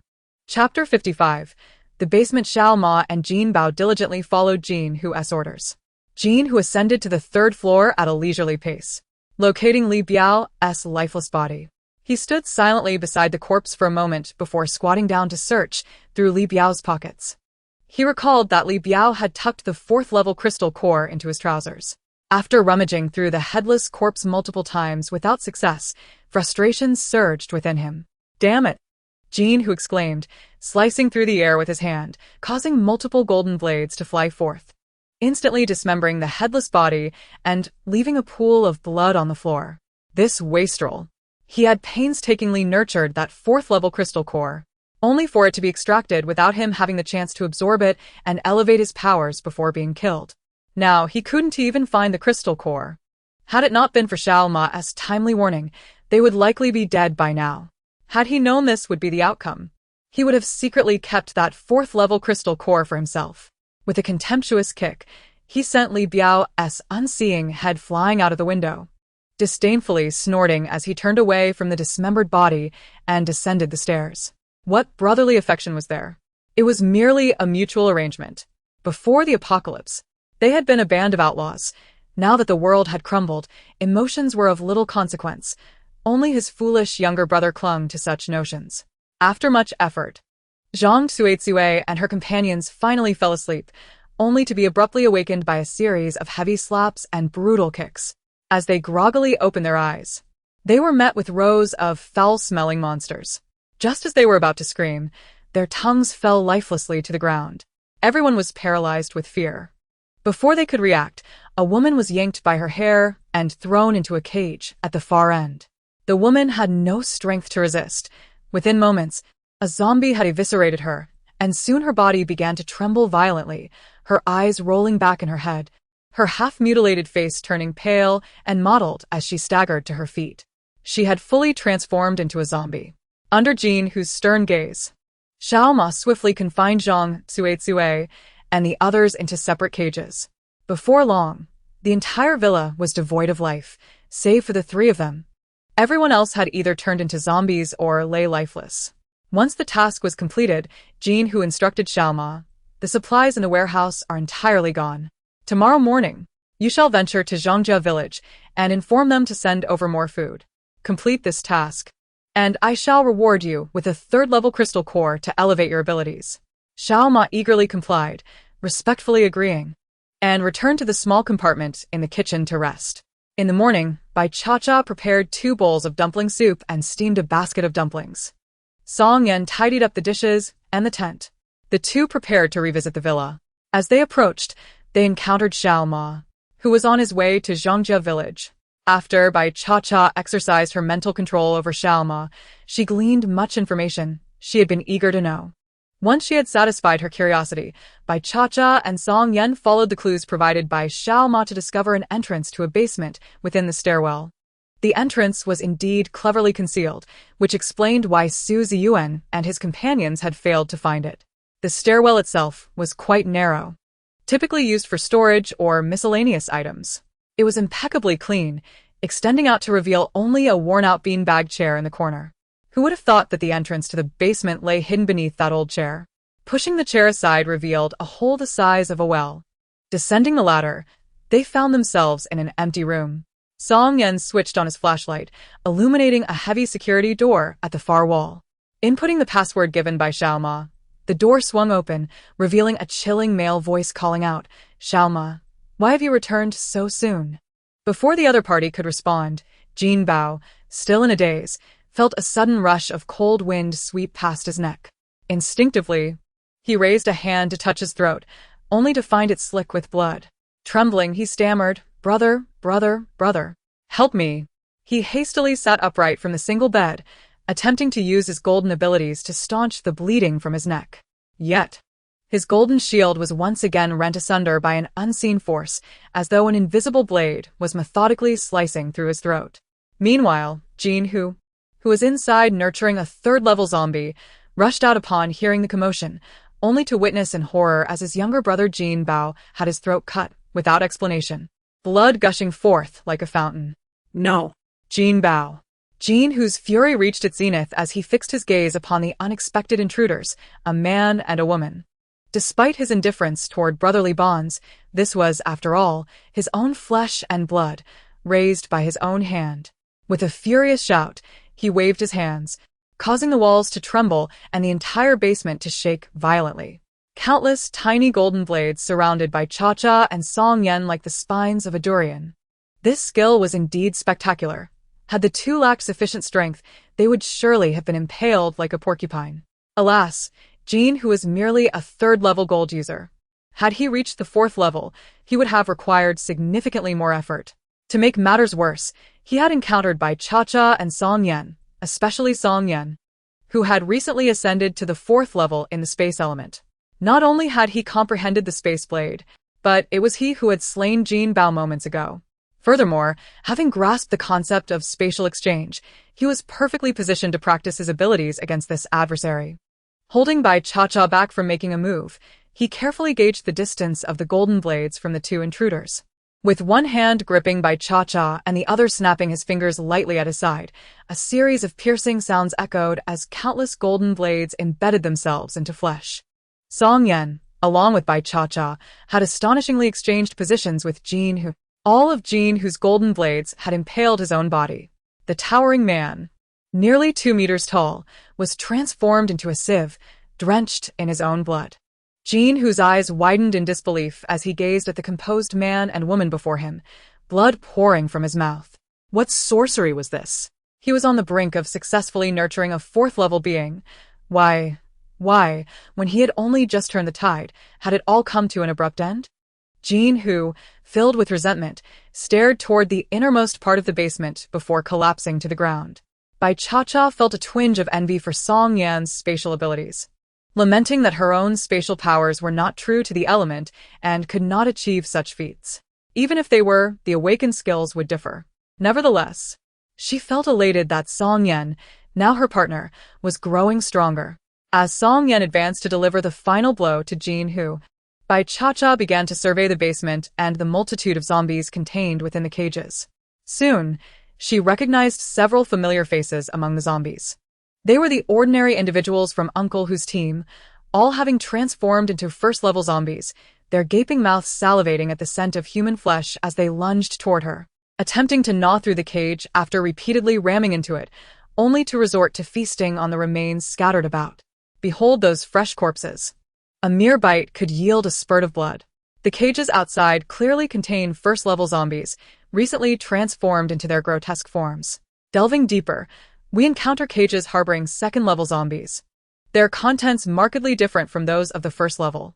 The flesh within these second-level cages is denser, more sinewy, and challenging to chew. Yet the zombies seem to relish it all the more. This preference arises from the unique abilities awakened within the special powers users, whose bodies are interwoven with a network of supernatural meridians akin to human veins. The higher the level of ability, the more resilient and robust these meridians become, allowing for greater energy storage and enhancing the user's physical prowess. When zombies consume the flesh of these empowered individuals, they absorb a fraction of that energy into their cores, augmenting their own strength. Approaching the innermost trio of cages, we find each harboring a solitary third-level zombie. Their diet consists not only of fresh corpses, but also of second- and third-level zombie cores. Ha! It seems these individuals have mastered the art of breeding fourth-level zombies.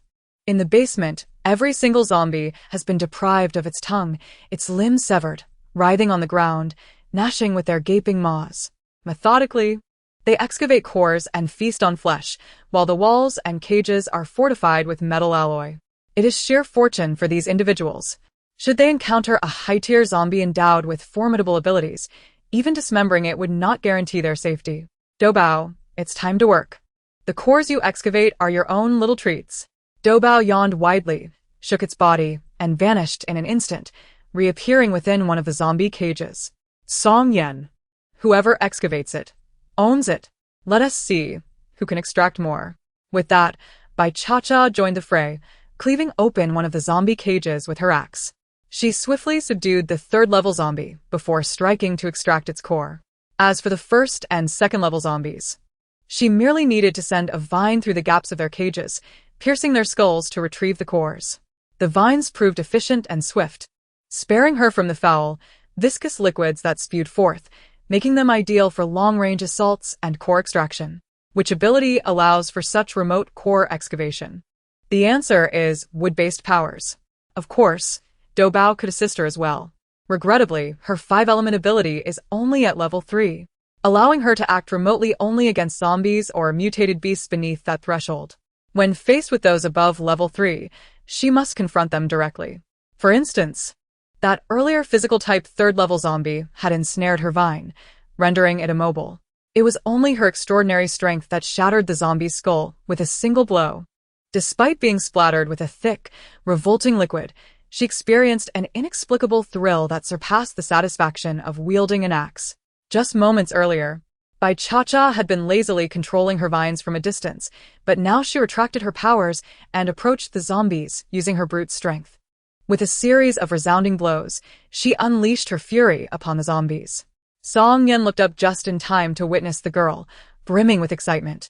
Unleashing a barrage of punches and kicks, one blow obliterated a zombie's head, while a swift kick snapped the neck of a third-level zombie. The scene was both gory and violent. Despite her filthy appearance, her eyes sparkled like stars in the night sky, and her exquisite face, smeared with dark blood, exuded an unusual allure. Song Yen paused, perplexed by the inexplicable charm he found in Bai Cha-Cha amidst the carnage. Was he losing his mind? How could he discern beauty in such filth? Shaking his head to dispel the errant thoughts, he refocused on the task of exterminating zombies and excavating cores. The two engaged in a fierce competition amidst the chaos, ultimately clearing the entire basement of its undead inhabitants. Bai Cha-Cha, cradling the equally grimy Doubao, discreetly wiped her hands of grime onto the creature's fur while showering it with compliments. She lavished praise, calling it powerful, handsome, obedient, and wonderful, expressing her affection in a torrent of sweet nothings. Doubao, basking in the adoration, nestled in her embrace, eyes narrowed in pride, happily wagging its tail. Then Bai Cha-Cha said, "Doubao, my dear, I'll store away your little snack, the cores. If you wish to indulge, just ask me. They are rather heavy, and I wouldn't want to tire you out, my precious Doubao." Doubao thought, "When did you become my mother?" However, conceding to her affection, Doubao decided not to quibble over such trivialities, appreciating Bai Cha-Cha's thoughtfulness. Bai Cha-Cha joyfully patted Doubao's soft belly again, declaring, "Since you're silent, I'll take that as your agreement. What a good Doubao you are, truly my wonderful little companion." Meanwhile, Song Yen busied himself washing the 3 piles of cores. Bemused by Bai Cha-Cha's various antics, pondering how she could be so endearing. But surely, she was relying on the fact that Doubao couldn't speak. He meticulously packed the cleaned cores into 3 bags, handing 2 of them to Bai Cha-Cha. She retrieved 3 cores from her bag, offering them one by one to Doubao, who savored the treats, growing increasingly fond of its new mother. The delightful experience of being fed while lounging was something it cherished deeply. If Song Yen were aware of Doubao's thoughts, he would vigorously shake its head, reminding it that these cores were its own recent excavations. After Bai Cha-Cha fed Doubao 3 cores, she stored the remaining ones away. She recalled the son of the Zhang family village leader she had slain the previous night, and the man named Xiao Ma, who had sought supplies from Zhang family village that morning. Turning to Song Yen, she urged, "Let us hurry. The Zhang family village leader may come looking for his son." Having amassed an abundance of resources from the warehouse and the entire basement of zombie cores, Bai Cha-Cha was thoroughly satisfied and wished to avoid any unnecessary complications. Song Yen had come to understand Bai Cha-Cha's character over the past few days. Nodding in agreement, they neglected to clean themselves of the grime and promptly departed in their vehicle. Not long after, they stumbled upon another village, distinct from Zhang family village. As this one was deserted, save for a stone at the entrance inscribed with Li family village. Recalling the zombies from the basement, they quickly chose an empty house, each taking turns to wash up and change clothes. Bai Cha-Cha utilized her space to bathe, and to her delight, Doubao followed her in. With curious tiger eyes, Doubao explored the area while she bathed in a foldable tub beneath the ability tree. Once she had finished, she cleaned Doubao, emerging with the now pristine creature. Her primary concern was that Doubao might sneak a taste of her supernatural fruits, so she dared not leave it alone in the space.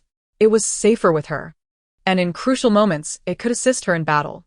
The 2 individuals and the tiger, having thoroughly cleaned themselves, resumed their journey.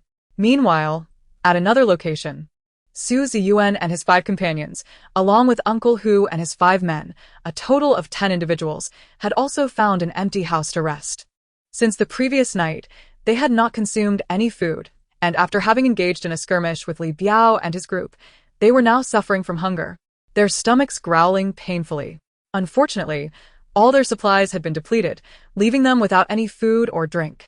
Uncle Hu and his 5 companions wore expressions of deep concern, while Li Xiang pulled out a map in search of the nearest location to gather supplies.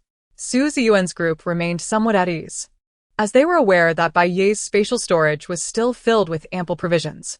Although losing an entire truckload of supplies was quite disheartening, they were not overly worried about being without food and drink on their journey. They could simply gather more when the opportunity arose. Their gaze turned inquisitively towards Bai Ye, who kept her head down and made no effort to retrieve any supplies. Liao Xiuyu, unable to contain himself, spoke up, "Yai, quickly bring out some food. We're all starving." Chapter 57, The Zombie Tide. Bai Ye rolled her eyes inwardly, her right hand fiddling with her left fingers, as she endeavored to compose her facial expression. After a considerable pause, she slowly raised her head, feigning confusion, and said, "Ah, I'm sorry. I was just lost in thought." Su Ziyuan, softening his demeanor, recalled Bai Ye's recent experiences and surmised that she must have been quite frightened. Understandably, a bit out of sorts. He gently reassured her, "Yai, it's all right now. We've managed to escape, and the villains have been dealt with." Chun Wink chimed in, "Yes, Yai, the pressing matter at hand is that we are all hungry. Please, bring out some supplies to fill our stomachs."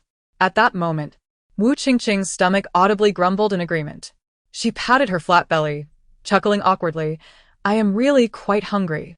Bai Ye suddenly seemed to awaken to the situation, apologizing. "Oh dear, I'm so sorry. Perhaps it's because I haven't eaten for so long, combined with the continuous tension, I completely forgot what hunger felt like. I suppose I'm simply overwhelmed with fear, and haven tea quite recovered." Prompted by their reminders, she realized that indeed, she was beginning to feel some hunger. With a heavy heart and reluctance, she slowly retrieved 5 boxes of instant noodles and 5 bottles of water from her storage. The distinct sensation of that small portion of her space vanishing was almost enough to make her spit blood in frustration. This was precisely why she opted for instant noodles in boxes. Had she chosen bagged noodles, she would have needed to retrieve 5 pairs of bowls and chopsticks, which would complicate matters when it came time to put them back. Ever since encountering this group, her misfortunes had multiplied. She was filled with resentment. Initially, she had thought that Su Ziyuan was a good person. She harbored a secret crush on him and genuinely wanted to earn his affection. However, it had become painfully clear that this group was composed of indifferent and self-serving individuals, entirely unworthy of her lingering feelings. Their kindness towards her was solely due to her unique dual ability, but what did that matter?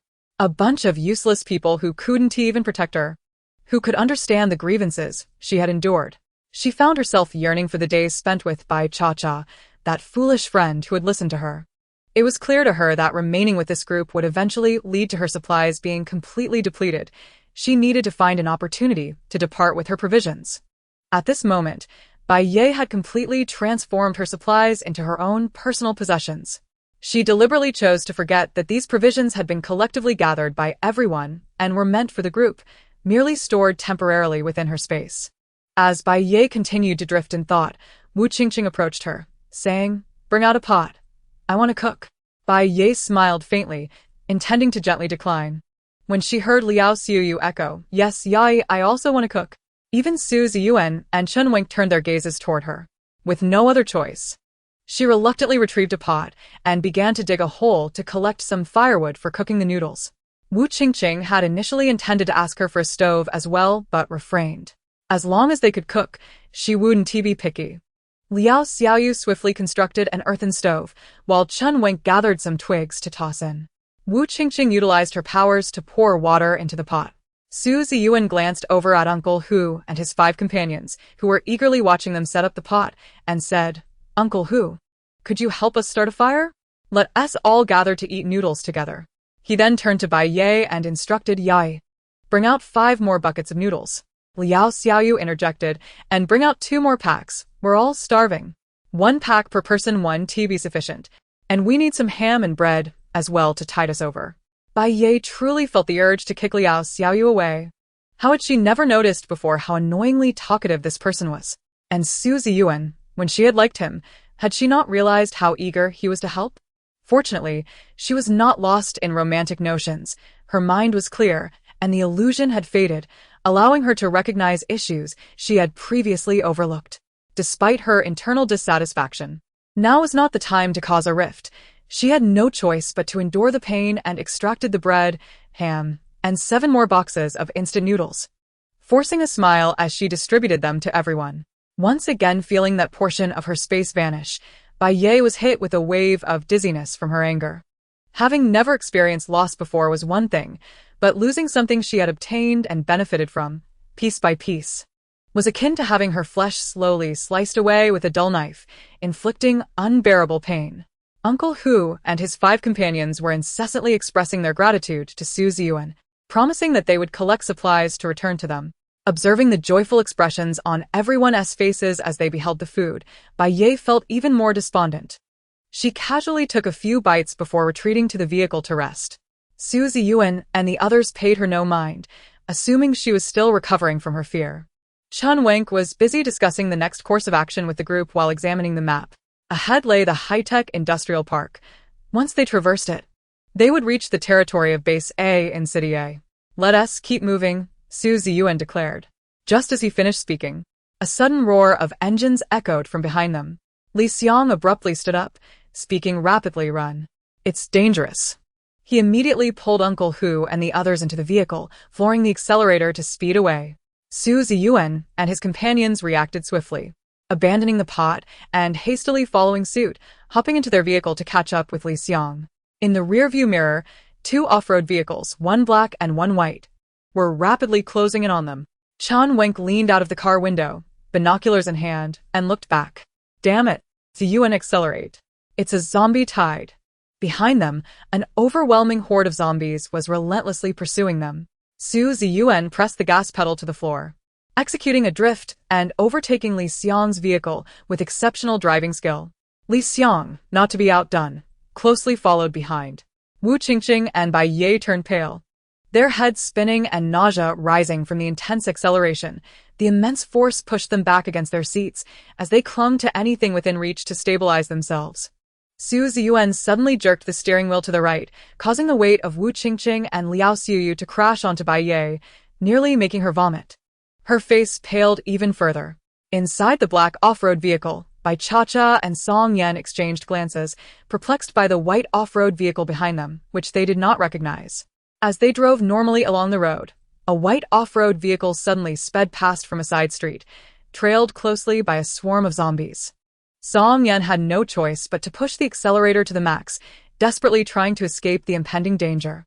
However, the white SUV trailing them was like a stubborn adhesive, impossible to shake off. It clung closely behind, attempting to overtake them several times, only to be thwarted by Song Yan. Bai Cha-Cha even contemplated puncturing the tires of the vehicle behind, wishing to send them to join the ranks of the undead. The occupants of that car, in their desperate bid for survival, had brought danger upon herself and Song Yan, a notion she could not abide. Just as she extended her hand out of the window, ready to unleash her golden blade, she was intercepted by Song Yan. "No, let them linger behind. This way, we remain safer. Rest assured, I will not allow them to pass." With that, Song Yan accelerated once more, closing in on the two vehicles ahead. Bai Cha-Cha retracted her arm, her gaze fixed on the car in front. That looks familiar. Isn't that Su Ziyuan and Uncle Hu's vehicle? What a ridiculous situation this was. Chapter 58, The Military. The high-tech zone is home to numerous factories, their employee dormitories fully occupied. The apocalypse struck suddenly. Once a factory fell, it was lost entirely. The A city government and military responded swiftly, establishing a base and organizing rescue teams to aid the populace. Alas, the outbreak of the zombie virus spread at an alarming rate. Just a few days into the rescue efforts, a relentless downpour of black rain ensued for 3 consecutive days. Following this deluge, zombies and mutated flora and fauna emerged, complicating rescue operations further. Areas that had succumbed completely became even more inaccessible. In the cafeteria of the Precision Machinery Design Company within the high-tech zone, a dozen employees found themselves trapped, relying on the dwindling food supplies. They struggled to endure while awaiting rescue, only to find themselves surrounded by zombies, their former colleagues now transformed into monsters. As time passed, they gradually came to the grim realization that no one would come to their aid.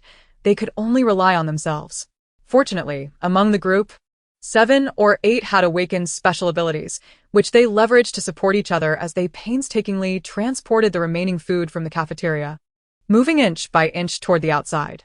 Today, they finally resolved to make a desperate dash for freedom. Originally, a dozen survivors dwindled as they fled, until only 4 remained.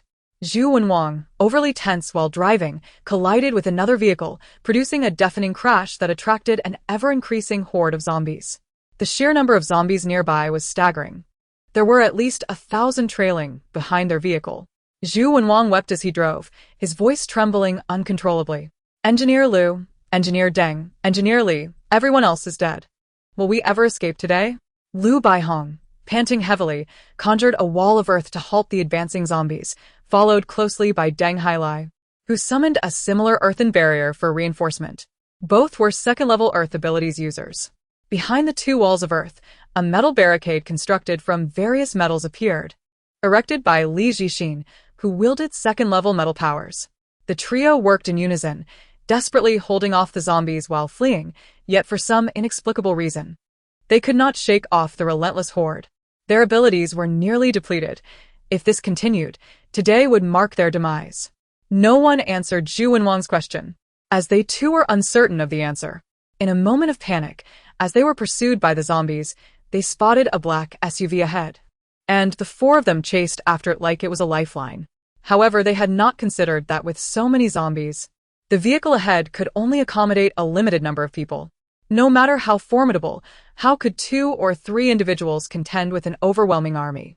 Their desperation for salvation blinded them to reason. Upon seeing another vehicle, they were compelled to surge forward, irrationally convinced that even a mere mortal could provide them with a semblance of safety, kindling a flicker of hope that would stave off the encroaching tide of zombies. The SUV driven by Song Yan, acquired from Gu Sun, was an upgraded off-roader, boasting superior performance, and it soon overtook Uncle, whose vehicle ahead. Due to the high speed, the scene blurred as they zipped past, causing Li Xiang to overlook the fact that Bai Cha-Cha occupied the passenger seat.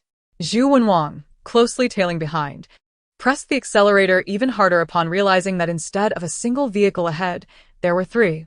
The increasing number of survivors heightened their hopes of survival. The 4 vehicles sped forward in a line, with a throng of zombies in relentless pursuit. Bai Cha-Cha activated her energy map for a brief scan. TSK. The radius of 300 meters is far too limited. It's almost negligible.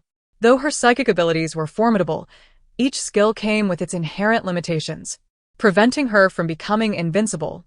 This necessitated a continuous state of restraint and clarity, urging her to think critically and make judicious decisions, recognizing when to leverage others' strengths.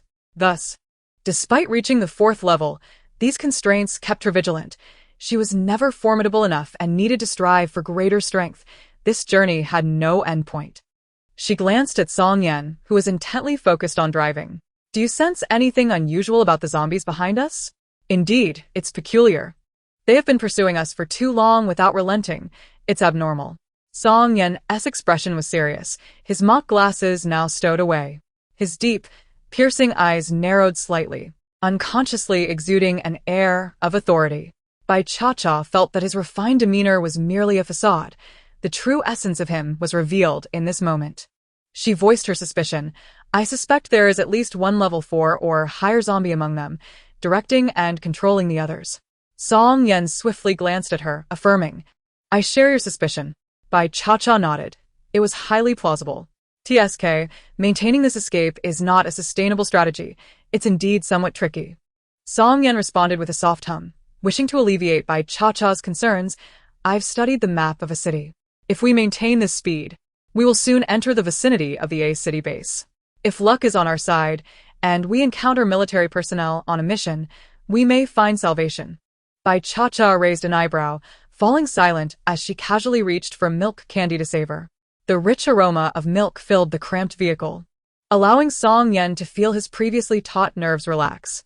Chun Wenk, seated in the passenger seat, scrutinized the map, also sensing the abnormality of the pursuing zombie horde. It was clear that such a large number of zombies could not chase for so long without reason. The immediate concern was to devise a solution. Chun Wenk glanced at the fuel gauge. Their supply was running low. Although they had spare fuel, stopping to refuel while fleeing was impractical. The remaining fuel would not suffice to reach the A city base. He turned to Su Ziyuan. What should we do? Su Ziyuan's eyes lit up as he focused ahead. Look, aren't those military vehicles up ahead? Chun Wenk hurriedly retrieved binoculars and confirmed. Indeed, this is wonderful. We are saved. Bai Yi, originally resting with her eyes closed against the door in a bid to quell her nausea, opened her eyes upon hearing of the military vehicles. She strained to peer ahead, faintly spotting 2 vehicles, each with a person standing atop. Brother, there are survivors. 4 off-road vehicles in front, with thousands of zombies trailing behind. It's a small-scale zombie horde. After reporting the situation to her brother, Li Yingbei leaped down from the roof of the vehicle. Li Shunan disregarded her and turned his attention to Shi Kai, standing beside the car door. Stone, prepare the brothers for the rescue of the survivors. Understood. The young man by the car responded swiftly before diving back inside. Before long, the vehicle began to contort, a cannon barrel emerging from the front, aiming towards the horde of zombies. Two more young men exited the vehicle, deftly taking position on the roof, assault rifles at the ready. Su Ziyuan and Song Yan arrived first, and at Li Xuanan's gesture, moved aside to clear the center of the road. Li Xiang and Zhu Wenwang followed closely, positioning their vehicle behind the military truck. Everyone in the four vehicles breathed a silent sigh of relief. With a single command from Li Xuanan, a shell shot forth into the mass of zombies, detonating with a resounding explosion. Dense smoke billowed as a swath of the horde was blown apart, severed limbs and body parts flying through the air. The cacophony of the zombies' growls grew ever more grating. The two assault rifles continued to unleash a relentless barrage at the staggering undead attempting to rise and march forward. The military's arsenal was plentiful, and while the bullets could not eliminate every zombie, they effectively dispatched a majority of the lower-tiered ones. As for the higher-tier zombies, they either evaded the bullets with precision, manipulated their trajectory, or exhibited an utter indifference to the gunfire. Unless a bullet struck true to the head, the other parts of a zombie-esque body remained largely unaffected. Bai Cha-Cha's gaze was fixed upon a short-haired girl in combat gear occupying the high ground. The girl wielded a sniper rifle, effortlessly dispatching one zombie head after another with remarkable accuracy. Moreover, she exhibited intelligence by exclusively targeting the lower-tier zombies capable of being decapitated. In no time, she had eliminated two-thirds of the horde. The tall, handsome man issued another command: utilize your abilities. The two young men on the truck's roof immediately stowed their rifles and leapt down, while four similarly aged men emerged from within the vehicle, all clad in matching combat attire. The six of them charged toward the remaining zombies. The commanding man cast a glance at the sniper girl before joining the fray. Witnessing this, Su Ziyuan, Hu Shu, and others disembarked to join the battle, leaving only Bai Yai in the vehicle. Zhu Wenwang exchanged glances with his companions. Liu Baihong spoke up after a brief rest. I feel much better. How about we join in the fight? Deng Hailai nodded, and Li Jixin added, Zhu Gong has no special abilities, so he should stay in the vehicle. The three of us will go. The trio exited the vehicle and rushed forward, with more hands on deck. Shi Kai and his comrades felt significantly relieved. They had not anticipated that such a considerable number of special ability users existed among the survivors. Bai Cha-Cha's focus sharpened as she spotted an exceptionally tall and robust male zombie at the far edge of the horde. Perched upon the broad shoulder of the imposing zombie was a diminutive boy zombie. The towering male zombie refrained from engaging in the battle and instead turned to retreat. Song Yan also noticed the two peculiar zombies and turned to Bai Cha-Cha. Shall we go down? Bai Cha-Cha nodded, pointing toward the two zombies. We will eliminate those two. She then patted Doubao, smiling. Be a good boy. Mommy has a task for you. Doubao blinked his fierce eyes, seemingly inquiring about the task. Bai Cha-Cha gestured to the fallen zombies outside. Do you see those zombies? Doubao, my dear, go invisible and dig for crystal cores. The more, the merrier. Doubao nodded and instantly vanished before Bai Cha-Cha. Both she and Song Yan opened the car doors and descended, heading straight for the rear of the zombie horde. Song Yan grasped Bai Cha-Cha's arm, using spatial displacement to swap places with a nearby zombie. As soon as he stabilized, a sharp pain shot through his head. Bai Cha-Cha sensed the mental fluctuation and released her psychic energy, counterattacking the wave. With that, Song Yan felt the pain dissipate. That little boy is a psychic zombie, he confirmed. Bai Cha-Cha replied, the tall one is a physical type zombie. Both are level 4. I will handle the boy, so be cautious. If it becomes overwhelming, retreat. Before Song Yan could impart a reminder to her to remain vigilant, Bai Cha-Cha had already dashed forward, leaving him no choice but to follow closely. They aimed to separate the two zombies, intending to take them down one by one, but unexpectedly, the small boy zombie clung tightly to the larger zombie's shoulder, refusing to let go. The towering zombie fiercely protected the boy, making it nearly impossible to strike at him. The physical type zombie was tough and resilient. The various skills aimed at it merely rendered its already decayed body even more grotesque. Without being able to target its vital points, all inflicted damage amounted to nothing. After a prolonged struggle yielding no results, Bai Cha-Cha grew impatient. She retracted her devilish axe, erecting a psychic shield to protect herself and Song Yan from the boy zombie's mental assaults. She then engaged in hand-to-hand combat with the formidable level 4 physical zombie. As a fellow physical type, albeit one being human and the other a zombie, Bai Cha-Cha unleashed her ferocity, her eyes shining brighter with exhilaration. Song Yan, recognizing Bai Cha-Cha's intent, directed his focus toward the boy zombie. After their extended skirmish, he discerned a crucial detail. The small zombie, despite being level 4 in psychic abilities, possessed subpar physical attributes. The towering zombie, also level 4, appeared to be under the boy's control, using its strength to shield him. If he attacked the boy zombie, the large one would certainly intervene, thereby diluting its combat effectiveness and affording Bai Cha-Cha an opportunity. Bai Cha-Cha, too, recognized this, and though they had not conferred, their thoughts aligned perfectly. Seizing the moment, she landed a punch on the large zombie's spine. The towering creature staggered, but regained its footing. Undeterred, Bai Cha-Cha exploited another opening, delivering 2 more strikes to the same spot, ultimately breaking the zombie's spine. The hulking zombie could no longer maintain its balance, and as the boy zombie threatened to tumble from its shoulder, the large zombie instinctively reached out to catch him. Bai Cha-Cha capitalized on this moment, delivering a rapid succession of 3 powerful punches to the large zombie's head. The first blow created a deep indentation in the back of its skull. The second cracked it further, and the third resulted in a gruesome explosion of brain matter, a yellow crystal core encased in a mysterious liquid tumbling to the ground, which Bai Cha-Cha deftly caught in her palm. The small zombie, realizing its psychic attacks were thwarted by an invisible barrier, struggled to break through only to find an unending series of layers. Recognizing the futility, it commanded the nearby lower-tier zombies to shield it and attempted to flee. Song Yan executed a spatial displacement, positioning himself directly in front of the small zombie, unleashing a barrage of invisible spatial blades from all directions. Bereft of the larger zombie's protection, the fragile boy zombie found its psychic assaults ineffective against Song Yan, shielded by Bai Cha-Cha's mental barrier. And it could not escape the spatial manipulator. Soon, it was dispatched with a decisive blow.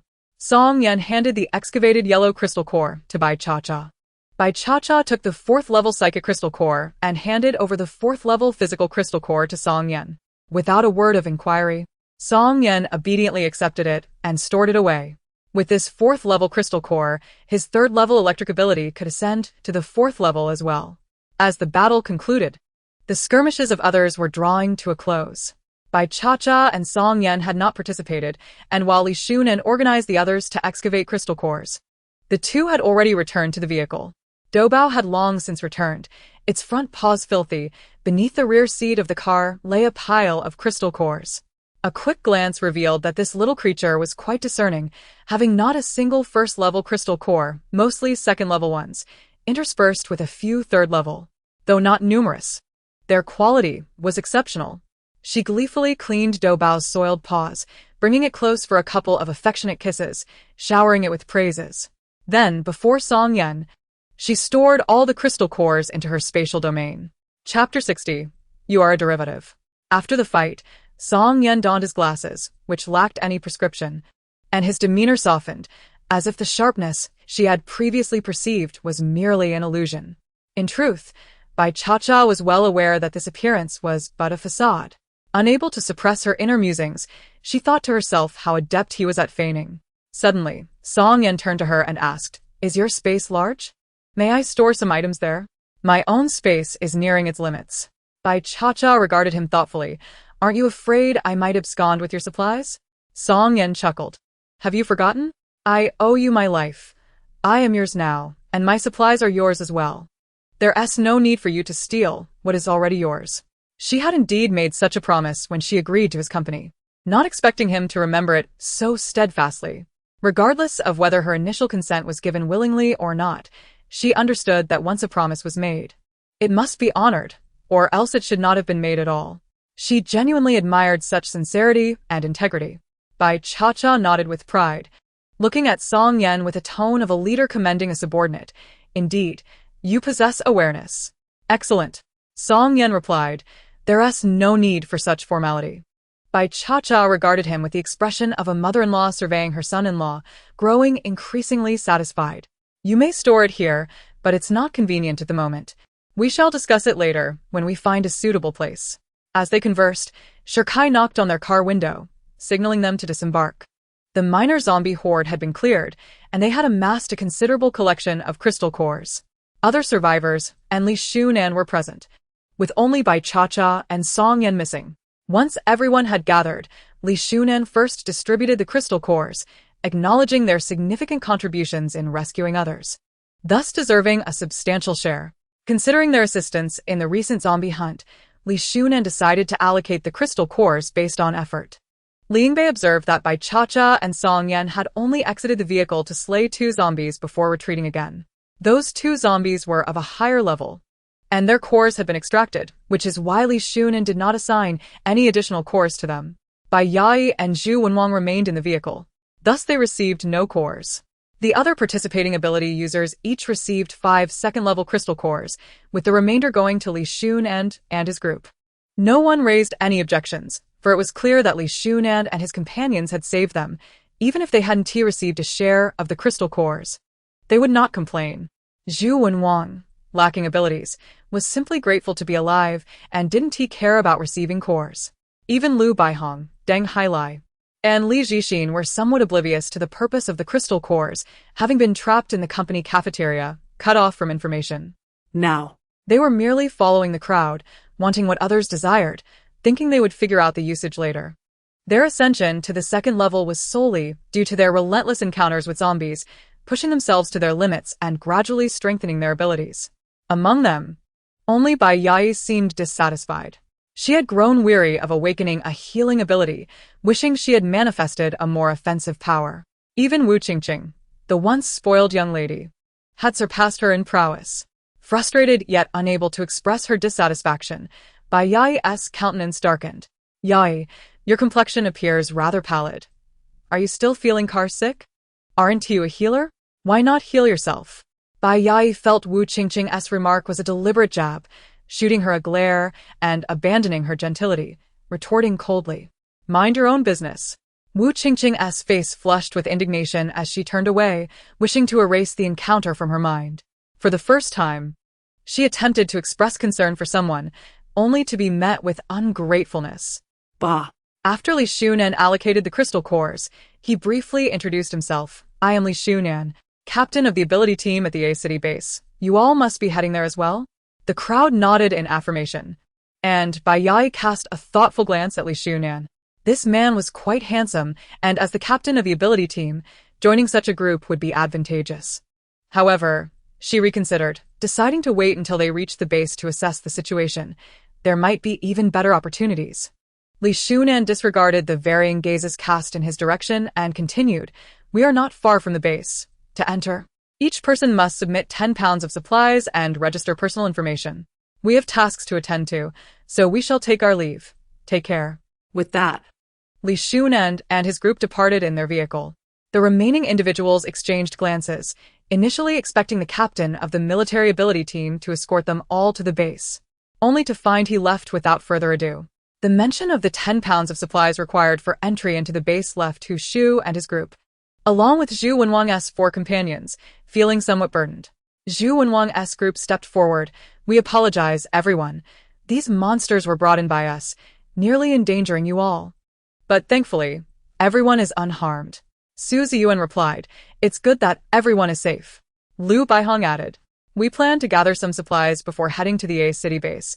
Would anyone like to join us? We could form a team. Hearing this, Hu Shu's group exchanged glances and responded, We also intend to gather supplies, so let us team up. Lu Baihong replied, That sounds perfect. Hu Shu then addressed Su Ziyuan, Captain Su, we will part ways here. The supplies we owe you will have to wait until we reach the base to settle. See you at the base. Su Ziyuan nodded in agreement. See you at the base. Hu Shu and Lu Baihong's group quickly departed, leaving only Su Ziyuan's 5 and Bai Cha-Cha's 2 behind. Liao Xiaoyu had been eager to find Bai Cha-Cha along the way, and to his surprise, they encountered her here, accompanied by a stranger. After a moment of silence, Bai Yai spoke first. Cha-Cha, you found a new teammate. I'm so glad you're safe. Bai Cha-Cha was fortunate indeed. It seemed she had found a strong ally, both in looks and combat prowess, as he had demonstrated during the recent zombie skirmish while she remained in the vehicle. Bai Cha-Cha, disinterested, chose to ignore her comment. Bai Yai, forcing herself not to dwell on Bai Cha-Cha's dismissive attitude, continued nonchalantly, "By the way, Cha-Cha, have you repaired that cracked jade? Could you show it to me? Ever since that jade necklace was taken from me, I have found it increasingly difficult to sleep at night. After all, I had worn it for so long that a bond had formed between us." Upon hearing the mention of the jade necklace, Bai Cha-Cha immediately became alert, her gaze fixed intently on Bai Yai, scrutinizing every change in her expression.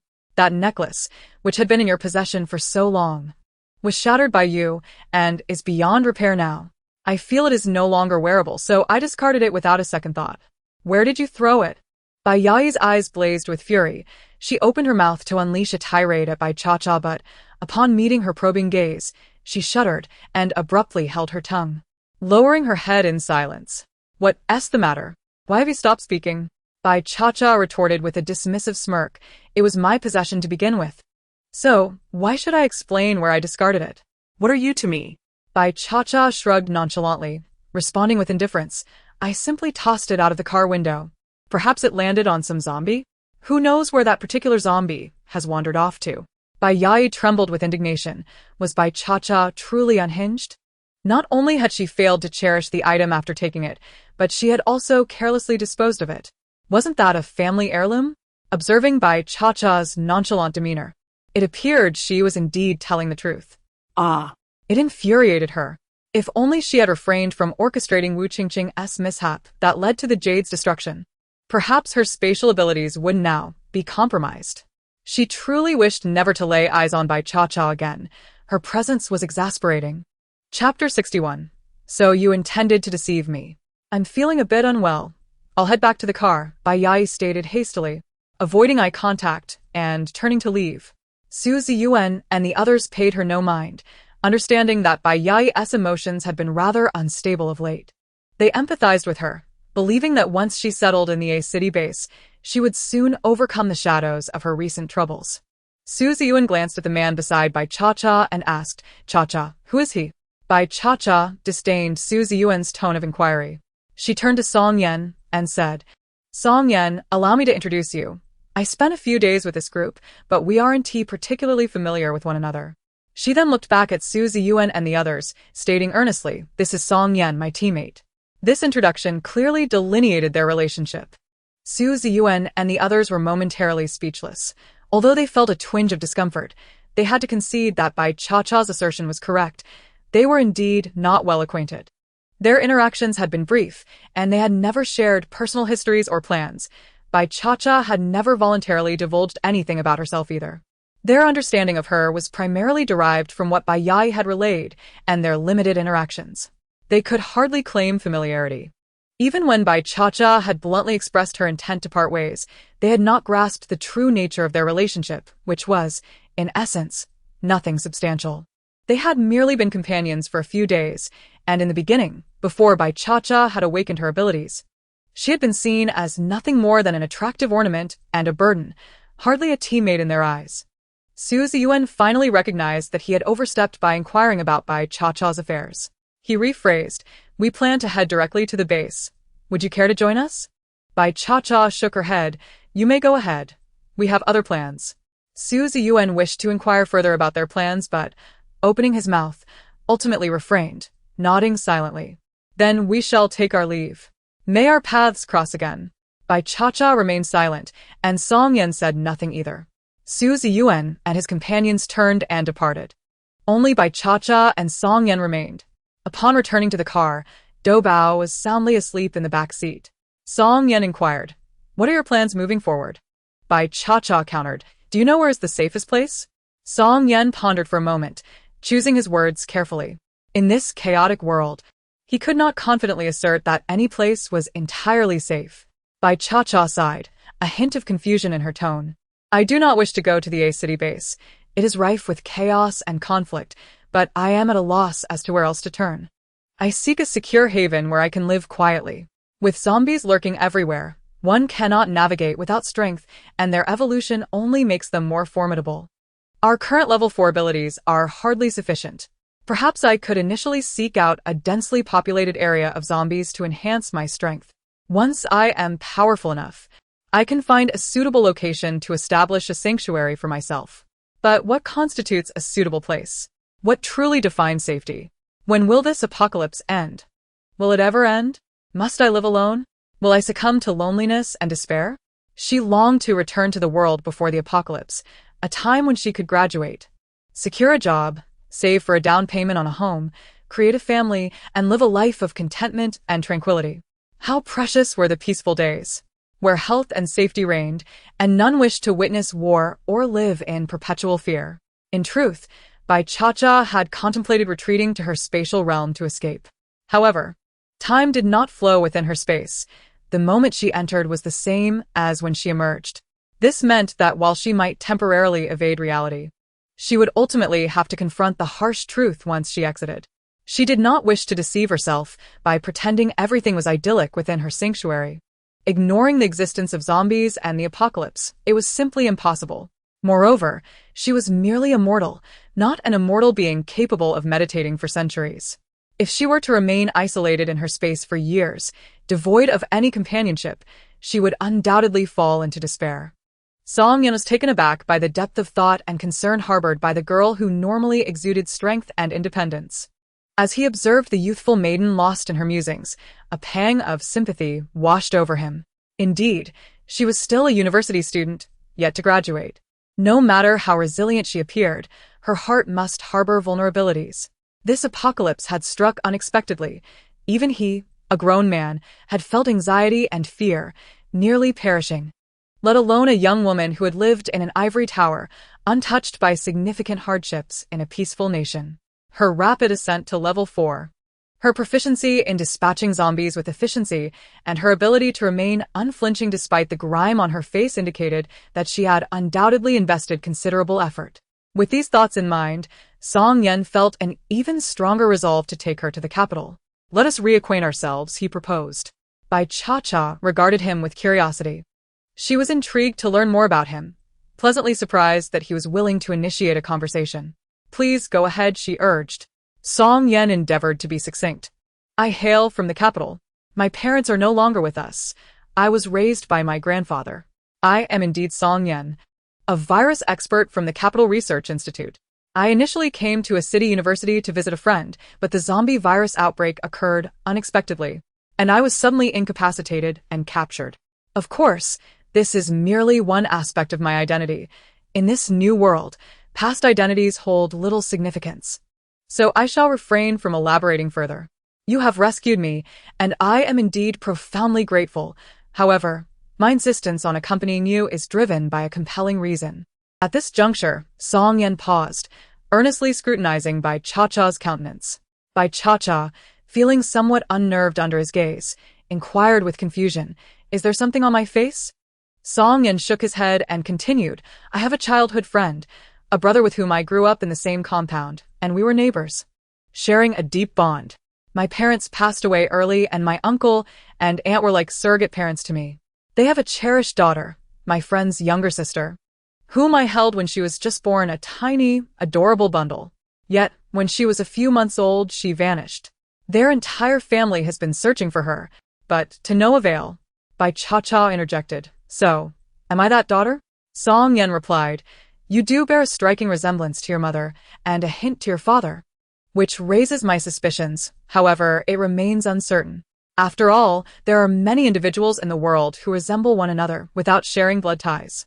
Thus, my initial plan was to follow you, seeking an opportunity to collect a sample of your blood or a strand of your hair, and to persuade you to accompany me to the capital for a paternity test with my uncle and aunt.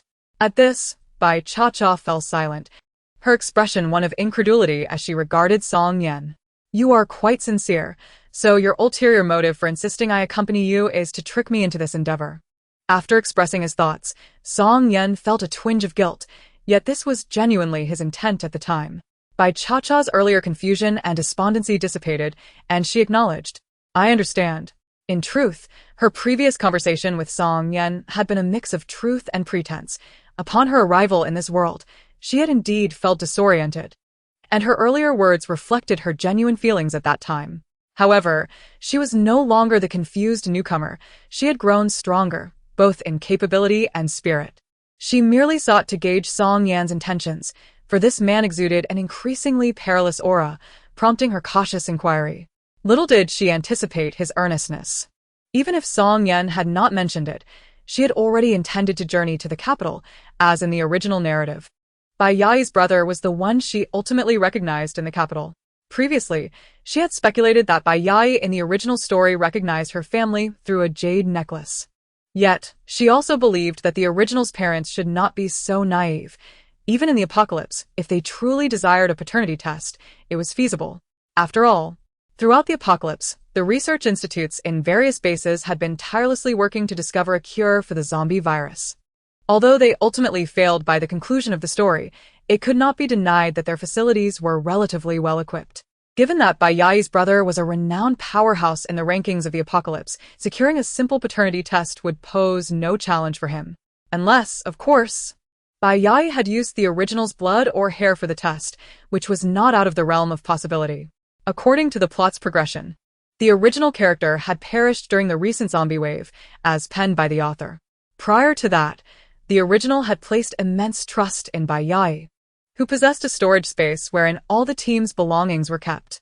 Naturally, the original's daily necessities and clothing were also stored with Bai Yai.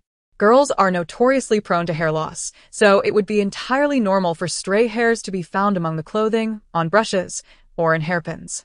If Bai Yai had exploited this, taking a hair strand for a paternity test, she could easily deceive the original's family.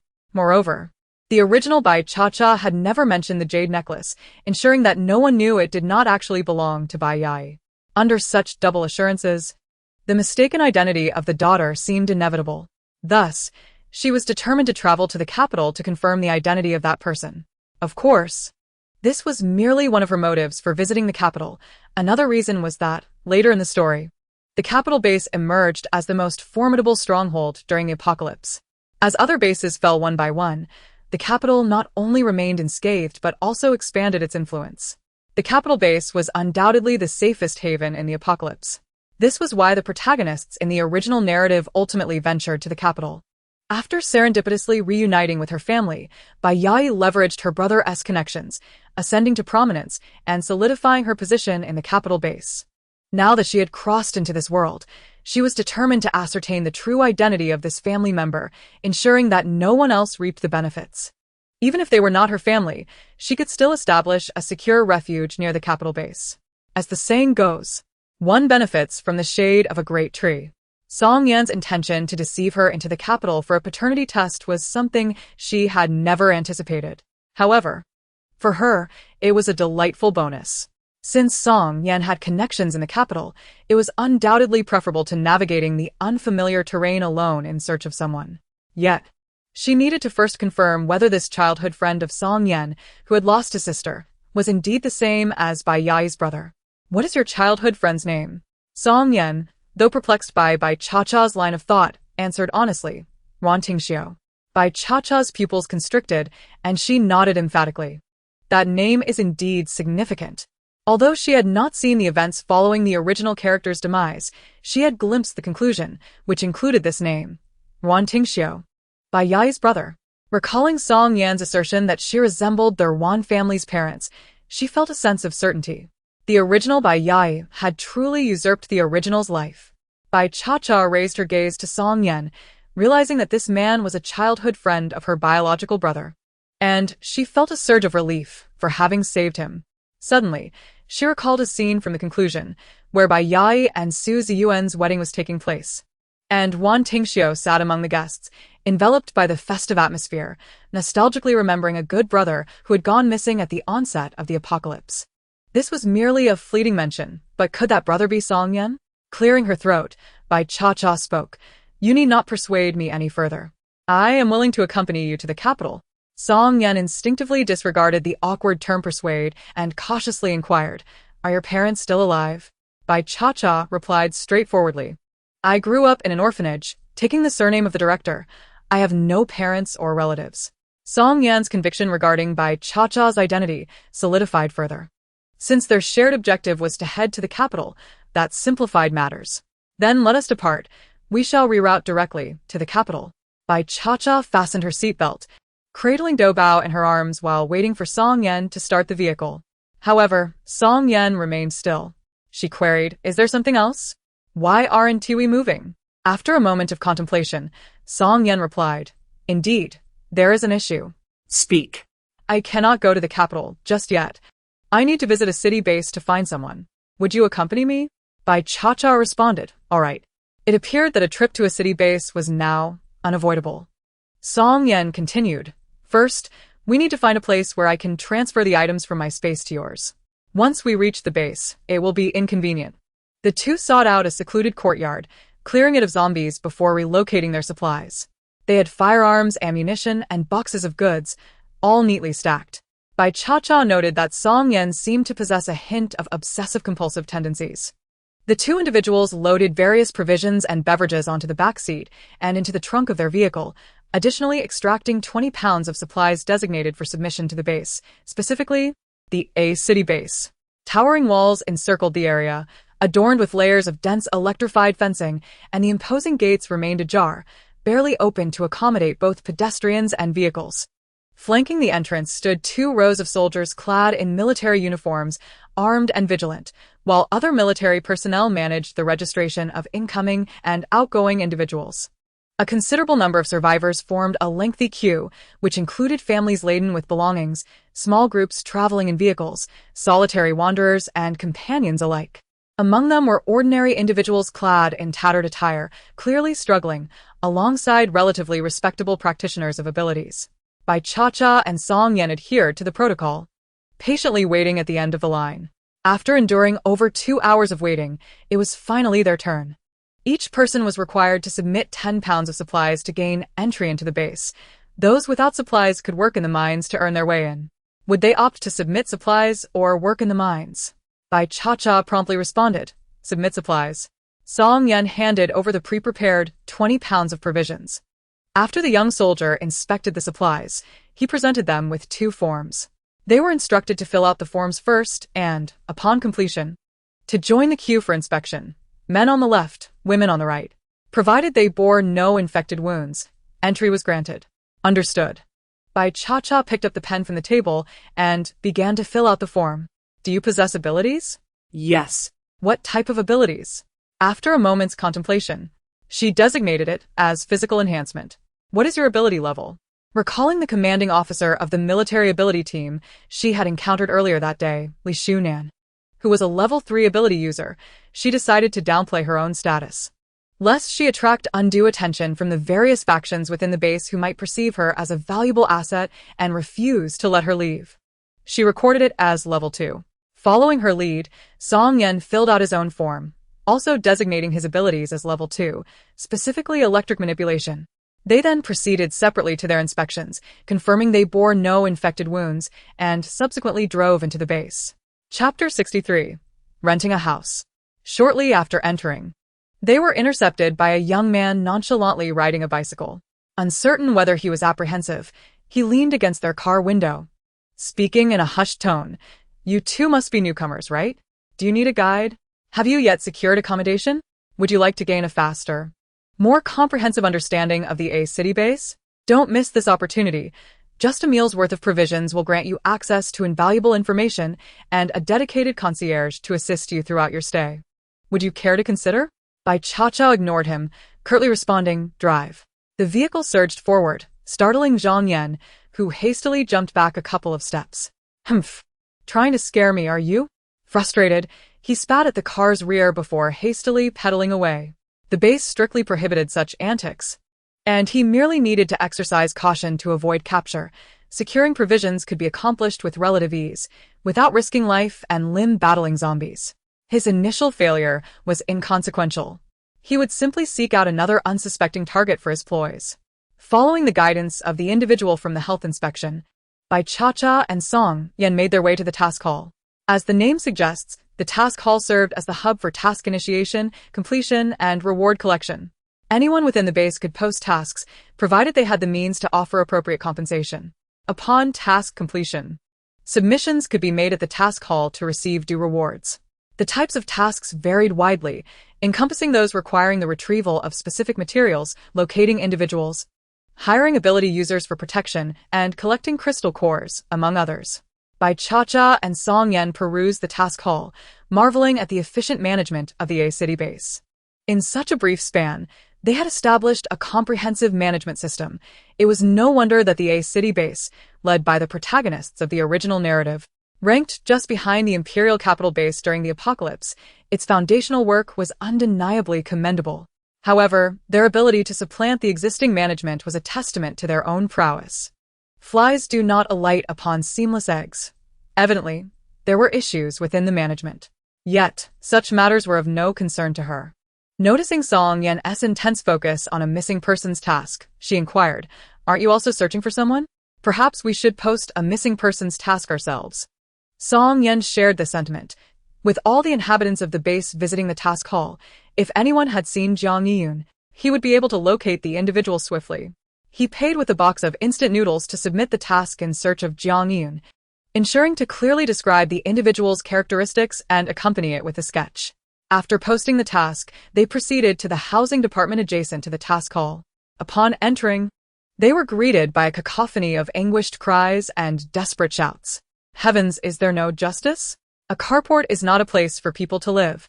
So many crammed together. My daughter is so young. She is constantly subjected to others taking advantage of her. My husband barely managed to gather the supplies needed for rent, only to have them stolen last night by some scoundrel. You base promise to protect us survivors. Is this how you uphold that promise? Casting us into a carport. Disregarding our plight. Where are your leaders? Let them step forward. Are you even going to address this situation? If not, I'll end my life right here. What is the point of living if this is how it is? One of the housing department staff could no longer restrain themselves, interjecting, "You refuse to heed good advice. Seeking our leaders is futile. This is the apocalypse. Do you still believe it's peacetime? Your supplies were stolen. What concern is that of ours? If you can't safeguard your own provisions, don't come here throwing tantrums, expecting to be allocated housing. If everyone behaved as you do, our base would descend into chaos. Will you leave, or shall I summon assistance?" The woman, still rolling on the ground, continued to wail and scream until two burly men entered, swiftly dragging her away. The staff of the housing department collectively exhaled, relieved to regain a semblance of tranquility. A woman in a black suit approached Bai Cha and Song Yan with a smile, courteously asking, "Are you two here to purchase or rent a property?" "Renting. What type of accommodation are you looking for?" The woman, with sincere demeanor, presented them with various options. After careful consideration, Bai Cha selected a modest two-bedroom apartment, measuring only 60 square meters, yet it was fully equipped for living. It was sufficient for both her and Song Yan. "What is the rent?" 100 contribution points per month, or you may exchange supplies if you lack contribution points. Without contribution points, Bai Cha paid the first month's rent with 3 bags of rice.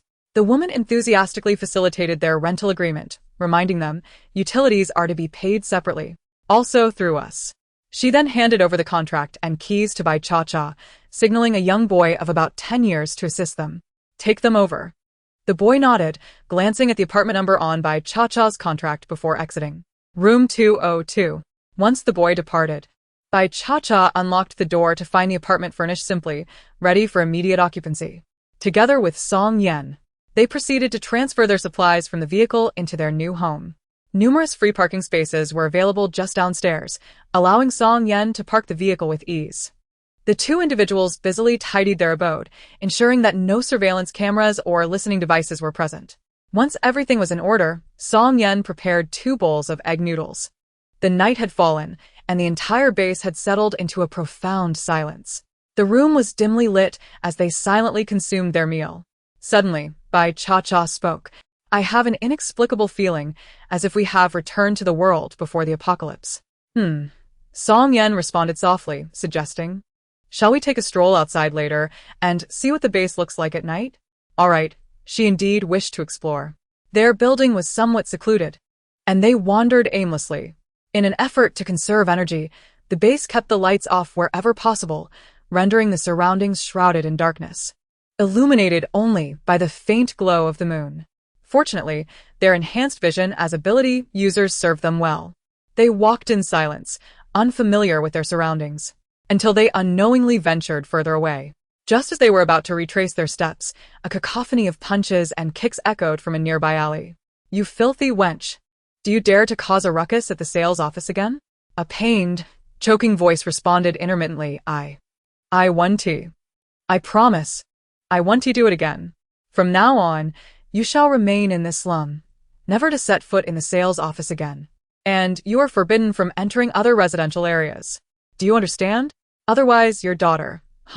Please don't hurt my daughter, I beg you. Don't harm her, I want to go back. I swear I want to go back.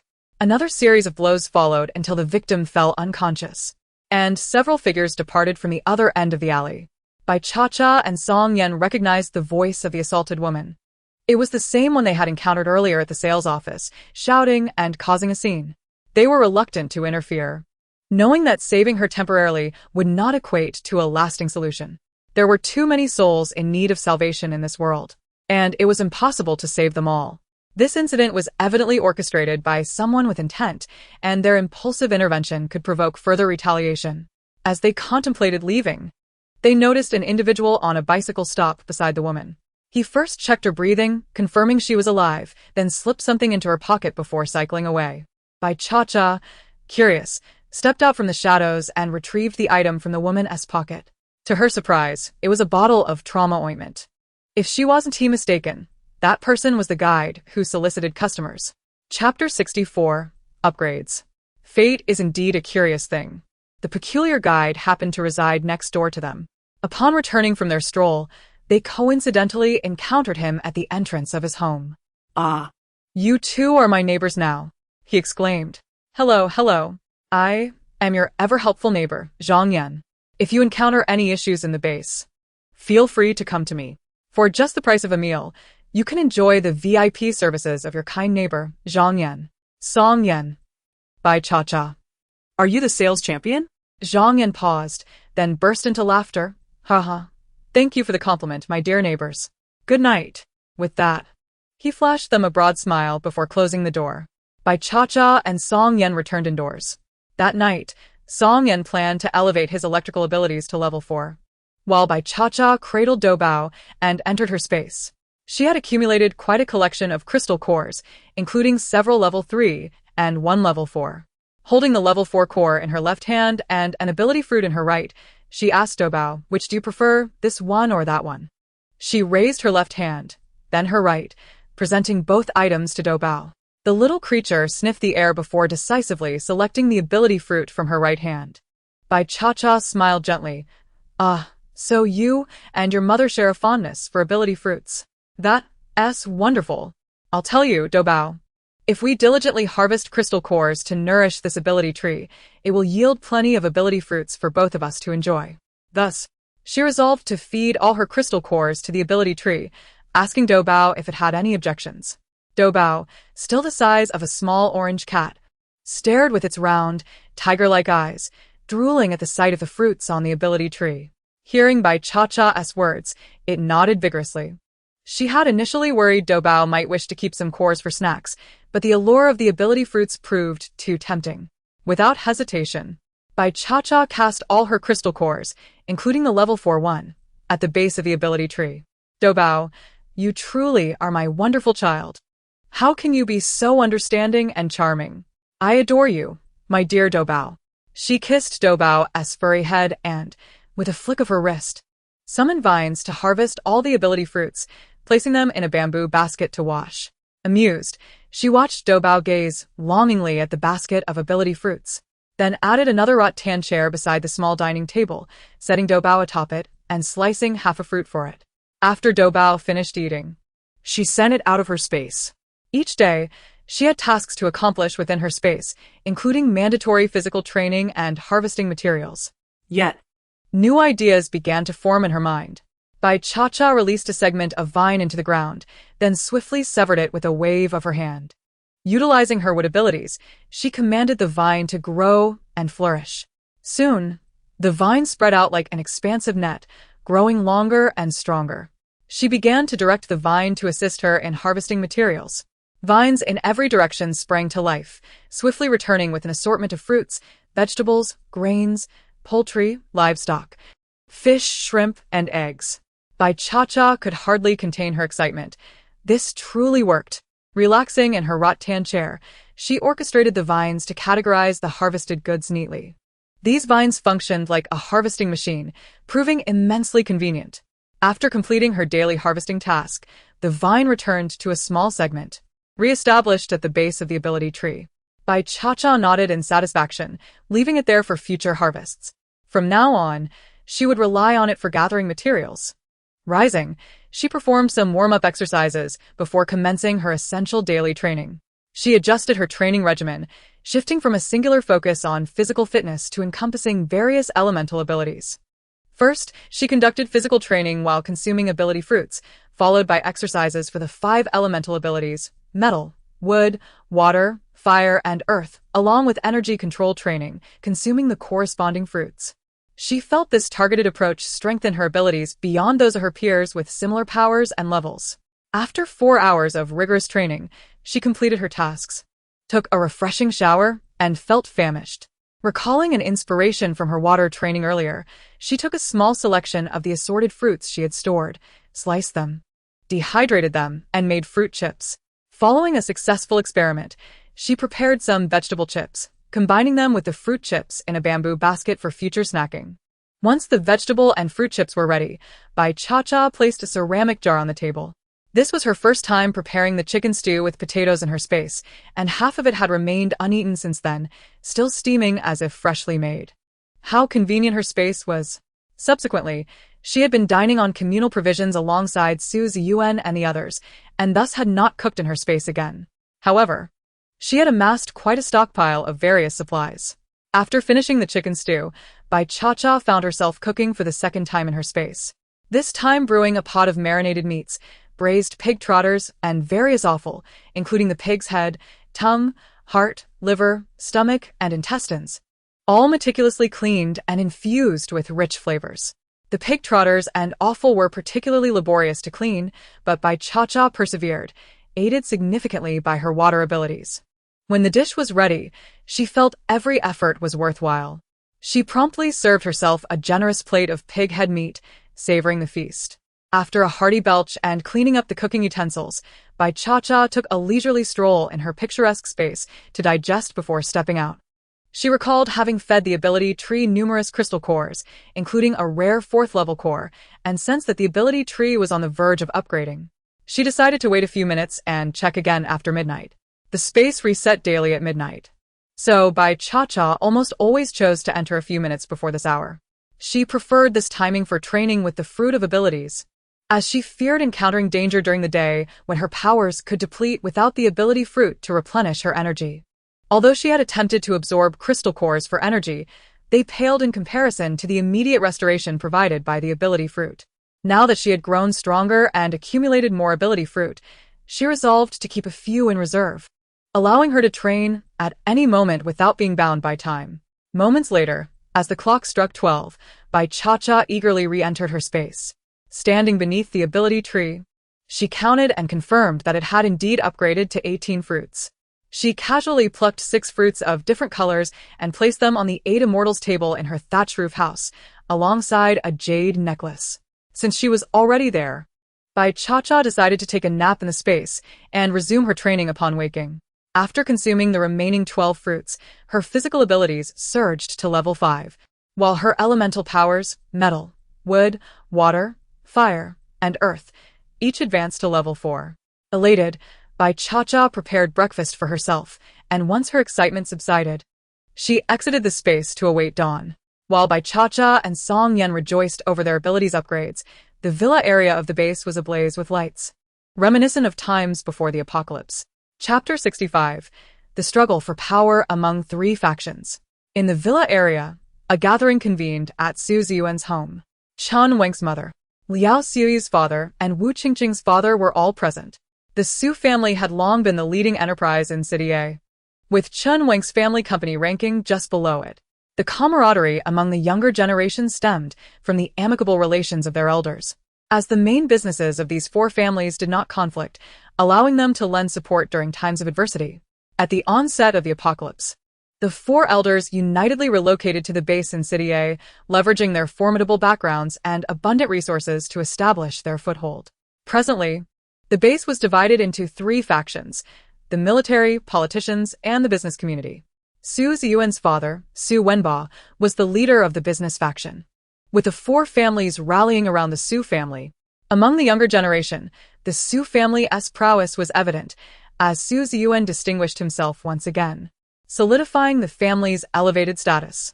The elders were undoubtedly thrilled to learn that their children had returned safely and had all become level 3 ability users. The emotional state of the four elders was one of pride and excitement, as the highest ability level in the base was level 3. And now their faction boasted 5 level 3 individuals, along with a level 3 healing girl teammate that some of the children had brought back. From this day forth, the leadership of the base was poised for a change. Even with the military's oversight, they could still secure significant positions. The welcome banquet unfolded joyfully, and as the festivities concluded, Chen Wenk, Liao Xiaoyu, and Wu Qingqing were taken home by their respective parents, leaving only Bai Yai at Su Ziyuan's residence. His mother, Huang Peishan, arranged for Bai Yai to stay in a guest room. Su Ziyuan, meanwhile, was summoned to his father's study. Su Wenba posed numerous inquiries, primarily concerning their recent experiences, including the types and levels of their abilities, as well as matters regarding Bai Yai. Su Ziyuan answered candidly. Su Wenba nodded with satisfaction, recognizing his son's growth and deeming it time to grant him more independence. He elaborated on the internal dynamics of the base's 3 factions and discussed the business faction's future plans, engaging in deep conversation with his son until the early hours. Bai Yai lay in the soft, clean bed, restless and turning. Just as she was ready to give up on Su Ziyuan, he surprised her profoundly. The parents of these individuals were not ordinary. They wielded power and influence within the base, and the Su family was particularly exceptional. Why seek distant prospects when she had such a promising opportunity nearby? In this remarkable base, splendid villa, and powerful family, paired with such an outstanding man amidst the perilous and harsh realities of the apocalypse, what choices did an orphan like her truly have? When encountering something good, one should seize the moment. With renewed thoughts of a bright future, Bai Yai couldn't help but smile, drifting into a peaceful slumber. The villa area was divided by a large park into 2 sections: the business community and the politicians. In another villa, a young man lounged on a sofa, swirling a glass of red wine while listening to a subordinate report on the situation. Opposite him sat a shrewd, middle-aged man with slicked-back hair. Ha! Do they think that with 5 level 3 ability users, they can overshadow us in the base? A mere troop of clowns, hardly worth our concern. Our focus should remain on the military. That old man in the army isn't foolish. He is just accustomed to defending the nation and hasn't yet adapted to this apocalyptic age. I reckon military minds are rather simplistic, easily manipulated. The true challenge lies with those profit-driven businessmen, especially those controlling the research institute within the base. We must devise a plan to seize it. In the morning, Song Yan finished breakfast and ventured out to inquire about Jiang Yun's whereabouts. Bai Cha-Cha, feeling bored indoors, decided to wander around the base. Upon stepping outside, she encountered Zhang Yan downstairs. Pushing his bicycle, he smiled broadly at Bai Cha-Cha but refrained from pitching his wares. After a moment's consideration, Bai Cha-Cha approached him, asking, "You mean to say that for just a meal, I can learn all about the entire base?" Zhang Yan's eyes lit up with excitement as he replied, "Yes, yes. What would you like to know?" "I promise to share everything I know." Bai Cha-Cha glanced at his bicycle and suggested, "Let's south find another place to talk." Zhang Yan was in high spirits. Today was indeed a fortuitous day, as he had just made his first sale. He hastily slung his bicycle over his shoulder and said to Bai Cha-Cha, "Let's south go to my place." Upon entering, Zhang Yan gestured for Bai Cha-Cha to step inside. The modest 2-bedroom apartment bore a striking resemblance to the one she rented, yet it was utterly devoid of any valuable possessions. The furnishings were limited to the most basic of tables, chairs, and a dilapidated sofa. Leaning the bicycle against the living room wall, Zhang Yan proceeded to pour a glass of water for her from the kitchen. The bicycle was undoubtedly the most valuable item in his home. He shifted a chair and, feeling somewhat awkward, sat across from Bai Cha-Cha. May I inquire how to address this lovely lady?" Just call me Xiao Bai. Miss Xiao Bai, What shall be my compensation? A box of instant noodles, a marinated egg, and a sausage. Very well. Will you be providing it now, or? Bai Cha-Cha replied, rest assured, I live next door, and will not default. If the information you provide satisfies me, I shall offer you another box of instant noodles. Zhang Yan smacked his lips. Deal. Please ask away. Bai Cha-Cha began by inquiring whether Zhang Yan had heard of someone named Jiang Yun. Providing a brief description of her appearance, Zhang Yan shook his head. Only then did Bai Cha-Cha prompt Zhang Yan to explain the situation at the base. By the time he finished, an entire morning had slipped by. Bai Cha-Cha had gained a clear understanding of the A City base and found his information satisfactory. She returned to her own place briefly and fetched 2 boxes of instant noodles, a marinated egg, and a sausage for Zhang Yan, thus settling their transaction. Zhang Yan warmly escorted Bai Cha-Cha to the door, saying, Miss Xiaobai, should you have any further questions, do not hesitate to ask. Bai Cha-Cha nodded. Without wandering about, she had gleaned about 50 to 60% of the base's operations, none of which were particularly confidential. Such information was common knowledge for those who had spent considerable time at the base. From these details, Bai Cha-Cha pieced together a rough outline of the original narrative, wherein the male and female protagonists engaged in a battle of wits against the military and political factions, ultimately seizing control of the entire base. However, the plot had already diverged significantly from the original storyline, and the future remained uncertain. She hoped that Song Yan would locate Jiang Yun swiftly so that they could leave the A City base without entangling themselves in the power struggle among the 3 factions. Estimating that Song Yan would return shortly, Bai Cha-Cha entered her space, prepared a large platter of braised pig's head, stir-fried spicy pork, and a cucumber and century egg soup, along with 2 bowls of rice for their meal. She had resolved that with so many fresh supplies at hand, they must eat. It was not practical to sneak food in the space forever. With someone like Song Yan, whom she trusted more than others, there was no need for constant concealment. When it was time to eat, they should simply enjoy their meal. What she needed to focus on was enhancing her strength, as long as she was formidable enough. She need not fear any ill intentions from Song Yan, and if necessary, she could simply eliminate him. Chapter 66. The formal invitation before long. Song Yan returned. Upon seeing the spread on the table, he raised an eyebrow but asked nothing. Just as they finished their meal and tidied up, a knock sounded at the door. Bai Cha-Cha glanced at Song Yan. Is that someone looking for you? Song Yan shook his head. She had thought perhaps he had encountered someone during his earlier outing. Without a peephole on the door, she sensed that the person outside was merely a low-tier ability user, so she approached and opened the door. Zhang Yan's radiant smile was akin to a blossoming morning glory. Ah, Miss Xiaobai. He glanced around furtively and pulled a folded piece of paper from his pocket, placing it in Bai Cha-Cha's hand while whispering, this is the map of the base, which I managed to obtain with great difficulty. After speaking, he lingered at the doorstep, gazing at her with a silly grin. Bai Cha-Cha understood his intentions. He was attempting to coerce her into a deal. Effectively, she feigned indifference and returned the paper to Zhang Yan, stating, I don't want it. Zhang Yan grew anxious, perplexed by her reaction. After all, this girl had spent the entire morning inquiring about the base. How could she not desire the map? Did she not comprehend its significance? He thrust the map back into her hands, insisting, Miss Xiaobai, perhaps you didn't hear me clearly? This is a map. The map of the A City base. I mentioned it to you earlier, did I not? Not everyone can roam freely within the base, hence, it is rare for anyone to produce a map. This one is drawn by my own hand. A promise of honesty. Bai Cha-Cha was not swayed by his sugary words and questioned, if others cannot move freely in certain areas, how is it that you can? I certainly cannot either. Zhang Yan puffed out his chest proudly, but my brother can. You have a brother? Zhang Yan seemed reluctant to elaborate on his sibling, swiftly shifting the topic. Miss Xiaobai, I'm merely trying to make a living. Why not just accept the map? Bai Cha-Cha pondered for a moment. I will take it, but under one condition. You must report to me daily with the latest developments at the base. I assure you, I won't let you down. As long as your information is satisfactory, the compensation will remain the same, and based on your performance, I may even offer additional rewards. Zhang Yan immediately agreed. It was far easier to earn rewards with mere words than to deceive newcomers. After bidding Zhang Yan farewell, Bai Cha-Cha promptly handed the base map to Song Yan. In the afternoon, Song Yen ventured out again to gather information about Jiang Yun. Just as Bai Cha-Cha was about to enter her space to collect supplies, another knock echoed at her door.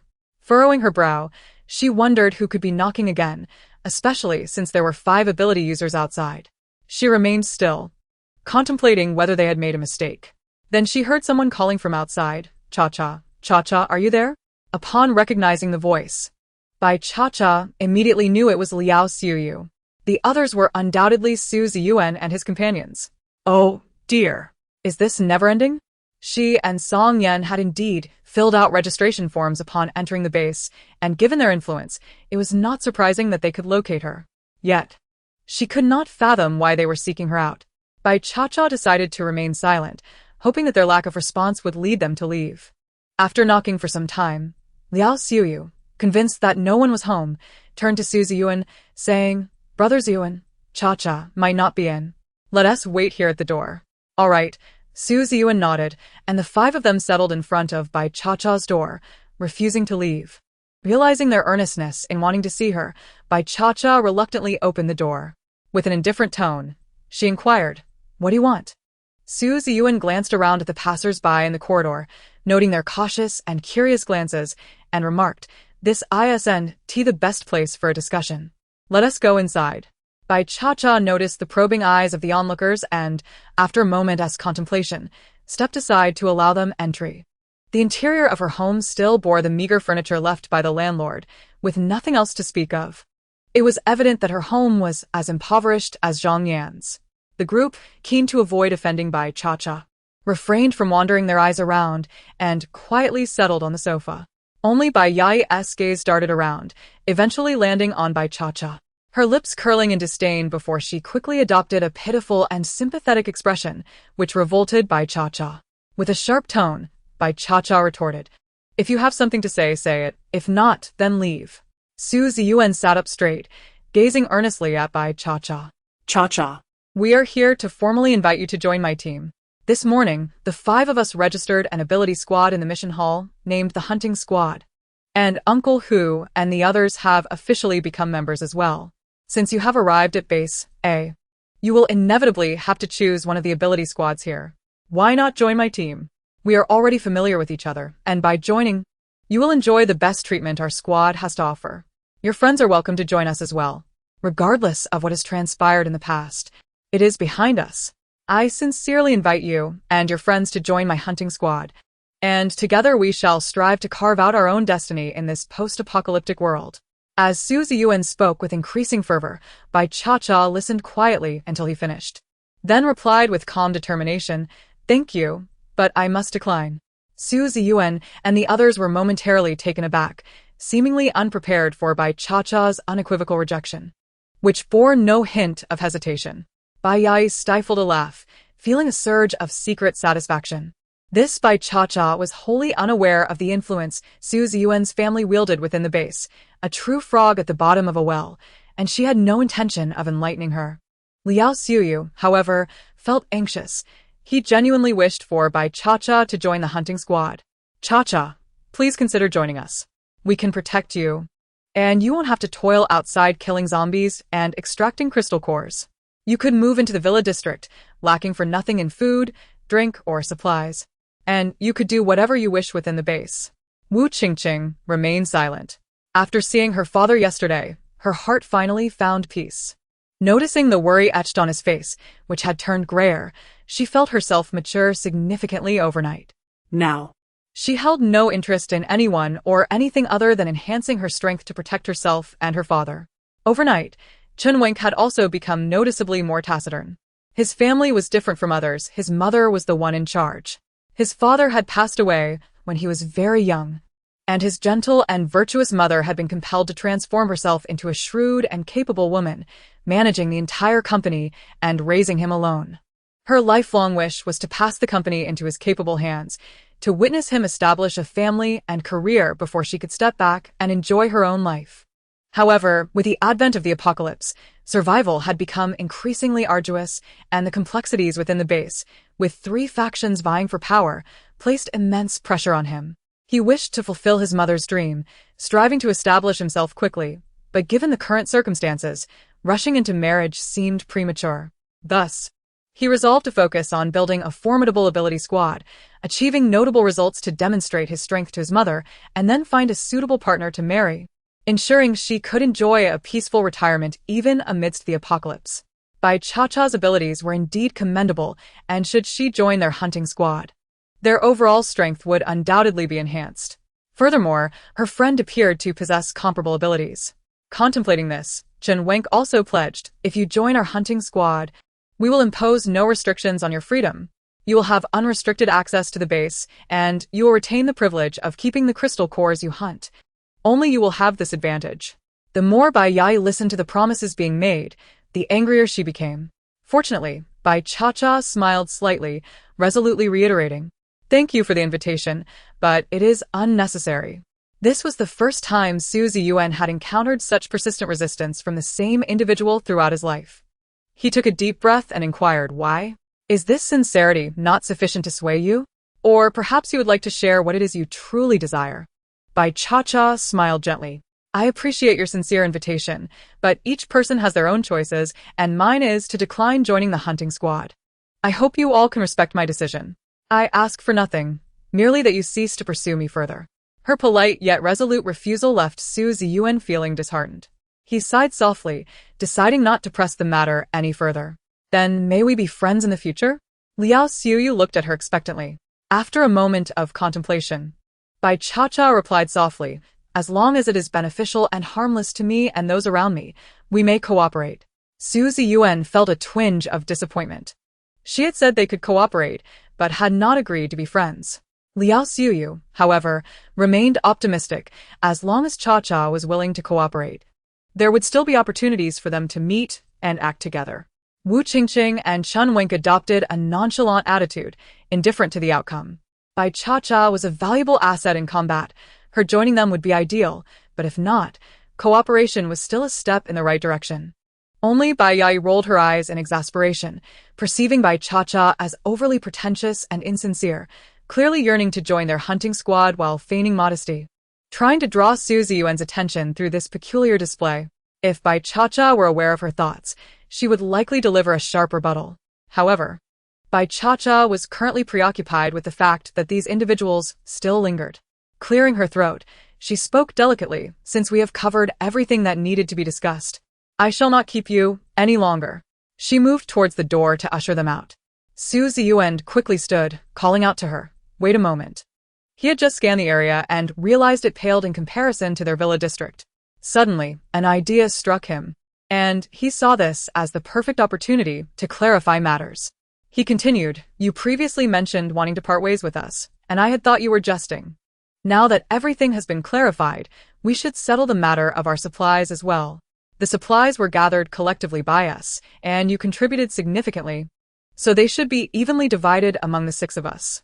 Later, when we encountered issues at Zhang's village, it was our 5-person team that lost a truckload of supplies, and after deducting what we consumed on our way to the base, the remaining supplies are in Yai's space. Seeing Bai Cha-Cha nod in agreement, he turned to Bai Yai and instructed, "Yai, please divide all the remaining supplies into 6 portions, 1 for each of us. And my share should go to Cha-Cha as compensation for the lost supplies." Bai Yai's face turned pale in an instant. Her lips trembled as she sought to voice her objections, but found herself at a loss for words. What could she say? That she did not wish to part with the supplies? On what grounds? That her space was shrinking and might soon vanish? No. How could she explain that her space might shrink or even disappear? Bai Yai's hesitation did not escape the notice of the others. Wu Qingqing coldly remarked, "You haven't been hoarding our supplies, have you?" "No."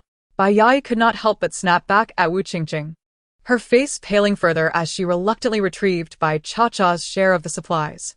The once empty living room was instantly filled with a pile of goods. Su Ziyuan reiterated, "My share should also go to Cha-Cha." Bai Yai clenched her fists, forcing a smile. "Is it really necessary, Brother Ziyuan? That truckload of supplies was lost. But we also paid a price. Even if Bai Cha-Cha hadn't left, those supplies would have been lost. You really don't need to compensate her." At this point, Bai Cha-Cha felt slightly embarrassed.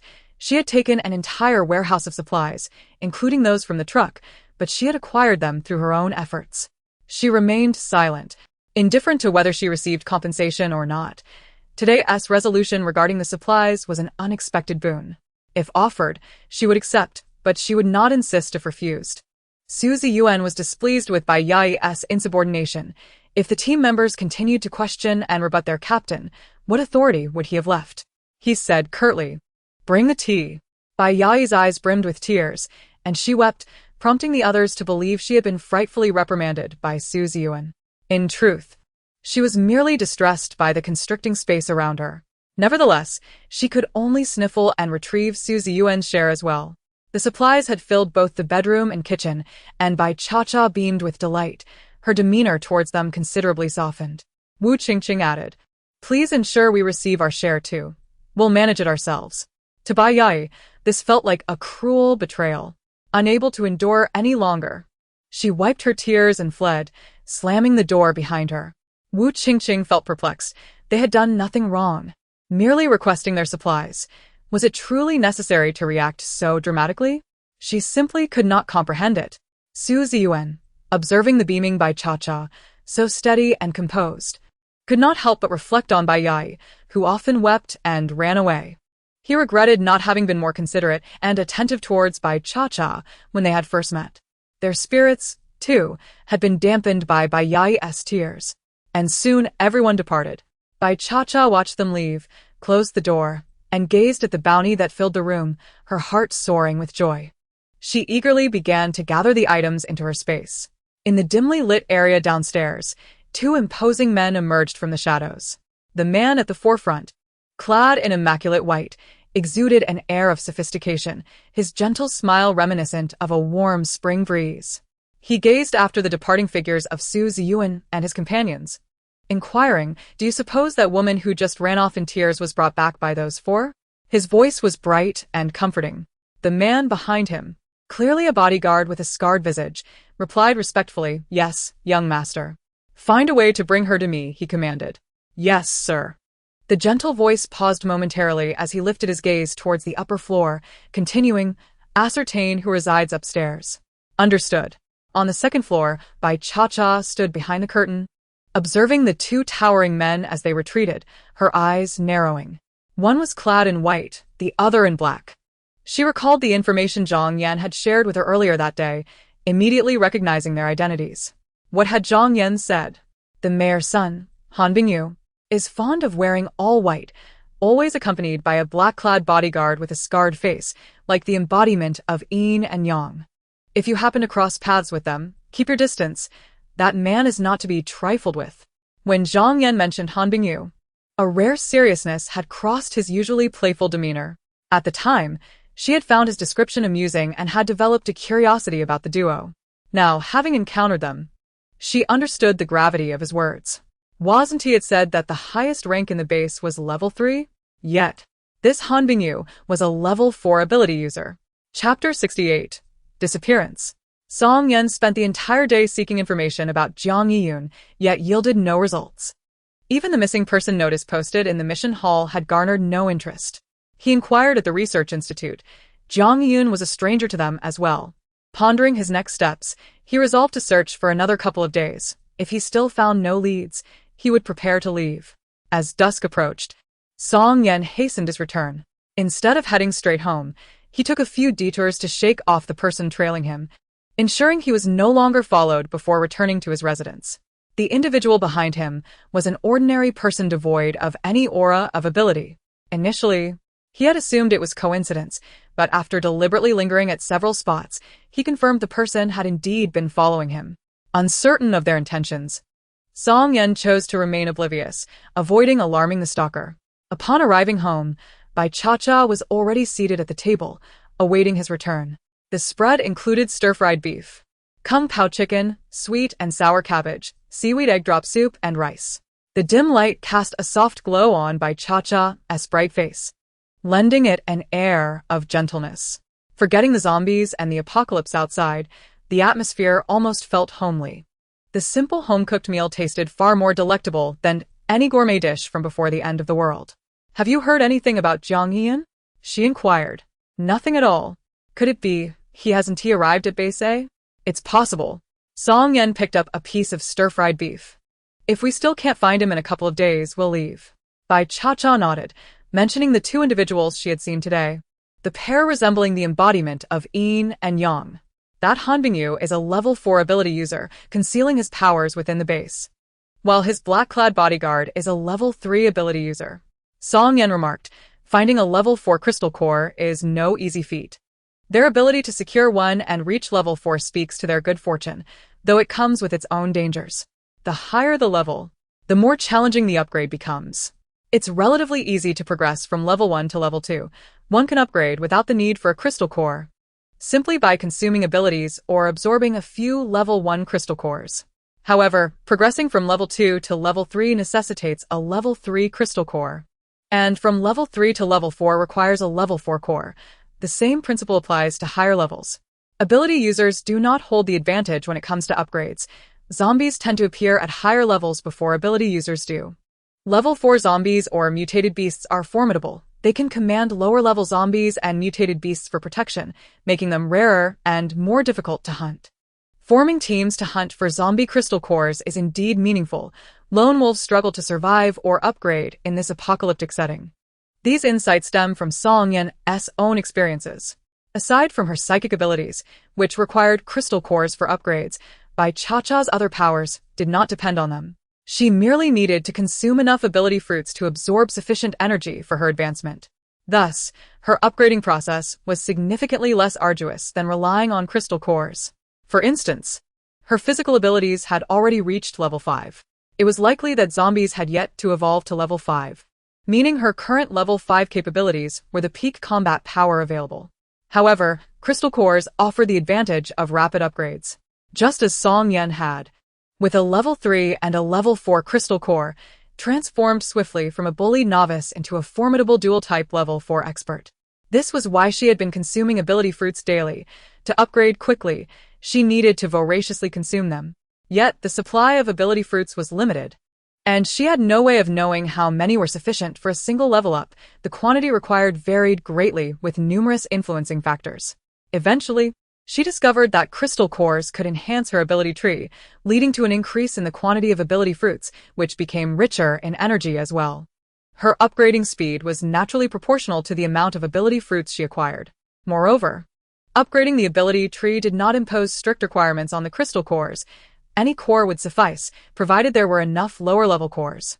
By hunting enough crystal cores to upgrade her ability tree, surpassing her psychic abilities and her physical and elemental powers was merely a matter of time.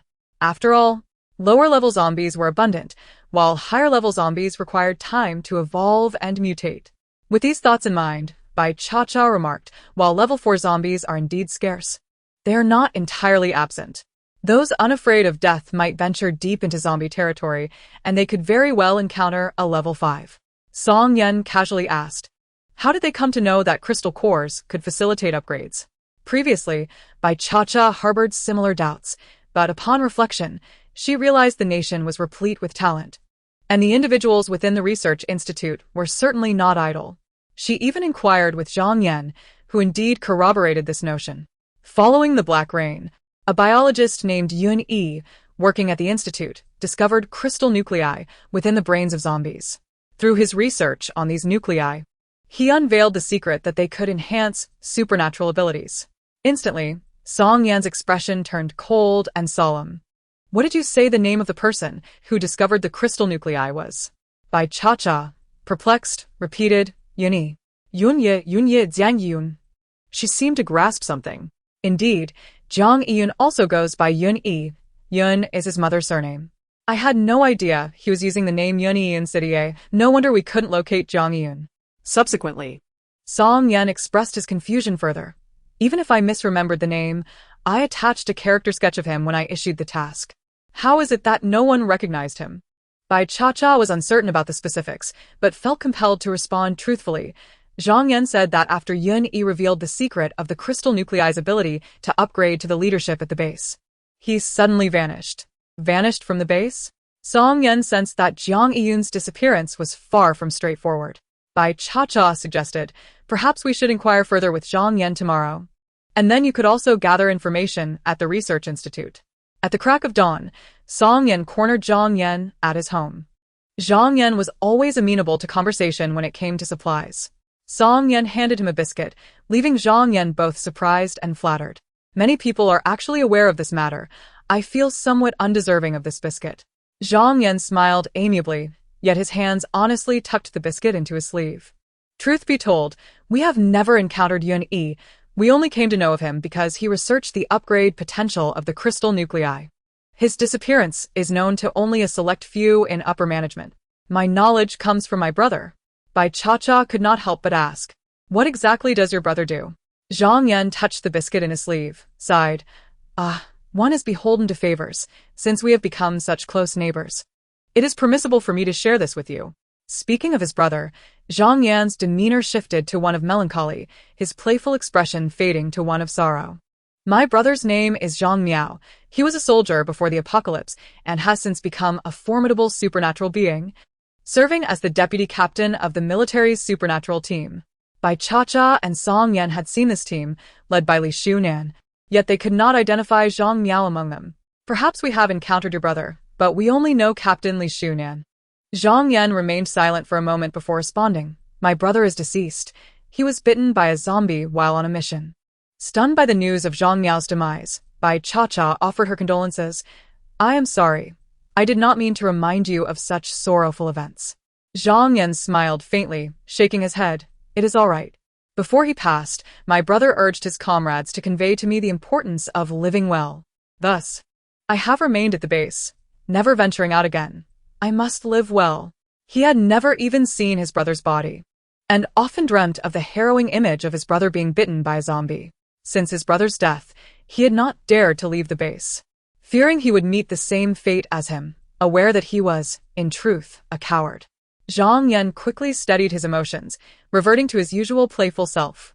I digress. Let us return to the matter at hand. It was my brother who informed me of Yun Yi's disappearance.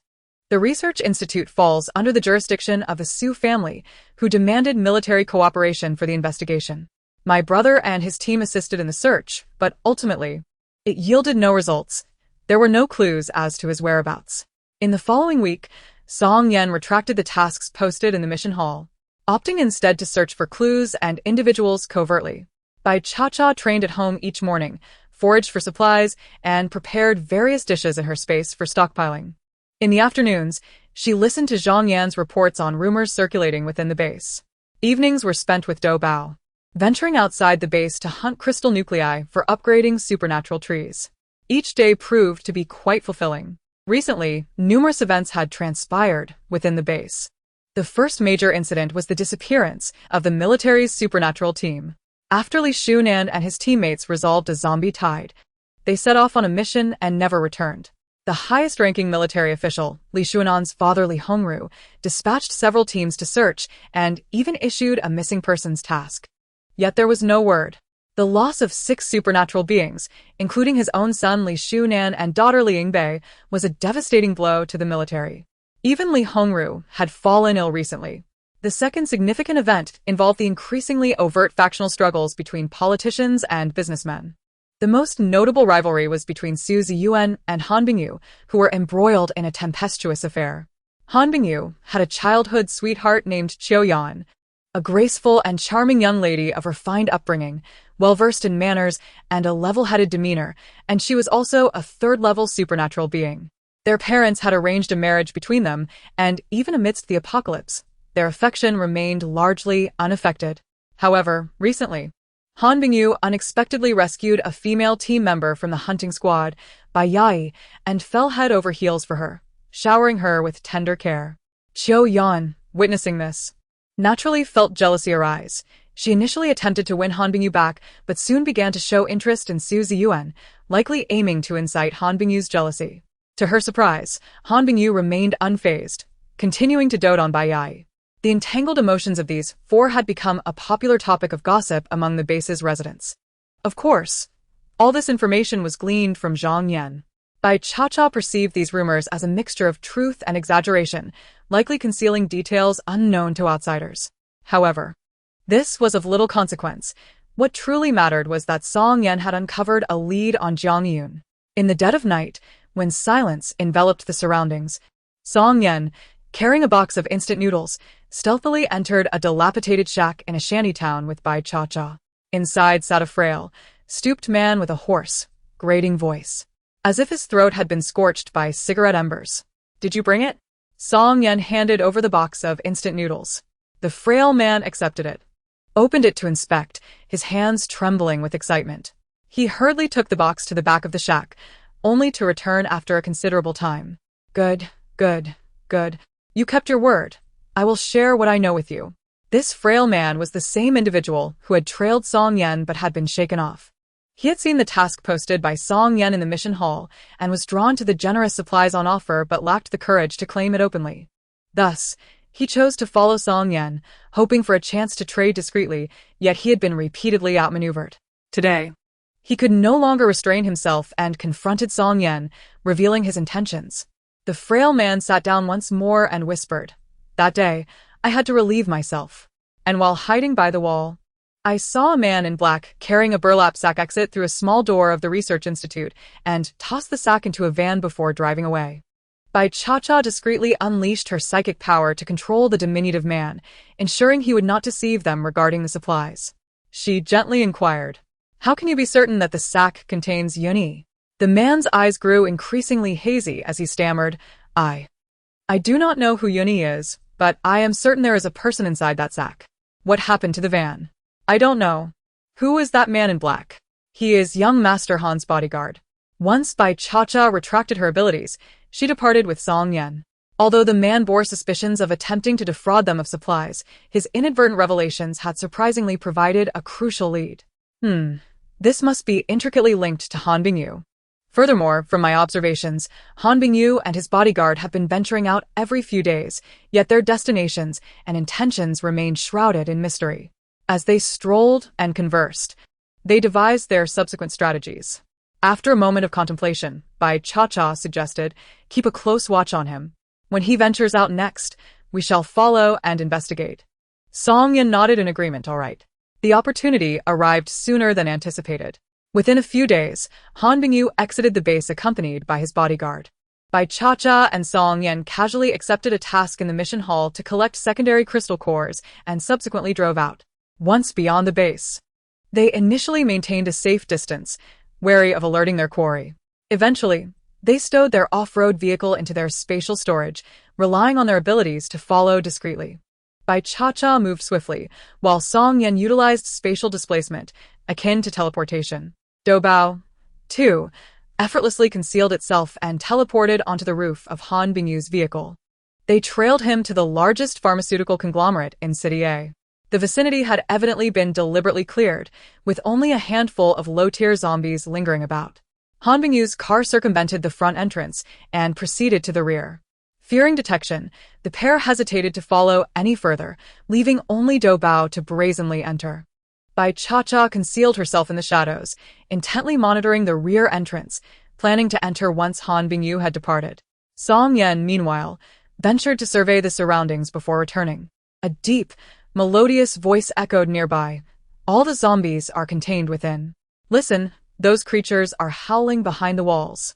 The layout of this conglomerate was peculiar. The front and back entrances were disconnected, with the front comprising factories, office buildings, and dormitories, while the rear featured low structures resembling a private research facility. Bai Cha-Cha had already discerned numerous small reds within the enclosure, and now she feared this might be a far larger containment area for zombies than the underground facility they had previously encountered. After Han Bingyu entered, silence enveloped the space. Bai Cha-Cha retrieved a lunchbox from her spatial storage, and the two swiftly consumed their prepared meal. They remained in hiding until after 3 in the afternoon, when Han Bingyu's vehicle finally emerged, Doubao accompanying him. As the car was about to depart, nearby zombies, attracted by the commotion, surged forward with guttural cries. The passenger window lowered to reveal a young man with a gentle smile. With deliberate slowness, he extended his arm out the window, suddenly splaying his fingers, unleashing 5 streams of black liquid. The force of the liquid was overwhelming, sending the approaching zombies crashing to the ground. The vehicle sped away, leaving only a pool of viscous black fluid behind. No trace of the zombies remained. Doubao nestled against Bai Cha-Cha, shivering slightly. This man was terrifying. Bai Cha-Cha and Song Yen were witnessing such an ability for the first time. The black liquid, akin to sulfuric acid, utterly disintegrated the zombies. Were it to touch a human, it would surely leave nothing but bones. They exchanged solemn glances, the gravity of the situation evident in their eyes. More concerning was the fact that Han Bingyu was a level 4 ability user. Once the man's vehicle had vanished from sight, Bai Cha-Cha and Song Yen stealthily slipped through the back entrance. Chapter 70. The Infant Zombie. Before them stood a 3-story building, its once white walls now mottled and unrecognizable. The courtyard was littered with a collection of rusted, discarded medical apparatuses. Pushing open the door revealed a small laboratory filled with various testing instruments and shattered glass test tubes strewn across the floor. Doubao perched upon Bai Cha-Cha's shoulder, wide-eyed at the scene before it, blinking in confusion. Scanning the surroundings, they found no signs of life aside from the cold instruments. Exchanging glances, they ascended to the second floor. The second-floor corridor featured several identical small rooms, each containing only a few glass containers and medical beds. Doubao suddenly leapt from Bai Cha-Cha's shoulder, darting from one end to the other, its sharp claws scratching anxiously as it yowled at Bai Cha-Cha. Bai Cha-Cha sensed something was amiss. Han Bingyu had just departed from this place. How could there be no trace left behind? Could there be a hidden chamber? Yet, she and Song Yen had searched thoroughly and found nothing. It appeared to be an abandoned laboratory for quite some time. Oddly, there was no scent of chemicals or mustiness. Only a faint floral aroma. Bai Cha-Cha closed her eyes, earnestly attuning herself to her surroundings. Indeed, she caught a faint energy fluctuation. With her eyes shut, Song Yen obediently followed suit, soon feeling a delicate, soft hand grasping his wrist, pulling him forward. If he recalled correctly, there should be a wall ahead. Despite his inner confusion, he placed his trust in Bai Cha-Cha, allowing her to guide him. Strangely, with their eyes closed, they encountered no obstacles and continued unimpeded. It was not until Bai Cha-Cha spoke, "You may open your eyes," that they found themselves in a long, dim corridor, with light faintly illuminating the end. As they took a few steps forward, they suddenly glimpsed a white coat flitting past at the end, accompanied by a flurry of chaotic voices. Run. Intruders have entered. Hurry. Song Yen grasped Bai Cha-Cha's hand, swiftly unleashing his abilities to activate spatial displacement. They should have instantly arrived at the corridor's end. Instead, they remained in place, bewildered. Bai Cha-Cha observed the black, green, and reds on her energy map and quickly reacted, drawing her devil's assault axe and striking at the air. A pained scream pierced the air as her axe wielded with ferocity. Song Yen, sensing the urgency, unsheathed his Tang Dao and joined in. Run. Help. Please. 5 minutes later, the scene before them had transformed entirely. The true laboratory lay revealed, with 5 corpses sprawled across the floor, 2 clad in black, presumably ability users, and 3 in white coats, researchers. Surrounding them were 8 large glass containers, each filled with green liquid, housing zombies of various shapes. Uncertain of what methods had been employed, the zombies lay unconscious, yet Bai Cha-Cha discerned they were still alive. With no time for careful examination, Bai Cha-Cha and Song Yen pushed through a small side door in pursuit. Another long corridor awaited them. This time, Song Yen understood. Seeing was not always believing. With closed eyes, she attempted a spatial displacement. However, the bizarre circumstances from earlier did not reoccur. The vast chamber she found herself in resembled a conference hall, cluttered with documents that appeared to have been hastily gathered by someone, papers scattered haphazardly, fluttering like white leaves in the wind. Bai Cha-Cha casually picked up a sheet to peruse, only to find it filled with incomprehensible script, prompting her to discard it into the spatial void for later use. Upon opening a small door, once more, she was met with an elongated corridor. Bai Cha-Cha frowned. It felt as though she were navigating a nesting doll. Another laboratory awaited her. Inside glass containers, 2 pregnant female zombies floated in a green liquid, their protruding bellies suggesting they were 7 or 8 months along. The bellies of these expectant undead twitched ominously. What diabolical experiments were these fiends conducting? She resolved to return later to eliminate these abominations.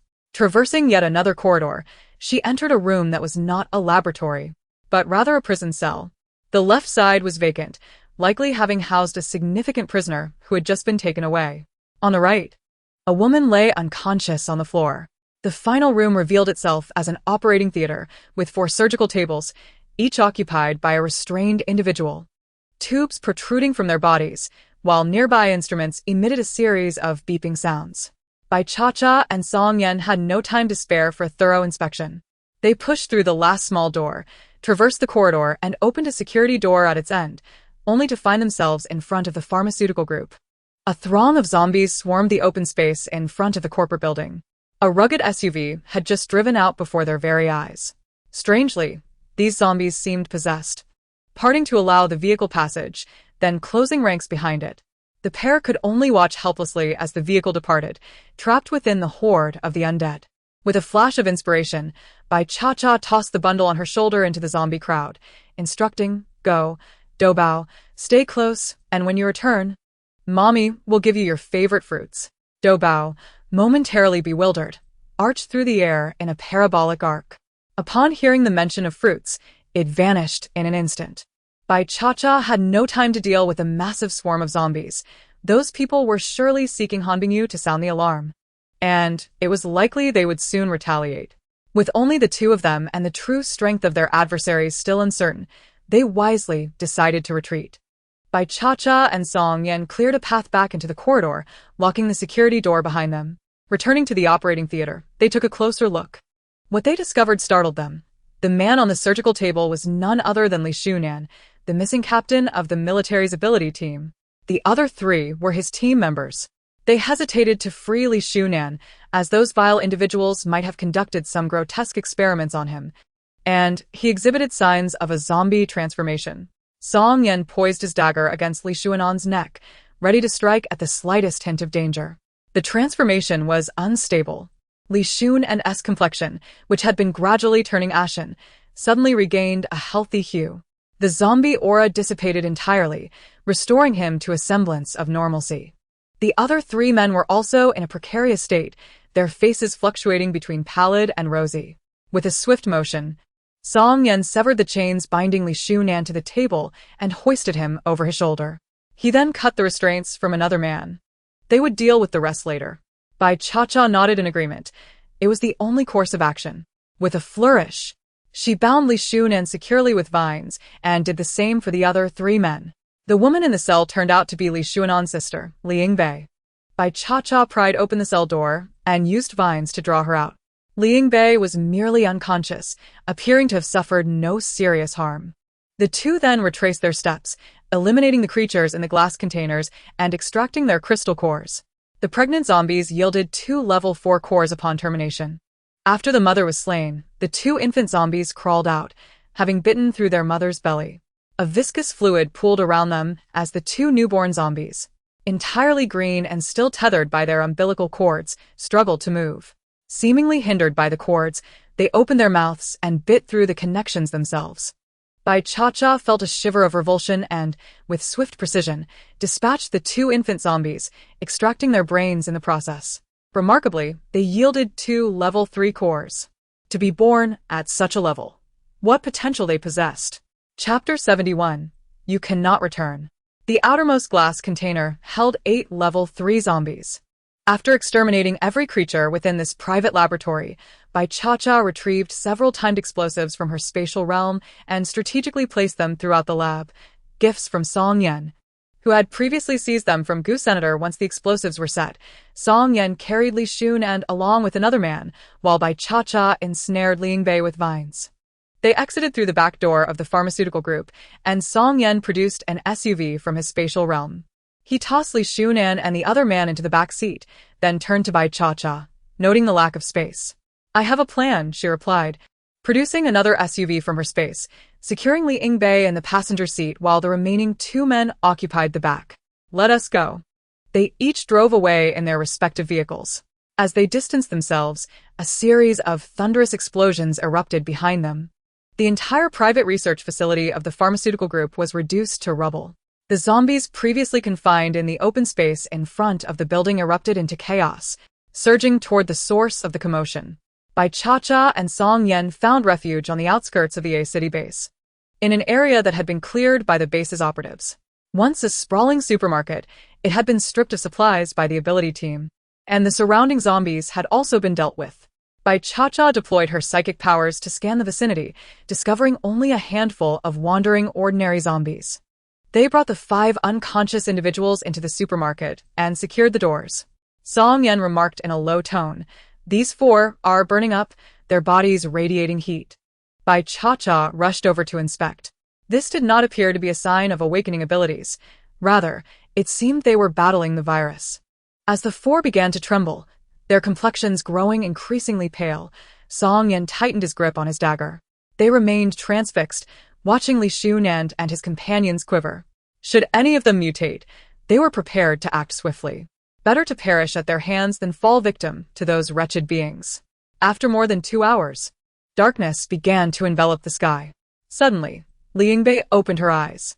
Confused, she surveyed her surroundings and, upon seeing her trembling brother, cried out, "Brother, what is wrong with you?"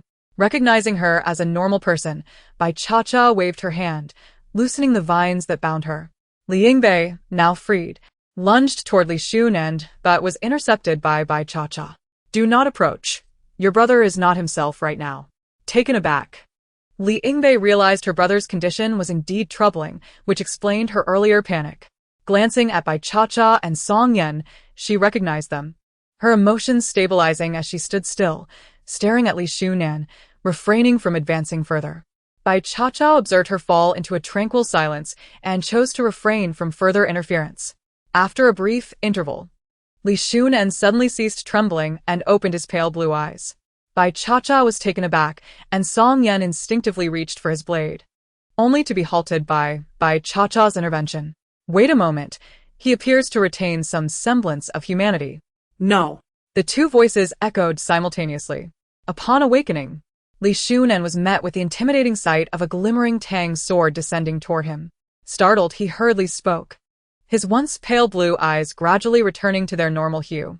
Song Yan sheathed the sword, and Li Xunan exhaled deeply. "Did you save me?" Thank you. He recognized the 2 figures before him. He had previously assisted them in fending off a horde of zombies. As he attempted to move, he discovered himself bound. He unleashed a gust of wind to sever the vines entangling him, only to find them unscathed. Surprised by their resilience, he helplessly turned towards Bai Cha-Cha and Song Yan. "Could you kindly release me?" With a mere wave of her hand, the vines dissipated. Li Xunan stood, stretching his limbs, and smiled. "Since my capture, I have been restrained on an operating table, subjected to injections. This feeling of freedom is truly delightful." Bai Cha-Cha admired his ability to smile amidst adversity.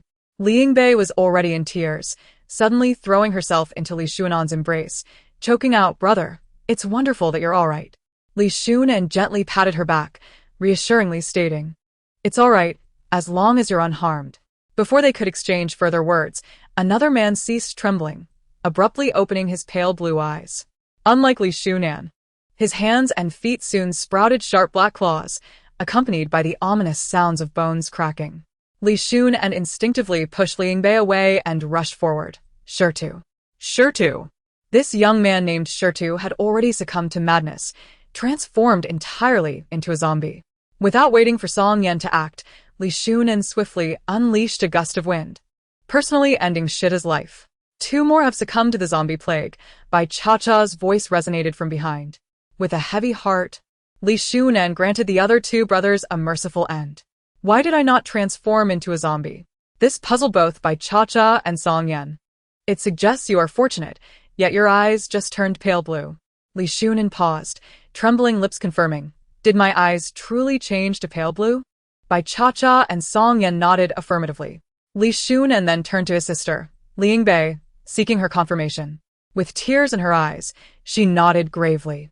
The once buoyant Li Xunan suddenly appeared despondent, his spirit deflated. "Am I no longer a normal person?" Presently, they too could not ascertain Li Xunan's true nature. At least on their energy map, he still appeared green. Bai Cha-Cha and Song Yan chose not to pursue that line of inquiry, and instead inquired, "Do you know who captured you?" Li Xunan and Li Yingbei exchanged glances before responding honestly, "I am unaware of who sought to capture us." But those individuals were exceedingly peculiar.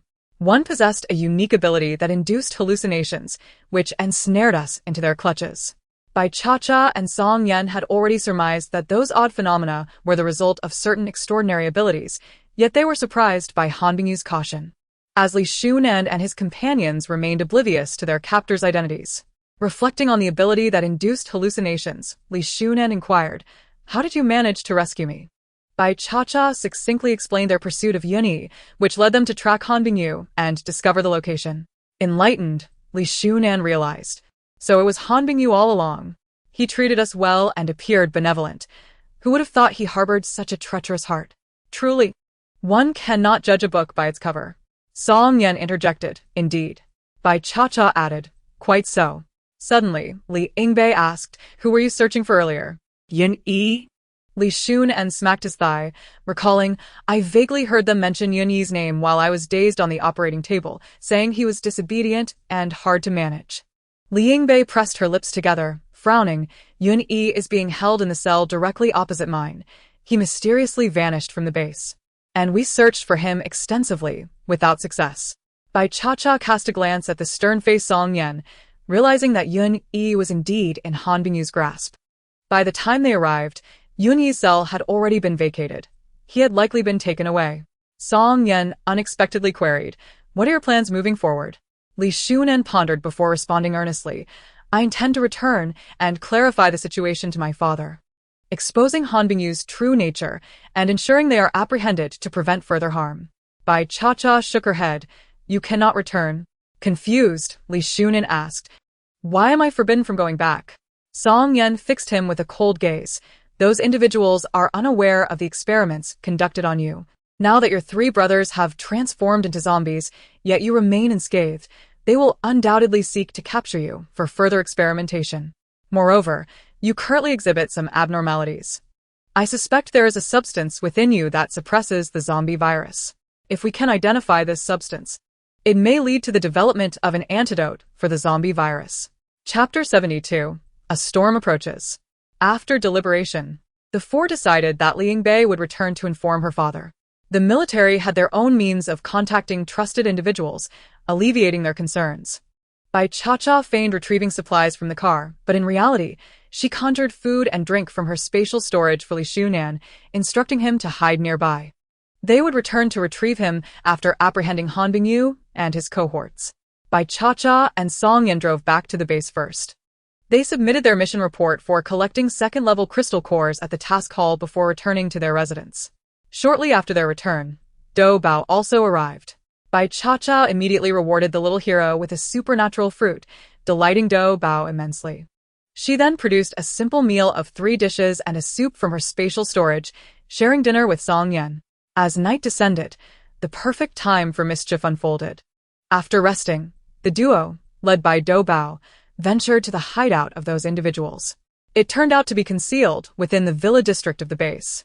The villa district was divided into 2 main areas, one for politicians and the other for businessmen.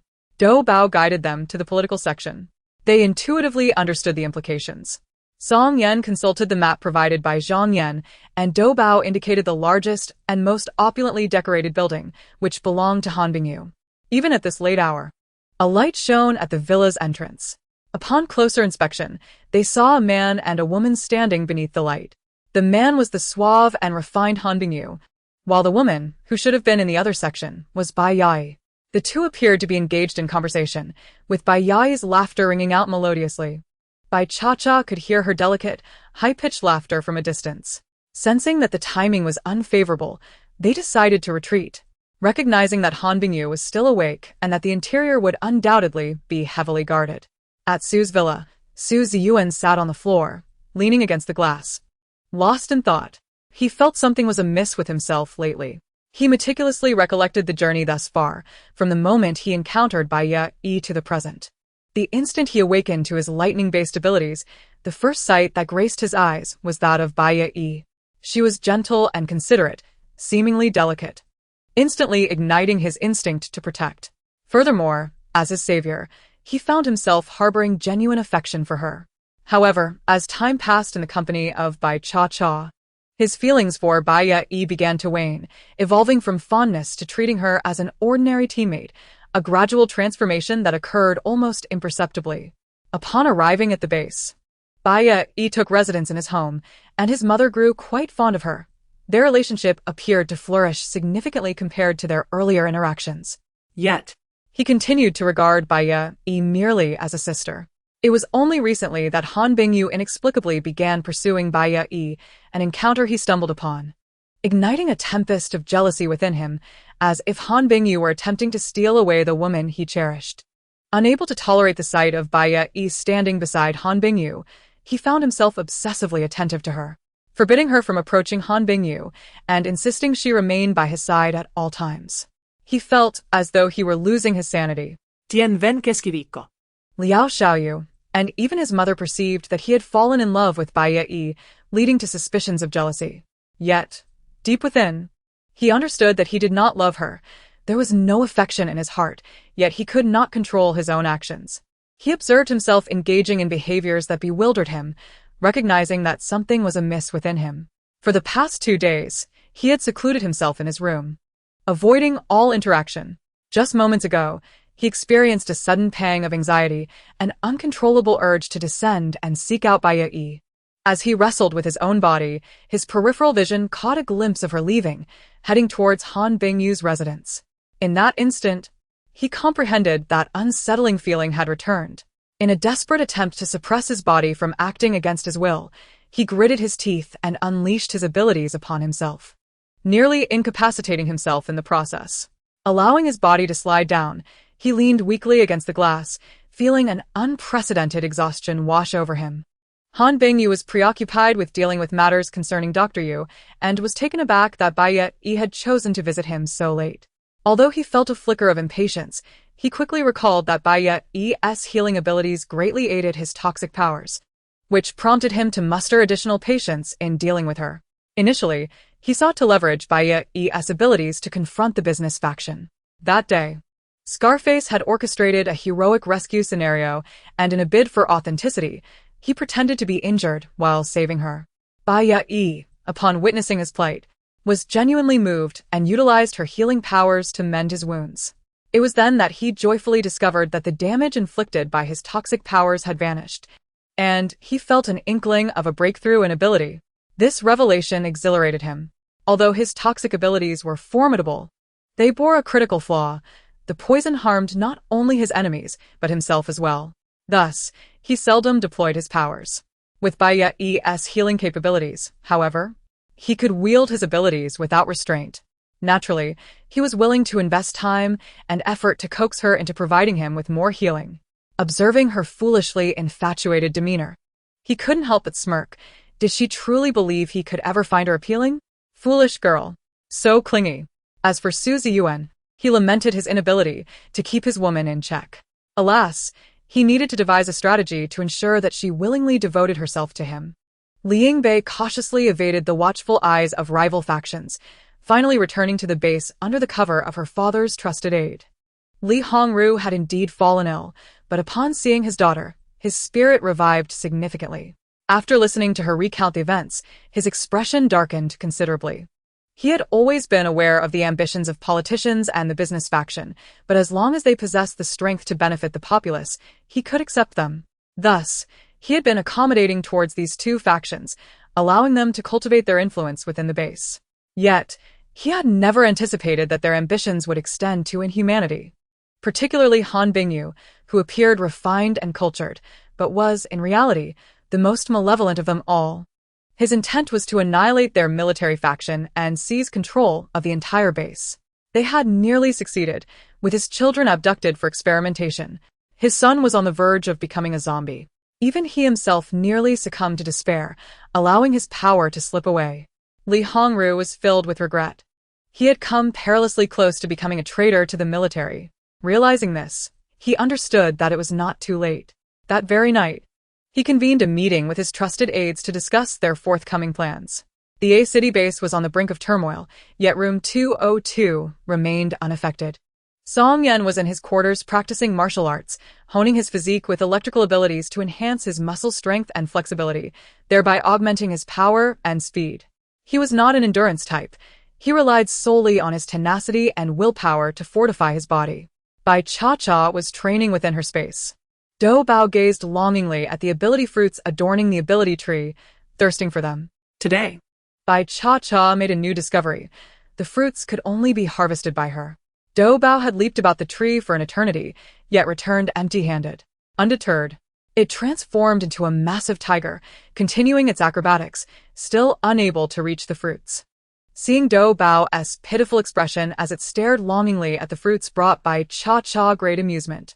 Feeling sorry for the little creature, she reluctantly harvested a fruit to share with it.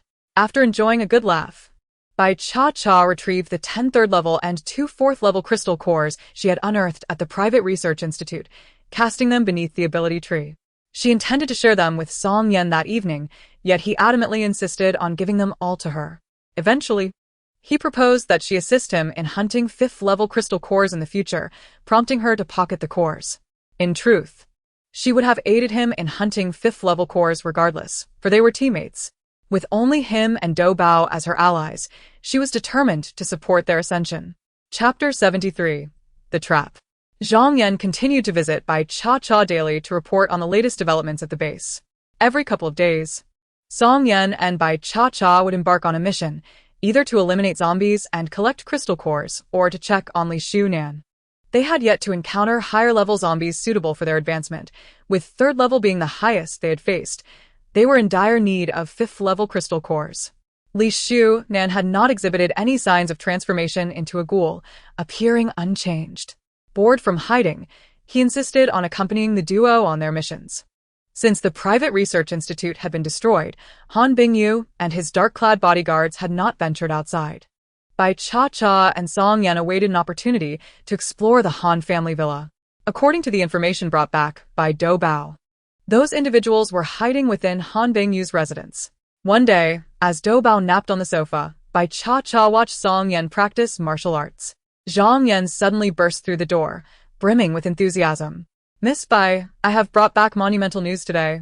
Bai Cha-Cha, appearing somewhat listless, inquired, "What news?" For quite some time, she had only heard trivial matters from the base, yet Zhang Yan always managed to narrate these mundane incidents with exuberance, leaving her in awe. She relished the variety of captivating stories she heard daily, yet she yearned for an opportunity to engage in more serious affairs. The military indeed had remarkable patience. It had been quite a while since Li Yingbei's return, yet there had been no signs of activity. Was it possible they were plotting something grand? While lost in her thoughts, Zhang Yan mysteriously announced, "The military is spearheading a special mission, gathering elites from the other 2 factions for execution. I have learned that they will be retrieving weapons from the ammunition depot. Upon completion of the mission, the military will receive 60%, while the other 2 factions will each get 20%. The Su and Han families were already mobilizing, preparing for the endeavor, and both young masters would be participating. Bai Cha-Cha's eyelids flickered. Could this news be relied upon? Zhang Yan puffed out his chest and confidently declared, "It is undoubtedly reliable. There is no information I, Zhang Yan, cannot uncover." Bai Cha-Cha regarded him with an appreciative glance, acknowledging his dedication, and then posed the pivotal question, "Do you know when they will depart?" "Tomorrow," he replied. "So soon? That's splendid." Bai Cha-Cha exchanged a knowing smile with Song Yan. After waiting so many days, an opportunity had finally arrived. In high spirits, Bai Cha-Cha returned to her room, not only fetching Zhang Yan a bag of instant noodles, a marinated egg, and a sausage, but also providing him with a package of hot pot base and a bottle of 8 treasure porridge. Zhang Yan was overjoyed, particularly with the hot pot base, which he planned to savor over several meals. It was a delightful treat. Cooking some noodles or boiling frozen meatballs and sausages would be extraordinary.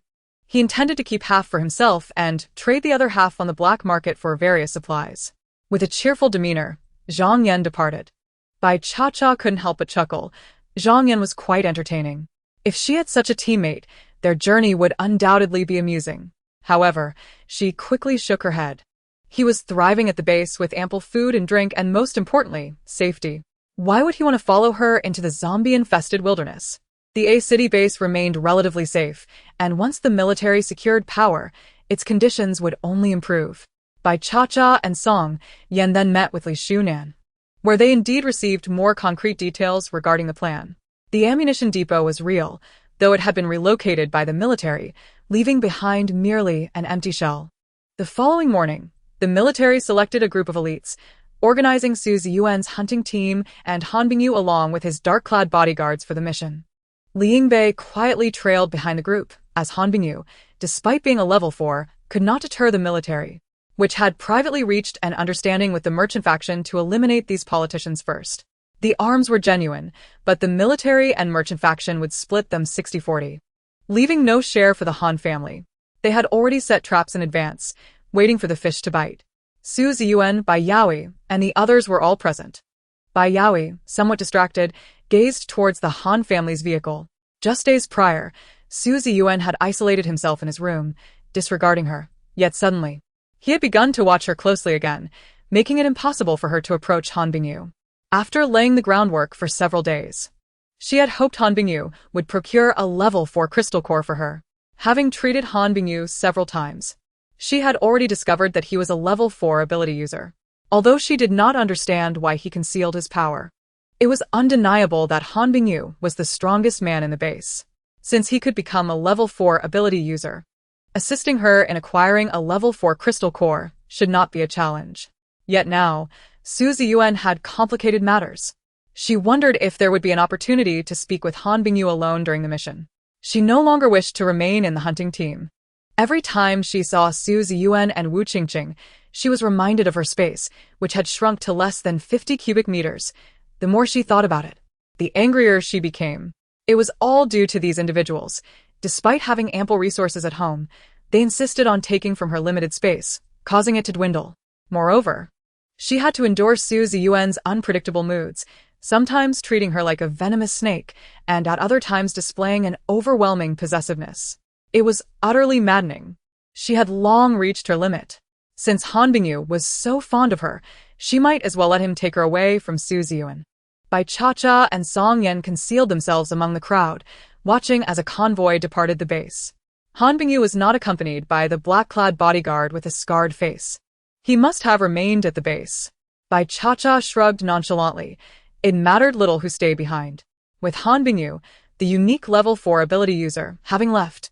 Even if he concealed another level 4, it was of little concern, for Song Yan was also a level 4, and her physical abilities were at level 5. This mission was inherently a trap targeting the Han family. That evening, the two donned disguises and, with Doubao in tow, stealthily infiltrated Han Bingyu's residence. The villa was eerily silent and dimly lit. Bai Cha, guided by the energy map in her mind and her perception of ability fluctuations, concealed herself alongside Song Yan. A sliver of light emanated from a door on the first floor, accompanied by the sounds of mahjong and male chatter. If Brother Dao discovers we are not guarding properly and are indulging ourselves here, we are doomed. You're being overly cautious. Let us finish this last round and then return to our tasks. Come on, let us roll the dice. Just as the words left his mouth, the door swung wide open and several invisible spatial blades began to whirl at the mahjong table. For level 2 heads rolled to the ground, their eyes wide in shock. After dispatching the underlings on the first floor, the two ascended to the second floor, standing before a bedroom door. This was the only room on the second floor with occupants. Strange noises emanated from within, and being adults, both understood the implications. Bai Cha's face flushed with embarrassment. Thankfully, the villa was dark and no one could see. With a sudden push, Bai Cha flung the door open. The room was unlit, but the moonlight revealed a young woman entwined with a middle-aged man on the bed. Ah! Who's there? Cried the young woman, while the middle-aged man, a level 3 ability user, gasped in shock. Without granting them much time to react, Song Yan unleashed his ability once more. The invisible spatial blades, like the scythe of death, swiftly severed the woman's head. Blood sprayed across the man's face, causing him to shove the corpse of the woman beneath him in panic. Trembling, he directed a water jet towards the two intruders, but his fingers were ensnared by vines that twisted and pointed back at him. The vines grew rapidly, enveloping him like a cocoon. Who are you? Do you know who I am? I am Han Bingyu's father. If you dare to harm me, Han Bingyu will not spare you. The man threatened loudly, seemingly attempting to bolster his own courage. Chapter 74. Rescuing Someone. Bai Cha and Song Yan were not easily intimidated. The sharp tips of the vines pierced into the man's abdomen, twisting within him. The man emitted a heart-wrenching scream, his face instantly paling to a ghostly white. Having lived a life of luxury, this middle-aged gentleman was unaccustomed to such torment, and the pain nearly rendered him unconscious. Seizing the opportunity, Bai Cha-Cha, having established mental dominance over the man, coldly inquired, "Where is Yun-Yi? Where have the individuals from your private research institute hidden themselves?" The man's gaze became dazed. His consciousness clouded, and under the influence of her psychic control, he divulged everything with startling clarity. Sensing a shift, Bai Cha-Cha contemplated granting the middle-aged man a swift release from his suffering. However, the man bound by the creeping vines began to wither before their eyes. His body drained of moisture, transforming into a mere desiccated husk. Blood-like fluid coursed through the thick vines. Bai Cha-Cha was taken aback, hastily retracting the tendrils. To her astonishment, her vines had morphed into blood-sucking tendrils. Song Yen furrowed his brow, casting a concerned glance at Bai Cha-Cha. "Are you all right? Do you feel unwell?" Bai Cha-Cha shook her head, assuring him she felt no discomfort. Observing Song Yan's expression, she noted that his concern and anxiety appeared genuine, devoid of any other signs of fear or disgust, which relieved her.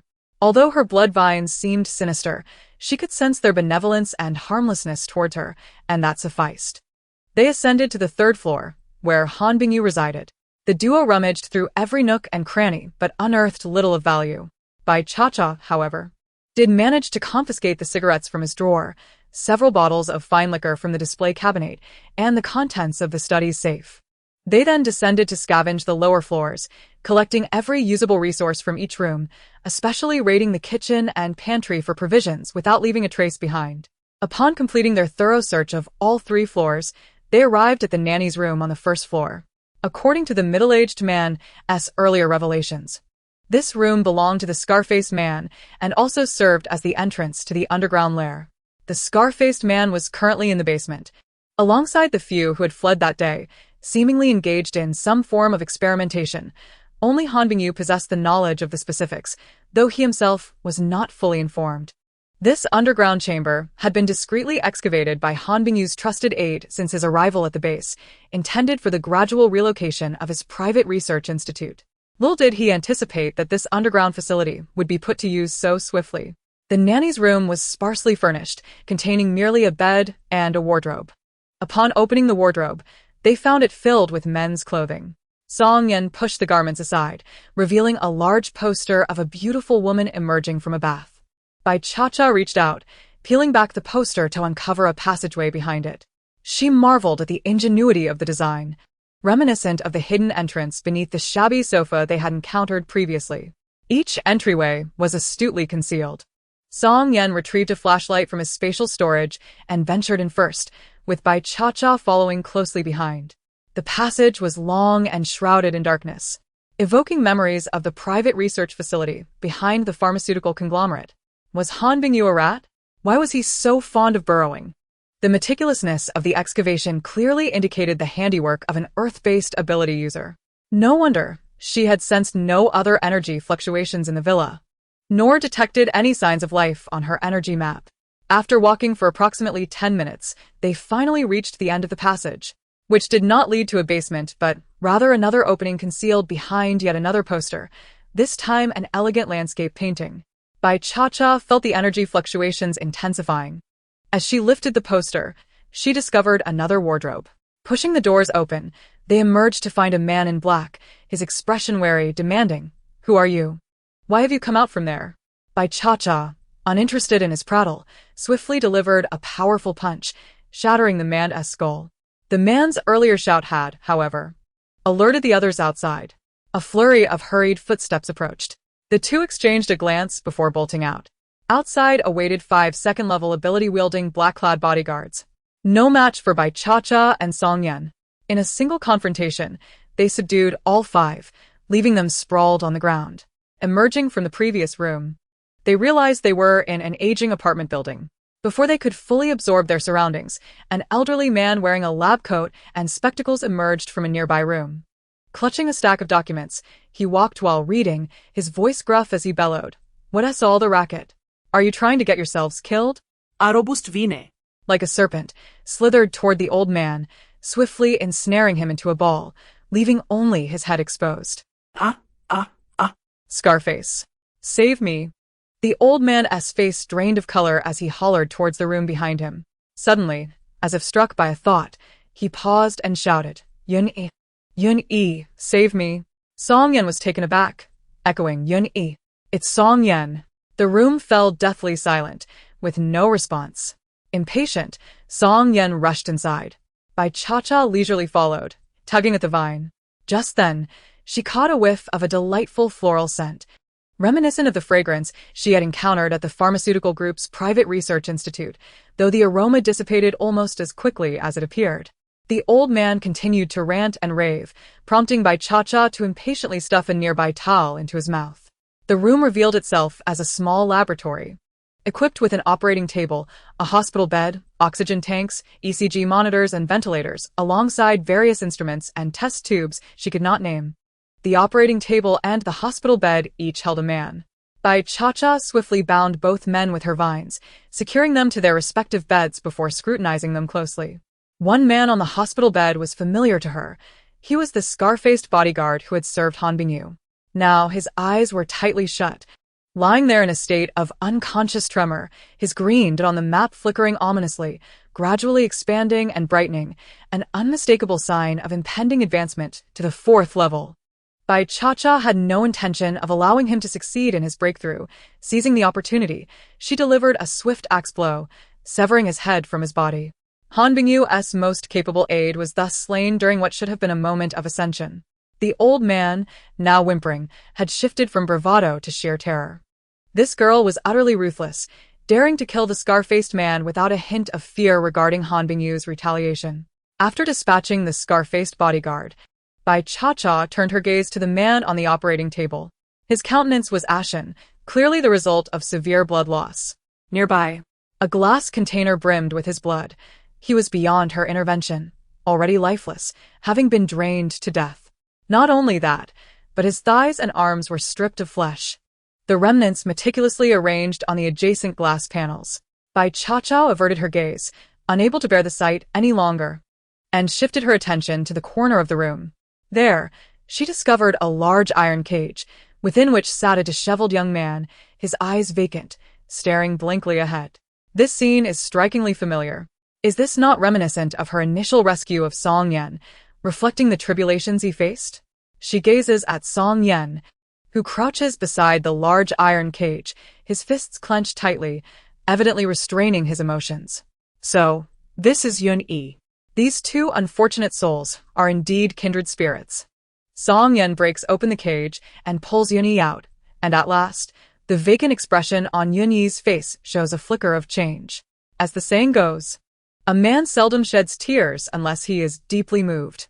Yun-i stares blankly at Song Yen, tears welling uncontrollably in his eyes. Chapter 75. The Death of Dr. Yu. This is not an appropriate place for idle chatter. Ensuring Yun-i's safety, Bai Cha-cha seizes the opportunity to address the irritable old man. The old man is merely an ordinary person, easily manipulated with mental power. Bai Cha-cha rips the cloth from his mouth and begins her interrogation. Who are you? Dr. Yu. Why did you capture Yun-i? Yun-i is a talented individual with a passion for research. He was the first to discover the secret of upgrading crystal nuclei. I intended to take him on as my apprentice, but this stubborn fool refused. Since he failed to recognize my good intentions, I planned to use him for experimentation. But Master Han discovered Yun-i's unique abilities and insisted on keeping him to protect me. What kind of experiments? Upon being questioned about the experiments, Dr. Yu's demeanor becomes frenzied and manic. The energy of zombies and mutated beasts is stored within crystal nuclei. Without a crystal nucleus, do you know where the energy of ability users is stored? Huh? I've confirmed it after personally dissecting dozens of ability users. They possess an additional energy meridian that ordinary humans lack. All energy is stored within the various meridians throughout their bodies. If we extract this pure energy from the blood and flesh of ability users and inject it into another ability user, we can facilitate rapid upgrades. The energy within the blood and flesh of ability users is so pure. It's faster and safer than upgrading with crystal nuclei. Ha ha. I am indeed a genius, Doctor. Master Han and Scarface are my most successful subjects. Haha. Bai Cha-Cha's peripheral vision catches sight of the man on the operating table, drained of blood and reduced to a skeletal form, and she instantly comprehends the horrific truth. These scoundrels. They are more depraved than the confinement of zombies. Bai Cha-Cha suddenly slaps the old man across the face with such force that he is hurled against the wall.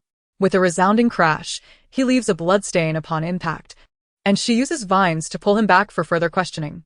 What is the situation with Li Shunan? The old man, bloodied yet still dazed, responds, "Who is Li Shunan? I don't know him." Bai Cha-Cha alters her approach. What experiments are being conducted at the private research institute behind the pharmaceutical group? The old man begins to express anger and regret. Who did this? It drives me mad. It drives me mad. Bai Cha-Cha kicks him hard, sending him flying, and then yanks him back, reprimanding, "Calm down.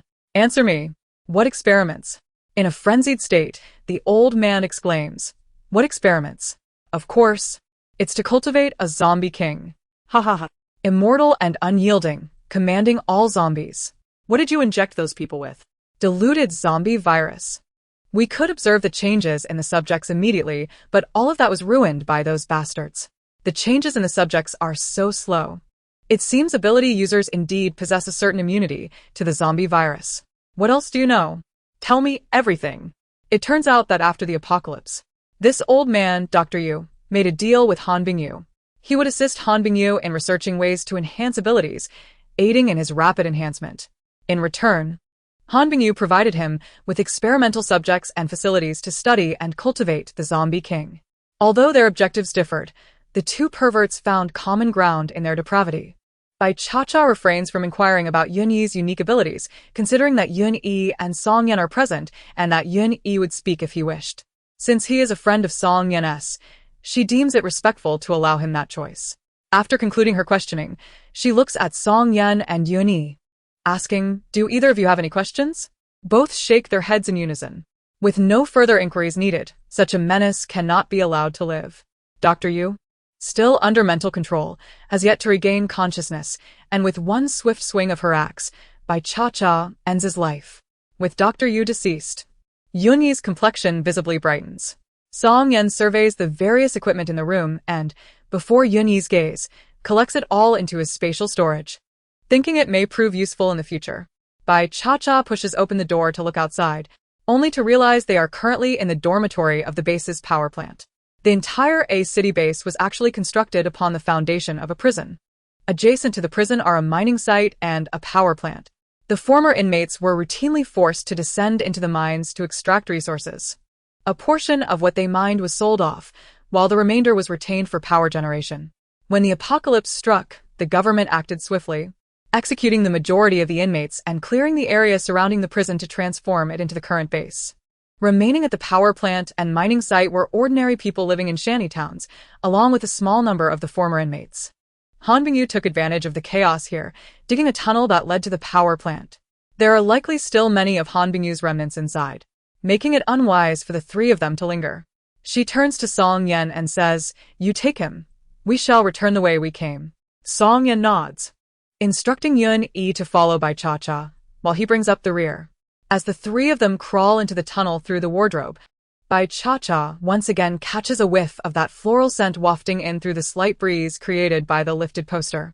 She pauses momentarily and turns to ask, "Is that your scent?"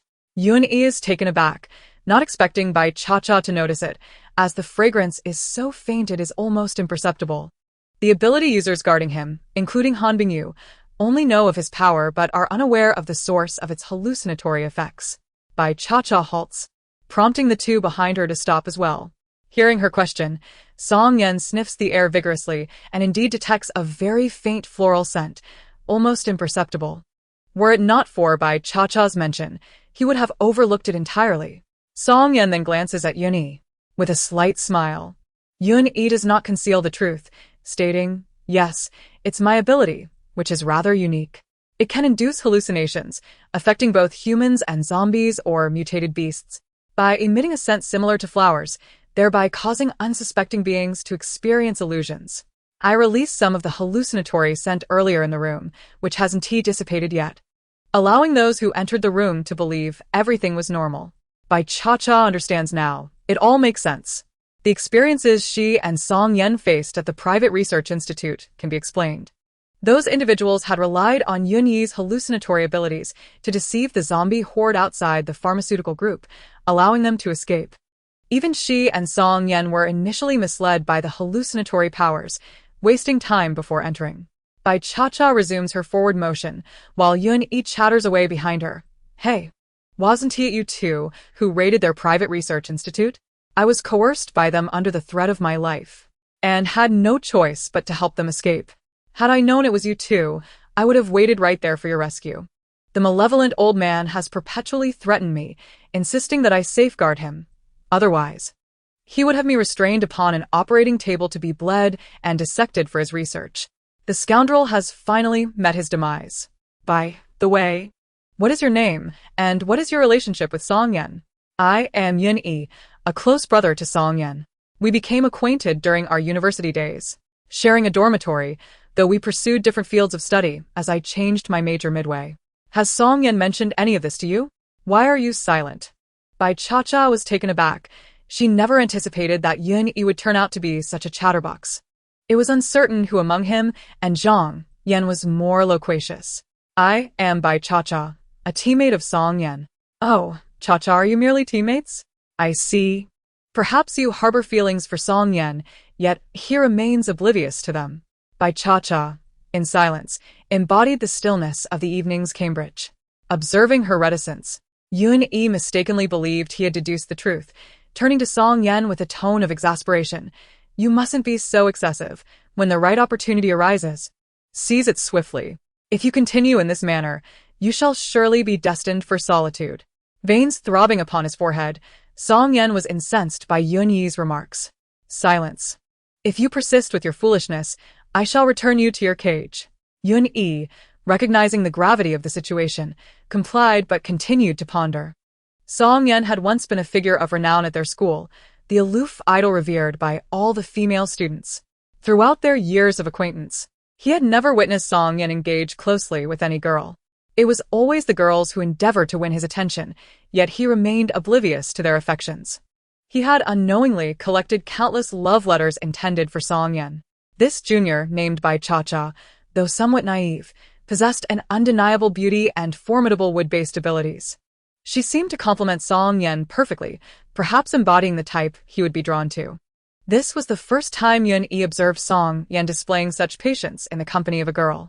It was unclear who, in truth, held feelings for the other first. Chapter 76. Departing the base, Bai Cha-Cha had just emerged from behind a poster of a beautiful woman bathing when Do Bao leapt into her embrace. Earlier, she had left Do Bao behind in their villa to keep watch. After ensuring the villa was imbued with a fragrant floral scent, the trio, along with their tiger, slipped away to their lodging. You stay here. I will go rest, she said. Very well. Song Yen retrieved a clean set of clothes and fresh toiletries from his space, urging Yun Yi to take a shower first. He then proceeded to the kitchen to prepare a bowl of egg noodles. Bai Cha-Cha had already cradled Do Bao and returned to her room. Only Song Yen and Yun Yi remained in the living room, engaging in brief conversation. Despite being confined in a cage, Yun Yi bore no injuries. After tidying up, both retired to their respective rooms for rest. The following morning, Bai Cha-Cha felt an unusual heaviness upon her chest, as if pressed by a substantial weight. Groggily opening her eyes, she discovered Do Bao slumbering soundly atop her. Did this little creature realize he was quite heavy? Bai Cha-Cha found herself both amused and exasperated, reaching out to ruffle Do Bao's furry head to rouse him. Do Bao, you might as well crush your mother. Do Bao shook his head and stretched lazily before hopping onto a nearby stool. After washing up, she found that both Song Yen and Yun Yi were already awake. Ah, Sister Cha-Cha is up. Breakfast is ready, Yun Yi exclaimed, brimming with energy. Completely transformed from the disheveled figure he had been the previous day, his adaptability rivaled that of Song Yen. Song Yen emerged from the kitchen, carrying 3 bowls of egg noodles. Yun Yi, evidently accustomed to Song Yan's culinary prowess, remarked while eating, these noodles are more resilient than those from last night. There has been improvement. Song Yen kicked him lightly beneath the table, prompting Yun Yi to fall silent. Bai Cha-Cha lifted her bowl, savoring every last drop of the broth. Having prepared egg noodles for so long, Song Yan's rendition was indeed delectable. Now that we have found Yun-Yi, let us expedite our departure from a city. Bai Cha-Cha suggested. Agreed. As Song Yan began to clear the dishes, Yun-Yi swiftly took the initiative, prompting Song Yan to sit back down. He had grown accustomed to cleaning up after meals with Bai Cha-Cha. I wonder how things are progressing with Han Bingyu? It should be manageable. After all, with the male lead present and the information provided by Li Yingbei, Su Ziyuan and the military are well prepared to confront the level 4 ability user. Han Bingyu is but a lone wolf against many, left to struggle in vain.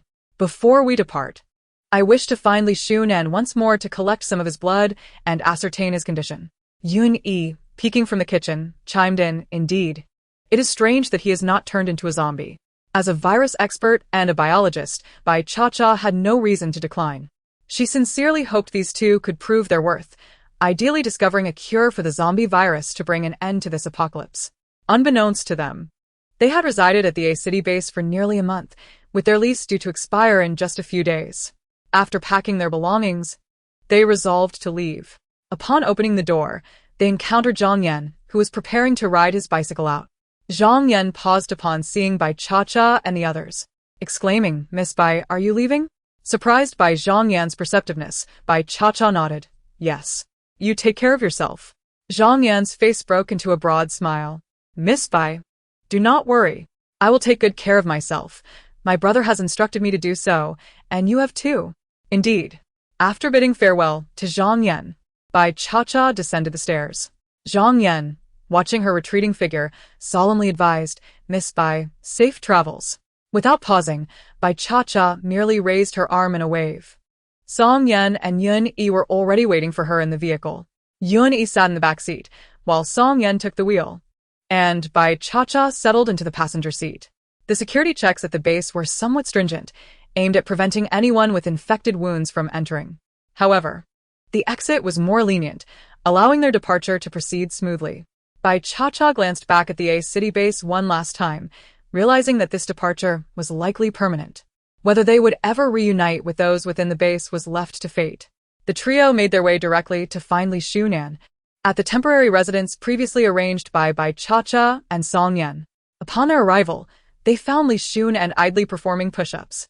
His face lit up upon seeing Bai Cha-Cha and Song Yan, though his eyes widened in surprise at the sight of Yun-Yi.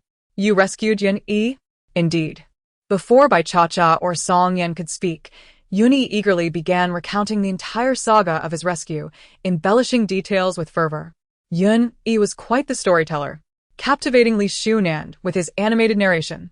Bai Cha-Cha chuckled. It wasn't quite as exaggerated as he claims, but it's fairly close. Dr. Yu and the scarred man are dead. Now only Han Bingyu remains. I wonder how far along your sister and the others are. After a moment of contemplation, Li Shunan replied, we should know the outcome tonight. Very well. Bai Cha-Cha nodded. The reason we sought you today was to draw some blood for analysis, so we will be staying here with you tonight. We plan to leave a city tomorrow. Drawing blood for tests is no issue, but why must you leave a city? Is it not suitable here? Li Shunan was perplexed. He believed that once they dealt with Han Bingyu, the A City base, under his father's management, would flourish. Staying at the base was undoubtedly safer. Outside, the zombies would only evolve and become increasingly formidable. Where else could they possibly go? Song Yan handed Yun-Yi a syringe, signaling him to draw blood. Turning to Li Shunan, he stated, we must go to the imperial capital. Our family and friends are there. Li Shunan's brows furrowed even tighter. The imperial capital was still quite distant from a city, and the journey would undoubtedly be fraught with peril. Bai Cha-Cha and the others understood that Li Shunan meant well. However, they were resolute in their decision to travel to the imperial capital. Historically, danger coexisted with opportunity. Bai Cha-Cha also wished to seize the journey to the imperial capital as an opportunity to collect more crystal cores and upgrade her abilities, seeking higher-grade cores to enhance her powers and become stronger. Level 5 zombies were expected to appear soon, and she, along with Song Yan and Do Bao, needed level 5 crystal cores to advance, including Yun-Yi, who is currently at level 3 and required a level 4 core for his upgrade. High-level crystal cores would not simply fall from the sky while they remained at the base. With these thoughts in mind, Bai Cha-cha explained her reasoning to Li Shunan. She wanted to remind him not to overly rely on the military's ammunition and weaponry or the base's geographical advantages, thinking that merely defending the base would ensure their safety. All ability users should strive to elevate their levels and not fall too far behind the zombies. Zombies inherently evolved and upgraded at a faster pace than ability users.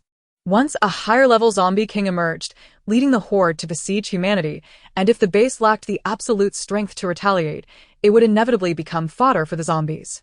The true calamity for humanity would arise when they were cornered into an ever-shrinking space by the zombies. Bai Cha-cha advised Li Shunan, "My suggestion is that while the zombies are generally still below level 4, the survivors at the base should venture out to fight and eliminate zombies.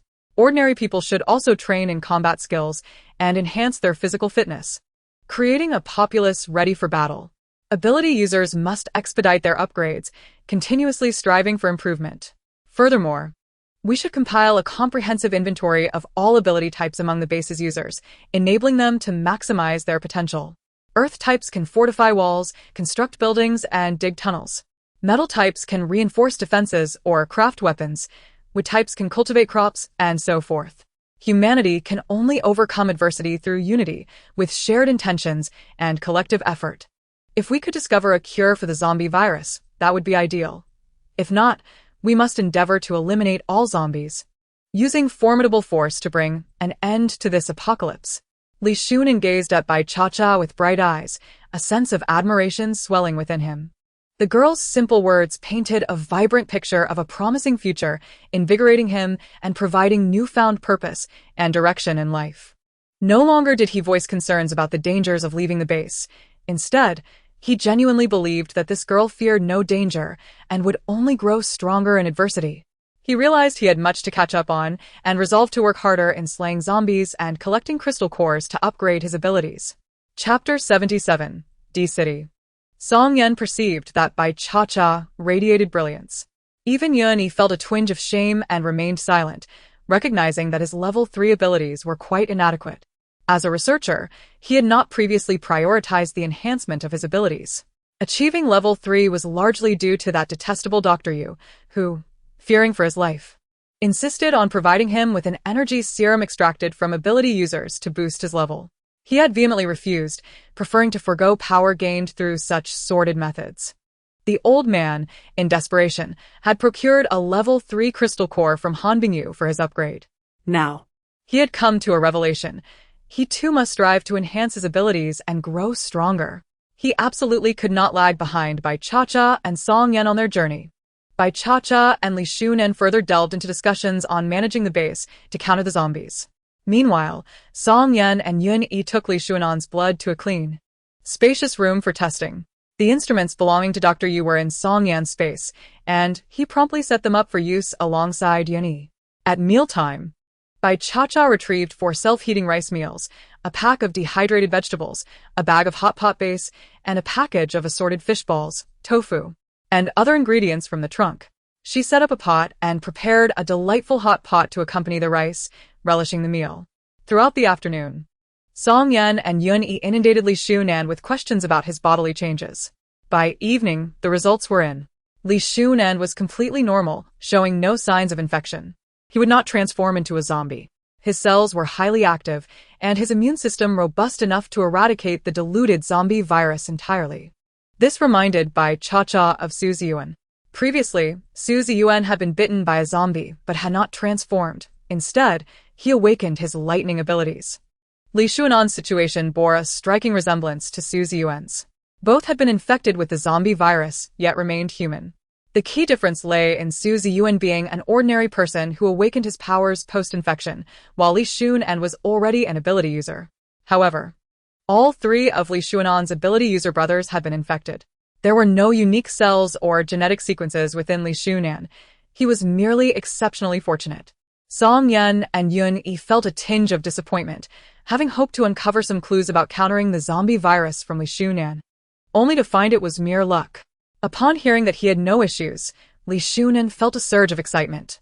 Yun-yi, unable to restrain himself, remarked, "Next time, you might not be so lucky." Li Shunan pouted, "There won't be a next time. Am I expected to keep falling into the same pit?" Since no discoveries were made, Song Yen packed away the instruments. That night, the four of them laid out sleeping bags on the floor. Yun-yi used his illusion abilities to create phantasms, causing the nearby scattered zombies not only to refrain from attacking them, but to act as their guardians. After enjoying a breakfast of egg noodles prepared by Song Yen, the trio prepared to depart. Just as they were about to start the vehicle, Li Yingbei suddenly arrived. Bai Cha-Cha and the others decided to delay their departure, eager to hear the news. Li Shunan approached first. "How is my sister? Did Han Bingyu die?"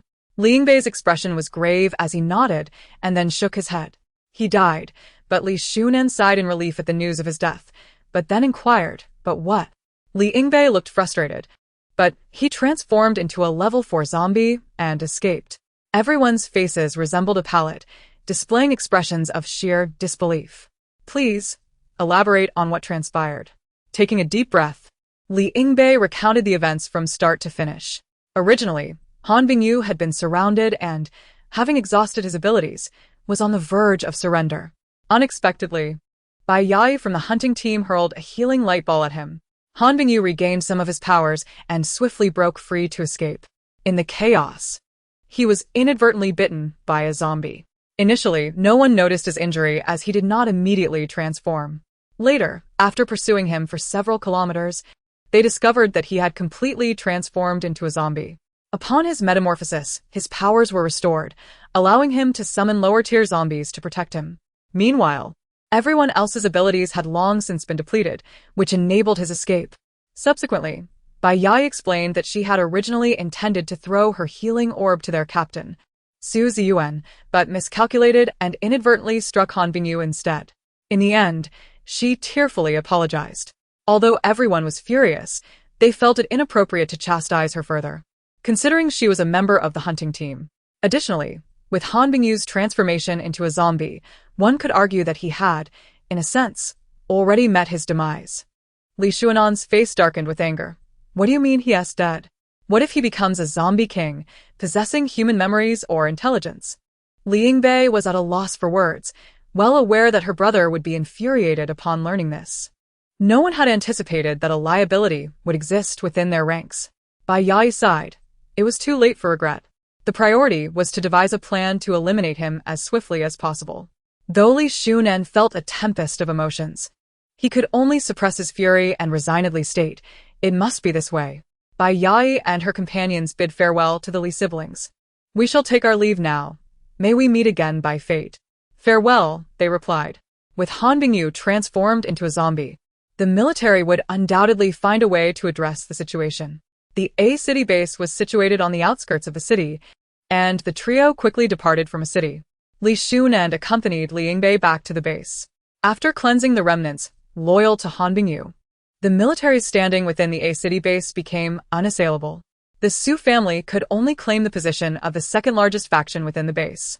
2 days later, Su Ziyuan and others learned that Bai Yai had already vacated the base. The world outside was fraught with peril, and everyone unanimously believed they would never cross paths again. D City. This city, renowned for its multitude of factories and dense population, holds the title of the foremost manufacturing hub. A mountain separates A City from D City. With only 2 routes connecting the two, the subway and a lengthy tunnel extending 1,000 meters. The trio now stood at the mouth of the tunnel. From a distance, they could see vehicles and zombies congesting the tunnel, rendering it impassable. There was no possibility of driving through. They exited the vehicle.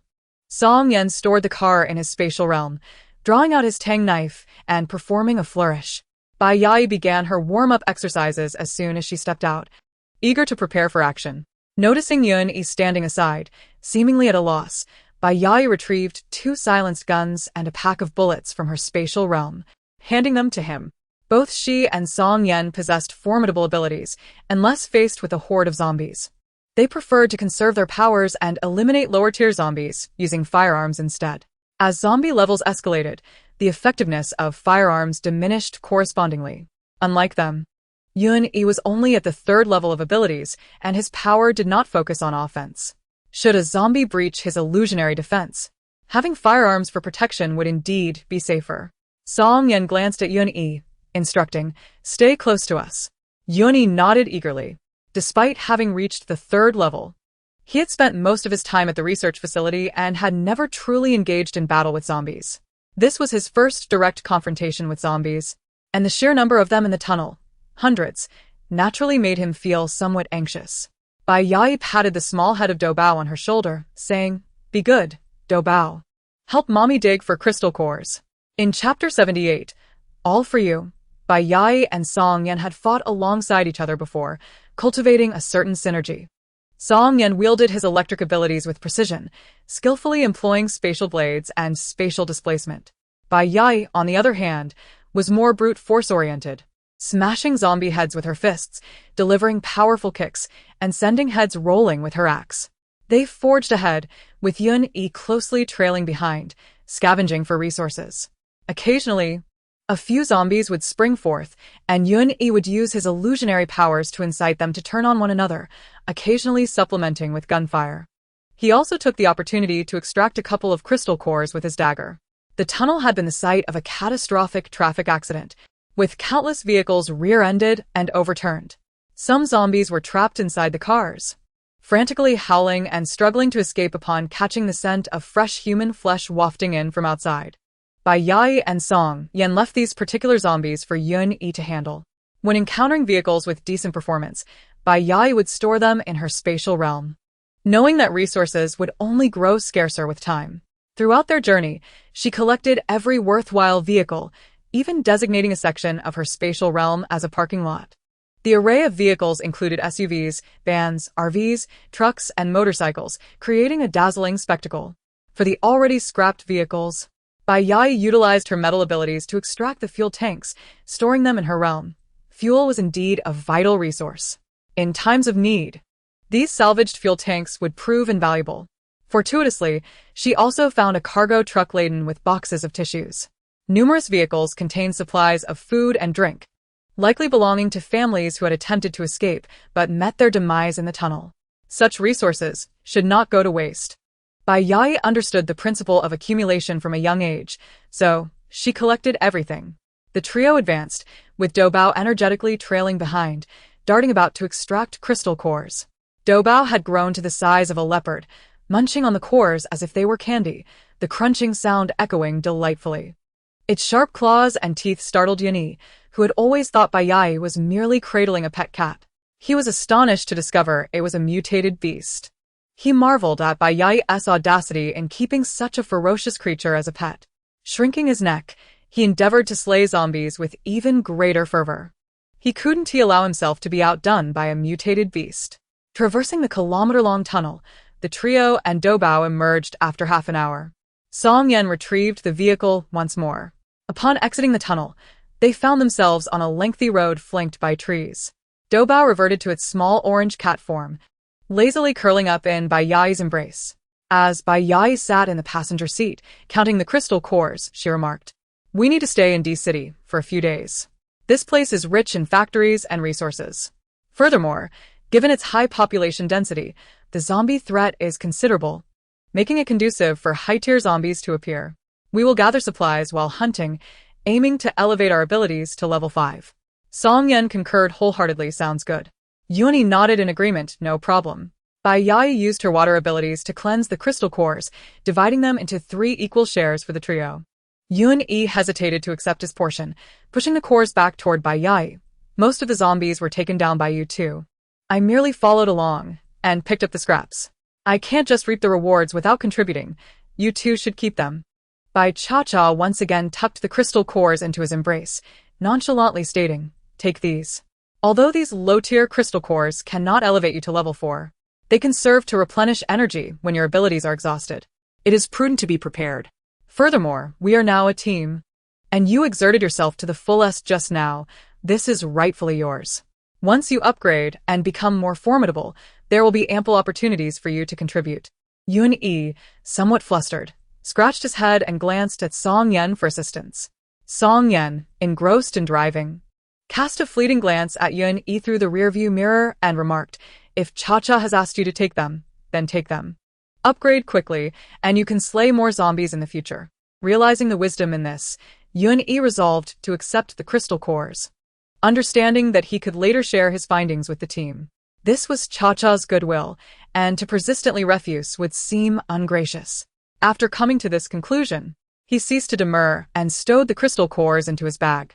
As the vehicle traversed the road, it inevitably attracted a few scattered zombies, who eagerly pursued. Bai Cha-Cha extended one arm out of the window, occasionally unleashing vines to strangle the zombies, simultaneously ensnaring the crystal cores nestled within their skulls. Watching this, Yun-Yi felt an overwhelming sense of envy. How astonishing! Unable to contain his curiosity, he inquired after a few moments of silence. Song Yan possesses two types of abilities, electric and spatial. Cha-Cha, how many abilities do you have? I have already witnessed several. Bai Cha-Cha had no intention of concealing her capabilities. Her abilities were meant to be utilized. The more she employed them, the more adept she would become, and the stronger they would grow. While it was wise to keep such information from outsiders, there was no reason to hide it from her teammates, with whom she spent every day. She replied candidly, 8. Ah. Yun-Yi's jaw nearly dropped in astonishment. Song Yan was equally taken aback, causing the car to swerve slightly before regaining its path. He had always known that Bai Cha-Cha possessed several abilities, but had never inquired or paid close attention. 8 abilities seemed utterly absurd. Yun-Yi stammered, E8? I can't believe it. Are you even human? No, I mean you're more like a celestial being. Bai Cha-Cha simply raised an eyebrow. Yun-Yi took several deep breaths, struggling to calm his tumultuous emotions. Could you possibly share which 8 abilities you possess? Bai Cha-Cha answered, metal, wood, water, fire, earth. Physical enhancement, spatial, and mental. Wow. Does that mean upgrading will be quite the task? How many crystal cores will you need? Or, do all abilities upgrade together? While her mental ability was the only one she had awakened herself, requiring crystal cores for enhancement, the other 7 were granted to her by the ability tree, relying instead on ability fruits for progression. Yet, she would never disclose this to the two, as it pertained to the secret of her spatial power. Though spatial abilities were rare, they were not non-existent. After all, Song Yan was also spatial-based. However, her space was unique, resembling a hidden realm with mountains, water, flowers, grass, food, and drink, which was undoubtedly a singular gift. It's not an upgrade together. I will need a significant number of crystal cores to progress. Hence I require more crystal cores. This statement was not entirely false. While her 7 abilities relied on ability fruits for advancement, her ability tree indeed required crystal cores for upgrades. In essence, it equated to her needing crystal cores for her progression. Song Yan asked, do you require Tier 1 and Tier 2 crystal cores as well? Indeed. Song Yan nodded knowingly, realizing why Bai Cha-Cha was so fervently dedicated to slaying zombies and collecting crystal cores. For someone like him, with dual abilities at level 4, lower-tier crystal cores held little value. The energy they provided was negligible. He required higher-tier crystal cores. However, Bai Cha-Cha seemed to welcome all, showing no disdain for Tier 1 or Tier 2, insisting on collecting them all. Feeling something was amiss, Song Yan pondered the differences in their upgrading methods, but decided it was unimportant. What mattered was their unity as a team. Since you need more crystal cores to upgrade, we shall give you all the cores we collect, keeping only a few for emergency energy replenishment. Bai Cha-Cha was momentarily taken aback by Song Yan's declaration. Yun-Yi nodded emphatically, echoing, yes, yes. Cha-Cha, all the crystal cores we find will be yours. With that, he opened the bag Bai Cha-Cha had given him, extracted a few crystal cores, and returned the remainder to her. Cha-Cha, these are all for you. I'll keep only a few for emergencies. Song Yan also cast his bag of crystal cores towards her, stating, I have more. Take these, as I have no use for them. Henceforth, all the ones we collect will be yours. Chapter 79. The Mutated Cattle and Sheep. Bai Cha-Cha gathered all the crystal cores. It would be disingenuous to say she was not touched. She etched this goodwill into her heart. Her character dictated that she would never allow those who treat her well to suffer loss. Those who genuinely cared for her would receive her kindness in equal measure, and she would ensure that no one would ever take advantage of her. Conversely, anyone who harbored malice towards her would receive double the retribution, an eye for an eye. Since awakening her mental abilities, her mental strength had intensified, allowing her to perceive those around her with greater clarity. She could sense the goodwill or malice from others with remarkable precision. Furthermore, her mental acuity enabled her to discern between falsehoods and truths in their words. The magnetic fields of kindness and malice were distinctly different. She could tell that Song Yan and Yun Yi had spoken sincerely just moments ago. Should they ever harbor ill will towards her in the future, that would be a matter for another day. For now, their intentions were genuine, and she accepted their camaraderie. Good deeds are rewarded, and malice met with retribution. If the heavens do not repay, she would take it upon herself. With these thoughts in mind, Bai Cha-Cha retrieved 3 jars of dried fruits and vegetables from her space, distributing 1 jar to each of them. Song Yan, occupied with driving, could not partake and thus stored his jar in his own space. Bai Cha-Cha and Yun Yi eagerly opened their jars and began to eat. Yun Yi, licking his fingers with excitement, exclaimed, "These were considered fine goods even before the apocalypse." Cha-Cha, where did you find these? Of course. She could not reveal the truth and resorted to a small fib. I acquired them from a food processing factory. I have plenty more. Just ask me when you finish yours. Yun Yi nodded vigorously, sealing the jar and placing it back in his bag. He resolved to ration it. For even though it was dried, it was still composed of fruits and vegetables, and fresh produce might soon become a rarity. Bai Cha-Cha chuckled softly, thinking of the future, when she could enjoy fresh vegetables freely.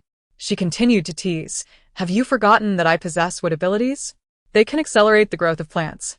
I have seeds stored in my space, and I can use my abilities to cultivate them for us." Oh, How could I forget? Yes, with Cha-Cha's wood abilities. We are truly fortunate. We must collect more seeds from plants. Bai Cha-Cha exhaled gently. Indeed, standard wood abilities could facilitate the growth of crops. However, her wood abilities were anything but standard. She had tested them and found that her powers could not promote plant growth but only summon inherent blood-sucking vines. Nevertheless, she had managed to find a legitimate excuse for her collection of dried fruits and vegetables, allowing her to share some without hesitation, portraying it as a product of her abilities.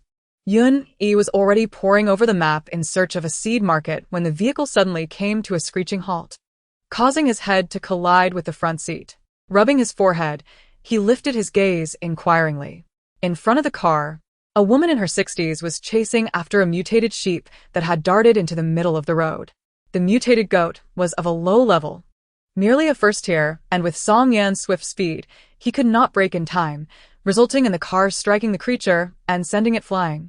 The elderly woman swiftly approached the dazed sheep and secured it tightly before turning her attention to the vehicle. Bai Cha-Cha and the others remained seated. And after a quick glance, the woman paid them no further mind, dragging the mutated goat up the mountain. After watching her depart, Song Yan turned to Bai Cha-Cha. Noting that there seemed to be a breeding farm on the hillside, Bai Cha-Cha used her mental prowess to probe the area above, discovering a multitude of similar mutated sheep. Yun Yi's eyes sparkled with excitement as he leaned forward, exclaiming, "What are we waiting for? Let us ascend the mountain and catch some sheep. They're all meat." The trio exited the vehicle, stowing it away in their spatial storage, and followed the path the woman had taken up the mountain. However, she had vanished from sight by then. Indeed, there were numerous mutated sheep grazing on the mutated grass, which had grown over a meter tall after its transformation. The 3 of them felt as though they were traversing through a thicket of reeds, capturing any mutated sheep they encountered. Although the speed of the mutated goats surpassed that of ordinary goats, they were still merely first tier and posed no challenge to the trio. Bai Cha-Cha was quick and adept, having already captured 5 or 6 mutated goats and tossed them into her spatial storage. Song Yan was precise with his strikes, rendering the sheep unconscious with a mere jolt. Yun Yi, on the other hand, had the mutated sheep submissively present their heads for him to sever. Ma. moo. Oh my. There are even mutated cows. Upon hearing the sound of a cow, Bai Cha-Cha dashed towards the source of the noise, with Song Yan and Yun Yi closely following. The closer they approached, the clearer the sounds of mutated livestock became. By a murky stream, they discovered a considerable number of cows and sheep grazing on the mutated grass. This breeding farm was quite extensive, likely encompassing the entire mountain. Then we must be striking it rich. Ha ha ha. So much meat, it will last us a long time. Yun Yi and Bai Cha-Cha were overjoyed. Song Yan, with a slight smirk, appeared to be in good spirits as well. I initially thought these livestock would turn carnivorous after mutation, but it seems they still prefer grass, Yun Yi murmured, his hands continuing to work swiftly. The trio moved forward, capturing every creature they came across, with all their catches being stored in the spatial storage of Song Yan and Bai Cha-Cha. The distinction was that Song Yan's space contained the deceased, while Bai Cha-Cha's housed the living. After a 10-minute trek, they stumbled upon a large courtyard, which must be the breeding farm. The gates were wide open, revealing a spacious yard where an elderly woman was deftly cutting lamb meat. It was indeed the same woman they had seen on the road earlier. The previously captured mutated sheep was nowhere to be found, leaving only a lamb leg on the cutting board. The elderly woman noticed the trio and, unperturbed by their presence, smiled and beckoned. "Come in, young folks." The three exchanged glances before stepping into the courtyard. The elderly woman gestured towards a few small stools in one corner, saying, "My hands are all greasy. Feel free to move those stools over and sit." Her hands moved deftly, slicing the lamb as though she had performed the task countless times. While cutting, she inquired, "Are you here to catch sheep?"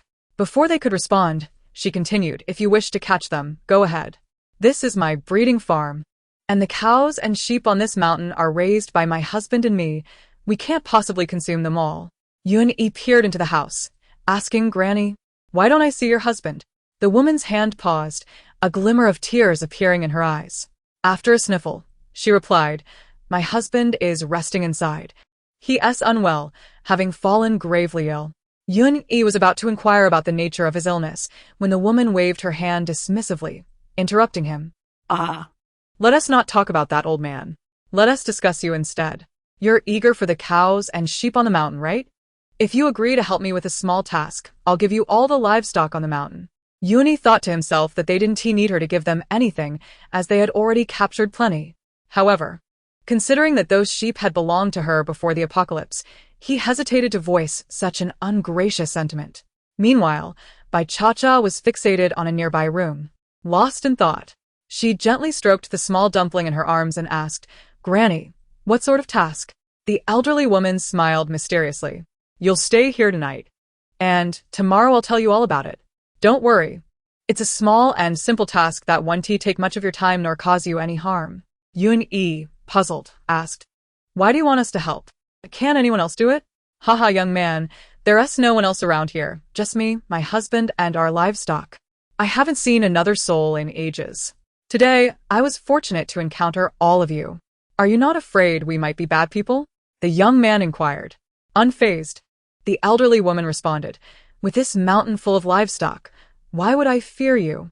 If I give all of this to you, would you really want to harm me?" After a brief pause, she continued, "You'll find that your wishes will come true."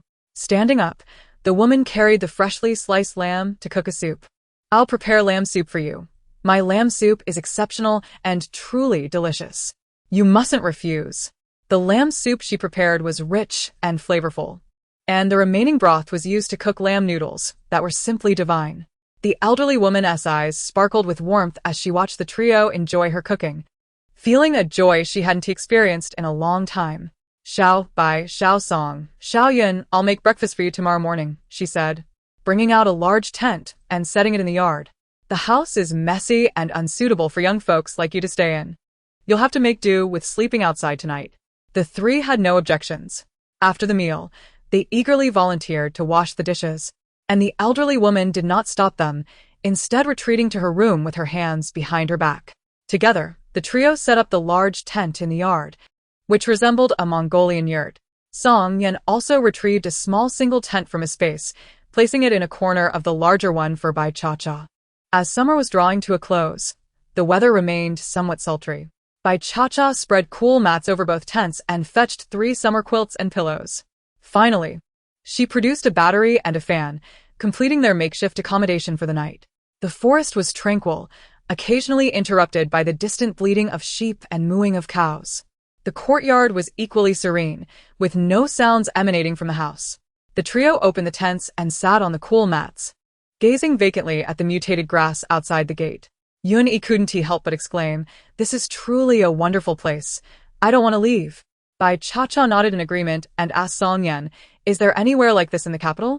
"There used to be such places before the apocalypse, but now—" "I cannot be certain," he replied. "The area surrounding D-City is densely populated with zombies. It's only a matter of time before this place will be overrun as well." Wei simply arrived early and caught a fortunate break. Bai Cha and Yun-yi remained silent, fully aware of the truth in a rational sense. Yet on an emotional level, they yearned for a utopia to truly exist in this world. Upon arriving in the imperial capital, Bai Cha contemplated finding a suitable place to establish a sanctuary of safety. Song Yan and Yun-yi exchanged knowing smiles but refrained from voicing any discouragement towards Bai Cha, though they harbored doubts about her ability to create such a haven. In a world transformed as it was, where could one find genuine safety? Yun-yi shifted the topic, inquiring, "What do you suppose that grandmother wants us to assist her with?" Bai Cha and Song Yan both shook their heads. Although they were uncertain about the specific request from the grandmother, they sensed it was likely related to her late husband. After all, Bai Cha cast another glance at the small red dot on the map. The grandmother's spouse was a zombie. The early morning of late summer still bore a hint of chill. The folding fan and battery had been collected by Song Yan at some point. Bai Cha was roused from her slumber by the enticing aroma of lamb soup. The meat of the mutated livestock had indeed become tougher and less palatable, lacking the tenderness of ordinary meat. Yet, the grandmother's culinary skills were remarkable. Bai Cha had observed her closely while she prepared the soup yesterday and had successfully gleaned a few secrets. She planned to stockpile more lamb soup made from the meat produced in her space. By the time Bai Cha finally rose, Song Yan and Yun-yi had long since awakened and were already exercising outside the courtyard. After gathering her belongings from the large tent into her space, she emerged to freshen up. Do Bao, a small bundle of fur, stood on a tiny stool beside the pot of lamb soup, craning its little head to peer into the bubbling broth. Its adorable demeanor made the grandmother chuckle softly as she covered her mouth in delight. Upon seeing Bai Cha exit the tent, she exclaimed, "This little orange cat is simply too cute. I must serve it a bowl of soup later. Look at how it craves it. My cattle and sheep have all mutated, and even the grass outside has grown taller than me, yet this little one remains unaltered. Still so small. How wonderful it is to see an ordinary kitten."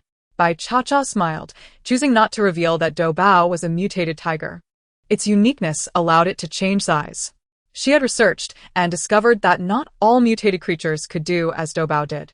This little creature loved to be affectionate and adorable, and she felt no need to expose its secret.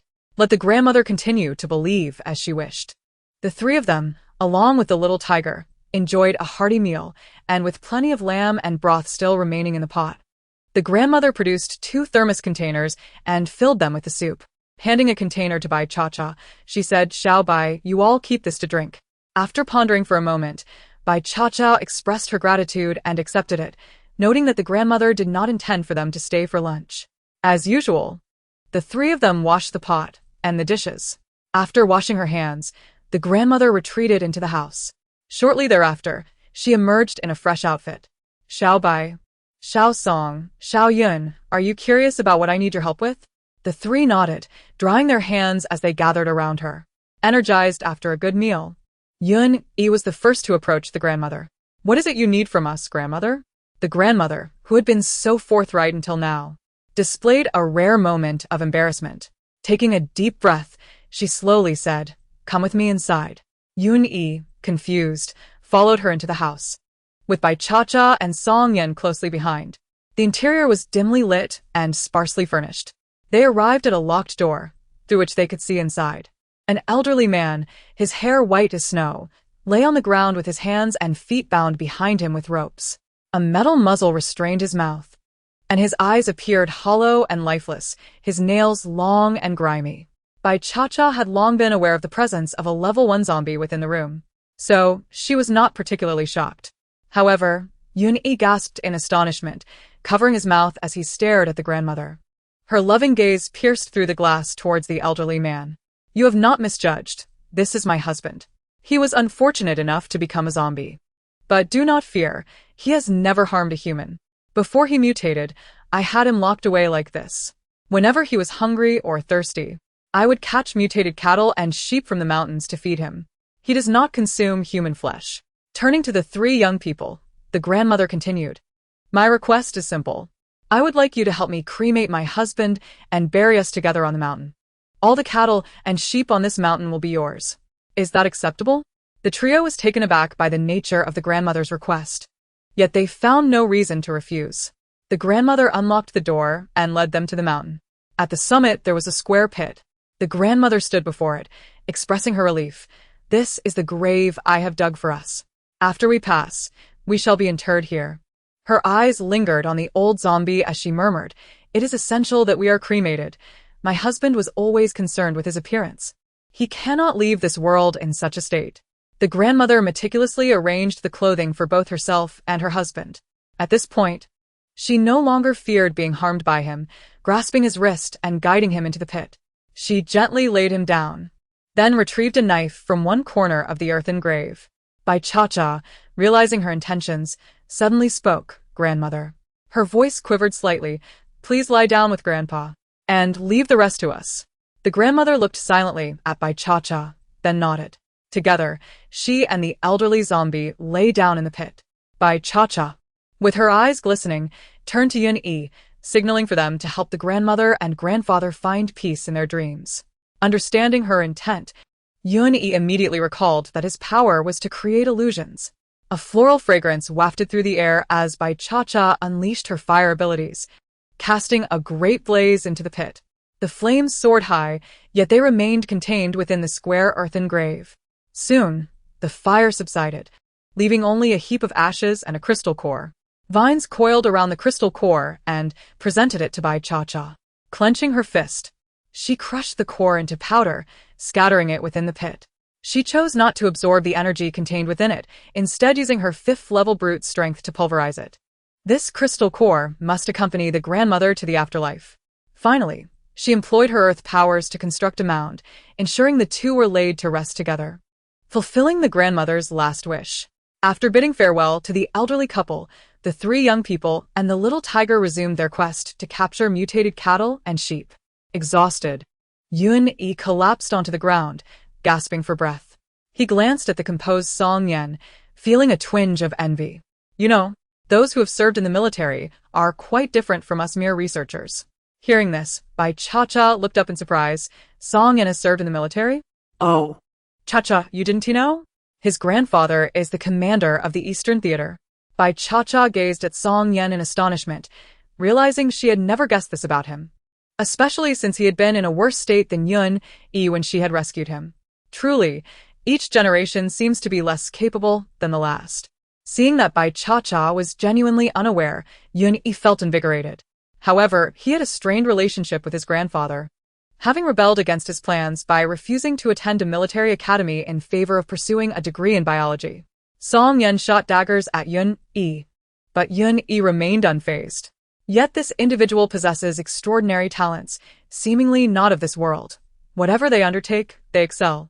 Rising through the military ranks to the position of Major General, their achievements are commendable, and now, having specialized in biology, they have transformed into an expert on viruses. In this apocalyptic era, they have awakened dual abilities, both of which are rare and formidable. It is quite unjust. Apart from Cha-cha, I have yet to encounter anyone with more than one ability. Typically, each person possesses but a single power. Cha-cha wholeheartedly agrees. In truth, she herself has only awakened a psychic ability. Yai, the original female protagonist, has merely unlocked a healing ability. Su Ziyuan, the original male protagonist, has only awakened lightning powers. Song Yan's electrical and spatial abilities are indeed formidable. It is no wonder that when he awakened, he was swiftly captured, utterly defenseless. Presumably, the sheer number and strength of his awakened abilities overwhelmed his body. The fever and fainting came on violently, rendering him prey during his most vulnerable state. Truly tragic. However, she cannot recall any particularly formidable bases in the Eastern Theater. The most powerful strongholds in this apocalypse are the Imperial Capital Base and the A City Base.